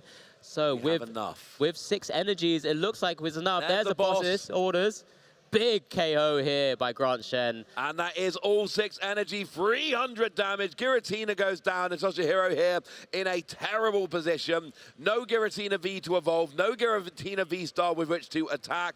Just 2 Comfey, and you're down by 3 prizes. And what you've got here is you've got Sableye, who's not a great attacker. Everything on Grant's side of the board here is too much HP. And Giratina, which is not available right now. This was the fear I had when I mentioned just the lone Giratina V was kind of sat on the bench. It did get evolved up, did make it a little bit more difficult for a knockout to happen. But this is not ideal for Toshihiro's side right now, as we do see a Flower selecting here. Just the top 2 cards. One of them looks like a Super Rod. It looks like it might have a Roxanne in hand as well. Just maybe another way to try and limit what Grant has access to, but it's just a little bit less impactful because coin bonus is live and active. So straight into the Chorus Experiment instead. And that would have been so good last turn, getting you to 7, because you had the Giratina V-Star, you had 2 Mirage Gate in hand. Last turn would have been phenomenal with 2 extra cards in the Lost Zone.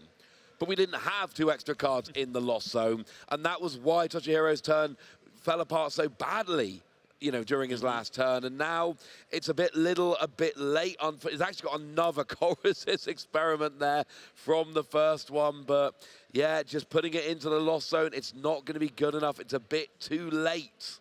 Yeah, so we do see the Monkey Dory hitting the field as well. Again, it feels like we're in a bit of a Monkey Dory sort of meta, as it were. We're seeing it a lot in a lot of different deck lists. Even in Grant Shen's list, he's playing the one-off as well. So it's just a Giratina V hitting the bench at the same time. And just what can Toshihiro actually do here to try and stem the flow and then turn it back in his direction? The good news is that unlike when we saw Golden Go on stream earlier, this can get 1-hit KO'd every turn. Giratina does an automatic 1-hit KO with his V-Star power, hits 280 with its first attack. You can KO a Golden Go every single turn, and that's essentially the route here for Toshihiro. It is, let's get a KO every turn and hope you whiff. That's essentially it. Please don't have the combo every turn, because if another Giratina V-Star gets KO'd, you lose. Yeah, absolutely. And look what Toshihiro's aiming to do here as well. He's utilizing the Mirage Gates to power up that Monkey Dory, another way to try and slow the game down and utilize its fantastic Mind Bend attack. 60 damage, and your opponent's active Pokemon is now confused. So let's make it as hard as possible for you to chain those combos into my big 2-prize Pokemon. Yeah, the damage here is largely irrelevant. Giratina's 1-hit KOing regardless, but it is a confusion here that we're rolling with. It's basically saying, please take a turn off KOing my Pokemon, and this is going to hopefully help there. Yeah, and as we're seeing more coin bonus being utilized here. All three now being used here. So Grant's just double checking all of those resources that are available to him. Concealed cards is going to be the next option here. Further two, I mean, look how many cards you draw. Boss's orders in hand and picked up now. But will he do it through confusion is another question. Does still need to get the energies, of course, available. Just kind of double checking what is in that hand. Was considering maybe playing down another Gimmickle. Arven looks like the choice here. Oh, and this is a huge win for Toshihiro here, because this means he's not getting his Giratina gusted. He knows that there's no chance of a prime catcher. He knows Boss's orders can't come down here because Arven's been played. He knows there's no counter catcher because he's not, you know, Grant's not behind on prizes. This means your Giratina is definitely safe going into next turn. If you could not give up a prize, that would be huge here, because there is a chance to try and make Grant go through 2 Giratina from this stage, but that is a big if. Yeah, so here, the Superior Energy Retrieval pick up from the Arven. There's 4 energies currently just picked up here, and just the attachment to the bench. Golden Go with the Metal Energy. Now we see a Gimmickle going down here onto the bench as well. That could be a Golden Go in a future turn if we need it to. So we got a lot of draw.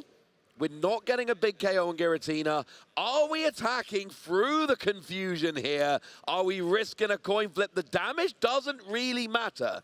Giratina either hits 280 or gets a big one-hit KO. If you take the damage here, you're still well out of range of a Lost Mind from Sableye. So the damage is kind of irrelevant. The only thing is you would lose that attack. Can you retreat an attack with a different Golden Go? Or do you just risk it on a coin flip?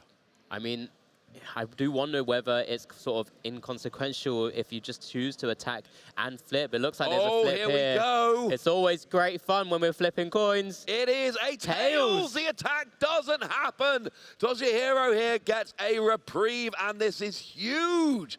Now, in theory, if you can stop Grant gusting, which again is a big if, you could have 2 Giratina V-Star that Grant has to go through in order to finish out this game. No cheeky 1 prize for Grant here.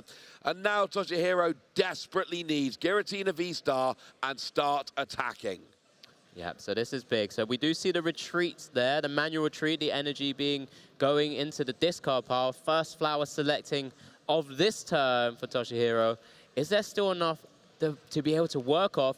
I mean, knowing that there's been cards put back into Grant's hand with the Superior Energy Retrieval, playing something like that Roxanne, which is obviously live now because Grant's down to 3 prizes, can put all of those energies back into the deck and still leaves the Golden Go in a confused state in the active spot. So we do see the Jet Energy attached now to the other Comfey to maneuver into the active position. It's dancing around. It's found, I think, that Boss's orders and a Chorus Experiment there, Ross.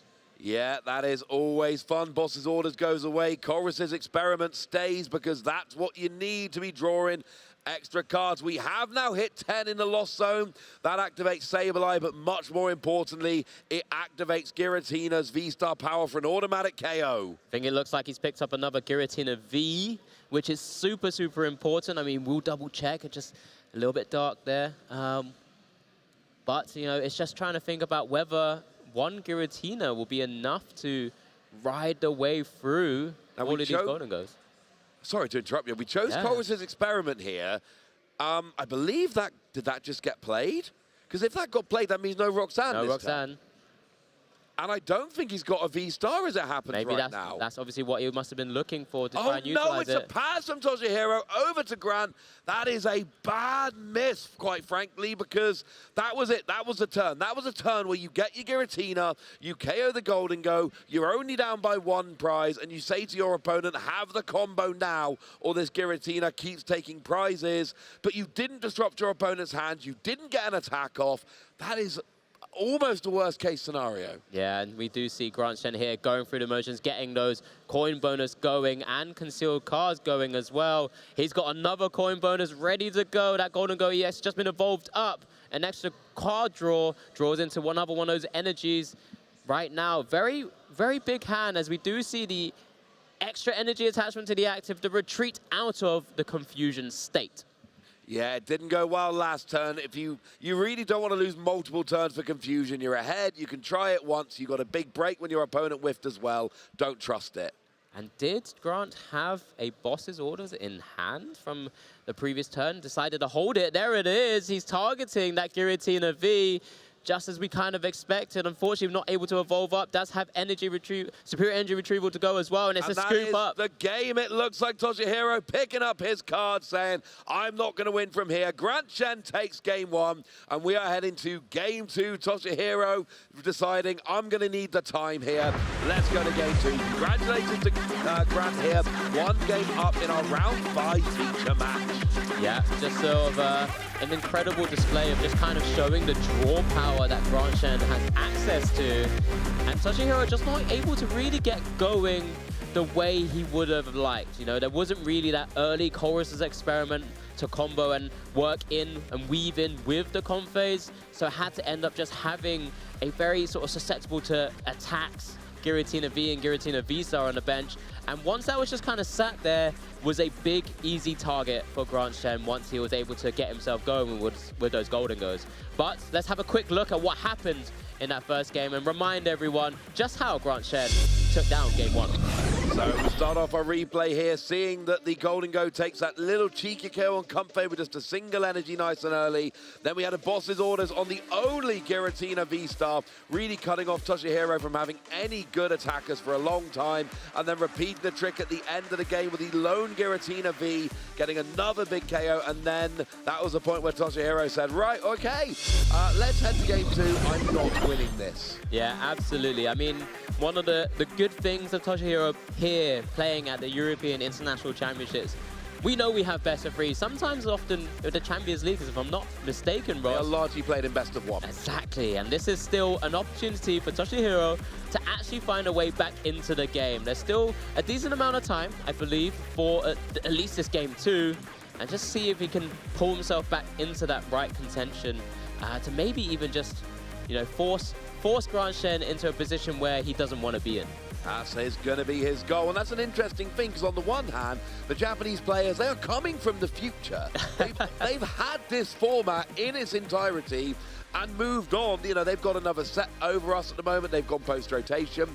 They have had this whole Prismatic Evolutions format. They've got extra information and extra practice. However, they largely play in a best-of-1 format in their Champions Leagues.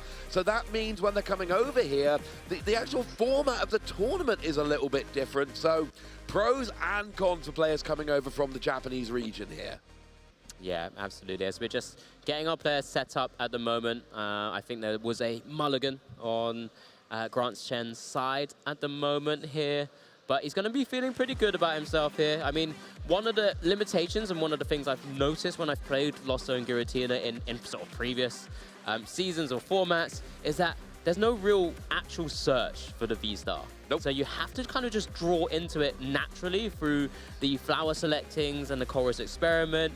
And that's sometimes where it can be a bit of a struggle. You can sometimes get the Vs down utilizing some of those sort of key resources like the nest balls that you're playing. But those V-Stars, you're going to have to find a way to reach those. And I just want to point out, there was a turn in the middle of that game where Toshihiro was just a couple of cards away from having 7 cards in a lost zone, where, you know, and he hadn't hit a single chorus's experiment to that point in the game. Had Toshihiro been able to have 7 cards there, get the Mirage Gates on board, 2 of which were in hand, we would have seen a very different game. I'm not saying he wins. Decent chance Grant still wins, but I'm saying that that whiff there was huge. And then we saw another whiff not hitting the V-Star when you had the V. But, oh, we're going into game 2 with 2 Gimmighoul in the prizes. Yeah, and this is going to be a chance for Grant to have a little look exactly what is there. But we're having a little, you know, caster cam view right now, and we're going to shortly show you. But there's 2 Gimmighouls just hiding away in those prizes, as we do see the Monkey Dory start for Grant and the Sableye start for Toshihiro. And it doesn't really matter, but 2 games in a row, Grant has prized his only copy of Technical Machine Evolution. That's a little bit weird. It's really good if you're going second to try and get the evolution onto those Golden Go early, but going first here for Grant, it's largely going to be an irrelevant card. It's not one you're going to be desperate for. 2 Gimmighoul and your Pheasant Dipty, though, yeah, that's not ideal. Yeah, one of the most interesting things here, because of course Toshihiro didn't win game 1, so had the chance to decide whether to go first or second. Has chosen to actually go second here, so maybe could just get into those chorus experiment, you know, really start ramping up that Lost Zone sort of counter, even maybe utilizing Giratina V if necessary to use Abyss Seeking. It's one of those few things that you can do. Fortunately, we've already highlighted, isn't playing anything like the Cramorant, so isn't able to take sort of a quick, easy, cheeky knockout on this first turn, but that's the decision Toshihiro has decided to go with, and I'm sure Grant's going to be relatively happy with that, especially when you're able to get at least the remaining 2 Gimmighouls down. It is an interesting decision, of course, because you know, these are both evolution decks. These both need to evolve at one time. You need to get your Gimmighoul into your Golden Go if you're Grant.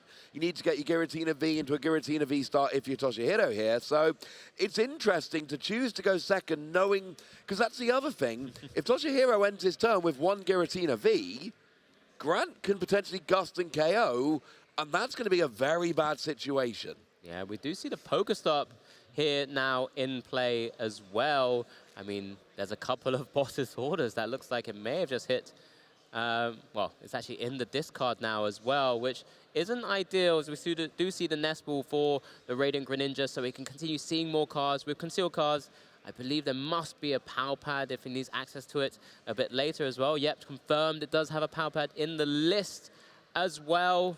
You know, making sure it does have access to those 2 boss's orders, the only 2 that he plays. I was going to say, there's only 2 copies in the deck there, Alex, so right now they are completely unavailable. Power Pad is going to need to recover them, but you know, Power Pad can recover any supporters. I never like being in a position where I have to get these 2 with Power Pad, because kind of defeats the object of play in the card. Although we do actually see Artisan coming down here replacing that Pokestop. So let's go get a basic Pokemon, shall we? Yeah, absolutely. So Toshihiro's first opportunity to identify what's in his prizes. Of course, we'll be trying to give that to you, as we do see it on screen now. Double switch cards, so 2 of the 4 there. 1 Chorus Experiment, 1 Comfey, 1 of the 3 Jet Energies. You know, again, the switch cards could mean that the maneuverability of those Comfeys can be a little bit, you know, hindered, but generally nothing too much to sort of cry about.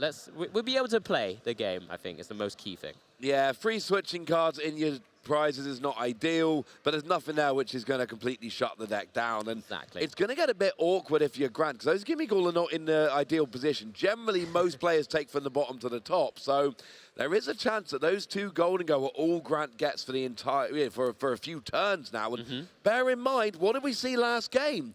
Grant was going 2 cards off the first and then 3 from the ones on the bench. By the end of the game, Grant was drawing 5 cards a turn with those Golden Go. And when you're limiting that just, well, not through your own means, but because they've been prized, it means Grant's going to be a bit more susceptible to those unfair stamps, or maybe even the Roxannes later into the game, as we do see the first flower selecting of this game 2. Just a reminder, this is Swiss round 5 at the European International Championships. Grant Shen has taken game 1, and Toshihiro is going to be looking for a way back into it, as Crispin is utilized turn 1. Not the most ideal turn 1 supporter here, Ross. No, you get to get 2 basic energy cards of different types. 1 goes into your hand, 1 gets attached to one of your Pokemon. It is actual energy acceleration. You get to attach another energy. And with this deck playing, you know, you've got Darkness and Grass and Psychic, because you've got Giratina, but also with Monkey Dory. And the Waters as well. And the Waters as well. So it's a good deck for it, but it's kind of a mid-game refresh or a yay, I can attack with Giratina V-Star, not a turn 1 option mostly. And exactly after that, that was just a pass over from Toshihiro. Just that 1 Comfy in play, Sableye on the bench, 1 Giratina V again. That's acceptable 1-2 prizer that is, you know, in Grant's eyes, it's going to be an easy target at some stage. But of course, we saw it from game 1, where, you know, we typically can't get a boss's orders and something else at the same time to get orders energies. Even more so because double boss's orders are in the discard right now. They're in the discard, and we know there's no Prime Catcher. Golden Go, like we said, is one of those decks where there is no question about the A-Spec. Everyone is playing Energy Search Pro. It's not a big counter catcher deck. You generally don't have room for it. I don't see any in Grant's list. So instead, we get a Gimme Ghoul in the active, Golden Go, and here's what we do have room for. Cypher Maniacs, code breaking. It puts any 2 cards from your deck on top of your deck, and oh look, Golden Go in the active draws 2 cards. That is a phenomenal combination, because basically, instead of drawing 2 random cards, you draw the 2 perfect cards. Yep, and that's exactly how Grant's going to navigate his turn here, potentially also then taking an easy knockout on the Comfey, and it actually just leaves Toshihiro with a board state of Giratina V and the Sableye, and that's not what you really want to see, but let's see how Grant Shen gets to see an extra card as well. Does get the Hisuian Heavy Ball, so pulls out one of those Gimme Ghouls and gets to confirm those prizes as well. Yeah, it's always nice. I don't mind having 1 in the prizes if I'm playing a Hisuian Heavy Ball. 2 is still a bit of a pain, but you're right. They get 1 back there. That is going to be a huge advantage. And look, I agree with you. A board state of Sableye and Giratina, not ideal. Better than a board state of Comfey and Sableye, though. Oh, absolutely. So, well, there's a moment. I mean, ideally, Toshihiro is going to want to try and get back into a Comfey to see more cards, to kind of get through the deck a little bit more, Lost Zone a few more things, of course. Artisan is still in play, so maybe can go and find another Comfey at some point when it goes back to his turn. But we do see Grant just continuing to kind of burst through the deck, and there's the third Gimme Ghoul coming down, and an easy Make It Rain for 100 damage. Yeah, just 1 water energy discarded from your hand with the weakness does 100 damage, and that means that we get the nice easy KO. So far, so similar for Grant Shen. Yeah, it looks like it might have been a top deck of another Comfey there for Toshihiro, but just utilizing his own Artisan for the time being, just to get that 3rd Comfey down. We know the 4th one is currently prized. You know, Artisan being able to, once during your turn, search your deck for a basic Pokemon that doesn't have a rule box and put it onto your bench, utilizing decks like this so that you can just start Comfey dancing around and getting Lost Zone cards in. So, how do we navigate this turn? He's got some energies to play with, can maneuver with an attachment as he does, as we do see the Comfey to the active spot here, and water energy in another card. It's Super Rod, doesn't want to give up all of those energies. And just for the moment, again, I don't think the hand's looking too pretty. V-Star to try and protect it as much as it can. Another Comfey hitting the board, but I don't know if there's any much more as a pass over once again. And missed the energy attachment, or had to use the energy attachment for Sableye is what I mean. Yep. So, you know, the only energy still on the board is from that Crispin onto the Giratina.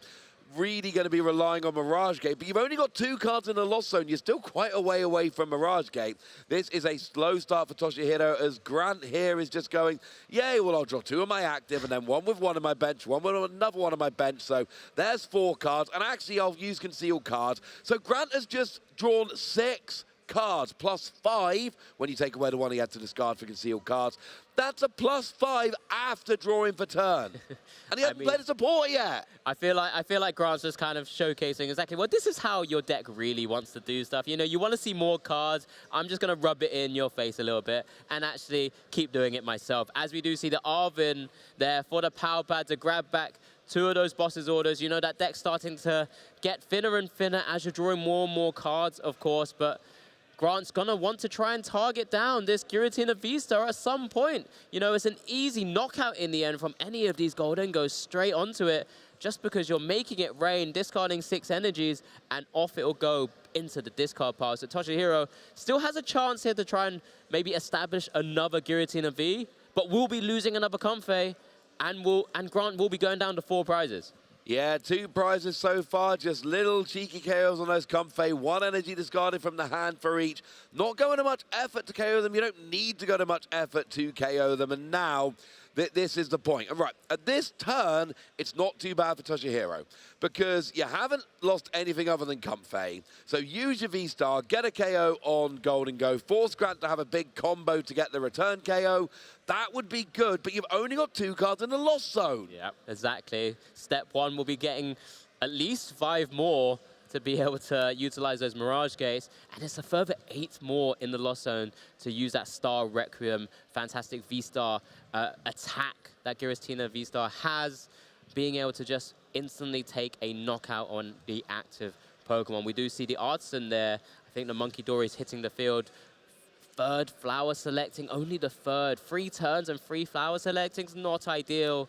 But there's a nest ball. If only Toshihiro had seen that earlier, could have grabbed a Radiant Greninja and start just pitching energy into the discard with Concealed Cast just to see more things to get back into the game. But here it is now. Let's see if it's not too late. That's going to be the goal. Get all those energy onto your Pokemon. Get cards in the Lost Zone. Here's a Concealed Cards. You draw 2. And they were, it looks like a Super Rod and that last card. I didn't see what it was. No, not quite. It's just slightly hidden there, but just... Maybe it's a Jet Energy. Yeah, it did look like a Jet Energy. I'll give you that one. I'll give you that one. But neither of those cards are really getting cards in the Lost Zone right now. Not helpful, isn't it? And here's the thing, right? I know that Grant's just been KOing Comfey, but actually what what Toshihiro really needs right now is using flower selecting over and over again. And by Grant KOing those Comfey, he's actually done a really good job of starving Toshihiro with resources. Yeah, I mean, there's already 2 in the discard pile, and, you know, Grant doesn't know this, but the other one is prized. I mean, I'm sure if it wasn't prized, he would have seen Toshihiro take it from the last Artisan being played rather than that Monkey Dory. So he's getting more and more information as this game goes. I mean, this is only this is now Grant's 4th turn, I believe. And, you know, he's starting to really kind of see the light at the end of the tunnel in terms of, well, actually, I'm in a pretty commanding position here. I just need to find my way into that boss's orders that I've just chucked back into the deck. Coin bonus, do we see it? There's an Ultra Ball and a Lost Vacuum. Not quite yet. And both coin bonuses have been used, so doesn't look like there's going to be a boss's orders this turn either. There we see an Iron Bundle coming down, making your opponent choose which Pokemon to put into the active. They're all worse options, frankly, than Monkey Dory, but I think Sableye is the best option to put active here because, well, it's not really doing much till you get 10 cards in the Lost Zone and you've got 3. Yeah, and generally, although we've seen it as a fantastic sort of finisher, that Lost Mine attack really doing so much throughout its inception into the meta game, especially the introduction of the Lost Zone mechanic once again. But nowadays, with all these big, bulky EX and V-Star Pokemon, it's a little bit, you know, just not good enough at the moment, as we do see a Superior Energy Retrieval going down from Grant's side of the board, grabbing 4 energies back into the hand. The hand's looking pretty healthy, as we do see a Cypher Maniacs code breaking being played as well. Actually means he could set up his next turn to, even if Toshihiro is going to try and disrupt him somehow, maybe he's worried if Toshihiro might have an Iono in the deck somewhere, he can actually put something to the top and actually prepare himself for a future turn, despite having to go through another single prizer. Yeah, that is absolutely the goal. Going after those bench Pokemon, taking out the bigger threats, getting multiple prizes, always a bit more fun. And like you say, if you can't do it this turn, you know what? Let's set it up for next turn. At least we can do it then. And honestly, like this, just a whole match has not been Toshihiro's match. They've not gotten set up. They've not really gotten a Giratina rolling at all. And Grant is just going, look, I know Golden Go is a stage 1, and I know I need to keep discarding energy from my hand, but with coin bonus and only having a stage 1 for 1 energy, my deck is so consistent. We see a KO on a Monkey Dory. Grant is up by 3 prizes now. Yeah, I mean, I've been there before, Toshihiro, but he's now got the option here between the Chorus's Experiment he's suddenly found in his hand and the Roxanne. In this position again, when finally Roxanne is available, as you do see a Counter Catcher and a Grass Energy from this flower selecting. Counter Catcher, another really useful card. I'm not too sure in the scenario how useful it will be, as we do see it pitched away into the Lost Zone as well. Now up to 4. Not ideal, but we're getting somewhere, as there is a Super Rod auto-utilized, just kind of putting back maybe some of those energies and one of those Comface just to utilize some more flower selecting, some future turns as well. Let's just iron up that water and the dark energy there. Going back into the deck from that Super Rod and the Artisan being played. Finding that Comfey back, so now we're back up to 2 Comfey here. And here's the thing, right? Grant has taken 3 prizes. Toshihiro has 4 cards in the Lost Zone. That is not a good ratio. You need a lot more cards in the Lost Zone than your opponent has taken prizes, and it is just not working here. Yeah. You've just gotten to the point where if you played Cramorant, and you don't, But if you did, you could be attacking for free. Now we get another Comfey rolling, get up to 5. Now we're at the stage where a Chorus's Experiment would get you up to 7, and then you could start finally using Mirage Gate. Yeah, and I think that's the only way, because I was just double checking.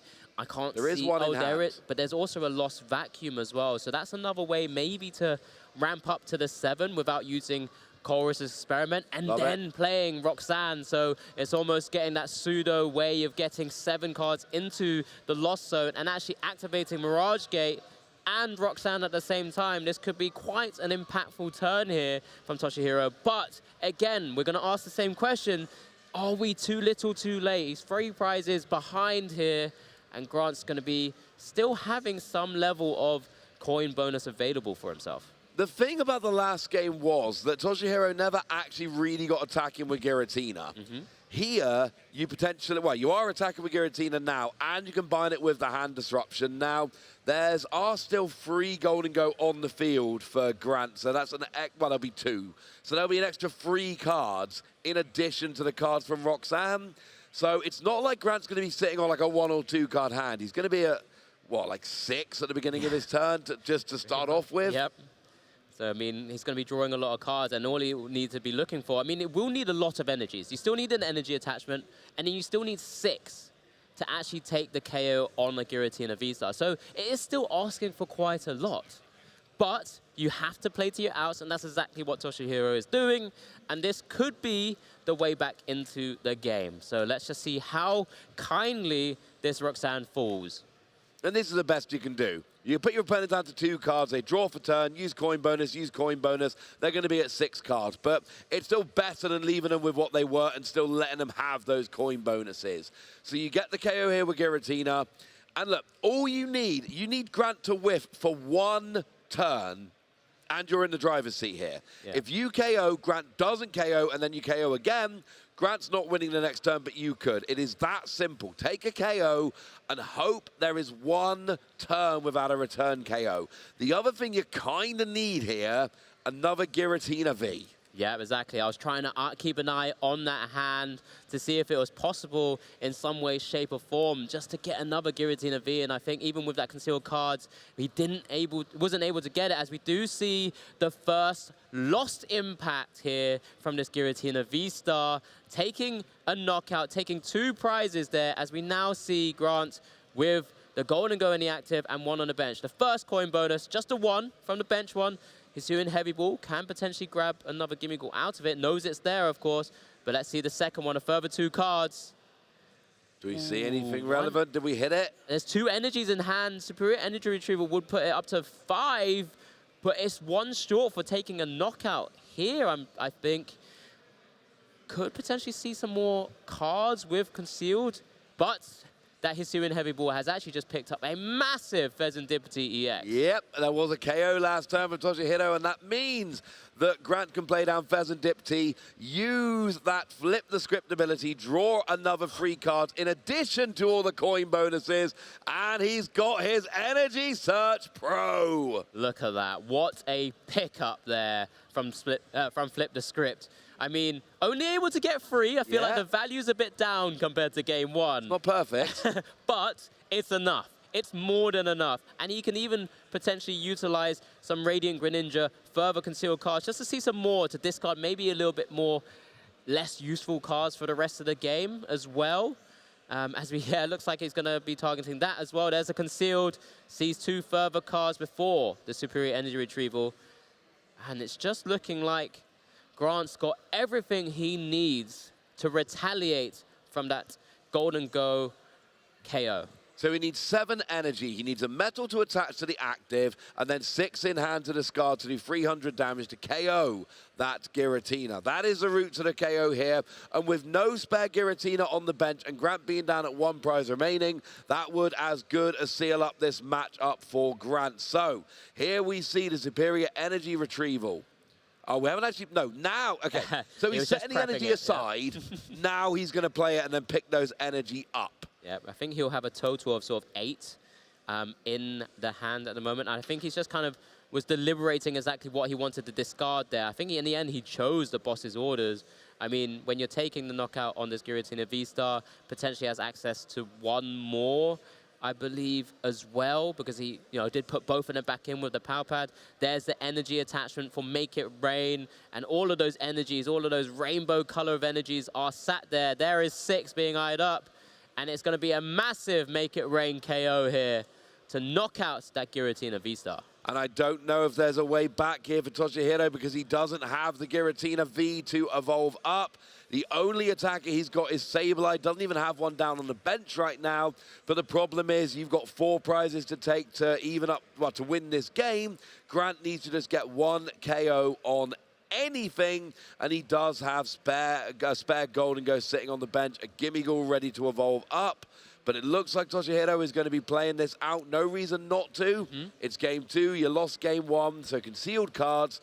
Draw a couple. See if you can find a way back. What are you seeing? I think that was the Giratina V, right? He would have loved to have seen it on the previous turn, as there's a flower selecting now, just to seeing if there's a way out here, maybe just to further disrupt the hand. I mean, he sent it another one to the lost zone now. But it's just one of those awkward scenarios where he wasn't able to get the right attacker off and prepped on the bench as well for, that sort of contingency plan if there was a knockout on the Giratina V-Star. No, unfortunately not. We said that you needed a second Giratina V to set up a return KO, and then there would still have been a chance if Grant had just whiffed for 1 turn. Toshihiro could have pulled it out. Unfortunately, did not work. So we're now stuck in this situation where Toshihiro has 4 prize cards left to take. Grant has just 1 prize card left to take, and with a Golden Ghost sitting on the bench ready, and even something as easy as a Comfort KO, Grant could need as few as 2 energy next turn to win the game. I think he was heavily looking for that unfair stamp there, just to maybe limit or reduce the amount of impact that Grant might have on his side of the board. So just find it, fire this Chorus's Experiment, opts to Lost Zone the Iono and the Crispin at this stage, puts the other important cards into his hand, does find that Blood Moon Ursaluna EX and the Giratina V also coming down now. So they are sort of waiting in the wings, but I can't imagine there's going to be the greatest of attackers here. Is there any other way to bump up the damage on that Blood Moon Ursaluna? I don't believe so. I don't think there is. Now, dropping damage counters from a Sableye Lost Mine could have done it, but you would have had to have already done that. And unfortunately, we haven't. So you're hitting 240. You need to hit 260. And we've seen this a couple of games now. Cheekily, Golden Ghost 260 is an annoying amount of damage to have to try and hit. There are a bunch of decks. Miraidon was struggling earlier when we were watching. Now we're seeing Blood Moon Ursaluna struggling. There are a lot of Pokemon that hit 220 to 240. Golden Go has 260. That's annoying. Yeah, and don't forget, Grandstand right now only has 1 prize card remaining to take. Toshihiro still needs to take 4 prizes here, and that's the difficulty here, because he's going to have to maybe promote something big. And we know that Blood Moon Ursaluna is a big, bulky Pokemon, but it's only 5 energies away from a big knockout, and I'm sure he's going to have to try and play that unfair stamp in due course as well. But we do see, I think, his final Mirage Gate. I mean, his third or it might be, I think it's his 3rd Mirage Gate. 1 is currently in the prizes as well. So it's just kind of getting it to the active so he can maneuver around.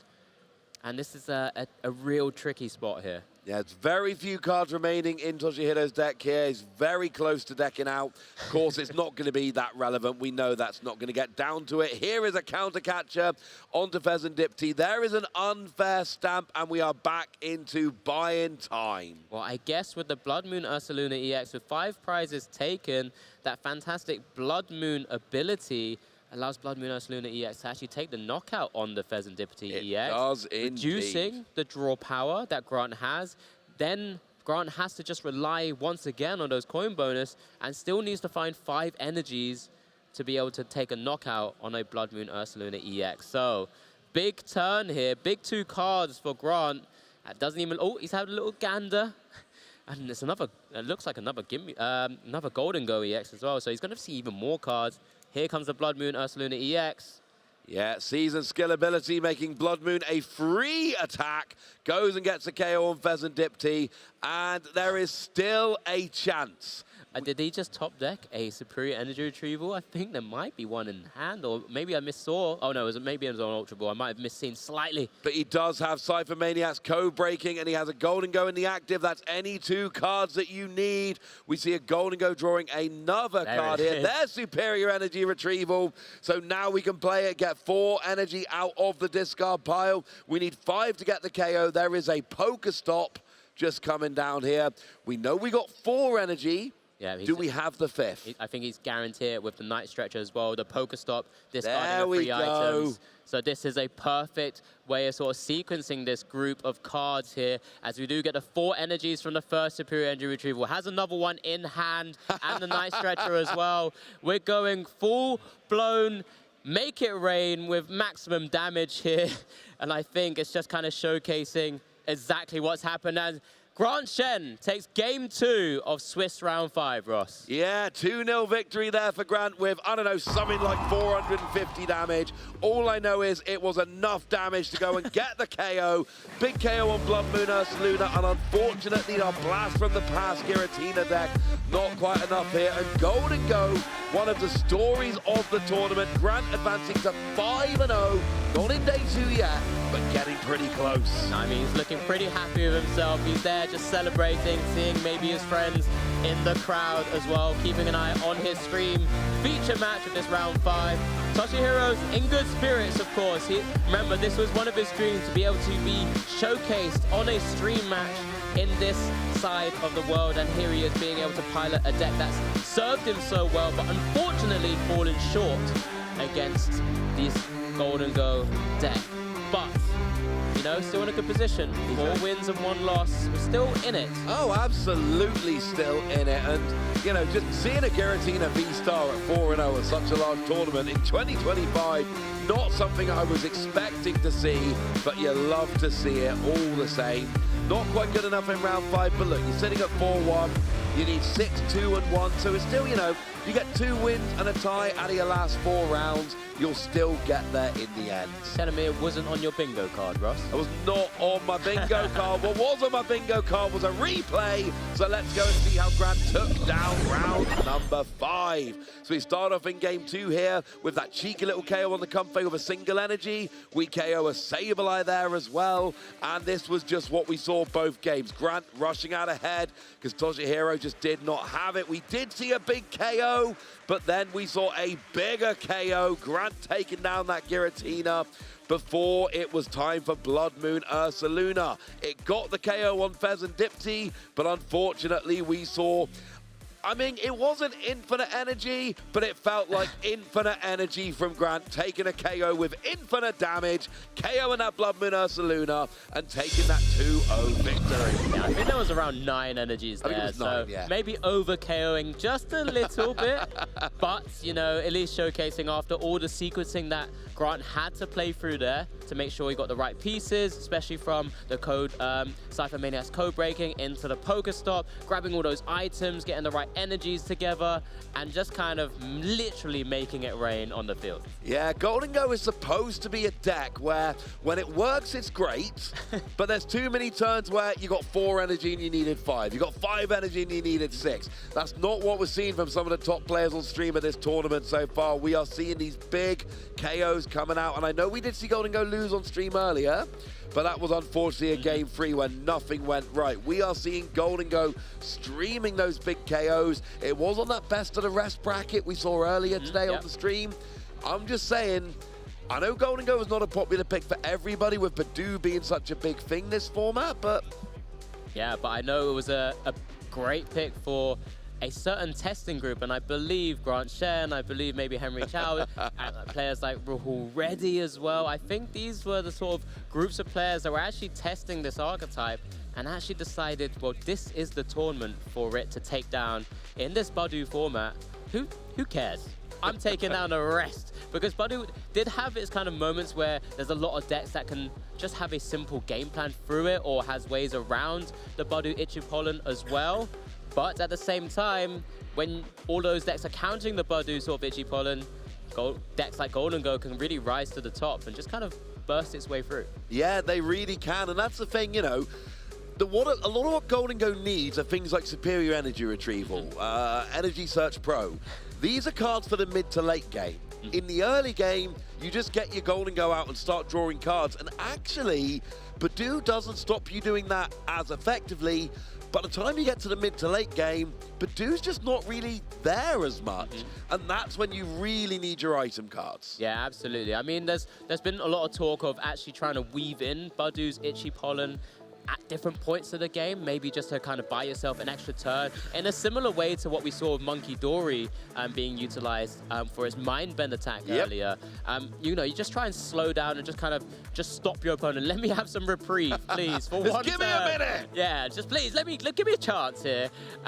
But, you know, it doesn't always happen that way, and when Golden Go's applying so much pressure, it still has an energy attached. All you need is one energy in hand to kind of maneuver the little seed out of the way again. And, you know, can keep going through. And when you have that draw power behind it, I think that's the most important thing I've taken away from so far in the first 5 rounds. That inherent ability, that kind of consistency, like what we see in Recon Directive or Coin Bonus, has been so important. And if you look at the best cards, you know, the best decks around right now, you've got Dragapult with that Recon Directive, and then you've got, you know, Curlier with a stage 1 that draws a bunch of cards with refinement as well. You know, we've got things like your Golden Go drawing, and it's a lot of draw, and that is a lot of the time the way around Badoo. If I can't play my item cards, maybe if I just draw a bunch of cards, I can get what I need without worrying about item cards, and then Badoo's just not stopping me. Yeah, absolutely. But you know what? I really want to hear from Grant Shen himself and just find out how much fun he's having drawing all those cards and making it rain. Everyone, and welcome back to the big stage here at EUIC. My name is Adam Watson, here with the winner you just saw on stream, Grant. How you feeling, my friend? I'm feeling good. This deck's good. Now, I know that you've been wanting to get a big win here on stage for the ICs. Now that that has happened, what's your next goal? Win the tournament. Short and sweet, win that tournament and just keep it going. When you look at Golden Go as a deck, the casters have been saying that it's kind of a sleeper. People understand that it's good, but they were a little scared to make that call and bring it to a big tournament like this. What factors went into you making the decision to bring Golden Go to this event? Isaiah Bradner wanted to play it. I didn't test this deck that much, but I trusted him, so I was like, yeah, let's end it. Okay, yeah, if you can trust a player that you look up to, that you practice with, and just believe in that pick, it can kind of carry you. And I know from the superior energy retrievals and everything, it's maybe playing into a little bit of your Chen Pao expertise. Has it been hitting some of those same notes? Has it been scratching that itch for you? It's not the same. It'll never be the same, but it definitely feels a little bit like CPAO. And with your sequencing, the Cypher Maniacs code breaking, it seems it still has a lot of great flow. If there was anybody else in the audience, perhaps, that wanted to pick up the Golden Go, since you said yourself you hadn't tested with it extensively, but you've picked it up sort of recently, what's a great tip for someone new to the deck? I mean, honestly, Cypher is really OP because there's not much like shuffle disruption, so if you can stack your deck for the next turn, it's really broken, and besides that, just blow up your opponent's Pokemon. Yeah, I appreciate that, especially myself included. When it comes to Cypher Maniacs code breaking, you're trying to combo with Coin Bonus or Radiant Greninja, but using it to just prep for the next turn is a great point. Make sure that you're looking at additional and alternative uses for your cards, folks. And Grant, can I get any last thoughts or final shout-outs from you before I let you prepare for the next Swiss round?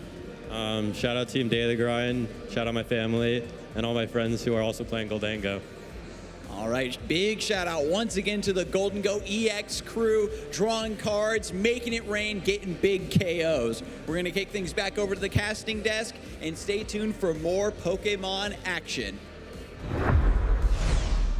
Thank you very much. That was amazing to kind of just hear the insight we're getting from Grant. I mean, just being able to, you know, stack your deck or put cards to the top of the deck with that Cypher Maniacs code breaking. And then because, you know, that insight he's got about there's not many sort of shuffle of your opponent's deck that sort of causes like a real shuffle. Once you stack the deck into a particular way, you can then find ways to just, quote unquote, blow up your opponent's Pokemon, but make it rain and just take big knockouts. And it's just incredible. It worked indeed. And we've got some stuff to talk about, Alex, but first, I need to ask a question, which if anyone's been paying attention to the European regionals will know I ask this question a lot. Going into this round, how many Miraidon were 4-0? Right, I'm worried about how many people's feeding you information right now.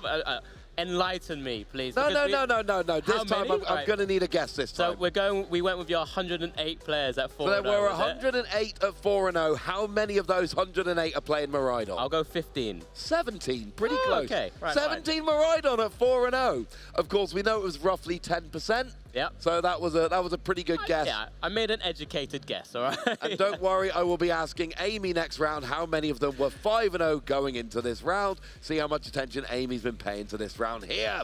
One thing you should all be paying attention to, though, is our regional schedules. Let's have a look at the EU regional schedule, have a look at where we've been so far this year, and have a look at where we are going. And the eagle-eyed people might notice on our European regionals, we have a really lovely map in the style of a Pokemon map showing all of these places. So we've already done Dortmund and Lille. I was there. They were brilliant. Gdansk, Stuttgart, Birmingham. I was in Birmingham. That one was great. But we've got some ones to look forward to. Stockholm, Seville, Utrecht, Bologna, and then our international finish there. So of the 4 remaining, which ones look fun? For me, I love the Spanish events. So the opportunity, hopefully, to go to Seville in some sort of capacity where I'm hopefully playing, or even maybe I'm here, who knows, I haven't quite worked out yet, but Seville's definitely one I'm keeping my eye on because, I mean, it seems like such a fantastic country. The way sort of the oranges, the kind of temperatures that we've got going on in the April sort of season as well. It's something I'm really looking forward to. Utrecht and Bologna, they're lovely places, and I love Utrecht, the way we get that sort of serenity away from the hustle and bustle of Amsterdam. Yes. Just down the road. And I'm hoping to be there as well. I'm hoping to be at all of these events. But Seville's new. And when it's shiny and it's new, I love that. Yeah, I was at Stockholm last year. Absolutely love that one. Been a couple of times. Utrecht is one of those. I've been to Seville, but not for Pokemon-related reasons, if you can believe that. Okay. Utrecht might be the city I've been to most to play Pokemon and things along those lines. Utrecht is lovely. It's got the canals, very much like Amsterdam, but like you say, it's a bit quieter, which I know some people enjoy. But Bologna, you know what I'm going to say, Alex? Oh my God, I hear it all the time. It's the food. I can't believe it. And you didn't even say it because it was my birthday, but fine, Rod. Obviously, I will go and get pasta with you on your birthday in Bologna. I've been to a lot of cities to play Pokemon, and I will happily say, as a definitive statement, Bologna's got the best food. Right, well, I'll take your word for it, because again, I hope to be there as well, enjoying my birthday alongside everyone who enjoys Pokemon at the same time. But what about across the pond, Ross? What else have we already had from an NA perspective of a season schedule here?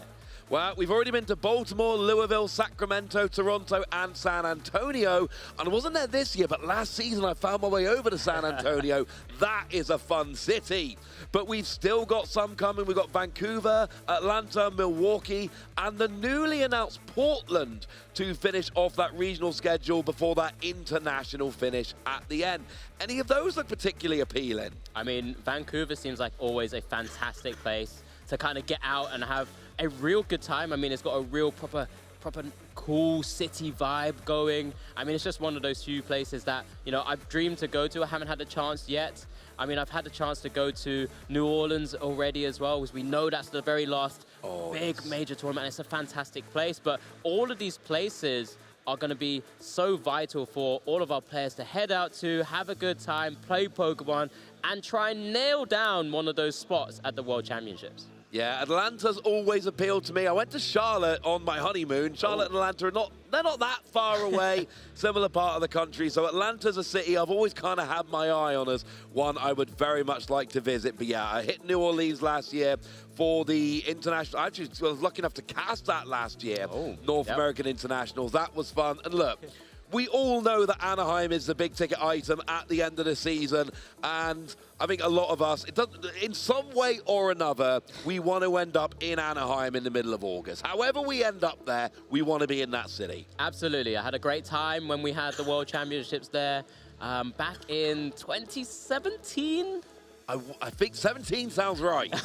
I mean, yeah, I need to double check that. I mean, this is my sort of guess, similar to your maths a little bit earlier. But yeah, had a great time, of course, well connected, great things around it as well. And again, when it's the World Championships, this is what everyone is playing for. And this is exactly why we love all of the games, not just the TCG, the video game, Scarlet and Violet, the Pokemon Go, Pokemon Unite, all of this comes together from across the world globally to this one place to really test the best of the best. Yeah, I mean, basically, wherever they tell me Worlds is, that becomes the city I most want to go to of any of them. And Anaheim, I've never made my way out to Anaheim before, so hopefully I will be there in August and enjoying some of the ambiance. It seems like fun. Where there's a will, there's a way, Ross. You'll make it, I'm sure. I feel pretty confident I'll be there in summer. I reckon you'll crawl there if you had to. What am I going to do? Not go to the World Championships, Alice? Come on. Very true, very true. And hopefully we get a chance to see a lot of the players we get to feature as well there, and maybe even some of you. I mean, it's a spectacle in itself, right? I mean, these international championships have become almost like a mini Worlds in its own right. I mean, when I first started playing out, Worlds was a lot smaller than this even, yes. right? And it's so many different things going on, and then the World Championships just takes it up another notch. Yeah, my first Worlds was in 2012, actually in Hawaii on the Big Island, not Honolulu, but, still in Hawaii. And we were in a hotel basement, and it was a big fun event. But it was tiny compared to, well, we just had Worlds in Hawaii again just this past summer. That was quite a lot bigger than 2012. Something else is pretty big. Yep. Pokemon Day. Exactly. I believe it's on February the 27th, Ross. Tell me a little correct. bit more about that if you can. Wow, there's some fun things going on specifically for the Pokemon trading card game on Pokemon Day. There are various giveaways. You can attend casual events at your local Pokemon League, and you can learn to play, you can hang out, and just have a good time. But there's also a special Pokemon promo card. There is a Pikachu EX and Charizard EX demo decks, and those illustration contest winners, including a very unique and interesting non-holo Toxtricity EX, as well as TCG accessory giveaways. Yeah, so just on your screen there, you get a little glimpse of that Sylveon promo with that Pokemon Day stamp. Such a cool little card to collect as part of your overarching Pokemon TCG collection there. The demo decks are great fun as well. I think there might be an opportunity as part of the Play Labs to kind of get involved in things like that as well. My kid picked up one at the Play Labs the other day as we were sort of preparing for a lot of all of this. But it's just a fantastic opportunity for new players, experienced players, everyone in their local scene to get together and really celebrate what we all love as a fantastic sort of franchise and sort of game that we come and know and love. Yeah, I love Pokemon Day. Here are those illustration contest promos I mentioned. I adore these for Alligator, Pikachu, Toxtricity. Pokemon actually very nicely gave me a set of these a couple of days ago. All right. I do need to go and pick up the Japanese versions. They've been announced as well. But I heard a rumor that these are actually being given out in the Pokemon Center on-site this weekend, starting today. Some people have told me that. So, I mean, look, I love all of these cards. But we didn't get an EX in the illustration contest in previous years, so having one here just makes me so, so happy. Yeah, I think when I had the opportunity to be in Hawaii for the most recent World Championships, they had like kind of all of the artworks, all of the sort of ones that voted to be very highly played. Yes, they did. Actually displayed, and it was actually incredible to see all the intricate artworks that everyone has kind of gone through and looked at, and these are the creme de la creme, as it were, I believe. I've said many times, we're living in a golden age of Pokemon TCG artwork. The game's always had phenomenal artwork, don't get me wrong, but the variety and quality of the artwork we have nowadays is just, it did make every new set, every new card just makes me so happy. And, well, we've got 3 new illustrators here making Pokemon cards, and they're obviously, proper cards, official cards, they've got regulation marks, they are legal for tournament play. We've added 3 to the stable, that makes me happy. I mean, it's just incredible. I mean, I can't wait to try and get them into my collection as well. You've already said that you've got some already, or at least someone is en route, but I'm hoping to also try and get it from the Pokemon Center website when there's an opportunity to do so. Oh, I'm sure there'll be. Well, just go down to your local game store on Pokemon Day, That's Alex. very true. I just told you that. Look, I've got to work out which one I could go to as well. February 27th, a fantastic opportunity, like I said, to get everyone all together and potentially pick up one of these very special promos or very special illustration contest cards. Yeah, well, we're going to take a quick break here while I remind Alex how to get those cards. For you guys, grab yourselves a nice cold beverage, but do not go anywhere. Round 6 action is coming up very shortly indeed.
So I started playing Pokemon at the end of 2017, beginning of 2017 area. I really got into it because my locals in Florida were so welcoming and nice, and they really taught me, you know, the ins and outs of the game. My first competitive event was St. Louis Regionals, where I actually ended up getting top 16. I lost my Witted in the top 8, but for my first event, you know, I was super happy that I got a few boxes and just had a great time. My favorite Pokemon is probably Lugia, since I played it all last year. I did great with it last year, and I don't know, I always enjoyed watching it in the TV shows. I look up to Isaiah Bradner. He's a super awesome friend and a great person. My gym would probably be the colorless type, since colorless Pokemon, you know, Lugia is my favorite Pokemon, so I think I'd be a colorless type gym leader. The one trainer I would probably battle is Azul, since I've never beat him before, but would be super happy if I could. My favorite part about Pokemon events is just my friends. Obviously playing Pokemon is super fun, I enjoy it a lot, but hanging out with your friends, you know, you can't really beat that. My go-to event snack is probably just chips and a drink. That's usually what I have throughout the whole event. I usually don't eat lunch because nerves, you know, but then I make sure I have a big dinner afterwards. Yeah, if I won the World Championship, I'd probably make a call to my parents first to start. You know, they've supported me ever since I started playing the game and just been a great supporting role. I do not think I am Team Rocket.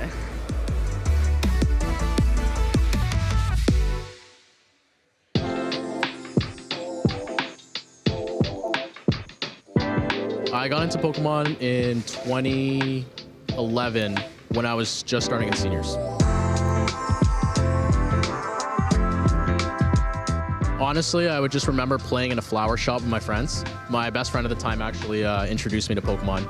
And I remember we would go just grind games after school, play, and then actually the store owner ran the league and she told me about this guy that was coaching and stuff like that. So I was able to contact him and he basically taught me how to play. Former world champion Andrew Estrada. Anyone could put a stop to the Lugia mayhem. It could be him.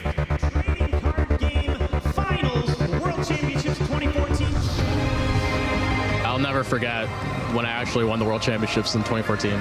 I was 15 at the time, and his first year of Master. I was up against the #1 player in the world, Igor Costa. He was a legend in the game when he was still around. What? If you told me 5 turns ago that Igor was losing this game, I would have never believed you. Winning playing that was just nuts. That means a red signal onto the Genesis. Yep, that's it. That's it. That's the game. And Estrada is your new world champion. That was probably one of the best days of my life. I've learned that you can never be really the best unless you want to keep getting better. There's always more, and I find that your practicing reflects on your tournament. If you're just grinding it out last minute, I find that your decks are not ready to go, or you're mentally not ready to go, and you really have to have the second nature when you play, especially against good players. You've seen how Estrada's been playing right now. He is on fire. He had a turn 1 attack with a Raikou V. I really like the game. I really like the competitive atmosphere. It's a very social game. It forces people to sort of step out of their character in a way. So it kind of reflects a lot of light on so many different personalities being able to be merged in the room. Asking if we can play face up. Sableye. What we have. Mirage Gate. That is super it. Oh, wow. Punching his ticket to Honolulu. To be honest, I'm actually retired because I just started my career. So I can't really dedicate as much time to Pokemon anymore. But it looks like we're going to Hawaii. I'm actually enjoying more to teach and coach. I really like to give back kind of what I've learned over the years, especially to kids in my area. I find that when people come to me, it's sort of a responsibility that I feel okay with undertaking. And it makes me feel great because honestly, watching my students succeed makes me feel better than actually winning myself. Like, even though I feel great, just because I already have worlds, I've been playing for a long time, right? And I just want to see the people I teach that look up to me succeed.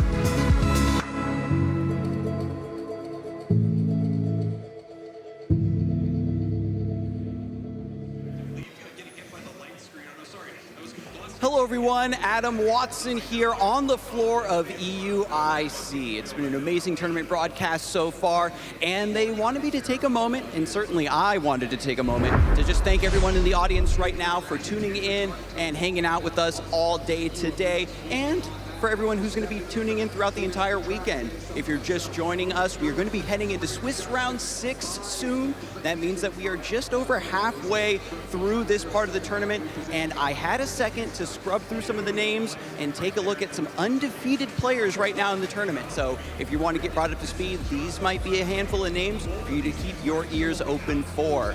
Starting us off, I did see joining Grant Shen, Azul Garcia-Griego, Jeremy Gamilla, Gabriel Smart, Marco Cifuentes, Stefan Ivanov, Landon Katler, Shun Takahashi, Dylan Yun as well. These players are undefeated, folks. And there's a ton of decks out here in the field in EUIC. We've expected maybe some Dragapult, maybe some Gardevoir. Miraidon's been showing up big. Golden Ghost certainly coming out of left field and doing quite well. And we'll have to see if these players have additional surprises for us in store. But to help us set the stage for that part of the tournament, we have our casters on the desk. Let's give it up for Amy and Ross.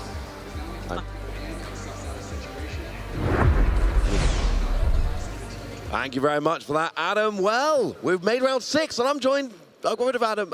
Don't get Adam. Adam's right there. We got rid of Alex, but we got brought in Amy. How you doing, Amy? I'm doing ever so well, thank you. Really excited to see another couple of games after those absolute smashes. That was so exciting.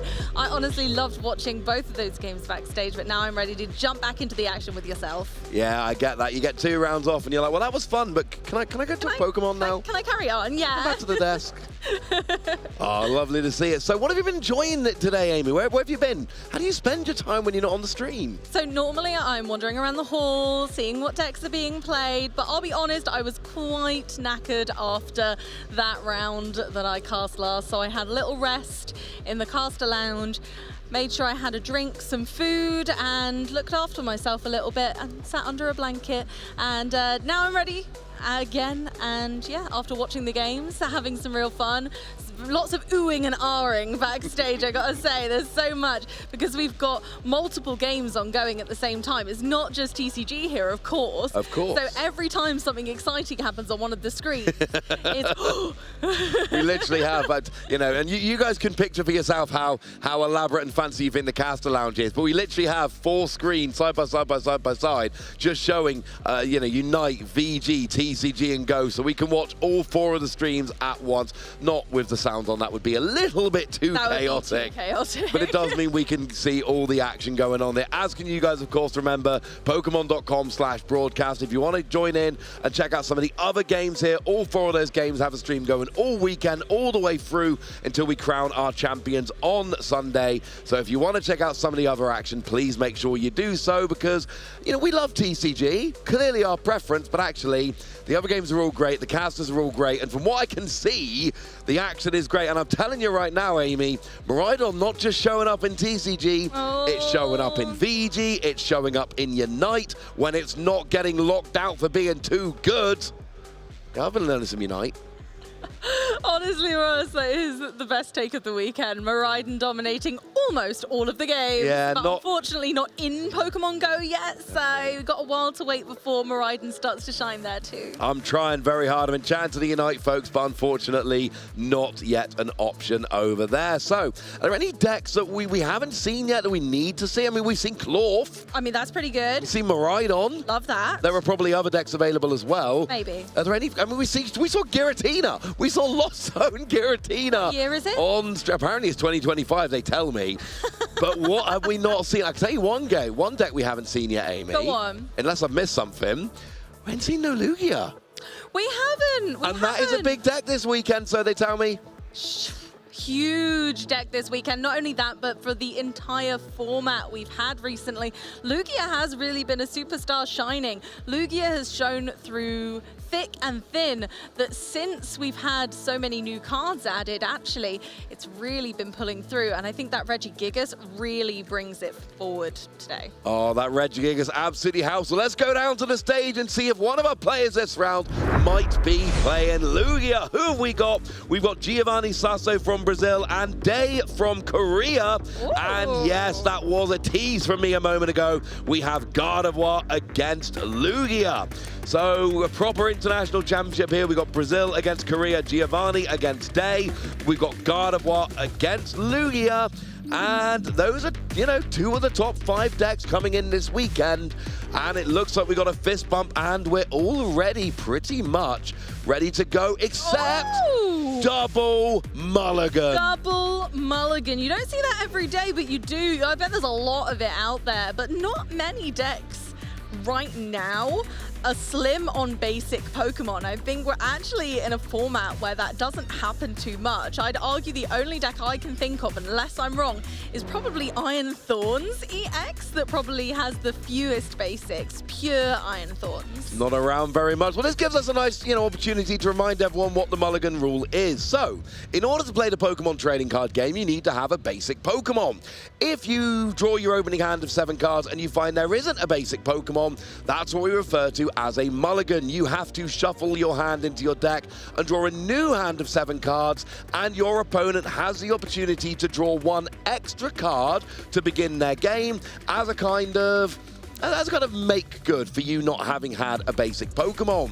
Important to note, they changed the rule a few years ago. Now, you have to declare how many of them, let's say there are 4 mulligans, you have to choose how many of the 4 you're taking and then take them. It used to be you could take them 1 at a time and stop when you were ready. No longer the rule. No, they've changed that right up, so you either take them or you don't. But Giovanni has mulliganed a second time, so waiting on that at the moment. So this time, Day will be able to draw an extra card after setup, since Giovanni did mulligan and Day didn't. So whenever there's a discrepancy between a mulligan, if you both mulligan, there's no change, you try again. Good note.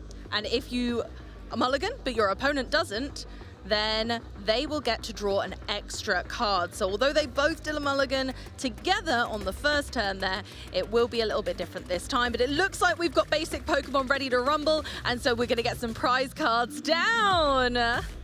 Oh, 2 Archeops prize for Day is not ideal. Obviously, you play the full 4. No one's not playing 4 Archeops. It just makes it more awkward and less likely that you are going to be drawing into those cards. It's going to make it more difficult to actually find them. Over on Giovanni's side of the board, not so bad. And that's what we say about Lugia a lot is that in theory, it should be best deck in format, but it can lose to itself. It can lose to those setup turns. If you give Gardevoir too much setup without having to do much in return, actually, that's going to be problematic. But Day is going to be going first right now. Yeah, going first with Lugia, always an absolutely fun bonus because, of course, if you go first, a lot of the time, you've got an extra turn. You only need one Lugia V. If you're going second, you need two Lugia V to protect against one being KO'd. But if you're going first, you can often survive with one. So, this Lugia deck, Amy, here's the deal. You get your Lugia, your V-Star. You use your V-Star to play two colorless Pokemon from your discard pile. They're going to be your Archeops. Yep. And then every turn, Archeops lets you accelerate each Archeops, lets you accelerate two special energy from your deck to your Pokemon. So that means two Archeops, 4 extra energy. So the first 2 turns are very simple. By turn 2, you need to have a Lugia V-Star, and you need to have 2 Archeops in your discard pile, and then you build up all of your attackers. You don't actually need anything but Lugia V on turn 1, but the more you do on turn 1, the less you need on turn 2. So here we go, straight away putting the Legacy Energy, our ace spec of choice in Lugia, of course, provides a colorless energy, but also your opponent will take 1 fewer prize card when this Pokemon is KO'd. So Iron Hands is now a kind of 1 prize Pokemon, unless there's anything that can get around that. And of course, we've met the Lightning Energy condition on Ampu very much. So going for the attach straight away. Now, as you well said, Russ, that Lugia, all it needs is those Archeops in the discard pile. But I tell you what's going to be difficult. It's going to be difficult when 2 of them are in the prize cards. Getting those into hand to be able to discard is going to be a struggle. But Giovanni continuing with their turn. We've got 2 Rolts and a Spiritomb so far. Yeah, that's not terrible. We get a third Rolts coming down here. This is very much a Gardevoir deck, so your Rolts are very important. And, of course, we do find ourselves with, having the, you've got your Curlier, you've got Refinement, and then, of course, when Refinement comes down, well, that means that you're drawing a lot of extra cards. Now, Spiritomb does turn off the abilities of basic Pokemon V. Lugia V-Star, of course, is an evolution. So we're okay. Yeah, if Spiritomb turned off Lugia V-Star, we can pack up. Like, this game's done. Absolutely. But I tell you what, it does affect, Ross. It does affect Lumineon V, and that's the key here. Day plays 2 Lumineon V, and to be able to help us find those pesky Archeops that are hidden in the deck, we're going to need to use a supporter. If Day doesn't have a supporter they need, then unfortunately Lumineon isn't going to be a help here.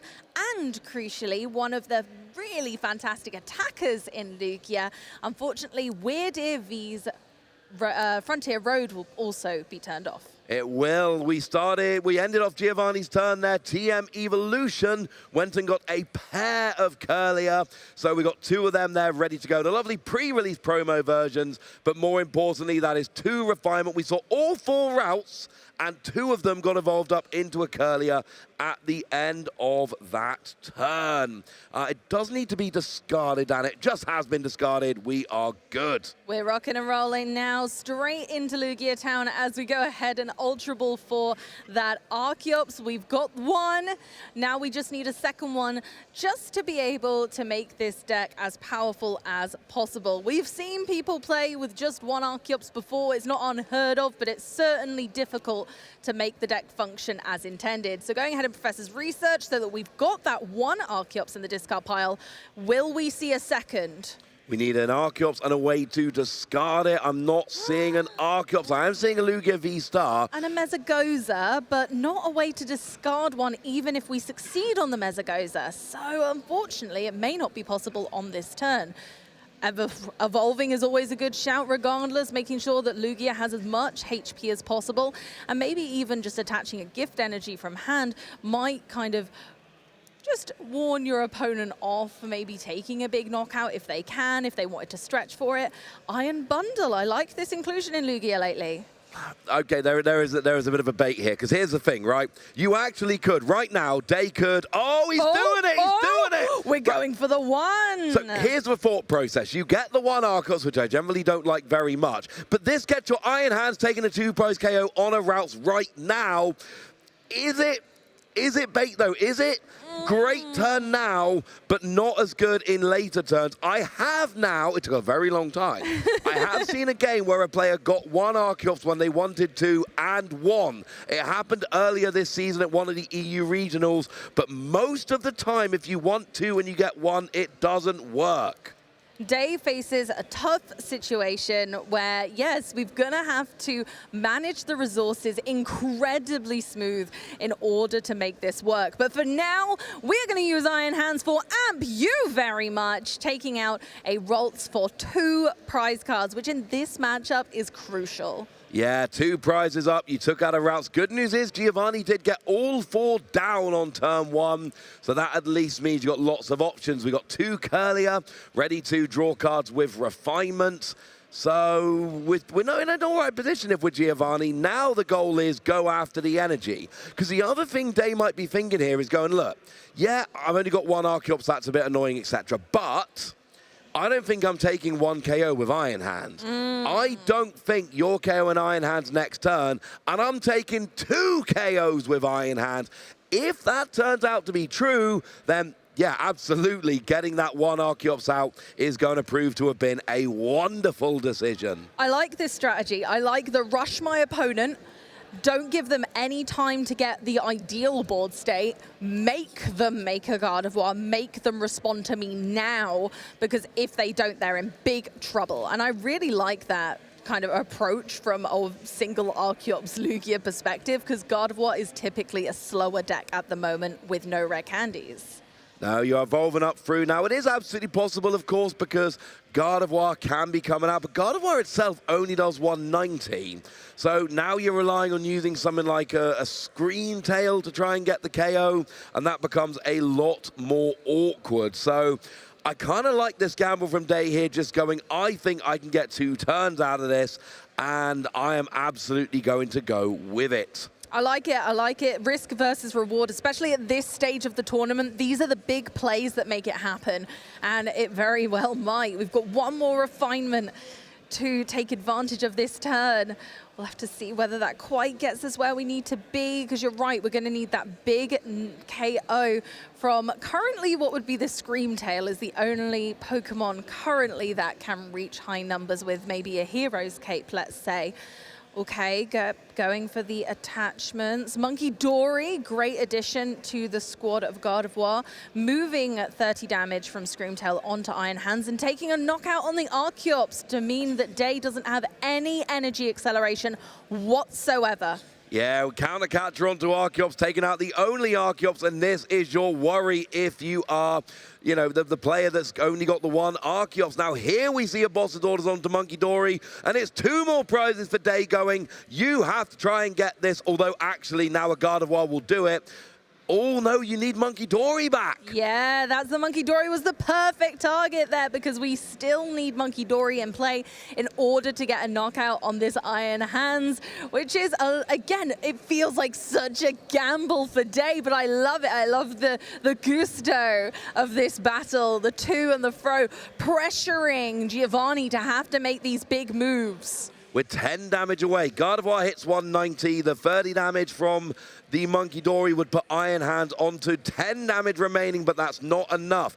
If we can get Monkey Dory coming down here with a Darkness Energy, there's the Monkey Dory, and there's a Night Stretcher, presumably for that Darkness Energy onto the Monkey Dory. Now we can move the free energy from Gardevoir over onto that Iron Hands. Gardevoir is going to take a big KO onto the Iron Hands, and Day is going to have 1 energy on the board with the Lugia. No Archeops to accelerate energy. This is going to be a huge swing in the game. Absolutely huge. 30 damage is all it takes. So there we go, using the Monkey Dory's Adrenabrain ability to move 30 damage from the Gardevoir onto the Iron Hands to make the math work for Giovanni. Taking a huge knockout, big hit. There we go. And how is Day going to respond? Is there going to be a solution? I think maybe Day faces a dead end. Well, the problem is now you are manually attaching, and Lugia is a deck that revolves around Archeops. The whole point is that you are trying to get lots and lots of energy through your Archeops, so you use energy-hungry attackers because, quite frankly, you can. Yeah. When you end up with no Archeops, you can't, and then you end up with a Lugia that can't attack, and from here it is going to be a long uphill struggle for Day. Absolutely. We got the heads on the Mesagoza. We still only got the one energy in play, of course. Well, yeah, Blood Moon Ursaluna might be an option.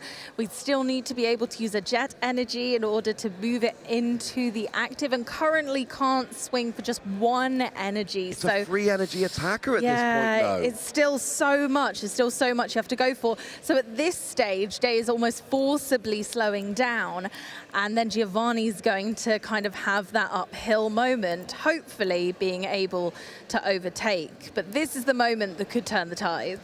We saw just a pass from Day there. Giovanni uses Counter Catcher onto the Lugia, and this is what you do against a Lugia deck that doesn't have any Archeops. You hunt down the energy, and you go, I'm taking all your energy off the board, mate. I'm going to make sure you have no attacks for the rest of the game. And Gardevoir isn't going to KO Lugia here. Gardevoir doesn't need to, because essentially you attack it and you go, well, you can't build up another attacker. And you can kind of get one attack with Lugia, but fun fact, when you do, I'm KOing it, and then you got no energy. Exactly. So you got to go for those big numbers, and Day put so much pressure on Giovanni to get these attackers set up. Giovanni's gone, okay, yeah, sure, I can do that. I can do that just as fast as you. And even just like we see here, putting damage on the Lugia is enough right now. The Lugia still isn't going to be able to push out enough damage to respond. And we saw those two early KOs with Iron Hands. The problem was with the Lugia having no energy acceleration here. I mean, we do see the Hyper Blower from the Iron Bundle forcing something into the active. You can put Spiritomb, you can put Scream Tail. They're both fine, frankly. They're not huge issues here. Essentially, next turn, you're KOing Lugia with Gardevoir. That's what you're doing next turn. Absolutely. I think I like the Scream Tail just in case, keeping the Spiritomb in play so that, again, Luminion and Weirdeer don't have flexibility in this instance. So I think that's where I like the Scream Tail more so than the Spiritomb, because I feel like Weirdeer being able to pull energy off other Pokemon might be a way back into this. Amy, I'm interrupting you. We've got Larry's skill hitting the board here. Discard your hand and grab a Pokemon, a supporter, and a basic energy. It is Blood Moon Ursaluna, it is Boss's Orders, it is Basic Lightning. And you saw Giovanni there went and had a look at that card, had a read. This is not a card we see very often. I would love to see Larry's skill getting a day 2 here at the International European Champions 2025. That would be something really special. Now, Day's actually... They could still pull this out. Now, essentially what's happened is they have taken a single prize. And now Giovanni can KO Lugia. But if Giovanni KOs Lugia, then they've taken 4 prize cards. And that means that you can attack for a single energy with Blood Moon Ursaluna, which can get a KO on the bench. They would need Gusting in order to pull that off. It won't KO a Gardevoir. So it's not guaranteed. But Day has got a chance here of pulling this game out. Yep, both sides still have a chance to win as we get very, very much closer to the end of this tussle of a battle where both players have put so much pressure on one another. Going for the Hisuian Heavy Ball, grabbing Cresselia back. Cresselia jumping back into Gardevoir decks only recently. And I love the inclusion. I've always thought it was a great card in the deck, but we don't need it in this instance, so that's fine to be refinement away. We got Boss's Orders. There's potential there, but again, nothing really on board right now can deal with that Blood Moon Ursaluna. And the problem is, even if you KO'd the Blood Moon Ursaluna, Lugia could KO something on the bench with a Gusting anyway. What you need here is essentially, it doesn't really matter what Giovanni does. Day is going to have something to attack with next turn, 1 prize remaining with Gusting, and it's very important to note, a Hyper Blower would do it, but Nah, there's only one in the deck and there's no recovery because Lugia decks don't play recovery. No, of course they don't, sadly. So in this instance, yes, Hyper Blower has been used. We can't get that back. One might say, oh, what about Thornton, Amy? There's no Thornton in this deck, I tell you. So we can't do that. So yes, absolutely, it is a one-use scenario. But it is a deck that, you know, this Lugia list plays 4 Boss's Orders and a counter catcher. There is a decent amount of gusting in the deck available, so I'm just saying this game is not over. Now, Day needs gusting next turn. And, oh, there was a boss in hand. This was a good INO. And essentially, I mean, Giovanni's seen what we see, right? If Day has gusting, it's game. I didn't see what it was. It was an INO. It was an INO. Oh, that's not good. That's not right. That's not the correct supporter. So Day has got one top deck. And again, that Spiritomb really coming into its own. Yeah. Because Luminion is no longer a win condition. But there is a gift energy on the Lugia, so it's going to draw to get 7 cards in Here we go. Oh, that gift energy, absolutely a gift. Gusting wins the game. Wait, do we not see it? I don't think we have it. We have Luminion, but we can't use it. Top Draw for deck turn. No! It's a Capturing Aroma. That's not a gusting card. That's not what we want. They got to draw 8, well, until 8 cards in hand. Didn't get it. Luminion is turned off. Oh my goodness gracious. This is the power of the Spiritomb. It really fixes this matchup. It helps, especially when you're considering if a deck is running 2 of something, it's probably quite crucial. In this instance, it's Luminion V. It gives Lugia the consistency it lacks in other areas. It absolutely does. Now, there is a little question about KO and that Blood Moon Ursaluna, though, because Monkey Dory puts it down to 200. Gardevoir hits for 190, which actually leaves Blood Moon Ursaluna with 10 damage remaining. So we're going to have to see some shenanigans with something like a Scream Tail to get over the hump here. We really are, because that math ain't mathing, if you ask me. That's not quite adding up, and I'm not a mathematician myself, but even I know that 10 damage in the Pokemon trading card game can be all you need. So, I mean, Day, honestly, between that, with that gift, I really thought he was going to get it off the gift energy. I really did too. I really did. I was kind of hoping because it would have been such a moment. But did he miss it off Professor's research as well? Yes. I mean, so basically, Day could have drawn 15 cards and still not got it. Not hit it. So here we see the Capturing Aroma ahead. And this is just deck thinning for Day here. You know, getting an evolution Pokemon isn't going to do it. I don't think there's actually one in there to get. No, I don't believe so either. I think at this point we are playing not to lose. Yeah, we see an Ultra Ball. Wellspring can't attack because the energy is gone. We can sob, which is probably what Day might feel like doing ever so soon. I mean, yeah. I mean, Sob does 20 damage. The problem is you cannot bench this because that is in range of a Monkey Dory Gardevoir combination.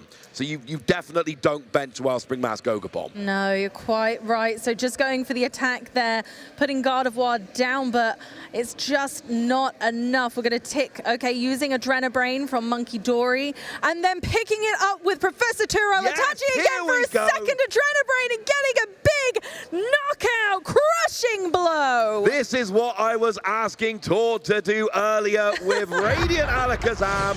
We see Professor Turo, and the thing is, these abilities, like the Adrenabrain, they're once per turn, but picking up the Pokemon and replaying it resets it. Use Adrenabrain, pick it up, replay it, attach the Darkness Energy, use it again, hit for 190. I told you, Amy, I told you we couldn't get the KO unless there were shenanigans. I love those shenanigans. That counts as shenanigans. That does count as shenanigans. That is the best shenanigan of the day so far. That's on my shenanigan list. That is a good one. I liked it. I loved it. Using Professor Turo like that instead of defensively, but using it offensively is spectacular, and that's what makes a professional Pokemon TCG player. I really feel like I spent most of NAIC last year asking for that play. Seeing an EUIC this year makes me happy. What else makes me happy? A replay. Let's have a look at what happened back in Game 1. So many things happened back. Wow, this was quite the intense battle with only one Archeops down for Day, but Giovanni kind of didn't let that bother them. Of course, went straight for that troublesome ancient bird, and Day suffered the consequences, sadly, attempting to rush the opponent, but then not really getting there. Of course, Lugia then going down after this just meant that Day didn't have any energy and really no way to take meaningful knockout. And unfortunately, that spelt doom. We needed that boss's orders off that gift energy, and it didn't come around. So sadly, that just mopped up the game. I mean, you iron 0 to 1, your opponent has a gift. You get iron 0 to 1, but you've got a gift energy, and you're thinking, that gift energy has won me the game. Unfortunately, it did not work. So Day going first here in game 2, and it's really simple.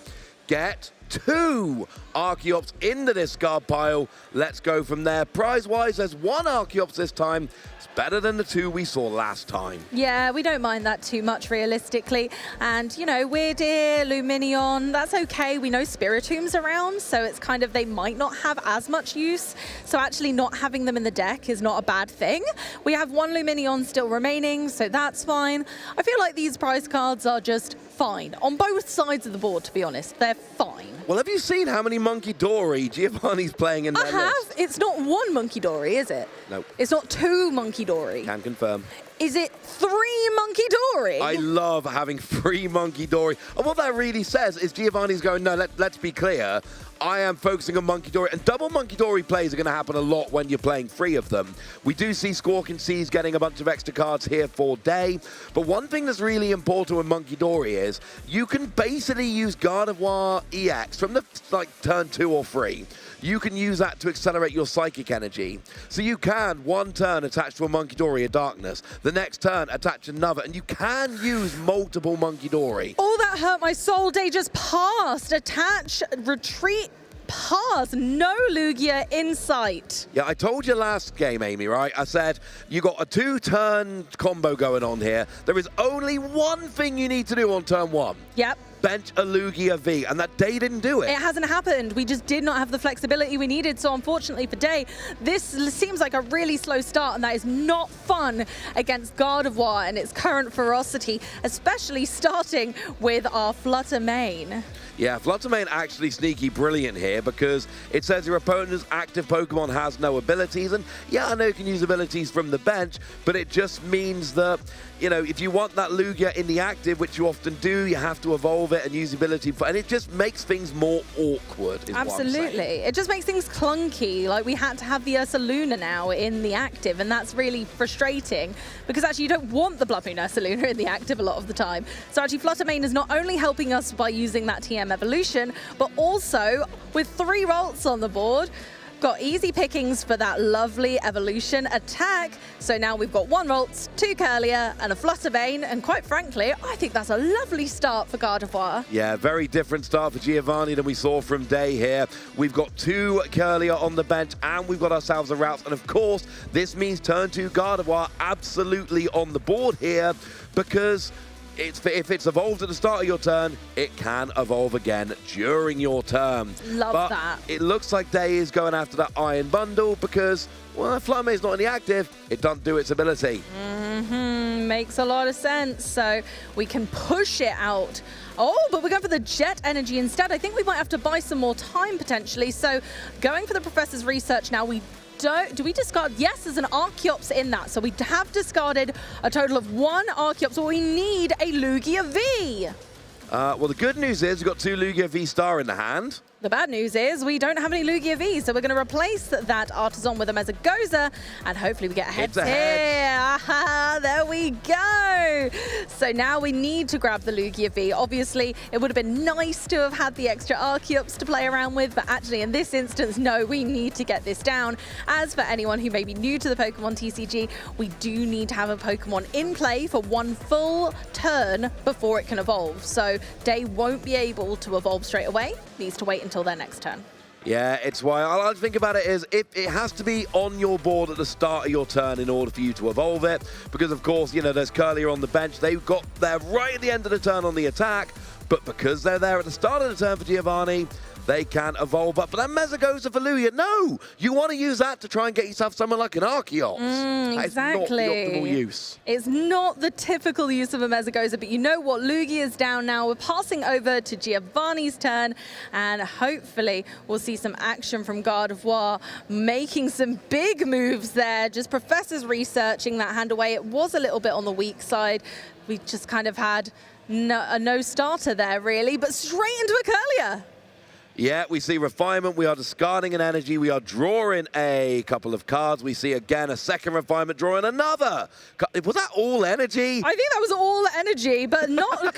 It's not a bad thing. We need energy in the discard pile with Gardevoir. It's one of our key strategies is being able to use the Gardevoir EX to accelerate the energy from the discard pile onto our other Pokemon. So we need plenty in there. And if you just don't have enough to succeed in that, it's not going to go very well. I believe that was a Tails. Yes, that was a Tails on the Mesagoza. We do have an Ultra Ball in hand, though.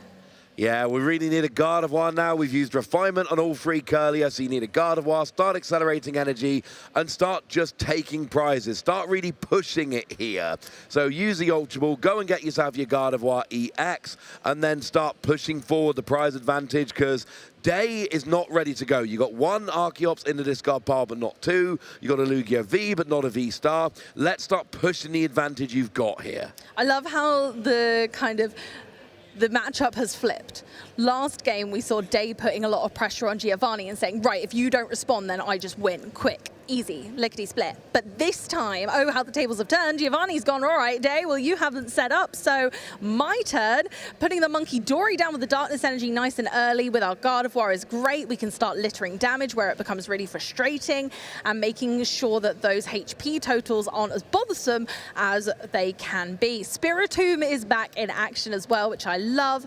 Again, being able to buddy Poffin for this Pokemon makes it even more fearsome in this battle, meaning no more Lumineon, no more Weirdeer for the moment. Yeah, and this is not a Lugia deck that plays Chinchino or things like that. Your attackers here are Iron Hands, Bloodmoon Ursaluna, Weirdeer, and Wellspring Mask Ogapon, in addition to obviously your Lugia V-Star itself. So it does mean that it's going to be a lot more awkward, and I like this for Giovanni. We've got our Gardevoir ready to go now. We've got our Spiritomb making things a bit awkward. Like you say, turning off one of those attackers essentially in Weirdeer, which is actually in the prizes right now, to be fair. Currently, yes, Weirdeer's not going to be doing much anyway, but eventually, especially as a late-game attacker, Weirdeer can really come through, and in this instance, nope, it's going to be a no start. That Weirdeer is going nowhere. And we did see back in game one, Day really not in a position most of the time to even think about going after that Spiritomb.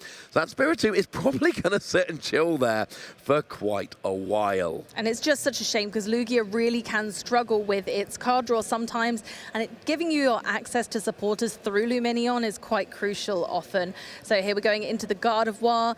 Yep, lovely, accelerating 3 energy using its ability. Of course, we have to take damage for that, but we're going to move 30 of it immediately onto Lugia with Monkey Dory, so only 30 went onto Gardevoir because the other 30 went straight onto the Lugia V, as we saw there. So normally it'd be 20 damage per energy that goes onto Gardevoir, but in this instance we knew we could Monkey Dory 30 of it using Adrenabrain, so they did that straight away in one fell swoop. And important to note, Lugia is now in range of a Miracle Force from Gardevoir, so kind of needs to evolve right now, or else it is going to be in the firing line. Gardevoir will do enough damage to take it out. Okay, we got a Regigigas. We definitely have the Lugia V-Star, and now we can grab an Archeops, but then we need to find a way to discard it. Looks like instead we're going for an Iron Hands. Look, Iron Hands worked really well back in game one. And, you know, there's nothing on the bench there. There's only the Gardevoir. Are we doing it again? Stand up. Well, no, when... Oh, no, we do have to! Oh, I must have missed one. How silly. So double Archeops comes out, and now we've got ourselves the Iron Hands. Can get all of the energy on. It's not a great attacker against Gardevoir, but it is a great attacker against literally anything else. We've not used a supporter yet this turn. It is a deck that does play a full 4 copies of Boss's Orders. Do we have some kind of gusting here? Because that would be wonderful. And oh, look, it's a Legacy Energy. That's a 1 prize Iron Hands right now. Amp you very much for that, I'd say. That is a very handy tool. That, you know, a spec card. You can only have 1 in the deck because they are so powerful, and Legacy Energy lends itself so perfectly to this deck in so many ways. We're going to manually retreat that Squawkabilly into Iron Hands. Oh, do we have a counter catcher ready? Is there one in We've got hand? the Boss's Orders in hand, so we're going to go ahead, and what are we going for? I think Monkey Dory or Spiritomb. I'm not sure which one is scarier. See, I still like going after Curlier here because it's drawing cards. It's going to evolve into another Gardevoir. Oh, yes, it is quite a Curlier. right. That would have been my choice personally because I want to shut down my opponent's draw engine. And right now, I don't need Luminion. I don't have Weird Ear. But my opponent, so Spiritomb is not really hurting me too much now, but that Curlier is going to draw 2 cards next turn and potentially become a Gardevoir. So true, Ross, so true. It's so difficult when playing against Gardevoir to know what the right thing to knock out is because everything feels like the right answer. Everything feels correct. And so it's so scary because you know that later down the line that Spiritomb could be so problematic. But we do run a lot of boss's orders, so we should be fine. Yeah, my general rule is if it draws cards, I want to knock it out. Because the other thing is, we know that there's a bunch of Monkey Dory, so recovering that is going to be a lot easier than getting, say, another Curlier down. So yeah. True. If it draws cards, I'm going to be trying to knock it out. So Day here in a much better position than they were back in Game 1. We've got a KO, we've taken 2 prizes, and once again, that Iron Hands at 230 is huge. Absolutely. Because Adrenabrain will put 30 over. Gardevoir hits 190. Oh, that's actually not enough. No. Is it time for double Monkey Dory? Whoa. Putting that out there, Amy. Whoa. Ross. 2? There's Monkey a bench Dory. space. There is a space. You've got your attachment for the turn. Getting the extra damage on the board is not an issue because of the whole Gardevoir thing, accelerating energy.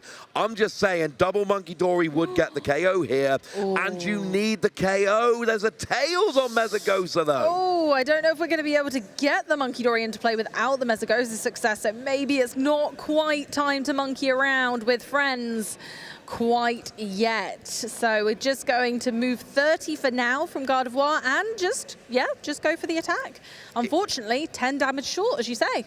But important to know, Lugia is not a deck that really plays around with too much healing along these lines. So essentially, Giovanni's going, look, I promise I will knock that out next turn with Adrenabrain. I won't use my attack. Tell you what I like even more about Adrenabrain knocking this out. The legacy energy doesn't get procced if you knock out with Adrenabrain instead. So then Giovanni would be allowed to take 2 prize cards. And it's a real risk-reward thing, because on the one hand, getting around Legacy Energy to take 2 prize cards, yes. On the other hand, if we see gusting onto another Curlier here for 2 prizes from the Iron Hands, you're going to wish you probably knocked it out before. What's the right answer? Who knows? Well, we honestly don't know. You are literally just playing percentages here, and you are trying to figure out what the right thing is. If Iron Hands doesn't take a KO, this was definitely the right play. 1000%. If Iron Hands does, maybe you should have just KO'd the last turn. Maybe, but I don't know. If Boss's Orders isn't in hand, right, what card draw does Day have right now? We can't use Luminion. Our bench is full.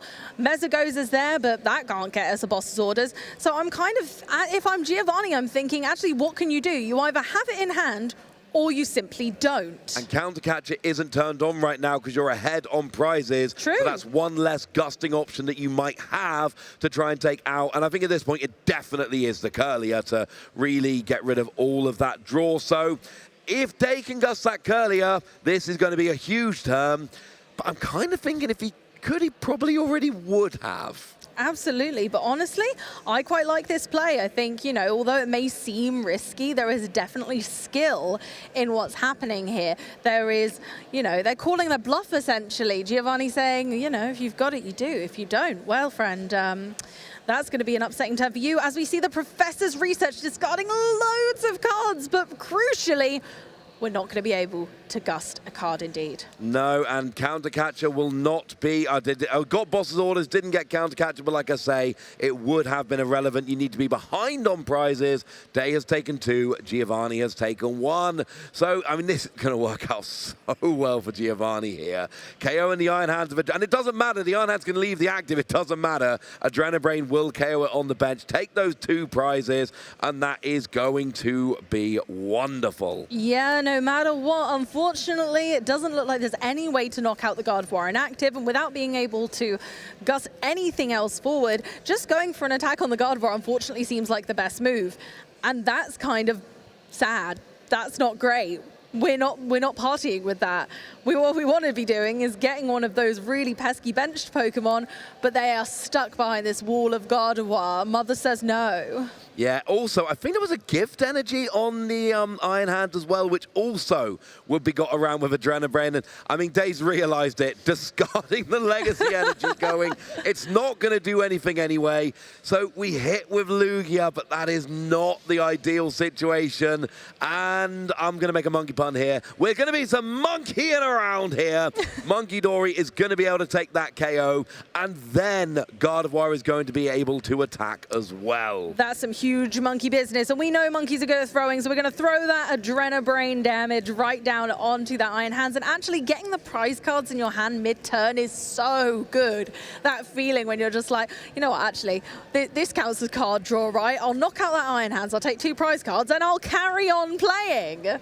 Yeah, I love me a good mid-turn KO. Mid-turn KOs are lovely, like you say. Gives you card advantage in the middle of your turn. It means, you know, against other decks. Oh, now here's a counter catcher on a Squawkabilly. And oh no, that's in range of Gardevoir. 4 prize turn incoming, Amy. Oh, that hurts. That's going to put Giovanni down to 1 prize card remaining. That is an absolutely huge jump ahead into the lead. So, I mean, there's not... I mean, you might want to be able to, I mean, take the KO here, then you probably get a Buddy Poffin. You wouldn't mind another routes down. Oh, Professor Turo scenario coming down, picking up Gardevoir, healing it off so that you've now got an undamaged Gardevoir in the active for the time being. Although it will be taking damage when you then accelerate the energy onto it. But of course, you need some damage for the Adrenabrain. Of course, so that's fine because we're going to go ahead and knock out that Iron Hands. A huge amount of damage. It's down. So there's your KO on your Iron Hands, taking those 2 prizes. And like I say, we did pick up the Buddy Poffin from the prizes, playing it here. Presumably, I want to get another routes here, so that because you're running a little bit low on Gardevoir pieces, and then you can attack with Gardevoir, take out the Squawkabilly, go down to just 1 prize remaining and say today, look, okay, fine, have your 2 Archeops this game, but I've got 1 prize left to take and you've got 4, and you don't actually have a good attack at a KO my Gardevoir right now. The surprise Professor Turo absolutely sends me. That is absolutely perfect. Just going, you know what, and I'm not even going to let you have that damage on my Gardevoir. I'm going to make another one. So there is the KO on the Squawkabilly. Giovanni goes down to 1 prize remaining, and Day is in trouble here. 1 game down, 3 prizes behind, with an opponent looking to take 1 prize to win the game. Is this Nest Ball going to help turn this game around? It very much could, but honestly, I'm not seeing loads that's going to help us right now. Our attackers remaining not that strong. We don't have much left to give, unfortunately. So in this scenario, we might have run out of steam. We've got an Iron Hands. We've got Blood Moon Ursaluna. That certainly is going to do a lot of damage. But here's my issue with Day's situation right now. You need to take 2 prizes, and I was going to say it has to be Iron Hands, because you've got nothing that's going to KO a Gardevoir, and everything on the bench is a single prize Pokemon. But do you have anything that counts as a lightning energy? Right now, we don't. You need a lightning energy on there, or something that counts as a lightning energy, must have it in hand, ready to attach. We do. Basic lightning energy, I love to see it. And a boss's orders onto the Monkey Dory, which has been a pest, let's be honest. That's a nightmare. So 2 prizes for Day here, going down to 2 prizes remaining, and here we go. Giovanni, 1 prize away from winning. Day, 2 prizes away from winning with an Iron Hands here.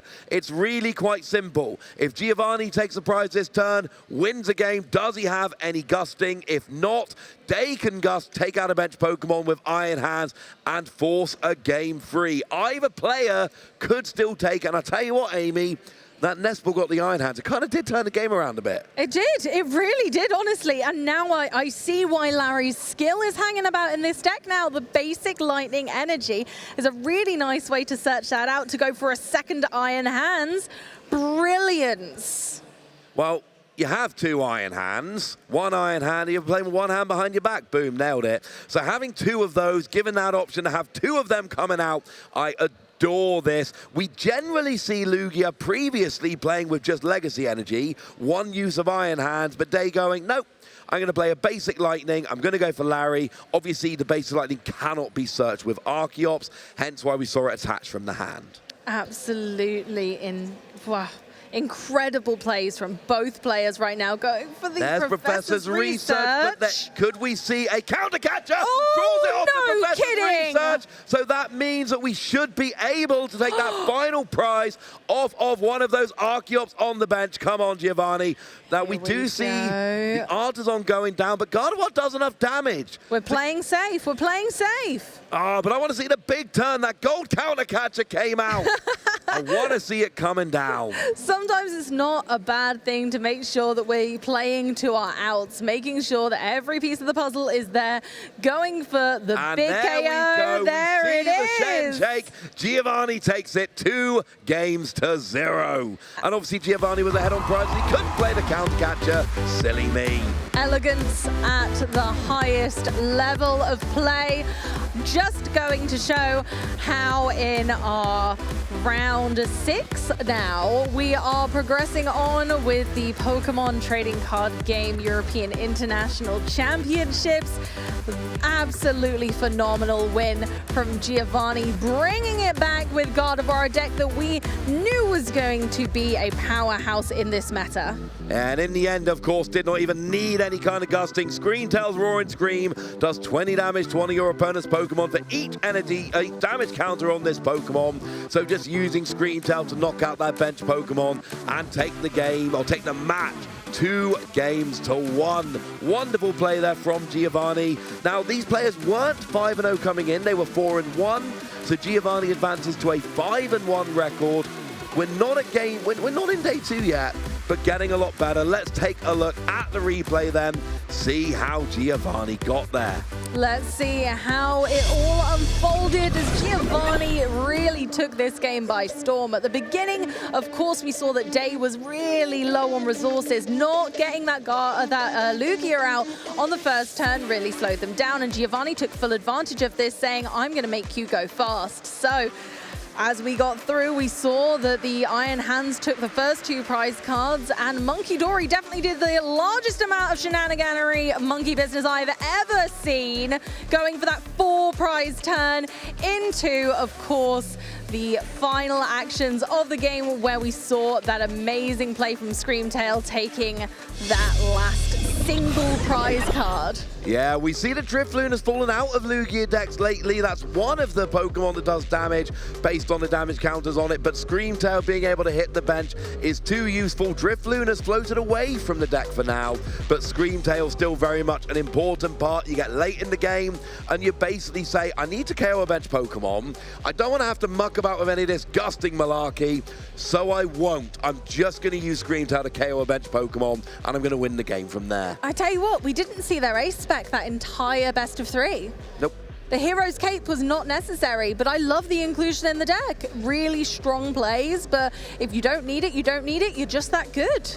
No, never particularly relevant there. Any turn where it could have prevented a KO, it unfortunately did not come out. We saw a lot of gusting for prizes, and if you put a Hero's Cape on a Curlier, the other one's just going to get KO'd instead. So you kind of have to have it on your active at a time where that extra HP is going to avoid a key KO. Never was the case, but hey, clean 2-0 from Giovanni there, and we've been saying it since we started this morning. Gardevoir, still a very, very good deck. It's a top-tier deck, and it's one of the top choices for the weekend. It's not going to be the only one out there. Absolutely not, and there's going to be so many top players who have chosen Gardevoir, as it's a very skillful deck. It's a deck that does lend itself to players of a high caliber. That's not to say anyone can't play it. Of course you can. But honestly, the intricacies of some of the lines and the deck building aspect and knowing exactly what counts to bring to a big event like this,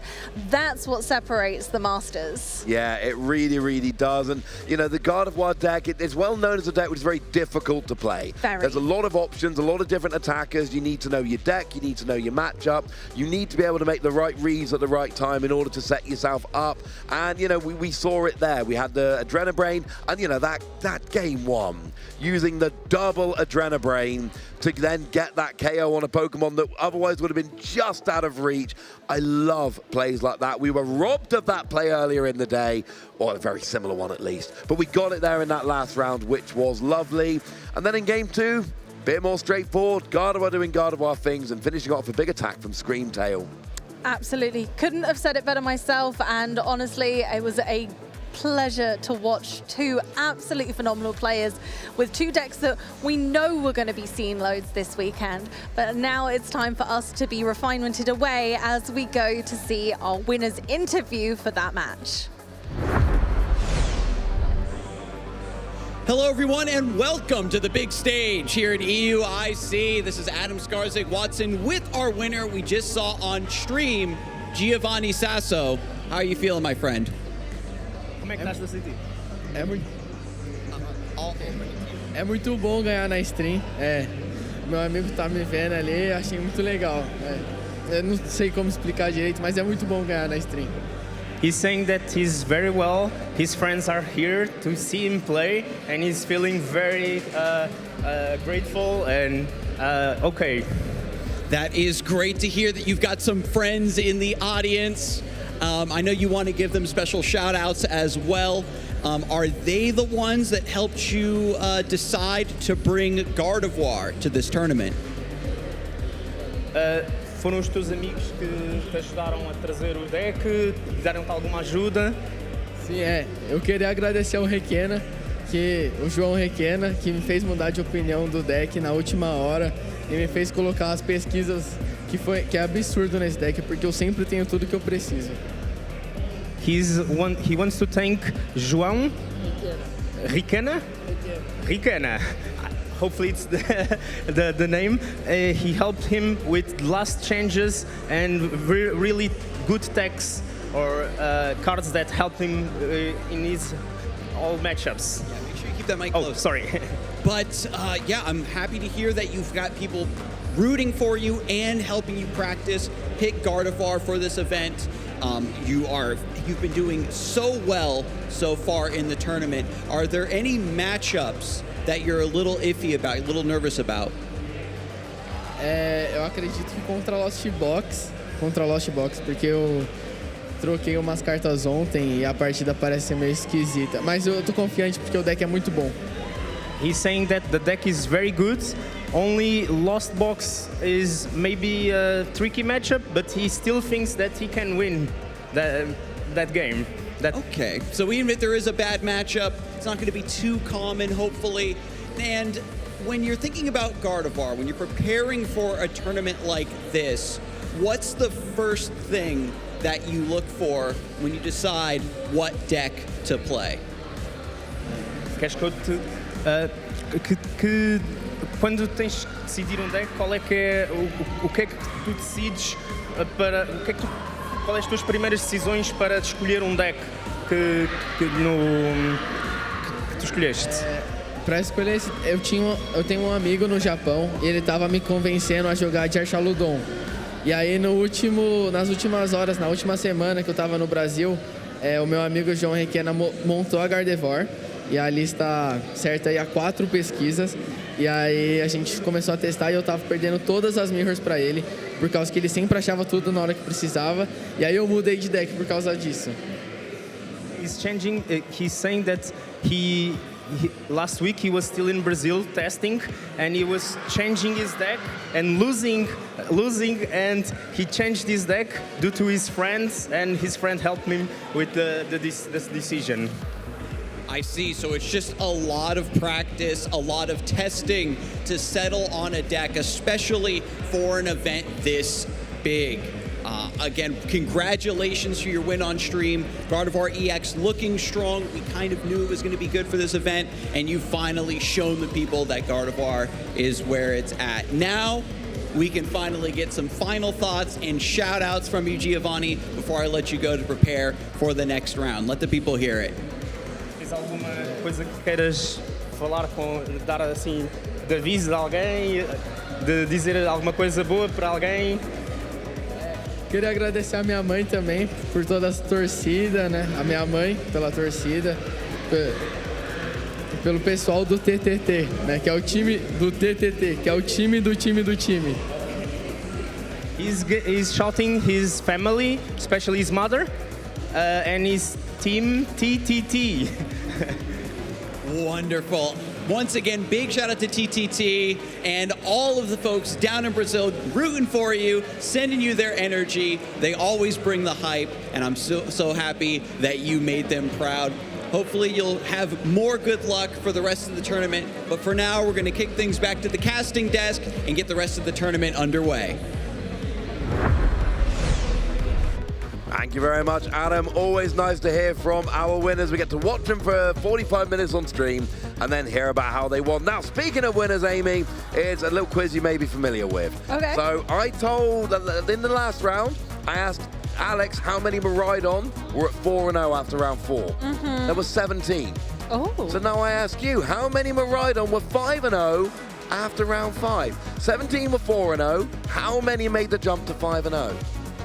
I'm going to go with 11. It was 10. Oh, I was really close. And I like the amount of faith you're showing in Miraidon right here. I am. So anyone at home wondering how many Miraidon are currently undefeated, well, going into this round, it was 10. Obviously, coming out this round, it's probably not 10. But a man can dream, Amy. 10's a nice number, though. For this one, it's a nice number. It's a nice round number.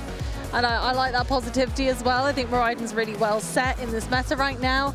And I think, you know, it's shown a lot in the last couple of weekends, and I think it's got a lot to give still. Yeah, and I think if I go to all the effort to get this pin brought by a friend from the US to wear on stream, I get to check in on Miraidon every round and see how my future boy is doing. I think you would do it anyway. I definitely would do it anyway. But I feel like having the pin makes it more believable, and people are like, you know what, he's earned this. You know what, you've gone the extra mile. Now, speaking of players going the extra mile, I believe we are going to have a look at a pretty good deck list from a player who did go the extra mile. A top 8 Gardevoir list from the Merida Regional Championships there from a couple of weeks ago. This is Michael's Gardevoir. They got top 8 with it. Ooh. I'm seeing a Mawile in this deck list, Amy. You don't see that every day. Oh, no. Mawile. Yeah, I've been trapped into a loss in my day with Mawile. Played against a very similar list at a cup not long ago, and Mawile did indeed lose me the game because I got trapped in the active with no way out. Yeah, brings a bench Pokemon into the active and just says, oh, you can't retreat now. So either you've got a way to switch out the active, or you stay in the active. If you can attack, great. If you can switch out, great. If you can do neither, things go bad quickly. But we see a lot of these Pokemon are very similar. Free Monkey Dory, that is something we're seeing more and more nowadays. Screamtail, Cresselia. But there are a few differences here. Mimikyu is another Pokemon which stands out there. Doesn't take damage by attacks in Pokemon EX or Pokemon V. So in some matchups, we can actually pop that in the active, just buy ourselves a bunch of time. But actually, it's a Gardevoir deck. You can attack with Mimikyu. Oh, yeah. Put 7 damage counters on the active. It's not the best attack ever. It's not completely terrible if you're buying some time. It can certainly take some knockouts. It can take some knockouts in the mirror on opposing rolls. It can take some knockouts on some pesky Badoo, which we've seen a lot this weekend already. So, you know, 70 damage or 70 damage counters anyways is nothing bad. We're not too upset about that, really. It can be the make or break. And we see some differences here between Michael's list and Giovanni's list. They're both playing the Heroes Cape Ace spec. They're both playing Spiritomb and Cresselia and Screamtail and Free Monkey Dory. But we see Mawile and Mimikyu in Michael's deck, but we don't see any Fluttermane and we don't see any Klefki. Now that's a card we didn't actually see in the previous matchup, but it's another card which turns off abilities. So Michael's gone for a bit more Mimikyu and Mawile to be super annoying. Yeah. Whereas Giovanni went for Klefki and Fluttermane, so seems like we've got 2 spots in this deck for annoying Pokemon. Yeah, it's pick your pals. Which of these 4 would you like? Which are your favourites? Because whichever brand of annoying you'd like to be, you can! And it's quite nice, you know, Klefki and Fluttermane have got something in common, and that is ability lock to some degree. And Mimikyu and Mawile are both, you can't attack, either because I'm blocking EXs or because I've stuck something in the active which cannot get out of the active. So we see different ways to play Gardevoir. It essentially just comes down to buying time and frustrating your opponent, but there's different ways to go about doing so. Absolutely, and honestly, I can't knock it. I love these ways of playing God of War. It once again lends itself to the slower build of God of War, where a lot of people have said, no, I don't need rare candy, I'm just going to TM Evolution, and I'm going to get to that God of War just as fast.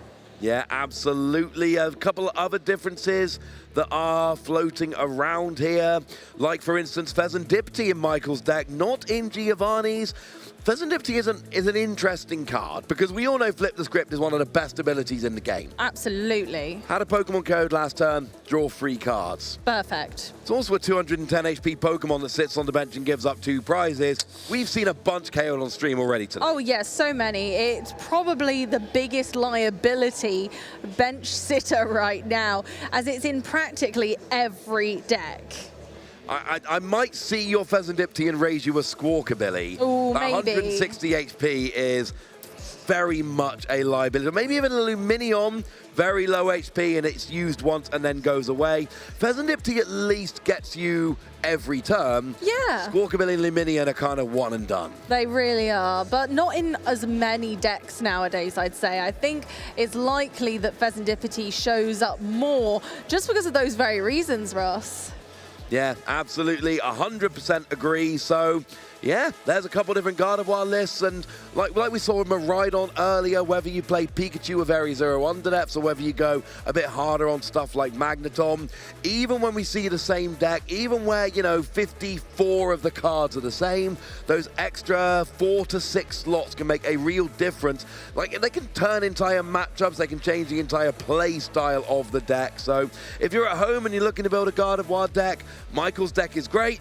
Giovanni's deck is great, but a little bit different. And I'm telling you right now, there's a bunch of others in the room which are also great, but are a little bit different. Again, there's different ways to play these builds, and those last few cards are often the difference between, hey, I spiked to the tournament and I didn't have a great day. Yeah, absolutely. And that's it. You can build your deck however you feel, whatever suits your play style. And we can see that once again, just like Miraidon, those differences, although key, are just what makes Pokemon great. Yeah, it really is. Also, what's, you know, someone else is great, for some of the players at least, we've got some prizes on offer for the tournament this weekend, and they are some particularly good prizes. You win the Masters Division, you get $25,000, but I've mentioned this before. I love the idea that both the players know the final, that is one game for an extra $10,000. That adds real stakes to these matches. I mean, there's stakes already, to be honest Oh, with yeah, you. absolutely. But it ups the stakes. Massively. Think about that. Think about sitting across from your opponent on the stage here at the Pokemon EUIC International Championships in Europe 2025 and playing a $10,000 match of Pokemon TCG. Yeah, when you get to top 8, you're playing for an extra $3,000. Once you get to top 4, you're playing for an extra $5,000. And when you make the final, you're paying an extra $10,000. Grand, we mean $1,000. Very British phrase again. I figure we're in London. I should throw in a few British phrases here and there, Amy. Absolutely, I love it. Why not? And while we're here, very much related to the last game, 500 in terms of money. Do you know the British slang for that? No, I don't actually. A monkey. Oh, that's so relevant. I love that. 100 is ton, 1,000 is grand, monkey is 500. That's one people don't know. We had a lot of monkey business in the previous game. There you go, there's some British slang for you on the stream. I love it. But, you know, a couple of years ago, Pokemon basically went, right, we're up in the prizes. And what that has really done is it's transformed the competitive circuit. Player numbers are up. Every year we are breaking records. This is the biggest international we've ever had, biggest tournament we've ever had outside of, you know, Japan and China. 3,353 players. And I'm telling you right now, I think there's a pretty good chance North American Internationals is going to be around this size, maybe even bigger. That would be phenomenal. It happened last year. EUIC was, oh wait, no, NAIC's come and beating it already. And it's the player numbers, but it's also the amount of time and effort and how seriously players are taking this. When the prize money goes up, a lot of the players turn around and go, okay, It's time to really start playing for this, and we see, and just the deck building, the playing, it is a very different game in terms of a competitive entity than it was even just a few years ago at this point. Absolutely. And then we've had all of the wonderful players who have joined us. Along with that, all the friends we've made, the locals that have been built, the, you know, just the scenes across the world that have joined together and are enjoying our hobby is absolutely incredible to see. Are you implying that the real prize was the friends we made along the way? Maybe friendship was the answer. Oh, absolutely. So we've got fantastic, and let's not forget, it's not on the graphic here, booster boxes, Yeah, booster packs. that's what we like. Oh, so many booster packs are being given away this weekend, and there's very few things I enjoy more than doing well in a Pokemon tournament, getting back to my hotel room and being able to rip a bunch of packs. That is always a fun way to end the tournament. And then, of course, you know, we've got our, you know, trophies and medals and the prestige of actually being crowned champion. I'm telling you right now, this is the biggest tournament ever outside of China and Japan. 3,353 players. That is some bragging rights for the person who wins this tournament. Absolutely phenomenal numbers, but also phenomenal decks. We've got such a wide meta right now. It feels like practically anything could jump up and surprise us, honestly. And it's not just over here in the trading card game. We have so many other surprises on all of our other streams as well. So don't forget to tune in. We've got the video game going on. We've got VG. We've got Pokemon Go. Yes, the phone app. That's what I'm talking about. And of course, we've got Pokemon Unite, which we don't always get to see. Wait, is this a live looking at all three of the other streams? Yeah, we're spying on them, didn't you know? Oh, that's fantastic. Well, we're directly opposite Unite in how we are, you know, in the room here. So we're kind of like staring at the Unite casters all day here. So it's nice to be able to see a slightly different angle of the broadcast. We've got Lou and Ben there over on VG. I'm assuming telling us something great about the metagame. I can't hear them. And then we've got Pokemon Go, and I see a little Clodsire there. Oh, I love him. That's my backup pin for the weekend. Clodsire, it's not great in the TCG right now, but I watch a lot more Go streams than you guys probably think I do. And Clodsire comes out a lot in Pokemon Go. It is a viable Pokemon that's always out there, and it makes me happy, frankly.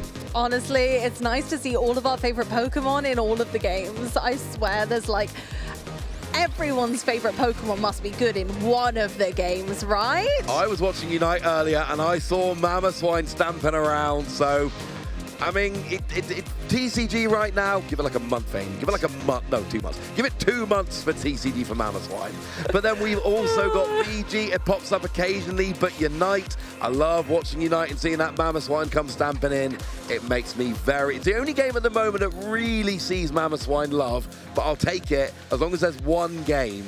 That'll make me happy. Yeah, unfortunately, as Pokemon Go is played in Great League, most Mamoswine are just too big.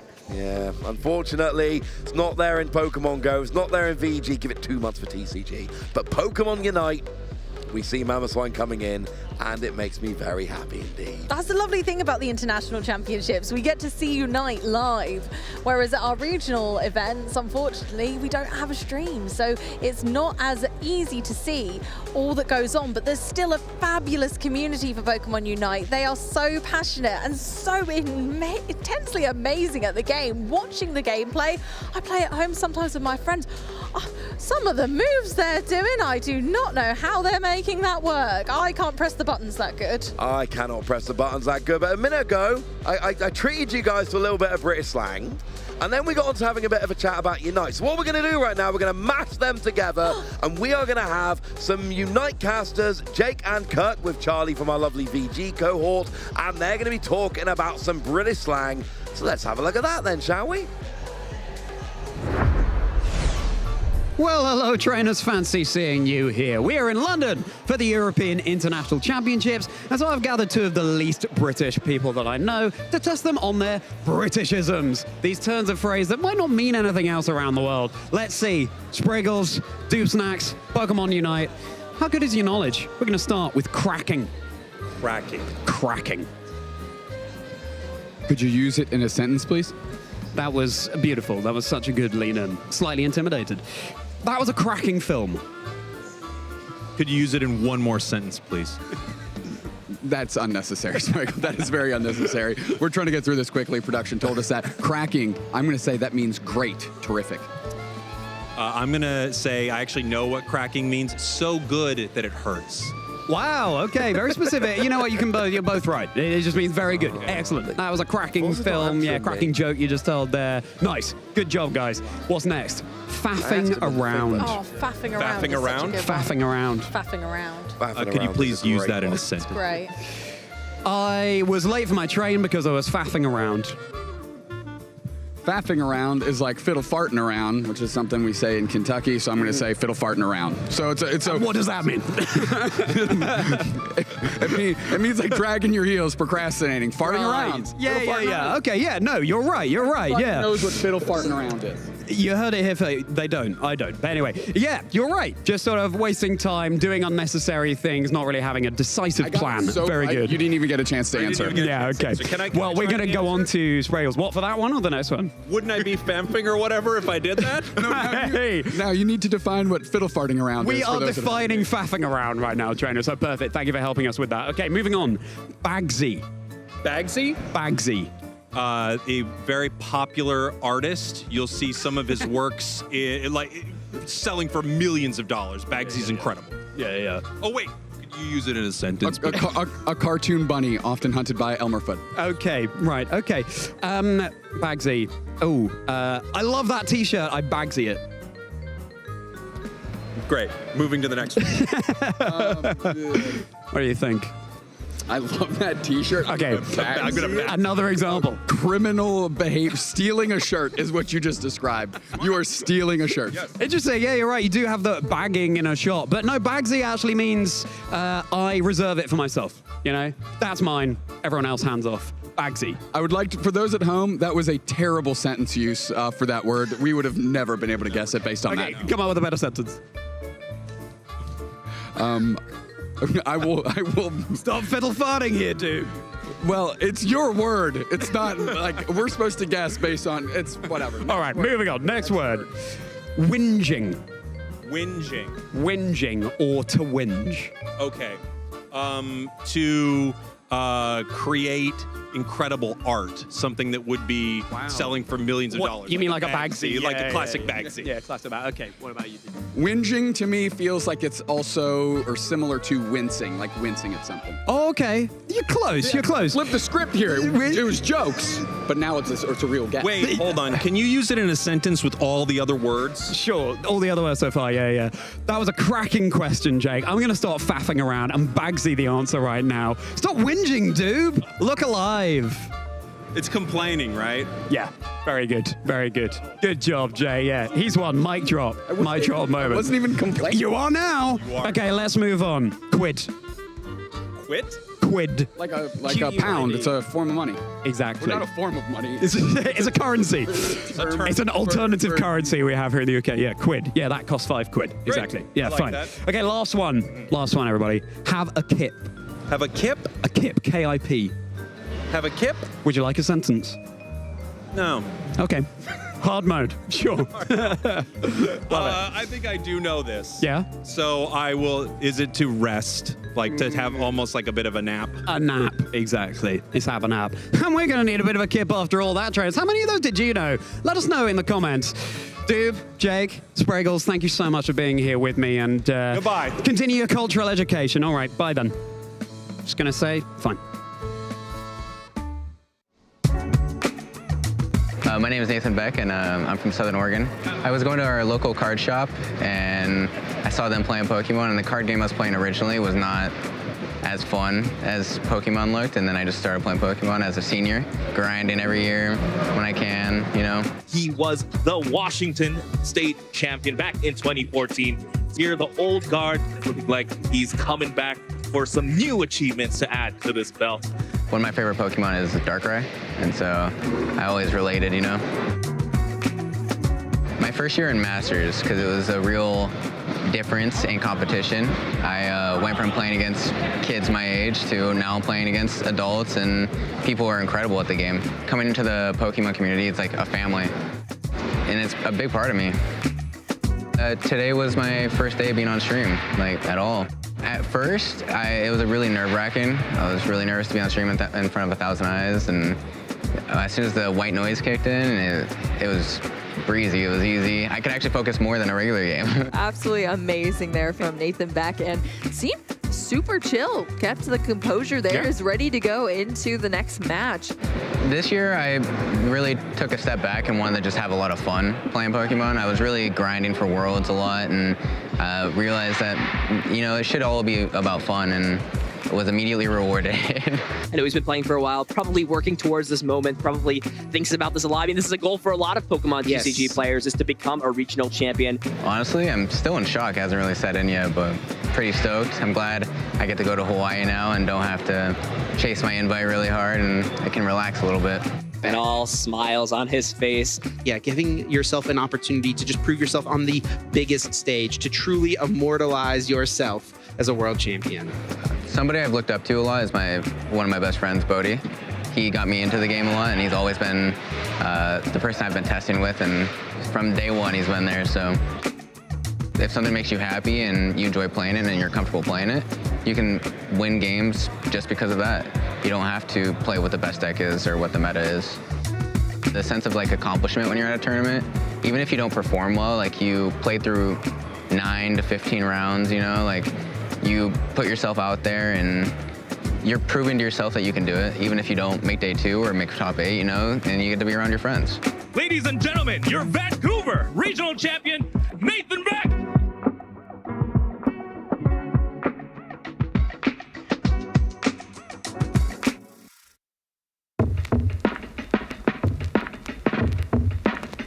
I'ma tell you about the come up, how I learned the game. Every challenge that I faced, how I earned the name. Nobody said that it was easy going for the gold. You gotta take risks, you gotta be bold. But I'm here to run the race, yeah, I'm here to go far. Here to take names, here to be a star.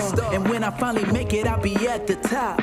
Best of the best, yeah, I'll be walking where legends are alive. I'll be walking. I'ma be right there by their side. I'll be walking where everyone can see. I'll be walking that I'm the best to ever be. Forging my path, just a matter of time. You better get yours, cause you ain't getting mine. Learned every lesson in the hardest way, but that's the path that I chose, that's the hero's way. Yeah, they said I couldn't do it, but I proved them wrong. At the top of the mountain, right where I belong. And now I finally made it, yeah, I'm at the end. Best of the best, yeah, I'll be walking where legends are alive. I'll be walking. I'ma be right there by their side. I'll be walking where everyone can see. I'll be walking that I'm the best to ever be. I'ma walk the road with pride. I'ma hold my head up high. Make them stop and stare. You can find me there with my finger pointed to the sky. I'll be electric, and I'll never grow old. Here on Victory Road,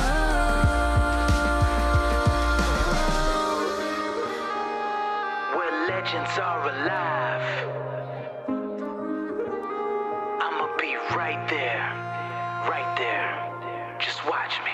I'll be walking where everyone can see. I'll be walking that I'm the best to ever be. I'ma walk the road with pride. I'ma hold my head up high. Make them stop and stare. You can find me there with my finger pointed to the sky. I'll be electric. I'll be a legend. Now I'm finally home here on Victory Road. Victory Road.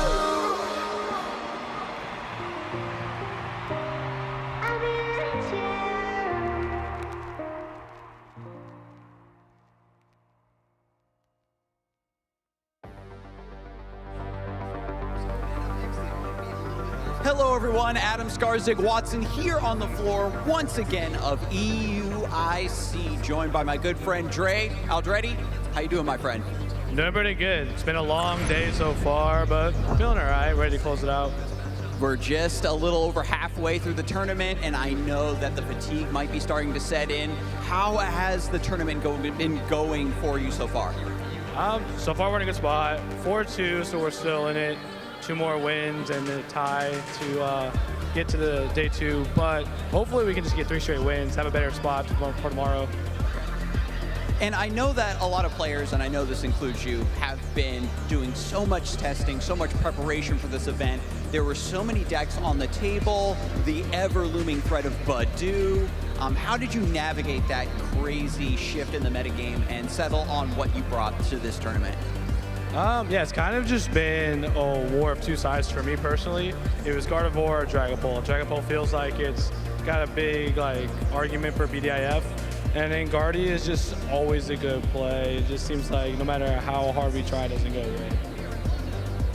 And Gardevoir versus Dragapult, I think, is going to be a story we're going to be seeing for a while now until we get the true rotation. But for EUIC, the format is great, even with Badoo. It hasn't made any insane item lock decks jump out just yet, but just slowing things down has created an ecosystem for a lot of interesting things to flourish. Let me dig a little bit deeper. Was there a third deck between Gardevoir and Dragapult? Was there something out of left field that maybe you tested and immediately discarded? What were you, anything interesting like that? Yeah, Archaludon was definitely on the table. You know, the influx of Miraidon, it has a good matchup. Pretty good Dragapult matchup. You play 4 towers, so hope to cheese Guardy. So I tested it a little bit. It's not my style. Even back with Arcdura, it was a really good deck, and I just couldn't play it. It was too boring for me. I understand that. I think that when the factors of a deck that you like and a deck that's strong, maybe a deck that has a little bit of staying power in the metagame, that is what really is going to make a deck click and is also going to make it more enjoyable to practice and put in all the reps and all the time. And now that you've decided on, I believe it was Dragapult, not to give away the sauce, but is there any other players that helped you test and helped you make that final decision that you want to give a quick shout out to? Oh yeah, for sure. My entire testing group, Cal Connor, Josh Frink, Jeremy Camilla, Blake Ray, Nick Moffitt. We have a pretty good solid group where we just bounce ideas off of each other, send lists, and help each other tweak them and make them a little bit better. So yeah, shout out to all those guys. Shout out to the Shuffle Squad too. Pretty much everybody. Zach Lesage, whenever I have questions, I can reach out to him, and he's always helping me out too. So. Yeah, love to hear it. When you have friends in your corner helping you prepare and just helping you enjoy these events, certainly. And I suppose, since we actually do have a lot of time, but moving away from the tournament, now that we're here in London, how has your trip been? Have you seen the sights yet? I know that a lot of players sometimes, they come to the tournaments and maybe they get too sucked into testing and prepping for the tournament. They forget to enjoy the travel, enjoy the experience. How have you liked London so far? So I mean, I got my testing in a little bit with the squad, but we went out to the O2, the big dome. We took a cable car, which was really cool, so I got the scenic route. And then, yeah, got some good food. It's been short so far, but I have more time for the weekend to enjoy London. I'm glad that you've already seen a little bit of the city, seen some of the sights, and you have plans to see even more.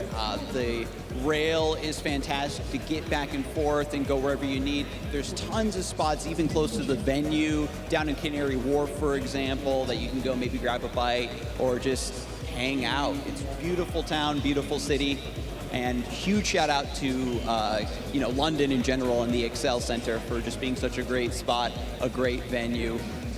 And I think that's it, honestly. I want to thank you once again for taking the time while we had a moment before we get the tournament back underway to share your thoughts about the meta, share your experiences with the tournament so far, and to give a final shout out to London for being such a great spot to host EUIC. Let me get some final thoughts from you, and we'll kick things over to the casting desk. Yeah, so shout out to my fiance, Yone Pachi. She's at home. She couldn't make it. We had an emergency. She was supposed to be here with me, but love you. Shout out to my team, the Shuffle Squad, and everybody in my testing group. Appreciate you too, Adam. Man, y'all are too adorable. But anyway, we're going to kick things over back to the casting desk. Thank you once again, Trey. Take it away, casters. Thank you so much for that wonderful moment, Adam. That is amazing, and it's great to hear from you out in the hall. But welcome back to the Pokemon European International Championships for the Pokemon trading card game. I am Amy Wasley, and joining me is the fantastic brain is Pablo. My brain went silly. It's because I just cast a game with Pedro in earlier, and then my brain was like, Pedro, no, that's not right. I am so sorry, my friend. All good. The amount of times people have called me Pedro over the Really? course of the last few years in competitive Pokemon, because there are quite a few successful Pedros. There are for sure. so many. Yeah, you're not the first. I'm Apologies, sure my you won't be friend. last. All Thank good, you, Amy. Pablo, All good. honestly. But how are we feeling about the matches? Are you excited to be back? Yes, very excited to be back. We've watched some pretty amazing games so far, and I think now is a good time to check on how we are all doing in our caster predictions. Because now we're heading into the last phase of the day one, right? So we have a lot to talk about in terms of what's doing well, what's not doing too hot, and I feel like Alex might not be feeling too great about his Archaludon pick. I didn't see too many out in the top tables lately. No, I haven't seen many, but I've got to say I'm not feeling Cerulege right now either, unfortunately for myself. But Dragapult and Gardevoir, very well assessed from you there, Pablo. Safe choices, but not a bad thing. Yeah, I mean, it's hard to go wrong with the two most popular decks, right? They're popular for a reason. Now, there is a lot of Miraidon out there, so that Iron Hands, that Miraidon choices by Alex and Ross, definitely very good. I know a lot of top players decided to go with that, and I think they're gonna start running into more Gardevoirs as well, so Adam's choices could be in a little bit of a peril, but I am definitely noticing a lack of Pidgeot. I haven't been seeing too many Pidgeots out there at the very top. No, but we did have it on the graphic with the various control lists that are around. There are definitely some Pidgeot out there. But like you say, we haven't stumbled across any yet. Now, Precious Trolley is an interesting one from Ross as well. We have seen multiple Precious Trolley decks, and not just Miraidon-based kind of nonsense, because that can do it itself. But these are very similar cards in an odd way. Yeah, that's true. They both search out extra basic Pokemon, right? They both help you in setting up, and that cloth deck, quite a popular choice, but once again, I did try to walk around a bit the last couple of rounds that I was off the stream, and I did not see a lot of Terrapagos at the very top. I think this is going to be Dragapult's, Gardevoirs, and Miraidon show, as well as Lugia. I did see a lot of Lugia at the very top, and not all of, no one had any faith in Lugia. I guess Alex, I mean, with the Iron Hands, Lugia is playing Iron Hands, but that's almost like cheating, right? Like, you pick Iron Hands, then you can argue for Miraidon, you can argue for Lugia. Cheating, honestly, Alex. We would never have put it past you, mate, but wow, come on, going for the easy pick secretly. But yes, Archaludon was kind of set to do really well in this event, and like you say, unfortunately, a lot of them have been falling just a little bit flat. Maybe people have realized it's a threat. Don't underestimate it, and so definitely worth going in with some gusto and making sure that your Pokemon can effectively KO. And now that body is definitely wreaking havoc all over the place. Not only in Dragapult, it has found its way into other various decks, so I do expect to be seeing a lot more Itchy Pollen in the near future, Amy. It absolutely would not surprise me to see lots of Itchy Pollen. It really has slowed the meta down. But not only has it been doing that, but we also have some up-to-date standings to show all of you so that we can have a little look at just who is climbing to that tippity top. And there are some excellent names going on here. My word, we've got one of our locals from the UK, Lewis Roach, doing really well as Isaac and Aaron there. My word, guys, keep it going. But also Stefan Ivanov from France right at the very tippity top, who is one of our very consistent players here in Europe. But not only that, we've got some North American goodness to bring over as well. Yeah, Jeremy Gomila, I know he's really looking for that big breakthrough. He's made day two countless times, but he's really looking for that big finish. And now all these players that we're seeing are 6-0, which means they are guaranteed their spot in day two. So now they will be playing it out to further the record and get closer to top 8. Now, of course, we have Azul Garcia, who recently won the Merida Regional just 2 weekends ago in this format, still rocking that Miraidon. I hear he's playing a little bit different this time around, but still an amazing deck choice, doing really, really well. And I think, is Reiji the 11th place? Was he the one that won the European Regional, I do believe, with Dragapult? Possibly. I'm honestly not that well caught up, so I am not going to be able to confirm or deny that one right now, but maybe someone backstage will let us know. Regardless, there are lots of big names in this Swiss rankings right now. Going 6-0 in a room this big is an absolutely incredible feat. And now, speaking of incredible, let's take a look at the matches that we have for this upcoming round. Our featured match will be Andrew Emerson against Shun Takemasa. We have so many other good matches to feature. Stefan Ivanov against Oscar Madsen and Jeremy Gomila against Brandon Bond. That's a match for North America representation, right? So many cool names here. Joe Bernard up there as well. Ryuki Okada won Dortmund, so not quite, but still fantastic feat to get this far in the tournament as a 6-0. We've got Mateusz there against Greg. Of course, our very own Joe Bernard on 501. Absolutely amazing. Japan still coming strong from this event, of course, in those top standings. And we have Natalie Miller as well, representing Australia. Xander Perot, always curious to see what he brings, because he's a very good deck builder, very innovative with his choices. And yeah, I mean, a lot of good matches. As we always say, we wish we could stream all of these, but we only get to see one match per round. So we're looking forward to seeing what Andrew and Shun have for us this round, Amy. But I tell you what, I'm gonna tell you viewers just a little secret. You did not expect this Radiant Pokemon that we're about to see in a deck. You did not expect to see this. If I could have put some money on it, I wouldn't have gone. I would not have taken this bet. So we're going to show you something quite spectacular right now. Tell me in chat which Radiant Pokemon you think I'm alluding to. Which unexpected Radiant Pokemon are we going to see before rotation hits and takes them away from us? I mean, I think I'm as puzzled as chat right now. So let's go ahead and to the table. I think our players are ready, shuffling their cards. So let's find out at least what's the matchup, if not what Radiant Pokemon we're going to be featuring this round that you're so mysterious about. And here we are, Andrew Emerson from the UK, local for some of my local stores actually, so we've played against one another quite often. Absolutely lovely player, but always believes in those slightly off-kilter decks and bringing his Hisuian Zoroark V-Star to this event, so we're going to be seeing some Radiant Charger Bug. That is crazy. I honestly don't even remember what Radiant Charger Bug does off the top of my head. Something to do with damage counters, I think. But I bet you that Shun, with his Dragapult EX deck, has never tested a game against his Hisuian Zoroark V-Star in this format, at least. So I'm really eager to see how Andrew has been navigating this field of meta-established decks, right? Which the surprise factor can definitely help you in some rounds if your opponent just doesn't know what you're going to throw at them each turn. Yeah, the element of surprise is everything. Now, Radiant Charger Bug has an ability called Shocking Block, and it very much is exactly that.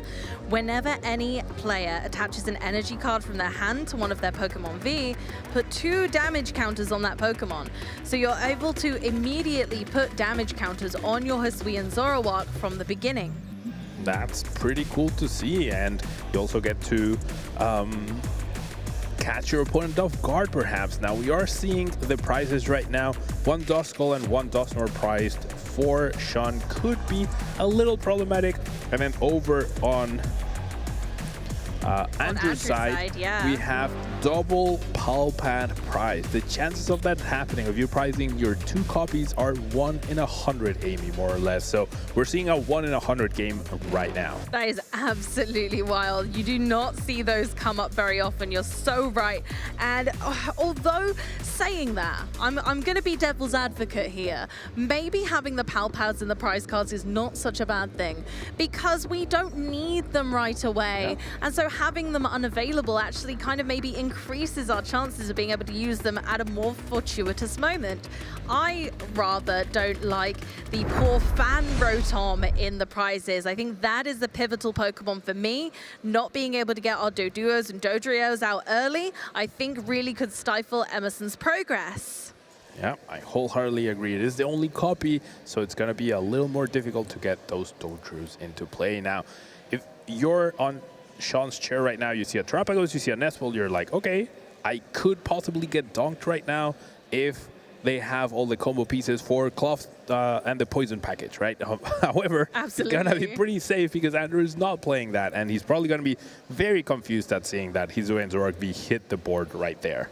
Absolutely, but when we're looking at the matchup as a whole, how are you feeling about this one with Hisuian Zoroark being able to push out a lot of damage, but is it going to be enough for Dragapult?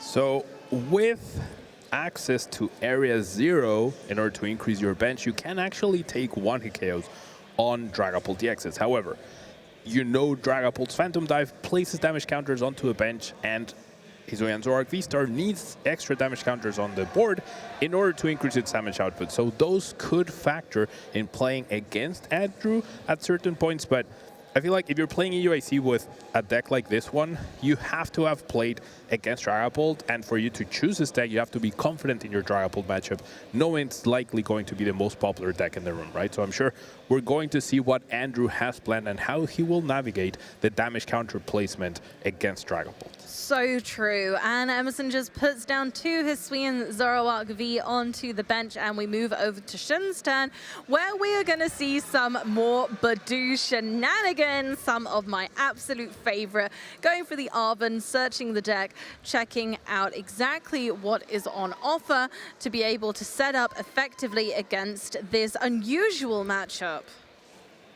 Very unusual. Sean definitely never tested this matchup coming into a UIC. Like, it's not making the top 15 decks to test against if you're heading into a UIC, I think. So we'll have to see how he adapts. And I think this is always a true testament or a true test of skill, rather, where you need to improvise pretty much every turn. So you have to adapt and basically prepare for the worst. Yeah, absolutely. And this is the Dragapult build that we didn't cast earlier with the Sparkling Crystal instead. So it's very typical Dragapult build that we're kind of used to looking at and we're used to feeling out, but with that brand new Badoo, creating some early game problems for our opponent. In this case, will Andrew Emerson be able to make a comeback and continue to build a board when there's no items in play? Gonna be pretty hard, I would imagine. And now Sean feeling confident enough to only bench 1 Dreepy. Oh, never mind, there's a second one. He already had it in his hand. Now, one key card that could factor into play is Temple of Sinnoh, which is currently priced for Sean, but that's gonna shut down the 5 energies that Andrew is playing, the 4 double turbo and the 1 of Jet Energy. Of course, he has 4 stadiums to counteract that, but first you need to find it. So a well-timed Temple of Sinnoh plus some sort of disruption with Iono could prove to be problematic for him to deal with. Okay, we've gone for that itchy pollen. We don't love that for poor Terrapagos. No item cards can be played, but we do have plenty in hand right now. Yeah. 2 Zoroark V-Stars already on the board, nice and evolved. And of course, we got to Professor's research there and the energy on Terrapagos. I'm feeling pretty good about this, Pablo. Yeah, body's gonna be immediately dealt with, which is what you dream of, right? We're gonna see a stadium hit the board. I'm not sure how I feel about that because you're not really taking advantage of it just now. There's nothing else to be benched. So Jarapago is going to barely KO Badu, actually. It's doing 40 damage to that 30 HP Pokemon. I suppose that's the nice thing about Badu, is that although, yes, it's really frustrating when item lock comes your way, actually at least it only has 30 HP. So moving on to Shun's turn, where we have 2 Dreepy and a Duskull. Whatever will be next? I think he needs to find either a rare candy or an energy off of this flip the script that we're about to be seeing, because he has an Arven, he has a Dragapult, and he has a tool card already, but the missing piece right now, or he's missing 2 pieces, either rare candy or an energy. So flip the script gonna be pretty important for him to be able to immediately respond to this. Jarapago's not gonna be able to KO it just yet, being 20 damage short, and no more item lock could prove to be a little problematic for Shun here. Really could. We're going to flip the script and see if there's anything that can just pull that back for us. I didn't quite see what those cards were, though. There was a Dracloak, a Force Seal Stone, and a Dragapult. Okay, so we can Recon Directive, look at the top 2 cards of the deck, put 1 to the bottom and 1 into your hand. But if there isn't a rare candy to be seen, we're not going to be able to get the kind of upper hand and start putting damage across the board. But even then, actually, putting damage on the board, that's not what we want to do. We don't want to put damage on those Hisui and Zoroark V-Stars. That's the opposite of what we want to do. Yeah, 6 damage counters. Doesn't even put them too much in range in terms of KOing them, but it does make them deal even more damage. Now, that Recon Directive offered and no help, I believe. We're still that 1 card short at the moment, so we could just see a Jet Headbutt potentially with the Sparkling Crystal attached, but no energy whatsoever. I see Shun shaking his head, a little frustrated that he wasn't able to piece out their response, and no more access to Badu. Might need to dedicate a Night Stretcher to try to slow down for another turn, but things are not looking great right now for him. We've gone for a Buddy Buddy Poffin and a Rescue Board, just going for, I'm going to get set up one way or another, even if I have to take it a little bit slow on this turn. Yep. We're going to see that retreat most likely, and then we're going to have to rely on the flip the script once again, but going to be falling a little bit farther and farther behind. Oh, the rescue board, the rescue stretcher, sorry, was in hand. Yep. That makes sense. And now the rescue board comes down, and we are itchy pollinating once again. No item cards for Andrew Emerson and 10 more damage on Terrapagos. Yep. I mean, I think if you're Andrew, this is like the best case scenario. Your opponent didn't get Dragapult down, they tried to, but they couldn't, and they had to resort to the body once again. And now we're going to see that Cypher Maniac to establish whatever he needs. Likely going to get those Gengars into play, which can come from the discard pile at any moment. And that's going to be allowing him to get ready for that big burst of damage against a potential Dragapult next turn. Yeah, putting all the cards to the top of the deck that we could want. Unfortunately, if there's not anything to draw those cards, then we're going to have to wait until next turn for a top deck scenario. But at least we definitely know what the card's going to be. Yep. Gengar and double turbo. I think getting that energy down super, super important in case your opponent disrupts you. Finding energy seems like the hardest part for this deck in particular. So just having that ready to go is really, really great, and we're not going to see any V-Star ability to draw. We're just going to do 40 damage once again to that poor Badu. Badu is just getting bullied at this point. Bully Yep. Badu hours right here on the Pokemon TCG International stream. But we're back into Dreepy now, onto Shun's turn. And actually we have a little bit more to work with this turn. We've got Sparkling Crystal in hand. We've got the Recon Directive. We've got a little bit of draw power. We've got a rare candy in hand. It's looking at the right turn to make all of this happen, because we're going to need some extra damage of our Dusknoir and Dusclops friends in order to take some meaningful knockouts. I'm not sure how I feel about this Lance play, because you still need the energy, and now you can no longer play an Arven to search for an earthen vessel perhaps. Now you're fully committed to drawing the energy off of multiple recon directives along with Flip the Script. So your chances are decent, but these Dragapult decks don't play a lot of energy, Amy. So I don't know if odds are really in Shun's favor to find energy this turn, which is the only piece he needs. I believe we've got to flip the script. We've got Recon Directive. We've got 2 Recon Directive. And we hit an Earthen Vessel. Yeah, there's the Earthen Vessel. I don't think you can go for a counter catcher here. You have to guarantee your attack. If you don't attack this turn, that's going to be really, really bad. So yeah, we do keep the Earthen Vessel, so we have found the piece that we needed. Oh, but we're not going for it this turn. And you know what? I don't hate this, Pablo, because realistically, we'd be putting 200 damage on this Terrapagos, which isn't enough yet. So I kind of feel like laying in wait isn't too bad, unless we have a way to retreat in. Oh no, we still have the rescue board on. I am mistaken. Yeah. We can absolutely attack this turn. Yeah, I think delaying one more turn, if you could get Body Bag and then put that in range, maybe, but going down 3 prizes, I think would be a little too much. You want to make sure everyone has to go through as many Dragapult EXs as possible.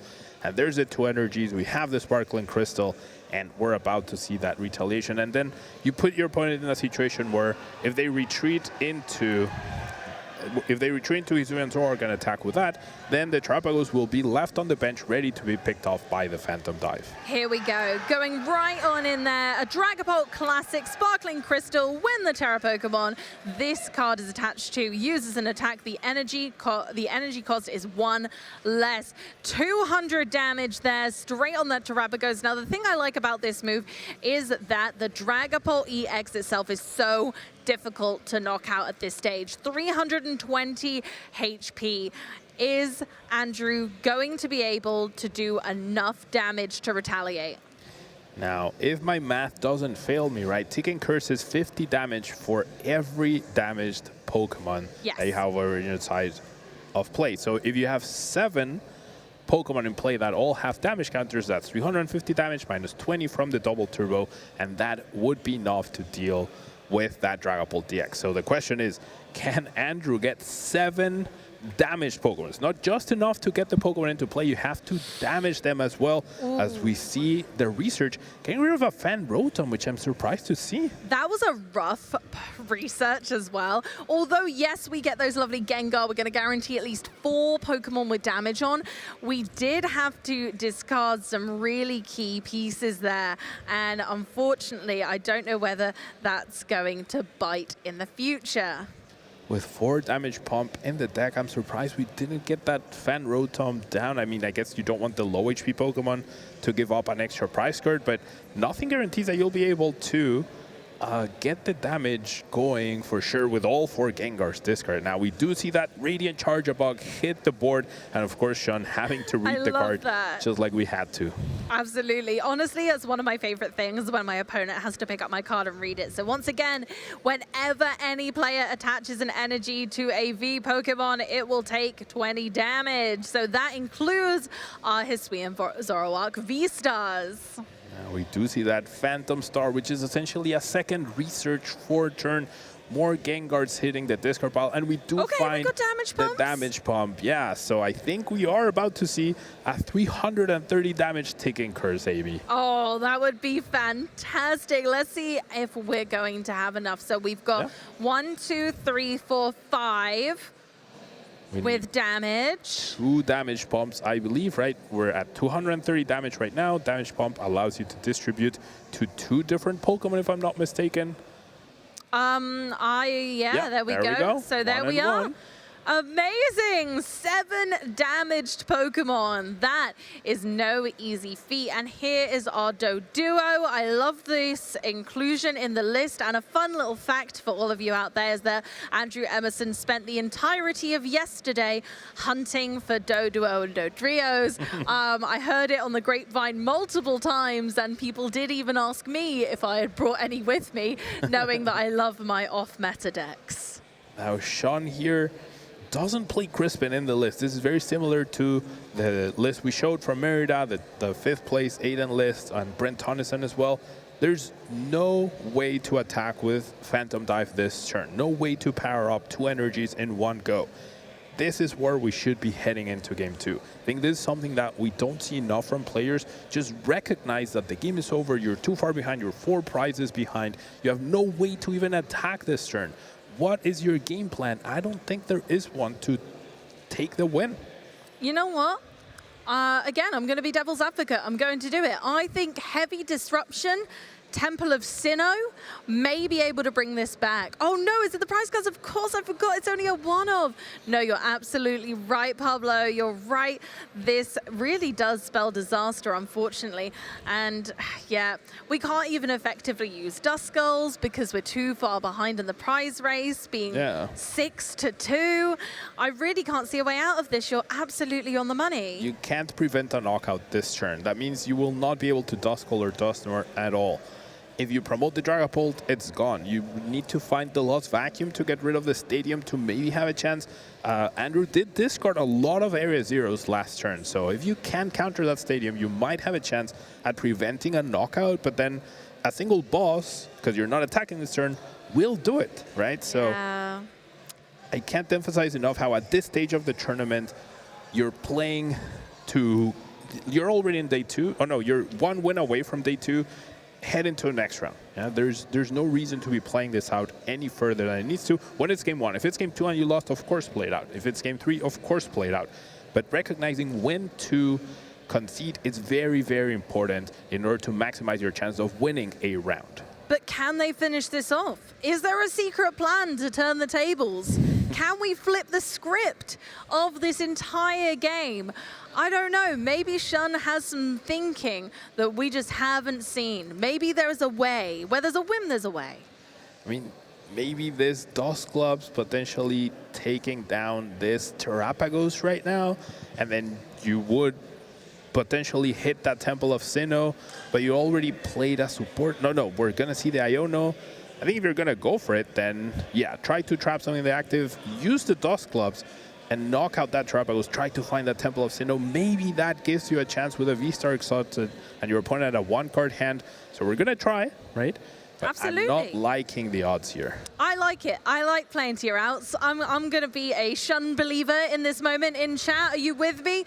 I love Emerson. They're a great person. Do not get me wrong, but I love a good comeback and a success story. Well, there's step 1. There's the Lost Vacuum found. So I can't tell you how many times, Amy, I've been burned by saying players should be conceding, and they end up winning. So perhaps that trend will continue, and we're about to see a major, major comeback here by Shun.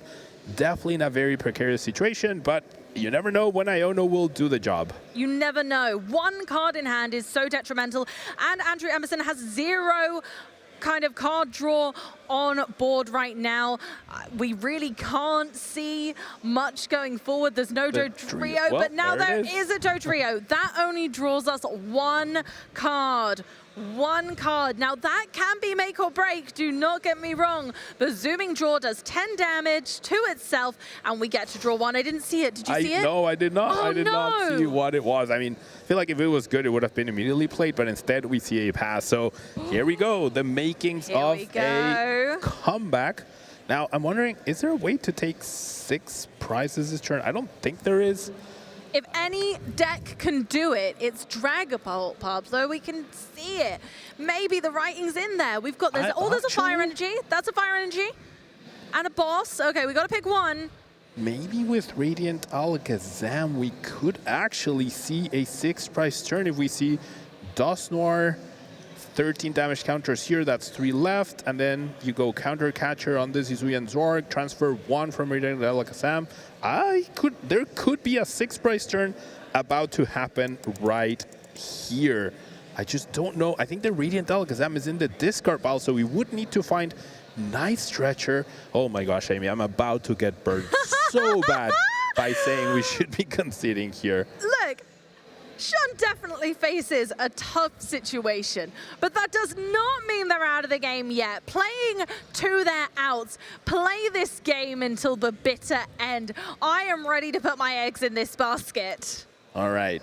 We did see the Counter Catcher. There's no access to Night Stretcher, so we're not going to see the 6th prize turn, but there is the possibility that Sean can take down this Zork, which has energy, can take down the Trapagos, which has energy, or we're just gonna see the attack. All right, so if Sean can find, if Andrew can find a boss orders, the game is over. But so it might come down to this zooming draw right now. But yeah, because the hand is not looking nice. We got an Ultra Ball and we got a Power Pad, but we can't be doing much with that. Are there any bosses orders in the Discord battle? There is one.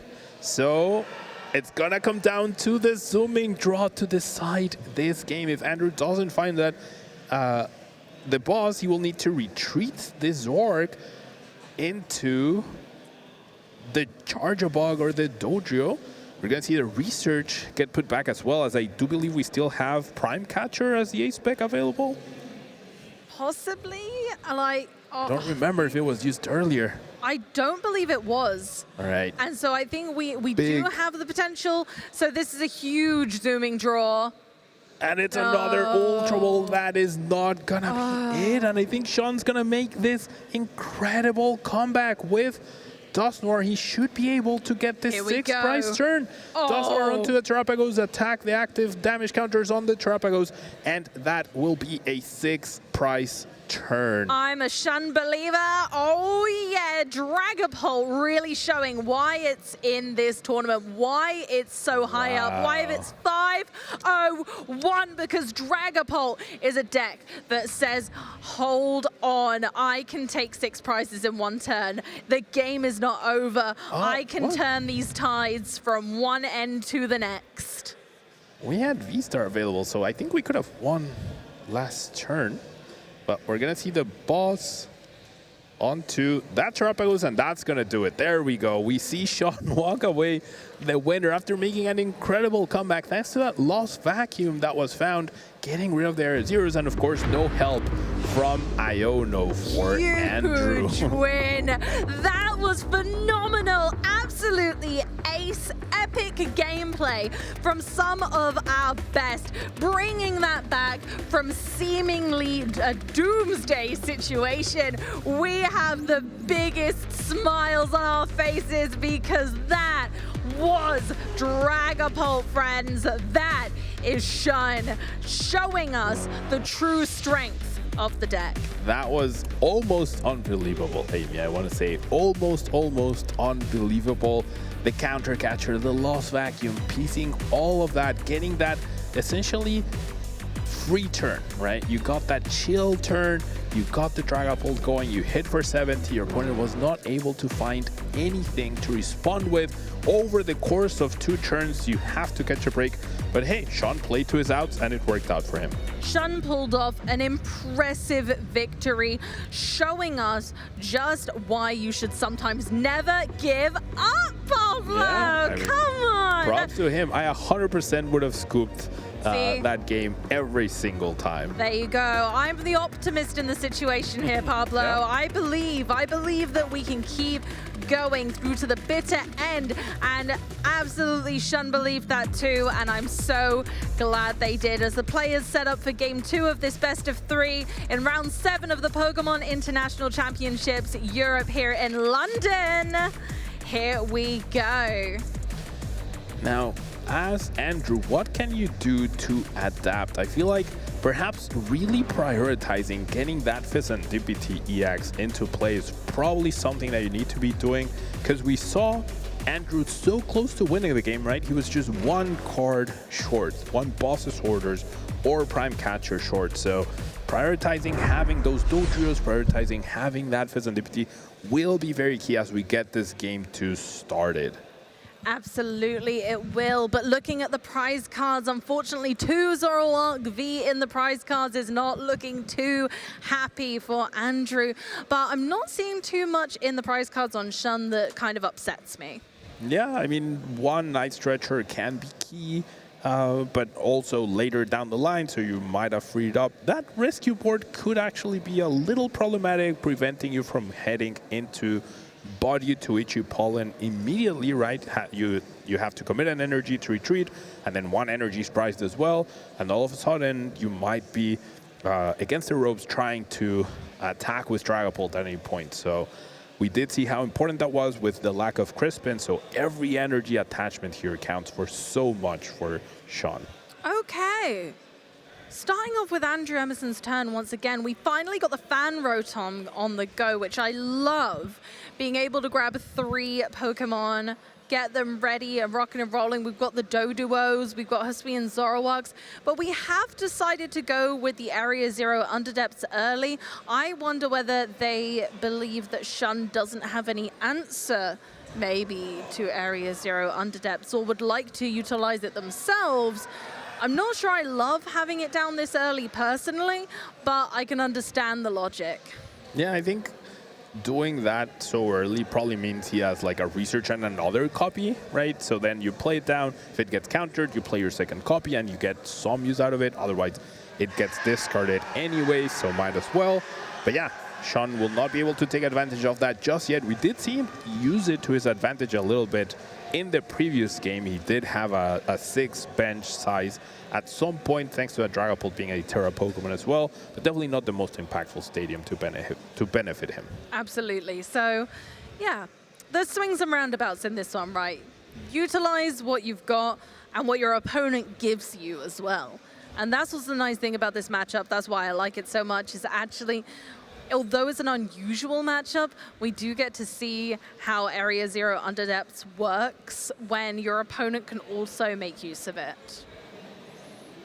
Sean being very careful with, or being very diligent rather, with his price checking right about now. We'll get another Duskull into play and we'll get that Drippy. The active is a Duskull, right? Yeah, it is a Duskull. It's a fancy Pokeball Duskull, I believe. Oh, beautiful from Prismatic Evolutions. Lots of Shun's cards seem to have that beautiful Shatterfoil effect from the set, and I've got to say it does just make the cards glisten. Now this is where having that price rescue board will be problematic. We're going to go ahead and nest ball for that Rotom, but this really makes me question this second Duskull. Why is that not a Dreepy? If Andrew has Boss plus Attachment plus Evolve, Knockout, the only Dreepy, right? Then you're not doing anything afterwards. Do we have another Dreepy to play down? Of course we do. We have 2 of them actually. Why not? So never mind. And of course, an instant charge to end the turn, increasing our chances of getting everything we need on that next turn. Draw 3 cards, your turn ends, but you've got another 3 cards to start the next turn with. Yeah, can't complain. Never a bad thing, right? To have those extra cards helps you in getting those stage 2 Pokemon out into play as soon as you can. Now over on Andrew's side, we're going to see maybe that Zoroark established, maybe a Dodrio as well, or the extra Dodrio. We already have one, so already adapting from the previous game and having a much stronger looking board, I would say. Much, much stronger. This is what we wanted to see last game. We wanted to see the Fan Rotom give us our Dodrios early. They're a draw engine, plus accelerate our own damage output. Just one of the most perfect paired Pokemon to go with Hisuian Zoroark V and V-Star. A massively underestimated Pokemon that is still available to us right now in this meta. Can definitely pump out those big numbers of damage like we've seen. And, you know, does just build in that draw engine that doesn't get affected by Badoo. Yeah, we did see those trekking shoes keep that Terrapagos. We have Prime Catcher, so we're going to have to commit our ace pick right now, as we would lose it anyways with that V-Star ability. And we're going to see a Terrapagos get brought up and not the Zoroark. No, so here we go with Zoroark V-Star's V-Star ability. Once per game, we can just grab a new hand. That's pretty nice. It's like a professor's research, but in an ability. Really does come in handy. Phantom Star. Yeah, discard your hand, draw 7. Perfect. Exactly what you want to see, just to be able to bring some consistency to the deck. Because what we're missing, though, Amy, no energy found so far. We still have a research, right? But we're going to lose 2 damage pumps in the process as well, which, as we saw, are very, very key. Or can our Dodrio zooming draw us closer to that outcome? Maybe the sequencing here will be key. Do we go for the Dodrio first, and then maybe we can save our damage pumps? Well, I completely missed that we had the 2 Gengars already in the discard pile, but yeah, finding the double turbo off of Dodrio would be pretty great. But first up, we can use the damage pumps, spread that damage across the board from our Gengar, and then maybe the Professor's Research, or maybe Dodrio's. Again, Andrew's going to know what the best sequencing style for this deck is, because they've been the one piloting it. So, and we're going for the Professor's Research first. I think this is the right call, because you don't want to zooming draw into cards and then discard them, right? Yep. Now, no double turbo found yet. There are none prized. So now we need them to be at the very top. We need a double turbo of the next 2 cards. Otherwise, that Rotom will be seeing another turn. Here we go. Right, Dodrio number 1. Nope. Dodrio number 2. No! We miss it. We miss the energy. We've got everything set up. Everything is ready to rumble, but we don't have a method of attacking. Unfortunately, I think this might be where Andrew misses a beat. This is very unfortunate. How many cards did we see? 7 from the V-Star, and then thinning with Ultra Balls as well, and then 7 from Research, and then 2 more from Dodrio, and no energy found. Like, if you had priced 1 or 2, then I would say, all right, that made sense, but not even then. Not a single one. Well, like, I would love, right, mathematicians in the chat, in the audience, what are the chances of that? Honestly, I'm just so perplexed. And so we just end up seeing a pretty insignificant, I want to say, Void Return. 30 damage on Rotom's not going to be too impactful. Now over on Sean, no rescue board, once again impacting a little bit.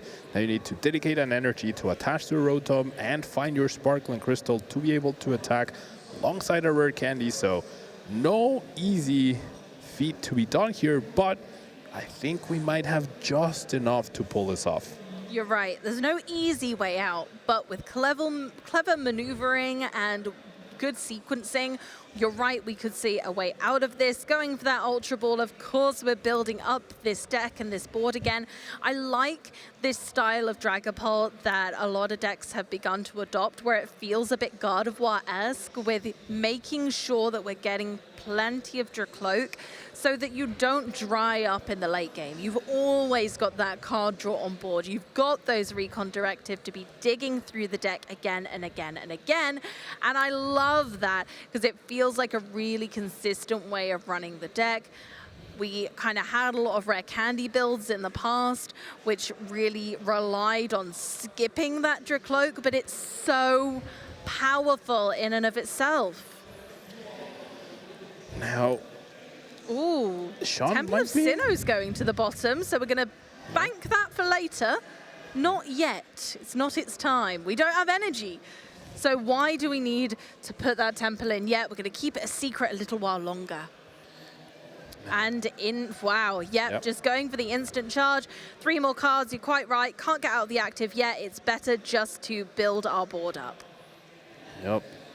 Did find that Sparkling Crystal. I think getting that Dragapult up and running when your opponent has such a threatening board, right? Already 7 Pokemon damaged, so would just be immediately cleared down.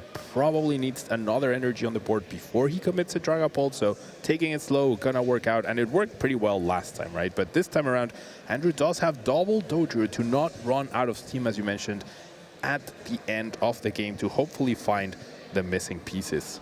Absolutely. Oh, I love this deck, though. Just to pivot very quickly, I love the ingenuity going on right now. Fantastic. But both decks running a little bit slower than they would ideally like. Another Professor's Research, but I've got to mention, and I'm going to mention it, Andrew Emerson's deck is looking very thin when 0 prize cards have been taken from either side. I am a little concerned about deck out potential here. Yeah, there could be a situation where with Prime Catcher gone, with Switch gone, that could be something that is running through his mind. And there's the energy finally. Oh my goodness gracious. It looked like we were down to like the last 4 cards before we finally got something we needed. We've got a couple of energy in hand now, so that gives us a little bit of longevity. Now we do have Ionos, so it's going to be okay for now, but we've got to be so careful managing resources now, especially Silene is in the discard and all sorts. We've had to Professor's research away a lot of essential pieces here, and unfortunately it could create some tension in the late game. Yeah, I'm surprised Andrew got rid of that Silene, because switching into the active is actually problematic. There's no way to freely switch, so we're going to see another turn where that Rotom survives in the active spot. That Rotom is the luckiest Rotom to ever live, Amy. You know what? I'm a fan of that Rotom anyway, so I'm quite glad he stuck around for an extra turn. But I suppose there's no immediate threat on Shun's board, right? There's no energy on the Rotom, there's no rescue board. So right now, Andrew's kind of looking and going, oh, well, there's not loads going on right now. I might get away with this. But in reality, I think Shun's got this in the bag. We're looking down at the board with 2 Duskull, no prize cards taken on either side, so we've got full flexibility of utilizing those once they evolve. We've got 2 Recon Directive, fab draw power. We just need Sparkling Crystal, we need that Dreepy into a Dragapult, we need Rotom out of that active with an energy for retreat, and that's when it will all come crumbling. And I think you're definitely not very threatened if you're Andrew, but time is of the essence, right? Exactly. If you're aspiring to win this round, you definitely need to make something happen, and at least getting a tie, right, which would be useful heading into the next round and trying to make day 2. Then I think it's very important that we start to see some aggression in the upcoming turn. And it's not like he didn't want to, he just wasn't able to get anything going in the active spot because the Prime Catcher was exhausted and because the Switch was already used up. Absolutely, and that's what it all comes down to. Resource management in this game is so crucial. You might not want to play everything immediately because it doesn't give you the flexibility you need for the late game. So actually holding back in some instances can really put you ahead of the game.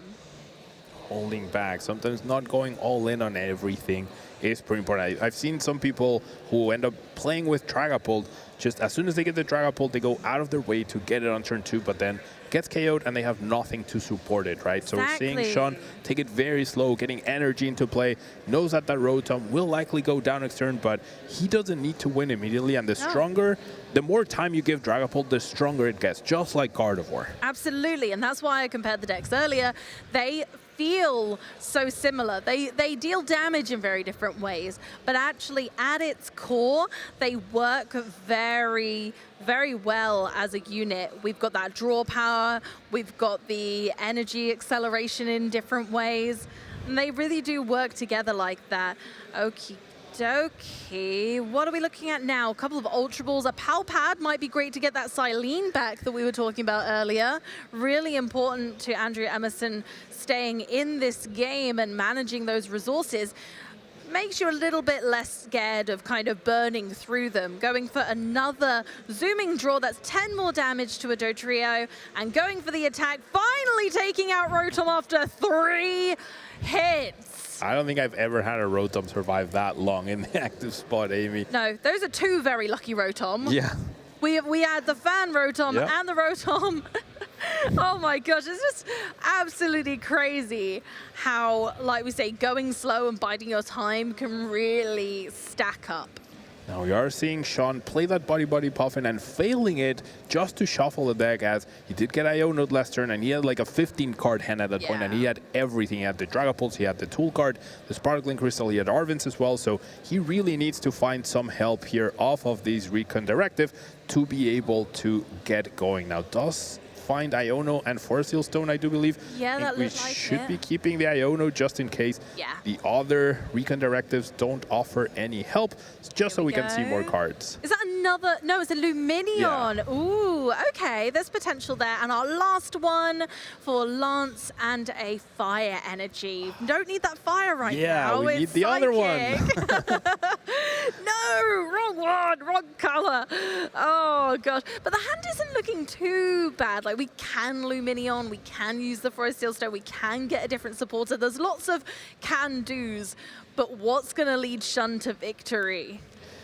Yeah, Luminion could find you that Ultra Ball and a Sparkling Crystal, right? And get you going. But is that enough, though? You're not getting a knockout on the Zorg. You are not getting rid of the Area Zero. Therefore, your Dragapult just gets immediately knocked out after. So I wonder if Iono is the better decision here, just to...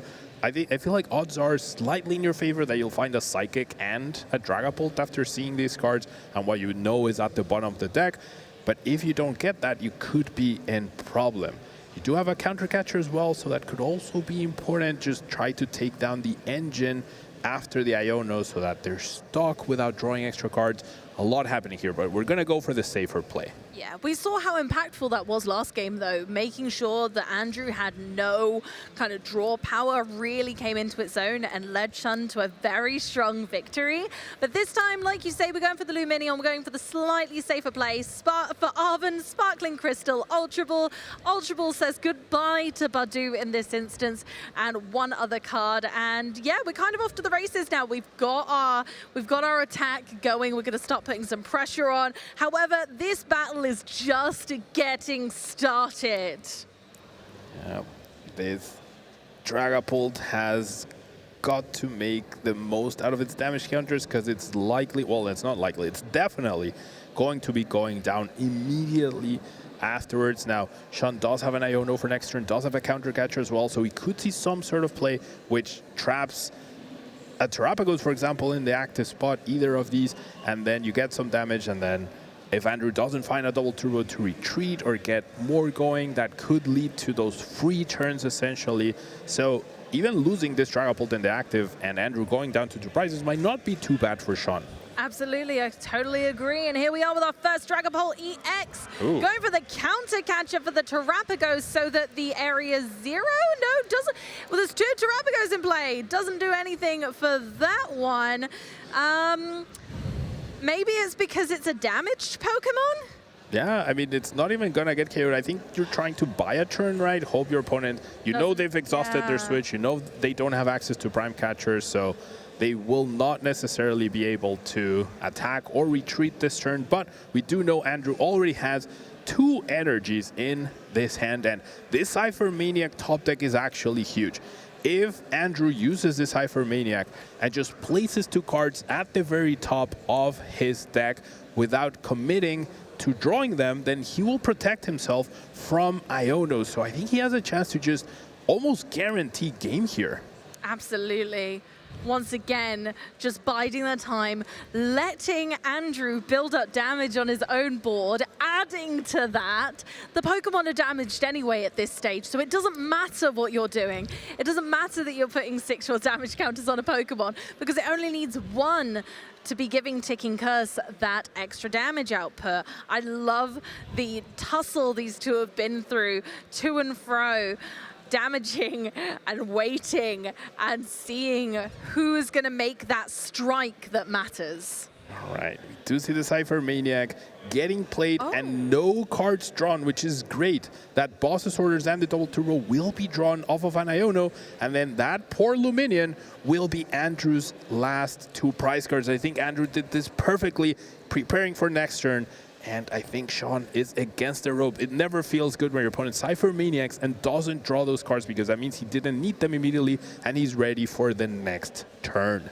Absolutely, a decisive and very structured attack there from Hisuian Zoroark V-Star with Ticking Curse doing 50 damage for each damaged Pokemon on Andrew's field, taking down that huge Dragapult EX in one fell swoop. Now Shun has the challenge of making another seemingly big comeback. Yeah, I think Shun basically needs to win this game. He needs to find Rare Candy and Dusknoir, and then use Dusknoir on this so it's in range, and then use another Dusknoir on this, and then Phantom Dive to knock out all of these Pokemon and win once again, taking 6 prize cards. But does he have enough pieces? Because he doesn't even have the Psychic Energy for the Dragapult just yet. No, and this is once again looking like a really tough recon directive decision. We've got more, but shaking his head, maybe he doesn't have it. There might be a little bit of hope. Okay, we've got a Dragapult, we've got a Dusk Noir, we've got a Stretcher for the Psychic Energy, question mark? No, there's not one in there. I think he had a choice between Arven and Boss. With the Arven, he could have grabbed Candy and Force Seal Stone and then used both Dusknoirs. I think that might have been, and then Force Seal Stone for the Psychic. I think that might have been it, but now we're just going to need to find the Iono, but they do get 6. 6 cards is not a bad number, and Andrew Emerson only gets 2. So we'll see whether this is enough. 6 huge cards. We see an Ultra Ball. Oh my god, Ultra Ball with Candy and Force Seal Stone and the Psychic. What are we seeing? Oh my gosh, this is going to be 2 huge comebacks back to back for Shun, showing the true fury of Dragapult.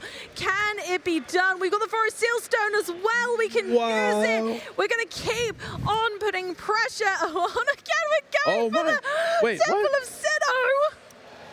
Sinnoh. Are we out of?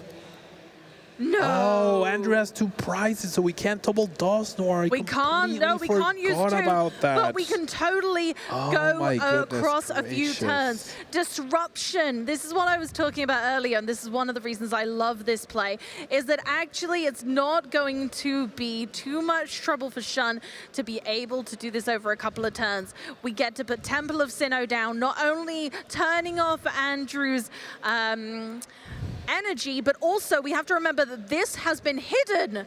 This has been hidden this entire time. We have 4 minutes left on the round, and Andrew Owens only just found out about this Temple of Sinnoh. How many outs does he have to it, if any?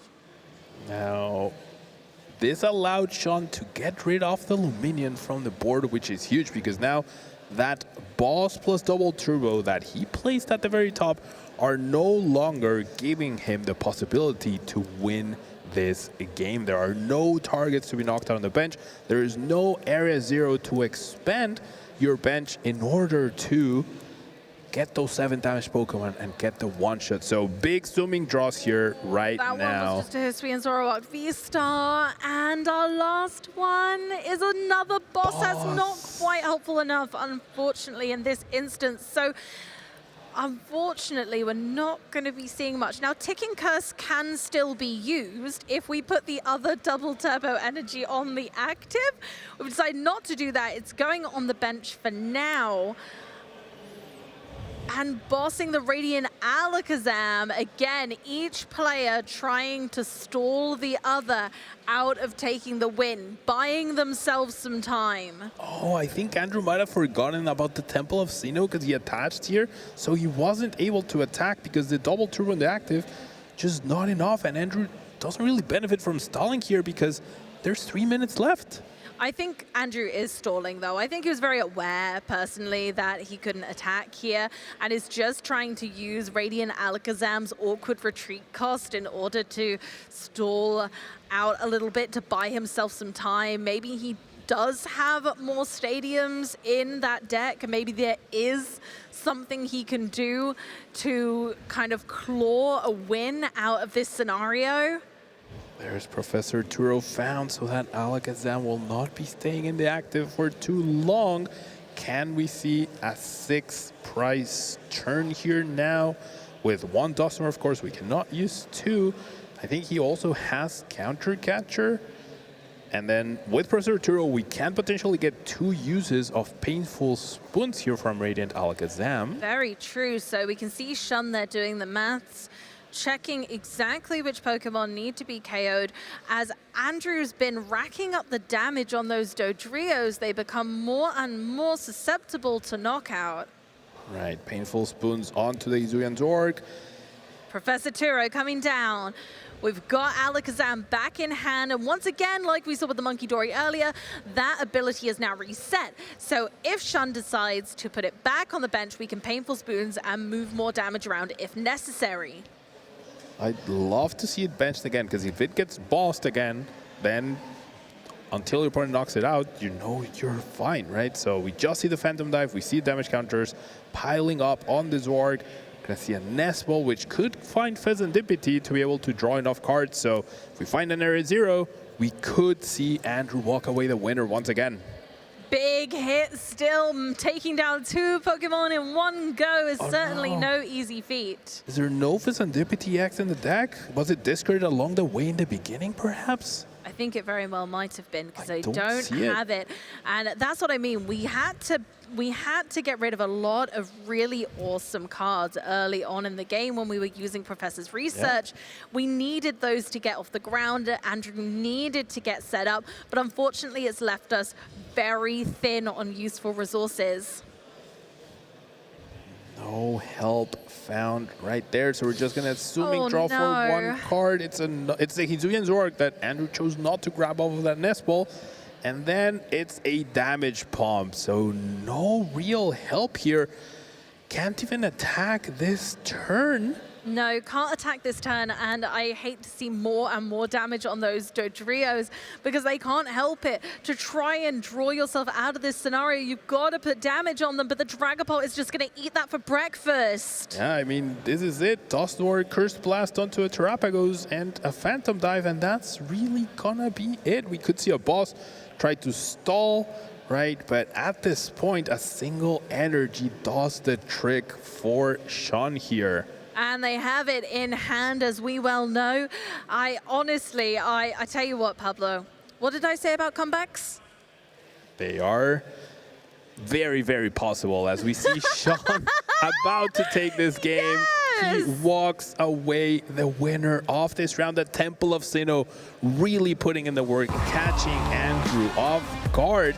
And yeah, I mean, I wonder if he was trying to buy time or he just forgot that the double turbo was not working at that point. Crushing blow, taking a big win. Hisuian Zoroark V-Star, not something we expected to see, but Shun took it down with Dragapult. Certainly a deck that we weren't expecting to see, but you know what? Dragapult doing as Dragapult does best and taking so many prize cards in one turn. That really goes to show the ferocity of the deck, and even with something unexpected, you can still pull together a fantastic result.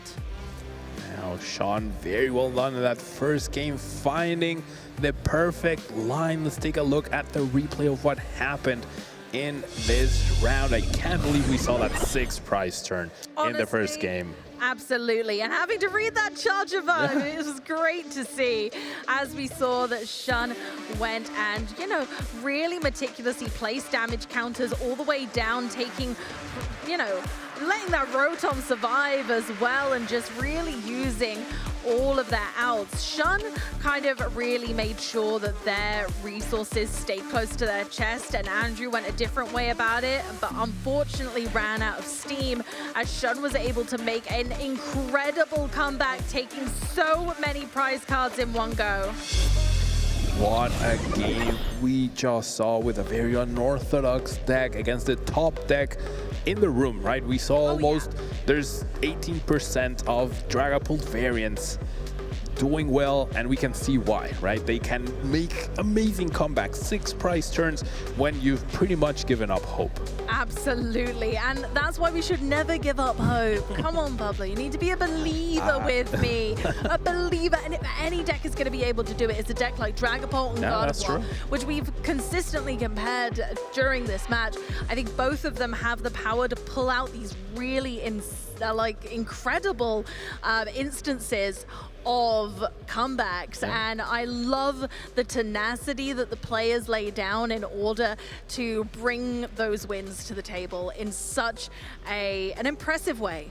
Yeah, definitely very impressive. I had completely given up hope, and Sean found the way. And you have to give props as well to Iono, right? It definitely worked, yes. And it almost feels like if you Iono and take a knockout, it's way less effective than if you Iono and take it cool for one turn, because then there's no Pheasantipity activated, right? I mean, Pheasantipity never hit the board for Andrew, unfortunately. Absolutely. But even if it was available at that point in time, Iono, take a chill turn, and all of a sudden, your opponent whiffs energy, right?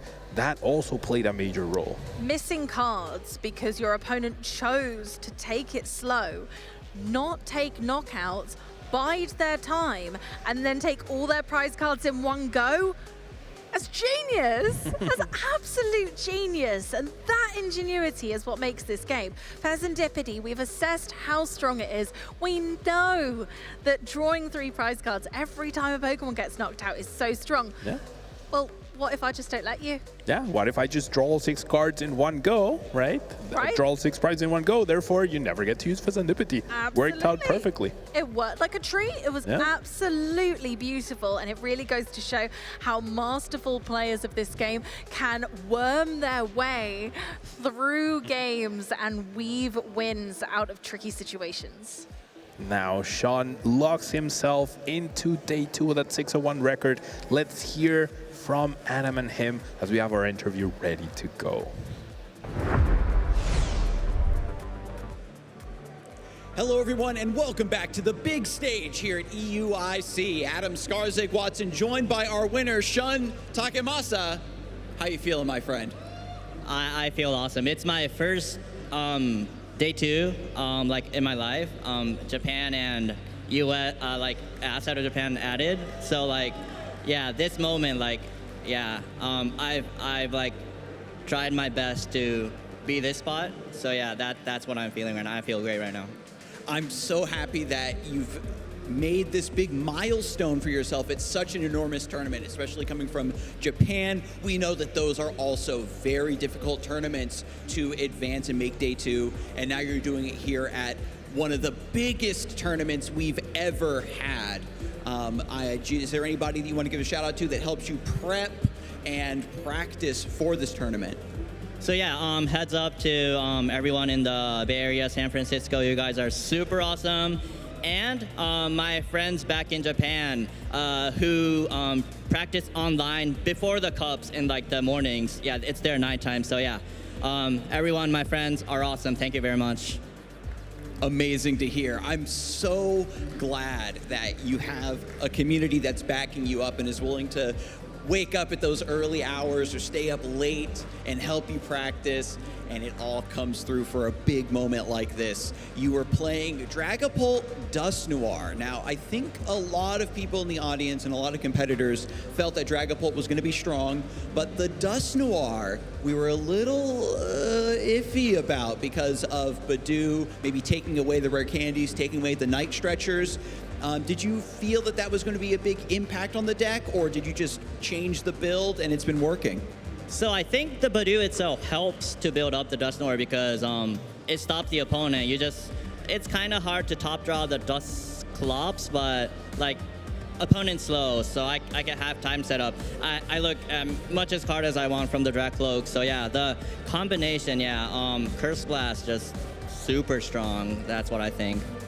Oh yeah, I love that new way of thinking about the problem rather than, oh no, Badoo keeps me from using items. It's more about Badoo is slowing down the game so I can just draw into the cards rather than needing those items. Yeah, thinking outside of the box, a great mark of finding a strong deck.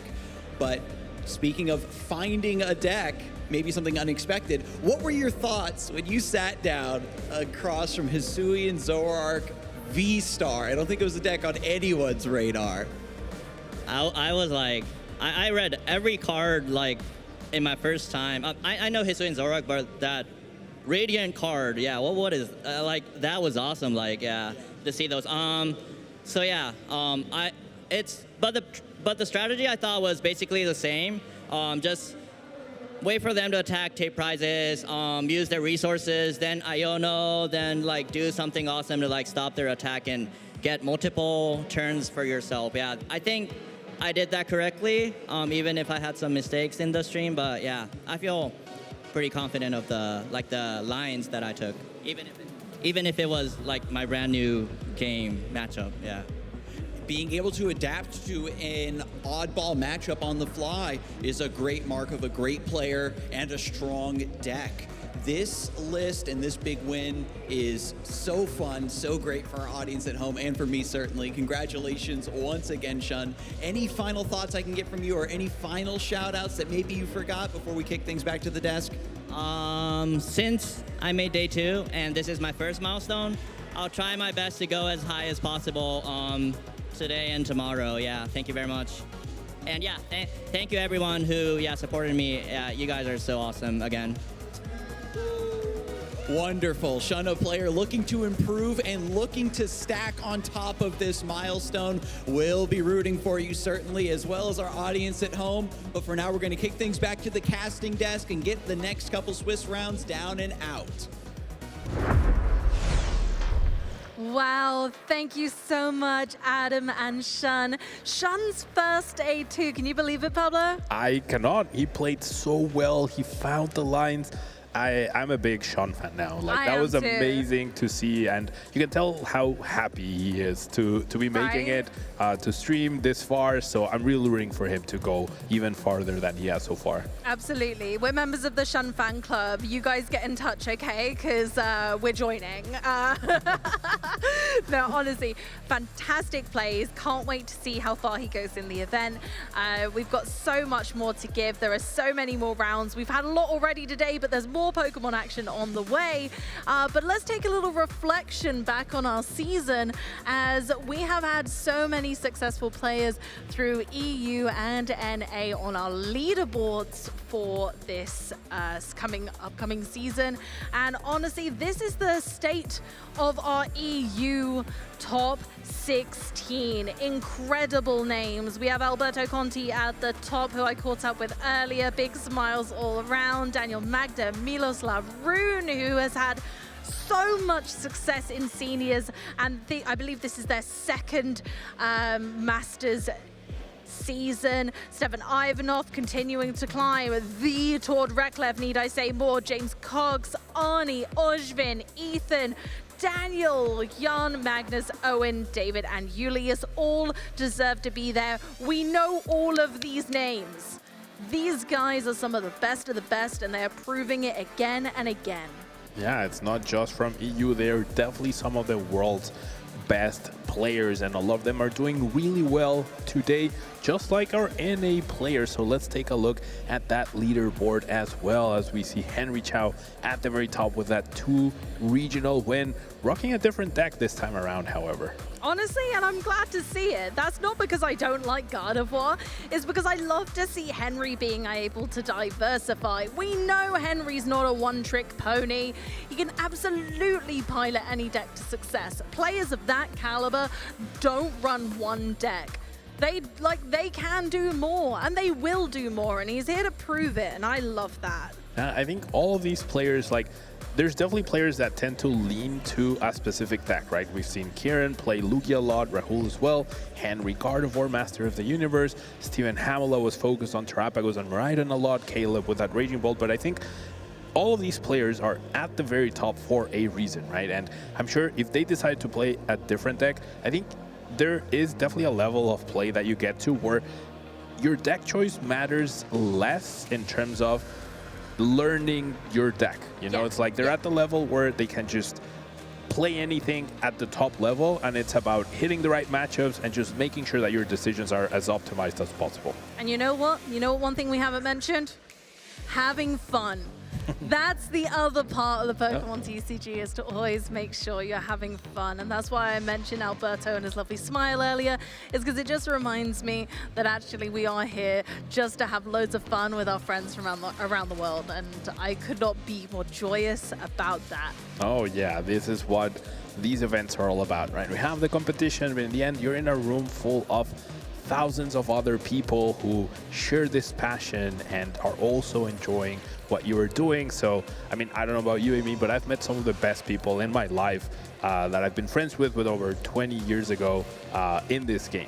You're so right. And you know what? If you guys at home would like that same experience that we've been lucky enough to have, Pablo and I have met so many incredible people through our travels, but it can start right near you. You can go on the Pokemon event locator to find your local store and head along for some Pokemon action right near you. Have a little look if there's any events going on, but I bet you there might be something special going on February 27th. What day is it? It's Pokemon Day, of course.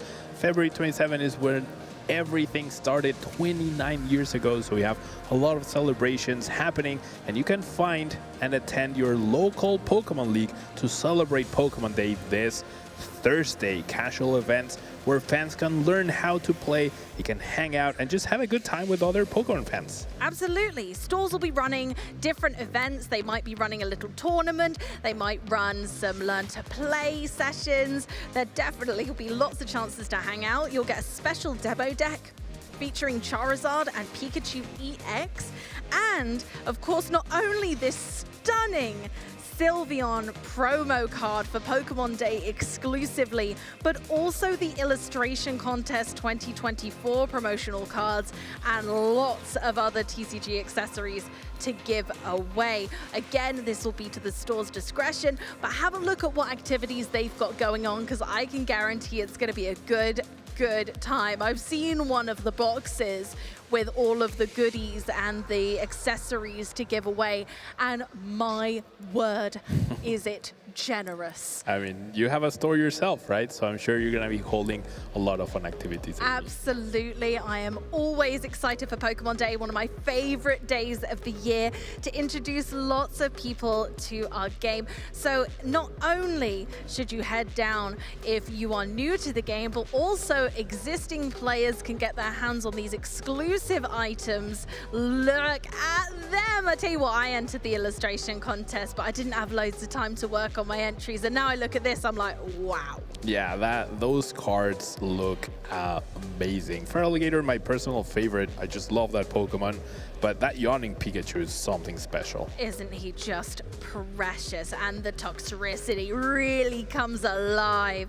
So to get your hands on these exclusive promotional cards, you can head down to one of your local stores for Pokemon Day on February 27th. Have a check of what times they are running things, but there's so many goodies, and you'll help other people to join our hobby and continue to adore Pokemon as we already do.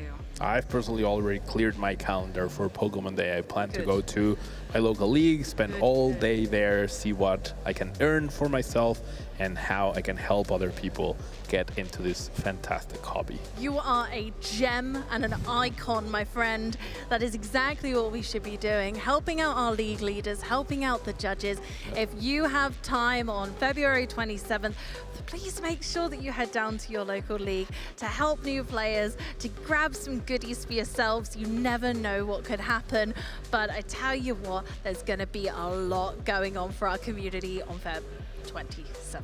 February 27, Pokemon Day. There's also a Pokemon Presents that day, so I'm sure there'll be tons of cool news that day. And I mean, we're commentating this event right now, but I'm a big Pokemon fan as well. I'm really looking forward to the next Pokemon game. It's been a while since we've had one, so I wonder what's in store for us. Oh, there's going to be so many exciting things. It's definitely a date to circle in red on your calendar for a very important day. But speaking of other important days, we are here at the Pokemon International Championships in Europe 2025. We have the next round coming up very soon. Don't go anywhere. But for now, we're going to have a little break, so we'll catch up real soon.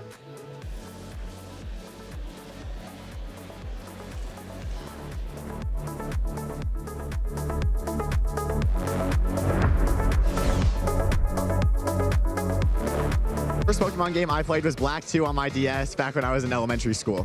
When I was younger, I would collect some of the cards, and my dad, I think, it started to encourage me to start playing competitive more. He wanted me to learn the rules of the game, so my mom and my dad, they helped me go to league, and I started going to tournaments, and that helped me get into Pokemon. I remember winning one of the city championships, I think it was, in junior division, and that was pretty fun. My favorite Pokemon is Cyndaquil. I think it's because I played it in a Mystery Dungeon game on the DS, and that was the character it gave me, and so then it kind of just stuck with me. People that I look up to in the community, I mean, obviously Tord is one of the best players in the world. It'd be cool to have some of the accomplishments that he has, but some of my friends that I test with, like Caleb, it's pretty good too. So I'd probably like to have another game against Azul, to be honest. We're 1-1 against each other all the time, so we could get that tiebreaker game and that'd be fun. It's got to be Unova. Region is my favorite because that was the first game I played on the DS in Black 2. So I think it's got to be Chocolate. Chocolate's just really good, and I think my mom's always liked chocolate, so I think that definitely passed down to me from her. If I won the World Championship, I would definitely call my parents first. I'm sure they'd be watching anyway, but they supported me throughout Pokemon, getting me into it when I was younger, and now I'm going to tournaments by myself, but they still check in on me, and I'm sure I'd want to talk to them. I think I've got to go with Sprigatito. I haven't played the video games in a while, but that looks like the coolest one to me, so that's what I have to go with.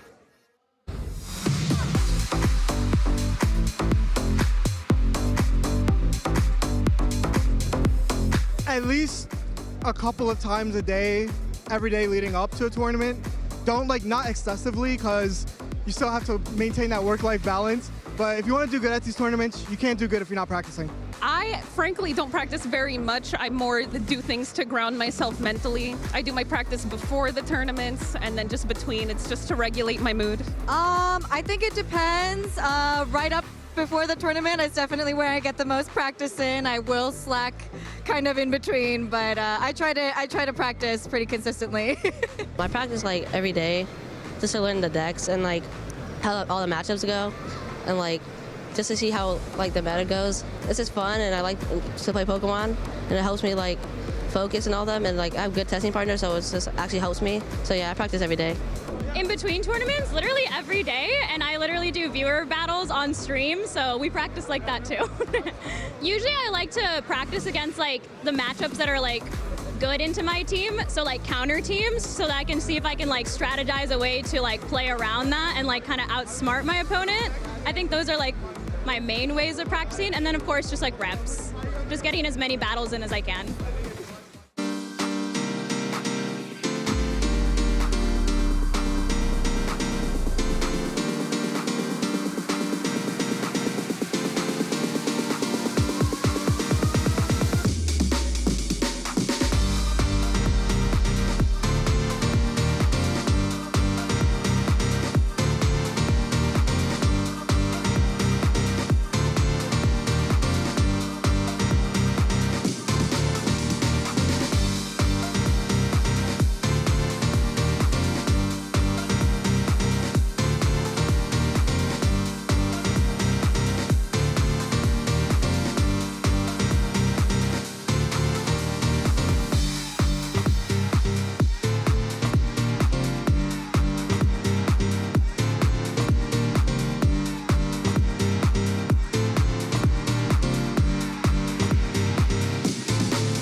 Skarzik here on the floor once again at EUIC, and I'm joined by a familiar face. Shay, you're suited up, my friend.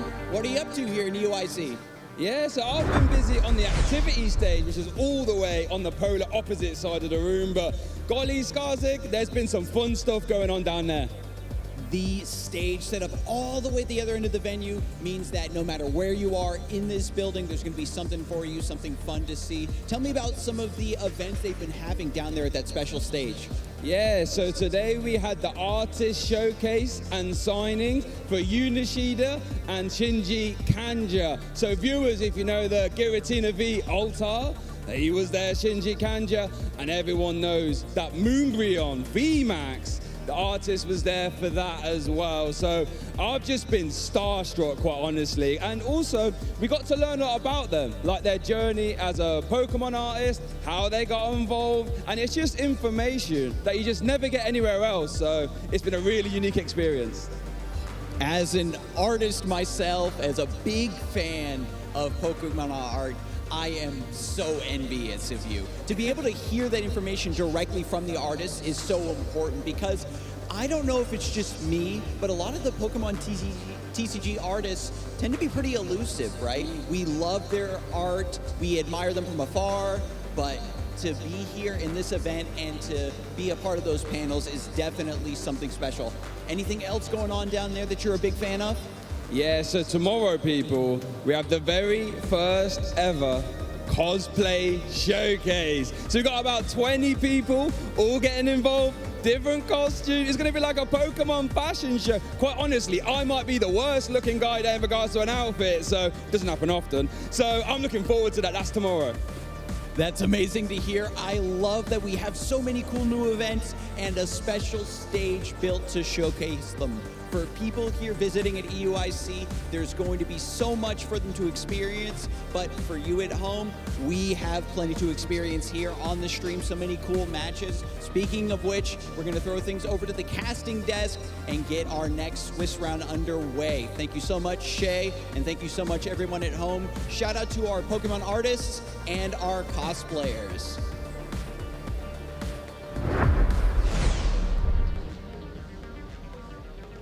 Well, welcome back. Thank you very much. It's always great to hear what else is going on in this European International Championship. It was great to see Shay in that fantastic suit. But yes, I'm Alex Dow. I'm here alongside a fantastic caster who's been here for the last rounds as well. How are you feeling, Pablo, after all that? Pretty good, pretty good. We saw Sean with his Dragapult deck make a fantastic comeback against that very unique Hisuian Zork V-Star deck, which I know you were starstruck by. Of course. I mean, it's one of those decks that I don't think we've seen in a very, very long time. I mean, was it on your bingo card for this weekend? No, I have to imagine there's less than 10 of those decks out there. I did check this as I was looking through. There was only 3. And actually, alongside Andrew, there was another player who was actually at 5-1 and into the last round as well. So it was actually quite interesting to see that kind of matchups. But I was speaking to Andrew before. He was actually quite pleased with the matchups into the big Terra Pokemon. He can hit for a lot of damage, but I mean, we saw how it panned out in the end, right? Yeah, running a little bit out of steam towards the end, getting those Terrapagos trapped a little bit as well. I wonder if maybe Latias EX could be an interesting inclusion in that version of the deck. Yeah, possibly. I mean, it plays so many different sort of stage 1s, I guess. But, you know, having to get that Terrapagos trapped it's just really not how you want the game to sort of pan out, is it? But, you know, we've had a great opportunity throughout this weekend so far. I say day 1 to see so many different decks, and it's been fantastic just to kind of showcase the different players, the different decks, all the different regions as well. And I've been sort of, that's what's really made me a bit starstruck, to kind of see how global the game's gone. And I mean, speaking of all these different regions and players, we do have our current standings and how they look. Which players are at the very, very top. We are definitely running down these rounds, and a few 7-0s here, a very few familiar faces at the top. Yeah, 8 players are currently 7-0-0 at this tournament so far. Still 2 rounds to go, but as you've already mentioned, many familiar names. You know, Jerry Gumila is a well-known player across the pond, and of course, who's sat there in second right now, that's regional champion of Merida, Azul Garcia Griego. I know he's talked a lot about his preparation and whatnot and spending a week grinding a deck. So far, he's only been grinding a single day, and clearly it's working out well for him.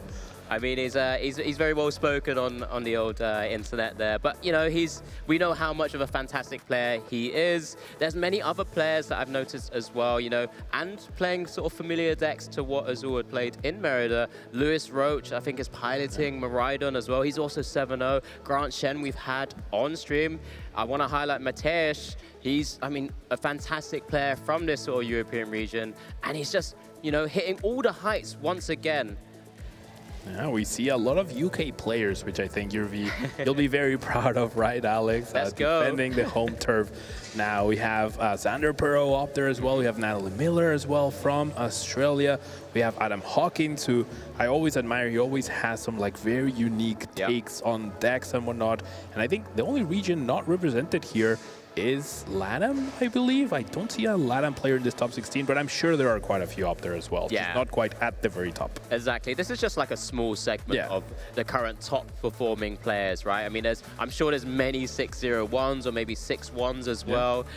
It's great to see a player from, I believe that's China, in at 9th as well, a 601. So it's just incredible to, again, just showcase just how global this game truly, truly is. And it's just amazing. We're going to keep whittling it down to kind of get players at the very tippy top as well. I mean, all these players are playing for so many points just to make it easier for them to make that asymmetric top cut. Yeah, 4 players will walk away with the automatic invite, but all the rest will be adding to their championship point tally. Now, I would love to see if we have our featured matches ready for this round. We are narrowing down the field. We are heading into round 8.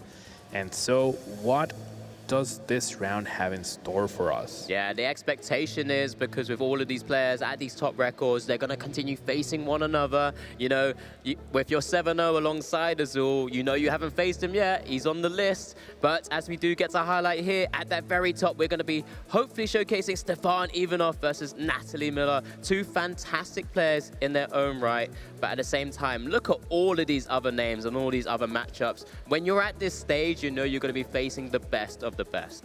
If I'm not mistaken, both Natalie and Stefan made top cut at NAIC last season, and now they're facing off in a rematch here at EUIC. Both players already locked in with their day 2, looking to add to their point tally alongside those 4 extra rounds tomorrow to make it all the way to the top cut. But then Azul and Isaac, those undefeated players, Grand Chen against Julian, and then Mateus versus Jeremy.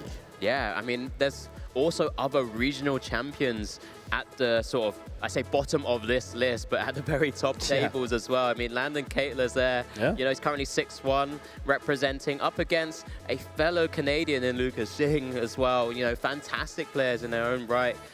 And, you know, we've seen, again, you've mentioned a number of the UK players. Demetrius Eaton, you know, he came 2nd in Toronto not too long ago as well, up against Sander Perot, who's always been such a consistent player. Yeah, we have regional champions, regional finalists, international champions, international finalists. Some players have both of those accolades to their name just in this list of 16 players, and there's hundreds of other matches being played by many more players who are already accumulating accolades or are looking for their first one this time around. Yeah, looking for that opportunity to maybe even just spike a massive event like this, the biggest event we've had in sort of this western part of the world, across NA and Europe, and of course LATAM as well. It's just incredible to be putting yourself in this position, in the driving seat to make it, and hopefully make it into that asymmetric top cut, and then be fighting it out for those coveted automatic invites and championship points. And don't forget, there's that cash prize available. There's those booster boxes and packs as well. There's just everything that comes along with being a fantastic top draw player at one of these tournaments. Yeah, it's really amazing how much like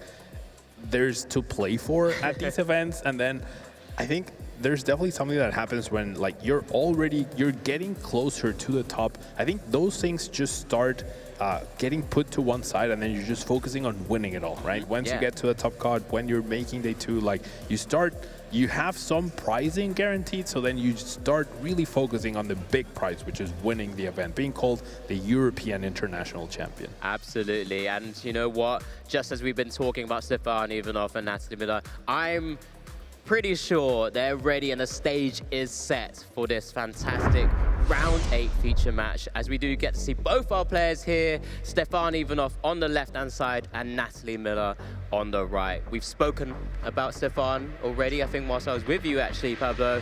You know, a double North America International Champion, and so close to being a 3-time International Champion, and up against Natalie Miller, and you know, someone who's probably been one of the most consistent players out of that sort of Oceania region, alongside that fantastic testing group that they have, where they're piloting some of the very best decks we've seen in more recent years. Yeah, the group from Australia, essentially. There's a very concrete group of players that like to travel a lot, Brent Tonneson especially, but Natalie Miller right here day 2 guaranteed, and I think that definitely takes a little bit of pressure from you in terms of like, okay, I'm guaranteed to play it too, so I can fully focus on this round to make sure I can start getting closer to top 8. And of course, this matchup will be amazing to see a high-level Gardevoir player against a high-level Dragapult player. And I think Monkey Dory, as pictured here, will be pretty crucial to determine the winner of this match. Yeah, absolutely. I feel like throughout this day 1 so far, I feel like it's really just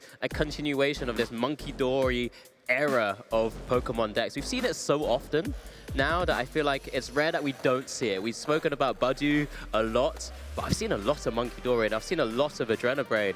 Seen a lot of Mindbend actually as well, which is fantastic. But I know these 2 decks were your choice as a caster prediction, Rablo. I mean, just give us a bit of the lowdown of both of them. I mean, both decks like to play a slower game. They both get stronger the less they are pressured in the beginning, and they can get fully set up. So both players will enjoy this slow-paced early game, and then it's all going to be about the damage counter placement. Natalie will try to really exploit those Dusclops and Dusknoir bonus damage, and then Stefan will really need to make sure that there isn't too much extra damage over on his side of the board that is exploitable, and both players will need that backup engine of Dracloak or Kirlia to really help them get through those Ionos. Yeah, both heavy stage 2 decks, both with those stage 1 consistency cards that allow you to keep drawing into it as well. We do get a glimpse of those prizes, a couple of those Ionos there for Stefan. The V-Star for a Sealstone Star Alchemy, that's usually very helpful to kind of set up and build into those big attackers as well on Natalie's side. So we'll be keeping an eye out on whether those cards are going to be really vital at certain points of the game. We know it's going to be really intricate, as you already mentioned, with those damage placements. So I think we're in for a real long haul here. This is going to be a real tough game to try and iron out. I'm very excited to see these 2 players go at it. And I'm really excited because you mentioned Monkey Dory and the Mindbane, right? We saw Stefan risk it all at NAIC off of Confusion Flips at some points in the game. So I wonder if sometimes or at some point in these matches, we might see a Mindbend onto a Dragapult trying to prevent a game-winning Phantom Dive. So here we go, round 8 of this European International Championships 2025. Stefan has chosen to go second, so Natalie Miller will be kicking us off and benches immediately that important Duskull to hopefully sort of build into those Dusknoirs, or maybe even just the Dusclops when needed as well. And it's just a pass over into Stefan's turn. Stefan gonna be very eager with this start. Of course, you're trying to piece out that technical machine evolution, right? Which is not necessarily easy, but he is playing 2 copies and before Arven, of course. Yeah, just an easy way to cherry pick those important cards. You know, none of those important TM evolutions were prized, so it's just gonna double checking. This is an opportunity with that Ultra Ball to really go through those prizes. And this is, you know, what we've spoken about a lot during day 1. A lot of our top players are working out what resources they have access to throughout this game. And this is the opportunity to do so. As you see, Stefan's just double checking those attackers he's gonna need access to, or some of those important cards there. Now, Stefan has a very crucial decision to make here. Do you go for the Radiant Greninja, try to draw 2 more cards because your hand is not that great, or do you go into the Budew, knowing your opponent didn't do too much last turn, preventing a Rare Candy Dragapult, preventing a Body Puffin to get more Dreepies into play? I'm gonna be very interested to see what route he decides to go for, because his hand is honestly pretty mediocre. There's 2 cards left. One of them is an energy, and I'm pretty sure the other one is something that's not very useful right now. Yeah, there's a number of options. It looks like it's going for that Radiant Greninja. Again, a card we've seen across day 1 so far. It's got that fantastic concealed cards ability, being able to discard an energy from hand and draw 2 cards, which again synergizes with the sort of Gardevoir EX ability, and so be able to just start maneuvering when he needs to as well. So Stefan just wanting to kind of get through the deck, see what's available, and hopefully hit into the right cards. I mean, if he hits an Arven, it'll be fantastic. Huge 2 cards coming here right now. And we did get a glimpse of Stefan's deck at this point in time. Let's see what the top cards offer. Oh my gosh. Is it? That's it? Yeah. Let's have a little look. There's an Stefan, Arven. Let's get it down. Arven, search your deck for an item card and a Pokemon tool card. and put them into your hand. So this is just the opportunity here to really start bursting through with that technical machine evolution, with that Monkey Dory in the active, and also just get set up with the cards that you need. As we mentioned, both of these decks utilizing those stage ones to full value to kind of draw into their cards, see the most important things, and really execute their game plans. Now the discard here will have to be very, very key. It's either Bravery Charm, the single copy of Bravery Charm, or the Gardevoir EX. And it does end up being that Bravery Charm. We did get a glimpse of Stefan's deck earlier, and we did see that he's playing the more traditional on first stamp. We're seeing the Drifloon as well as that Bravery Charm being played. So now we're just going to get those two Curlios into play and give Stefan a little bit of breathing room for next turn. I wonder, obviously there may not have been much of an option for Stefan there, but will that Bravery Charm discard come back to bite him at some point? We're going to have to wait and see whether just that extra stretch sometimes that Bravery Charm offers will really just maybe inhibit Stefan from taking some big knockouts. But it's over to Natalie after that TM evolution, and it's just going to be Natalie to maybe just try and get things going. Looks like a straightforward Lance turn. An opportunity to grab any free Dragon-type Pokemon, so can start building the board with all of those Dreepies as well. But I'm sure this is the first time Natalie's going to be able to go through the deck, also working out what is actually prized. And she's going to have the bad news that Forest Seal Stone is not available to potentially search for a crucial piece down the line. But, I mean, other than the boss orders, nothing else too important. But this is where that lands. Not being able to find Budew could be very crucial. And even if you evolve the Dreepy into the Dracloak, it's very exposed in the active spot at this point. So a little bit of a slower start here for Natalie. And compared to Stefan getting that Arven, I think she might struggle a little bit if Gardevoir just hits the field and knocks out the Dracloak immediately. Yeah, I was trying to recall whether there might actually be a Gardevoir EX in the hand already, and I think I think you just helped me confirm that, Pablo. Thank you very much. And I think it's obviously the other Psychic Energy that was grabbed from the Earthen Vessel. So pretty nice from all of this here, as we do see just how this game plan is going to go as well. Yeah, Stefan guaranteed 6 new cards next turn. Just needs to find a Psychic to deal with the Dracloak, as we see Natalie trying to piece out what she needs and what she's looking for next turn. The problem with not being able to bench any Dreepies or any extra Dreepies last turn is that they can't quite evolve right now, so the Dracloak in the active is very, very exposed. Now, of course, there are more cards. There's Ultra Ball, Forfeit Serendipity, so you can still piece a return response. You can see the Dracloak getting an extra card as well with that Recon Directive. But it's all on Stefan on finding that extra energy.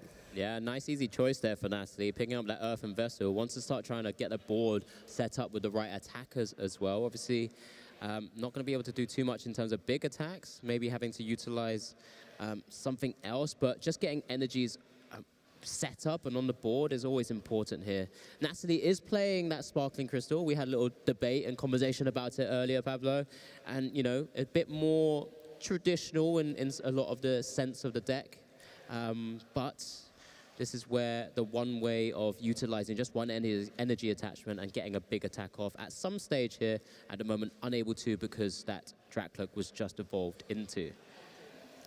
Do you commit an energy here? It seems like even discarding one card can sometimes be tough for these Dragapult decks, so Natalie having a hard time figuring out exactly what to discard. It will be a rescue stretcher. Sorry, a nice stretcher, jeez. We can have it back. To find those 2 energies and get something going. But do you commit to the active to retreat and save the Dracloak so that you don't need Rare Candy next turn? Or do you just attach to a bench, assuming the active will go down? I guess it's one of those questions where if Natalie's quite comfortable and hopefully hitting something like one of those Arvens that she plays multiple copies of course, can find that Sparkling Crystal and maybe just kind of only give up something like the Duskull, I'd feel a bit more comfortable because then you've got the board set to do so. But it doesn't even matter. Rescue board in hand as well. So just maneuvers back into a Dreepy. Losing one Dreepy, not too much of a problem. And just a pass over here. So Stefan, this is on you to start drawing cards. Let's see how we're going to work through. First, draw 2 from the concealed. Another Psychic found and an Arvin and has a Gardevoir, so pretty amazing here for Stefan. Also has that extra technical machine evolution, which you definitely don't need anymore, so it's completely expendable at this point. Yeah, one of the great things about the deck with Refinement is you could just pitch it away. Any sort of the less useful cards in the sort of, well, we're still in the early stages, but generally in the mid to late games, let's just remove those from any future problems here as well. So we do see that pitched away very quickly. And now Stefan still has a couple of options here, but probably still wants to look to build the board state to be a bit more comfortable in this scenario. You know, typically Gardevoir does have a sometimes tougher time into Dragapult just because of the damage placements and the Dusknoirs and the Dusclops's sort of ability, the Curse Bomb's ability. But, you know, by being able to set up the board in a particular way and just try to protect himself away from that, that's where I think the focus might be in this scenario. Stefan was having a hard time deciding what card to pitch for that second Refinement, but was rewarded by finding another Monkey Dory. So if he has another Earthen Vessel, we can actually see double Adrenabrain knockout on the Duskull whilst taking a knockout on the active with Gardevoir EX and it being no longer damaged. So this went from what's gonna Greninja do for Stefan into an ideal turn 2 pretty much. Yeah, absolutely. Everything seems to be coming Stefan's way at the moment. Just double checking what the options are from this Arvin. Just the Earthen Vessel. We'll pitch another card away here. It's going to be that Drifloon. At least knows where that Drifloon is should he need access to it a bit later. But for the time being, let's focus on some of the other important cards we've got here as we do grab another Dark Energy and another Psychic. A lot of things going right for Stefan here. And with the Bravery Charm being discarded earlier on, that Drifloon definitely not as useful as it could be under other conditions. But this double Adrenabrain play is going to be so huge. That Dusknoir is how Dragapult can sometimes increase its damage output and threaten the high HP Pokemon such as Gardevoir, but it's not going to be possible to be done this turn. And here we go. There's the first Psychic Embrace to the Monkey Dory to get the damage onto it. Put 2 on it as well, so now it's just been able to retreat nice and easily. Does have the, oh, here we go, the extra attachment to the second Monkey Dory as we've called out as well.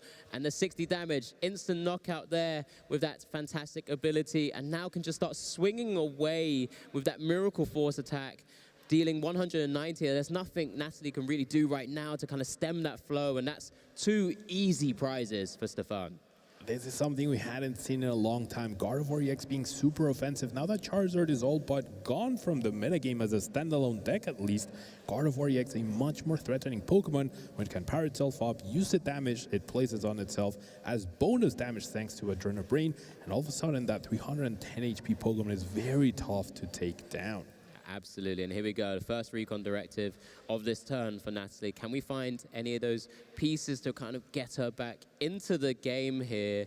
It's going to be vital to find some really crucial pieces because you can't allow this turns from Stefan to continue the way it has been, I think. It feels at this point like even the 6 damage counters from Phantom Dive are almost working against you because those double Monkey Dories will just send them back immediately. I mean, of course, the damage on the active does pile on, but overall, that Phantom Dive way less effective when it's just 200 damage to the active instead of 206 damage counters anywhere you want. Yeah, absolutely. As we do see the Dragapult EX in the active spot now. That's the one that had the Fire Energy attached with that rescue board. So just a Psychic Energy away from being able to start throwing around those damage counters with that Phantom Dive onto the bench, as well as the 200 to the active Pokemon. The Buddy Poffin here grabbing 2 further Duskulls, knowing that's like one really crucial way to turn the game into their tide. So let's just see how Natty's going to finish out and round off this turn as well. I mean, there's the Iono at the same time, just to kind of slow down the game plan of Stefan, I think. Yeah, trying to limit the resource a little bit. And with those 2 Duskulls on the bench, I think Natalie's just saying, I know one of them is going to go down, but I really would like to have access to a potential Cursed Blast from Dusknoir at some point in the game, so I need one of them to be able to live through to the next turn. Yeah, I was getting a bit fearful of what Stefan actually drew into there, but did find an energy, so can start at least pitching it away with concealed cards at some point, which is a fantastic way to get back into those heavy sort of big hand combos where needed to as well. But, you know, Natty's going to continue to just try and limit what Stefan will be doing from here. And it's just time to see how she's able to round this off, because that Radiant Alakazam's just hit the field. Yeah, that Painful Spoons will be super useful. Can send those 2 damage counters from Monkidori onto Kirlia, and then we Phantom Dive the Kirlia, and we actually get to use those 6 damage counters very effectively. So that Nest Ball coming in super, super clutch for Natalie. Kirlia is down, and now only Radiant Greninja can offer any sort of help. But with no Ralts on the board, even if you bench one right now and your Gardevoir goes down next turn, then you would only be able to evolve into Kirlia, and you would have no access to a real attacker. And I guess the threat has now been reversed, because with that Radiant Alakazam and that Painful Spoons, when you're dealing damage back into the Dragon Ball EX, if you're benching another route as well, that damage that's already currently on the active Gardevoir EX is going to be moved to the routes maybe, and we're just going to see another, you know, vital KO potentially from Natalie's side. But, you know, Stefan still, like I mentioned, he has to go down this route, has to build out his board, maybe has to find a way to get double routes down in the same way that we've seen Natalie go down with the double Dust Goals. So let's just see how he's able to do this, because there goes the Artisan with one of the routes. It's just one more away, at least protects it and hopefully gives a bit of safety as a net by evolving into Curlies on the following turn. But this is where we're going to get real intricate here, Pablo. Yeah, things were not looking great for Natalie, but she was able to make the best out of last turn, and that Radiant Alakazam coming in so clutch, and she's able to piece out a Rare Candy Dust, where she could actually take down the Gardevoir and any combination of 2 Ralts that are in place. So Painful Spoons, I think Radiant Alakazam, it had the biggest glow up in terms of Radiant Pokemon since the last few months. It's been pretty useful in control decks. It's amazing with Dragapult, and I'm really glad we get to see it. Yeah, I mean, these one-offs that we're allowed to play in certain decks really comes for, I mean, what's typically has been shining for so often is that Radiant Greninja or the Radiant Charizards. So, you know, being able to see, I think there was a Radiant Charger bug we saw a little bit earlier, didn't we? Something we don't typically see, but Radiant Alakazam really finding itself in a spot where it can really sort of throw down and actually be part of the meta game as well. But here we go. We do see the Adrenabrain here, just kind of working out exactly how Stefan wants to maybe play out the rest of this game, because we're going to need to target the right Pokemon here. Every damage movement or damage counter movement is vital. I'm going to call it now. We're probably going to see Mind Bend at some point, Alex, because I don't think Stefan will be able to bench another Ralts. I mean, does have an Ultra Ball, but doesn't have much else. And I think we're just going to see the knockout on the Dust Call, see if there's any help from the prize cards. The Iono could be useful, though. Like, Iono and Artisan are the next 2 prize cards, so whichever he picks, the Iono could be very useful. Oh, we do see the Badu come down. Oh, I like that. One of the few interesting things, and we don't see it, haven't seen it too often today, is actually sort of that mid-game Badu, Itchy Pollen. So it's just an opportunity to maybe just kind of slow down the game a little bit or enough, where Stefan can then actually make another comeback into the game at a later stage. You know, didn't take the knockout on the Dust Goals, didn't want to activate Pheasantipity, because we've also seen that come down onto the field as well. So really intricate plays here. This is getting super interesting, and I'm trying to work out every single line that we can. So this blocks Counter Catcher, right? This blocks Counter Catcher, the Gardevoir into the active, and then use Painful Spoons to some damage on the Ralts and KO both. But the Boss's Orders play is still available. If Boss's Orders is found, or double Dust Clubs, that can be useful as well. I think Natalie has the boss in hand. She can get rid of Gardevoir and Ralts in the same turn and doesn't even have to use both Dust Clubs to do it, thanks to Painful Spoons. It's going to be huge. Just that one-off Boss's Orders is in hand. I think Natalie's just maybe trying to work out exactly how the game plan was. It was the, I've just been reminded by Pablo, this was the one prize that was available that's been taken by Natalie here. And this is such a vital turn, even under Itchy Pollen, could potentially find a way out just in taking down some big KOs. Yep. There we have it. The Bosses orders onto the Gardevoir, the Painful Spoons onto the Ralts, and just enough damage to get rid of both. And I love this energy on the Radiant Alakazam. This is Natalie anticipating a potential stall play by Stefan to try to buy some time, but you can use Radiant Alakazam as an attacker, or with another energy you can actually retreat it, especially with the rescue board committed. I absolutely love that, and Natalie's playing out of her mind right now. Yeah, absolutely incredible to take those free prizes there and just kind of showcasing exactly why it's been said that Dragapult has a pretty good time into God of War, but I'm sure Stefan must have faced some, as we do see Stefan now scoop it up. It's a bit too far beyond, so Natalie Miller will take game 1 of the Swiss Round 8 here in this European International Championships. What a fantastic way to showcase the deck. I was about to say, I was completely burned last round saying we should be conceding in order to move on, but turns out your Gardevoir EX deck is not very good if you don't even have a Ralts in play, Alex. No, absolutely. I mean, we've kind of mentioned it. You know, we had to find some sort of level of protection by getting a second one down, but that's not always possible. So the next best option was trying to use Badoo. But when Natalie has a pretty big hand, is still able to utilize some Recon Directive, for example, and can just bring up that Gardevoir EX once again and just start swinging away with Painful Spoons, really making that support to take out the routes as well. There's just no way back for Stefan. No way back. Didn't even attempt to try to buy time with the Mind Bend, right, for confusion. But I think this is pretty smart. I think Stefan, with a slightly more stable setup, right, with an extra Ralt somewhere along the lines in the beginning, could have made something a lot more crucial happen. I think with his start, he was definitely feeling quite good, but then Natalie found the perfect combination of cards over the course of 2 turns to just completely turn the tables around. Yeah, and we do have both our players. We'll have a quick look at the replay of that first game as well, just to remind ourselves how it went down, how it transpired. We did see the very quick early Psychic Embrace, that sort of aggro Gardevoir EX, taking the knockout on that active Dreepy, but also the Monkey Dory with a double Adrenabrain there. And it all came down to this Painful Spoons, taking down that first Kirlia, setting up the Gardevoir ready to go, and having that crucial Boss's orders as the one prize card taking, not caring too much about that itchy pollen, and taking down both the Gardevoir and the Ralts at the same time, not even needing Dusclops at that point. Yeah, I was truly expecting that we were going to go into these games for the long haul because of the way this matchup sometimes can be played out.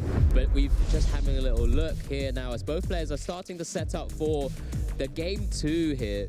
Both players sort of ready, and I believe we're about to kick things off. This is game 2. Stefan looks like he's chosen to go second once again. Natalie starting and opening with the Badoo in the active and a Buddy Buddy Poffin. This time, much better start for Natalie here. Yeah, much more solid start, but we are seeing 2 Arven, Iono, and that very crucial Radiant Alakazam in the prize cards, and these Dragapult decks are usually not playing Hisuian Heavy Ball. However, over on the other side, for the prize cards, we have 2 recovery cards in Night Stretcher and Super Rod, and 4 basic energy. Yeah. Wow, I can't believe it. This is going to be real crazy here because, you know, there's already limited amounts of Psychic Energy, and we've seen God of our list where, you know, when it originally came, they had quite a few more, but it's been slowly been reduced, and especially the way Stefan's playing this list, you know, 7 Psychic Energies and 3 Dark, it gets a little bit more tricky when they're all hidden in those prizes. But let's just see how this all works out and pans out as well, as Natalie does get that Rotom V down, you know, one of those very crucial support Pokemon in the early turns, especially for these stage 2 decks. Yeah, we used to see Rotom as a huge staple in Charizard decks, right? But, I mean, having it now is great, right? You have Badoo. If you go second, you can item lock your opponent, or if you end up going first and you have that Nest Ball, you can draw 3 extra cards and then have a much stronger turn 2. And with that energy going down, Natalie positioning herself for a very good follow-up turn. Yeah, nicely ending with that instant charge ability. Just once during a turn, you may draw 3 cards, and once you use this ability, your turn ends here. It looks like Stefan doesn't have... Well, it's actually a pretty good first turn to begin with as well. It is Iono to begin with rather than something like the Arven.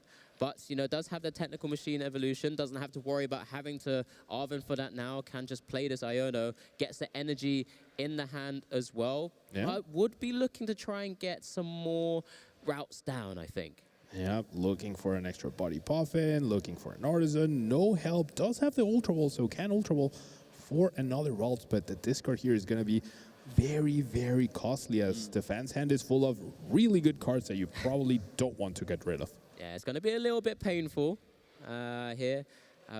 He's already had to face up against painful spoons, but this is going to hurt a little bit more as well. Just having to decide now the options here. Goes for the Scream Tail. I mean, this is going to be Stefan's first opportunity to look through the deck as well. And, you know, he's going to notice that, you know, some of my recovery cards aren't where they should be. Yeah, and especially those energies, right? Only few energies. And with that Kirlia getting discarded, getting it back. I mean, he has the other Night Stretcher currently in his hand, but he's going to get the Bite News. And I don't know if recovery cards is the first thing you check for. Like, we see players putting their Pokemon at the front, energy at the back. That's usually, like, the main things you want to check for, right?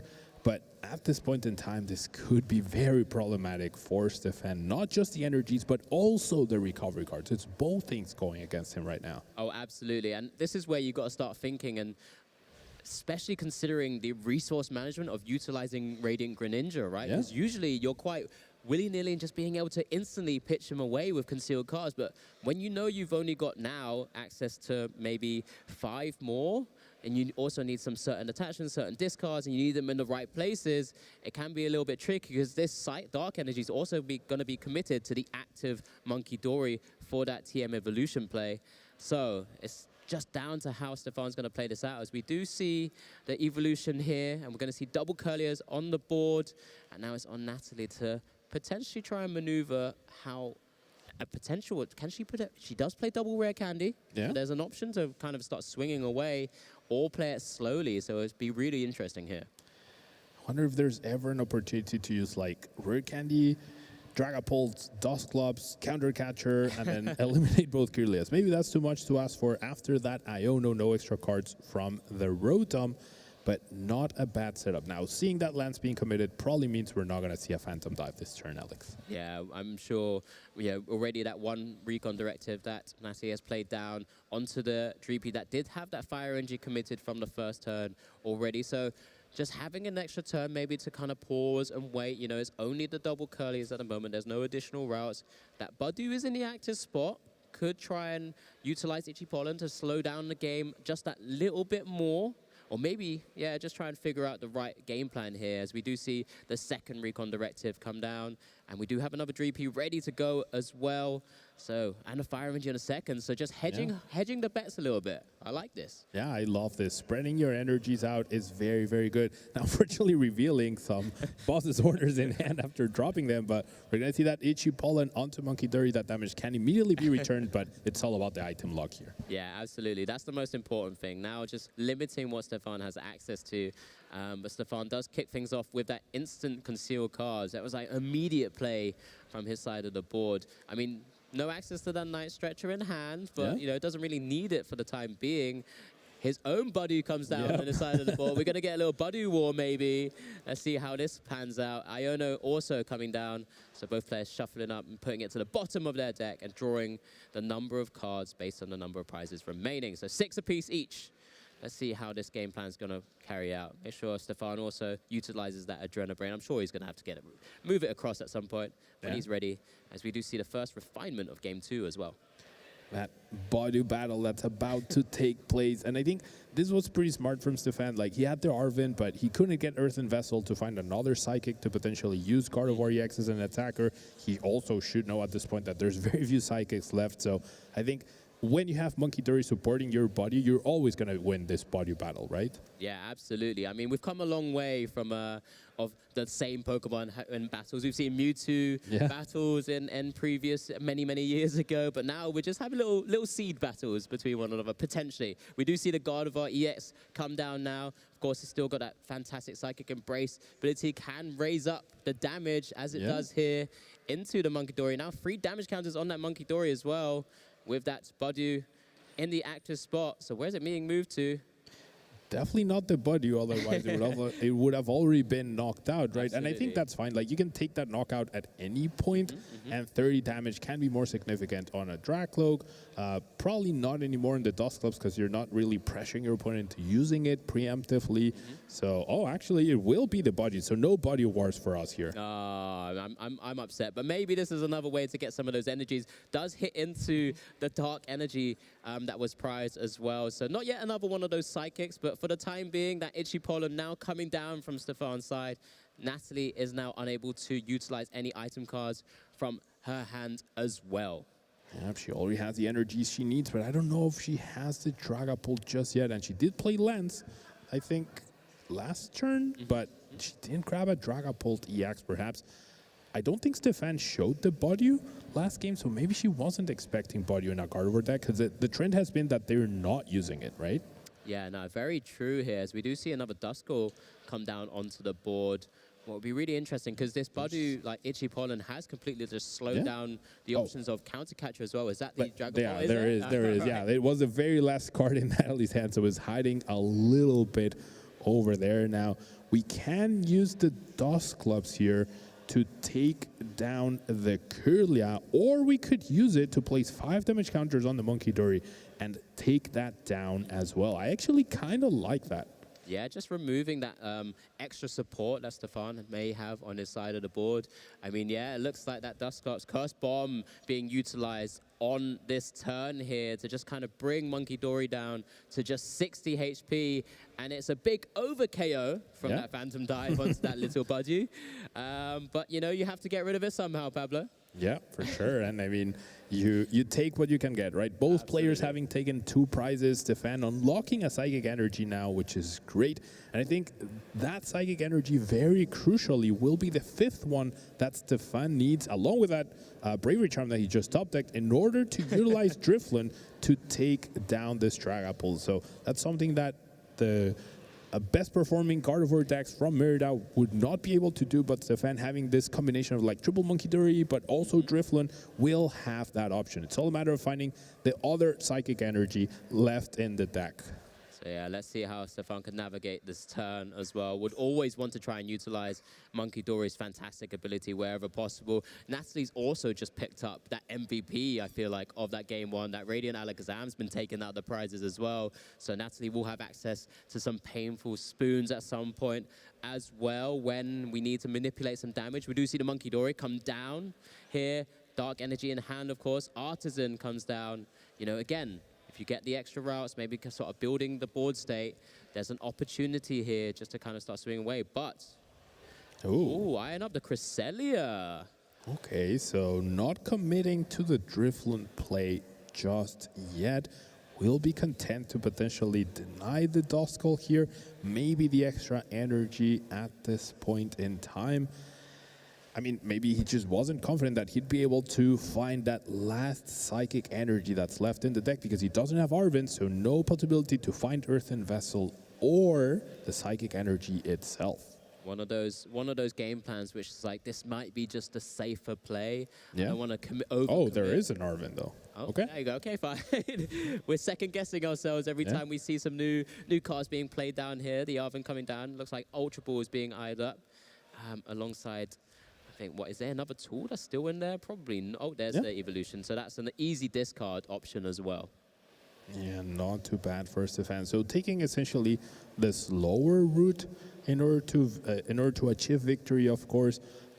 You could potentially take down the Dracloak here. You put some damage onto this Duskull, and then if Natalie doesn't use it, you can take it down next turn. If she does use it, then you put yourself down to 2 prizes, and then you finish off with Drifloon. So that could be what's running through Stefan's mind. It's definitely a much safer play than going all in on that Drifloon.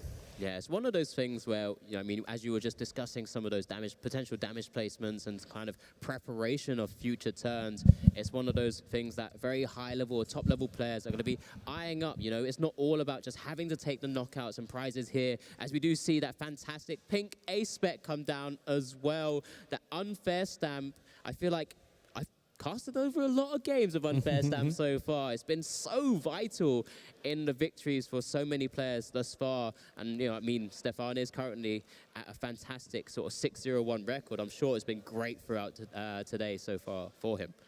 Yeah, and both players having also the perfect recovery for Stamp, right? The double Drag Cloak, pretty crucial. The double Kirlia, pretty crucial. So maybe not as unfair as Stefan would like it to be in this particular situation, given how strong Natalie's setup currently is. But Stefan going through the motions, getting everything ready, and I'm really wondering where the damage from Cresselia will be heading into.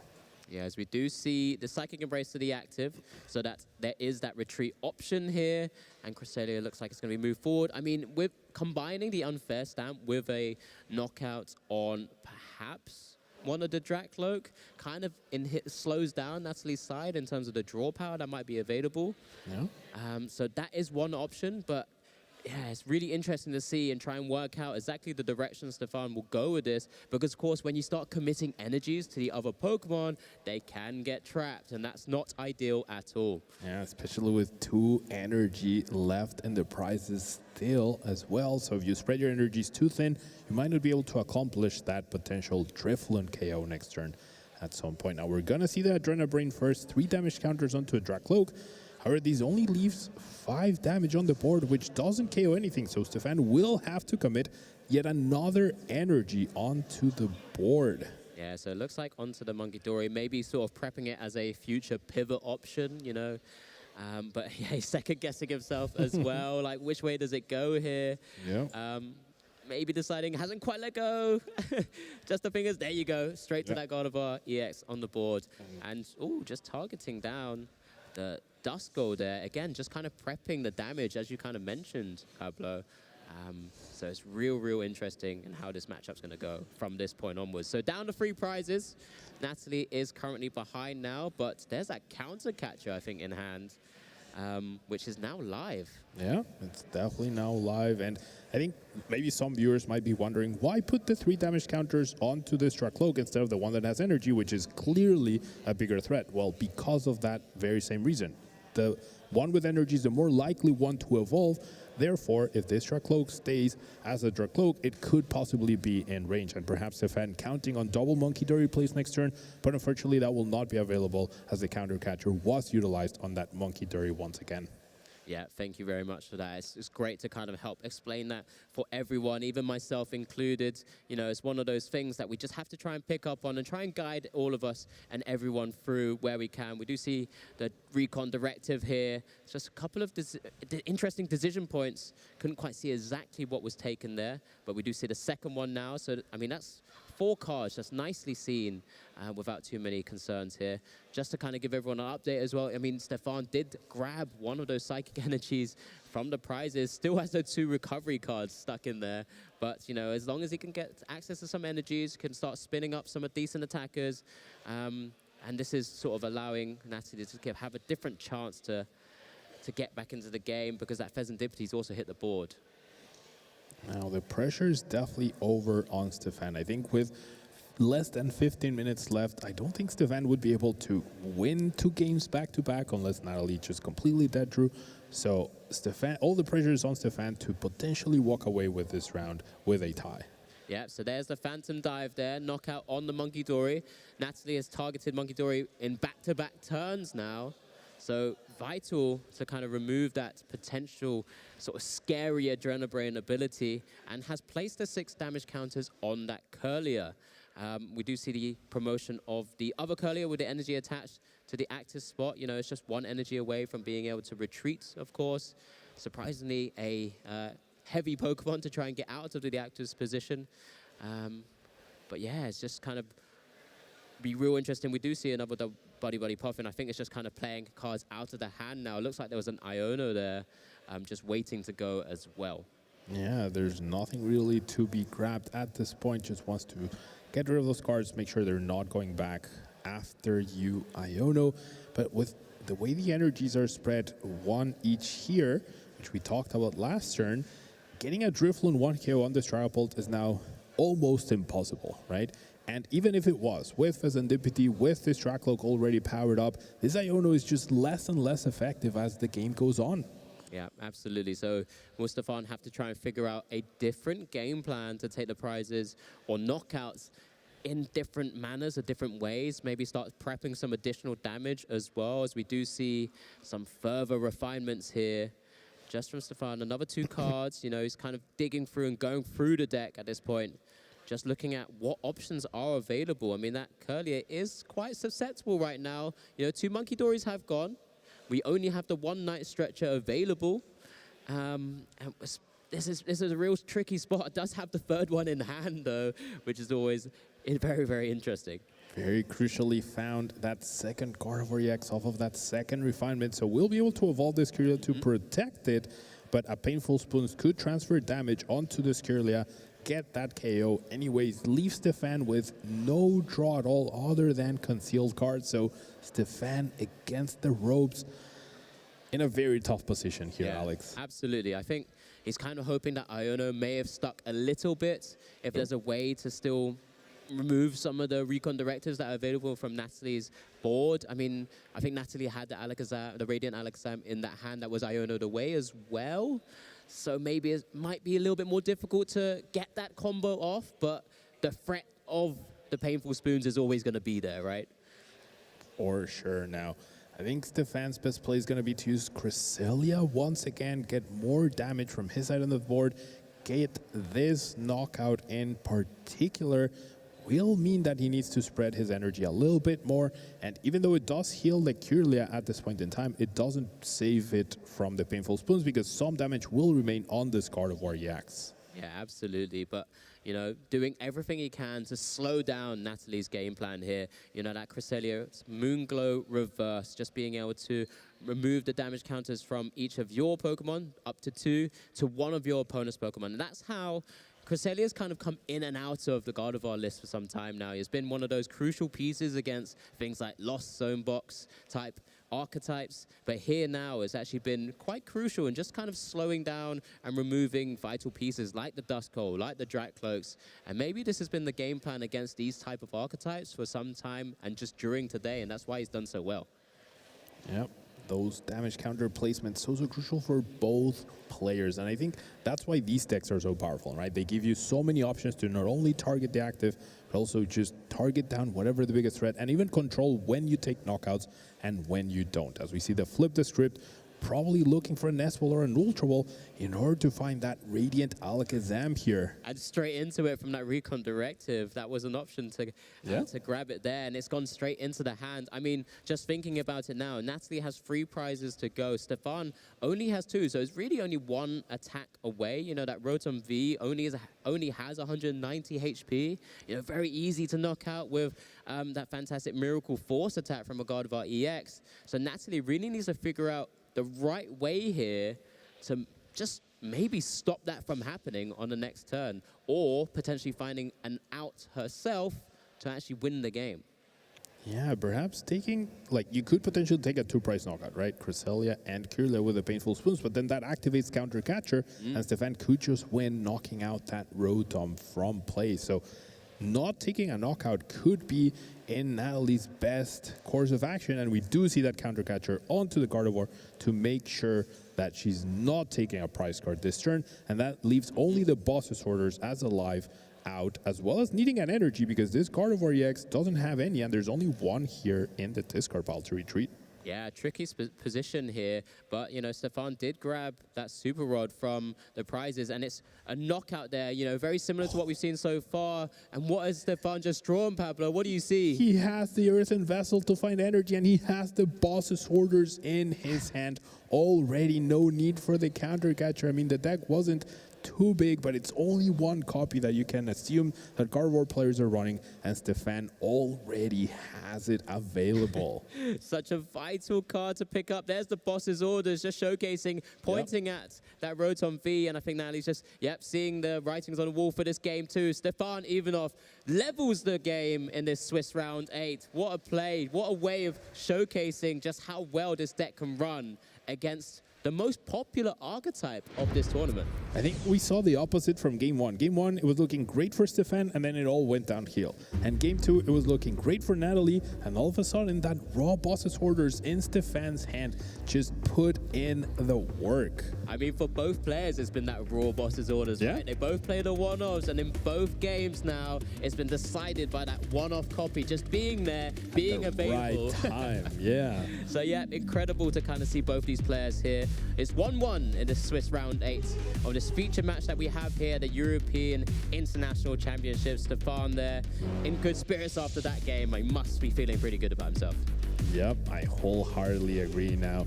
Seems like we're getting a few mulligans out of the way, and there's very little time, I believe, for this Game 3. Both decks are a little bit on the slower side. They take a few turns to set up, and especially if Badu factors into play, might be seeing a tie, but with the extra prize from potential Monkey Duri plays, with the extra prizes from potential Dustor plays, I could see maybe a winner getting declared in this round. Yeah, I think we were heading to sort of the sub 10-minute mark as that game was ending there. So we're going to see shortly just how much time we've got remaining as we do get the prizes being placed out by both these players. Both these players well-versed, well-experienced, know that there's not much time remaining to go. So this is Game 3 here of this round, Swiss round 8, and it's going to be Stefan kicking us off for the first time. Natalie choosing to go second, and I think both players recognize the potential for Badu locking down your opponent if they've only had one turn of items, right?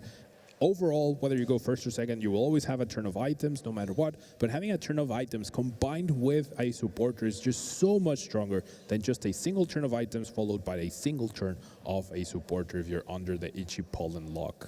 Yeah, so this is going to be vital here. So Stefan having a chance to go through his deck, work out what those prizes are. That Badu that you have mentioned is sitting there right at the very top of those prizes. One Curlier and sort of just a couple of other, like one of the 4 copies of. There's only 1 energy this time, so hopefully that's a little bit more comforting for Stefan's side of the board. Does have access to his Hisuian Heavy Ball, so don't even worry about checking your prizes. I get to see all of them. Yeah, I love that. I honestly love when I start Hisuian Heavy Ball. That just saves so much time and so much brain power, right? Because I can't tell you the amount of times, Alex, that I'll take notes, I write down a prize card that I thought was in there, and then I'll top deck the card. I'm like, well, clearly I didn't do my prize check well enough. Yeah, I find myself too often, maybe like if I have to, if I'm going second, I get a chance to play an Iona, and I'm working out the prizes before I play it. Then all of a sudden I hit the Hisuian Heavy Ball anyway. I just wasted all that time. But, these are the things that we all have to go through.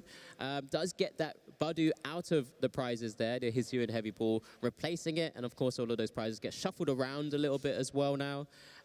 But Stefan's able to, with that Artisan, get double routes down, which is always fantastic to kind of kick things off here. I mean, the only interesting thing that we haven't really touched on is that in Stefan's list, he doesn't play Rare Candy. So there's no way to really just, burst into an actual attacker and start swinging away and maybe try and force the pressure onto Natalie's side of the board.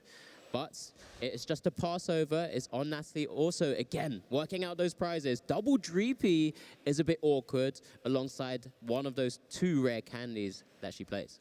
Now, I love how both players, you can tell by their pace of play that they both want to win this game, right? They would really prefer for time to not be a factor and for there to be a decision, and this Ichi Pollen will hurt, but Stefan very smartly did play that Ultra Ball preemptively, not only to set up the routes, right, but because he expected to be under the item lock next turn. Yeah, absolutely. We could see that was a very quick turn there from Natalie. A quick look of some of those important pieces, but generally just going straight into that Badu from the hand and just being able to use that Ichi Pollen. And now it's just on Stefan to build out the board a little bit more. Artisan's still in play, of course, so can grab another route, as we've just seen.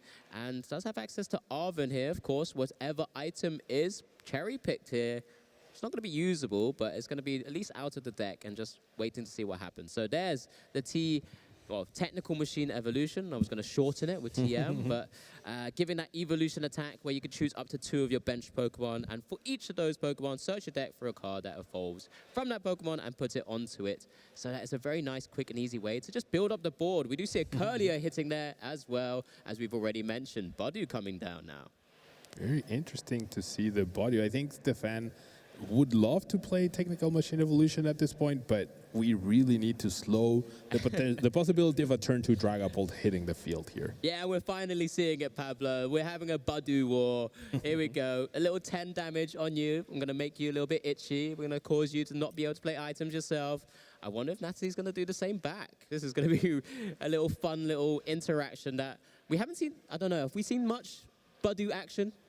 Not as much, right? We have had Dragapult up here, but not much else is even running Badu at this point, right? Gardevoir, sometimes the trend has been that it doesn't run it. Stefan going against the trend.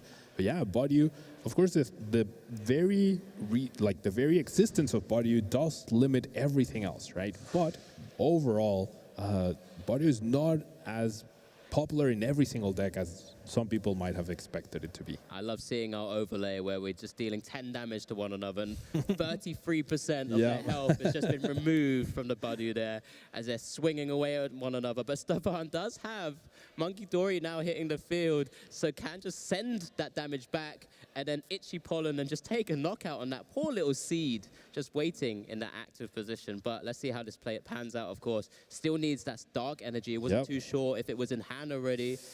No dark energy, no playable cards for Stefan at this point in time, so no bonus damage for that Badu to take the first prize card. Now, you tell a lie. There was a Gardevoir EX. He could play that down. I don't think he'll choose to do so, though. But yes, you're correct. There's unfortunately not much in this scenario to actually deal with that for the time being. But, you know, there's always going to be damage counters available here. Ah, there you go. Look, plays it down anyway. Yeah, I think definitely important because if your opponent has the Dragapult, the Psychic, and the DOS clubs, right, then the Curlia gets eliminated. And as you mentioned, because there's no rare candy available, you would have to take another turn to evolve into your Curlias. You can no longer item lock because your body's gone.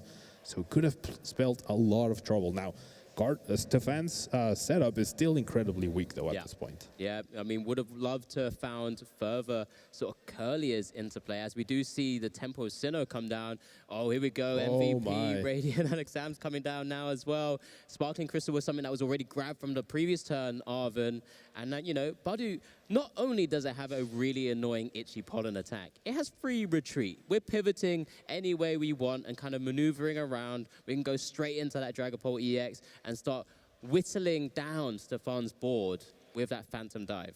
1 minute left in the round. We're going to move the damage from the Screamtail onto the Ralts. I wonder why it wasn't the body damage, though. Keep that damage around on the Screamtail to utilize, but Stefan against the ropes. But is there enough time? There's less than 1 minute left. It's likely Stefan will be turn 0. Natalie will be turn 2.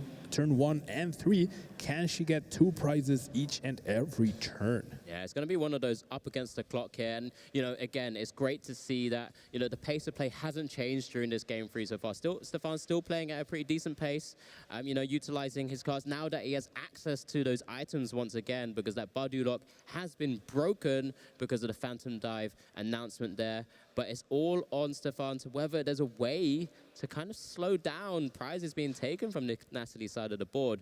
There's a TM Evolution once again. This is clever. Gardevoir EX using Technical Machine Evolution will be able to get 2 Curlias into play. Now, those 2 damage counters will not be ideal because they can be painful spoons back onto Ralts and take down a Curlia with them.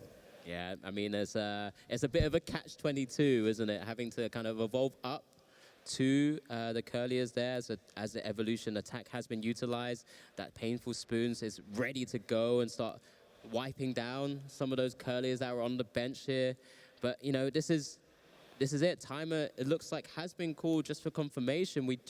We'll confirm, of course, that time was called, whether it was on Stefan's turn between the draw, which sometimes can cause a little bit of a question moment. So seems like Natalie has been confirmed to be turn 0. So she will have turn 0 and turn 2 to close out this game. So the damage counter replacement will be super, super clutch.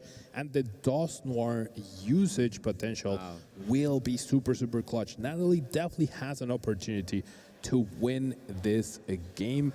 Possibly, I mean, very luckily could do it this turn with like double rare candy DOS Noir. That seems like a pretty big ask.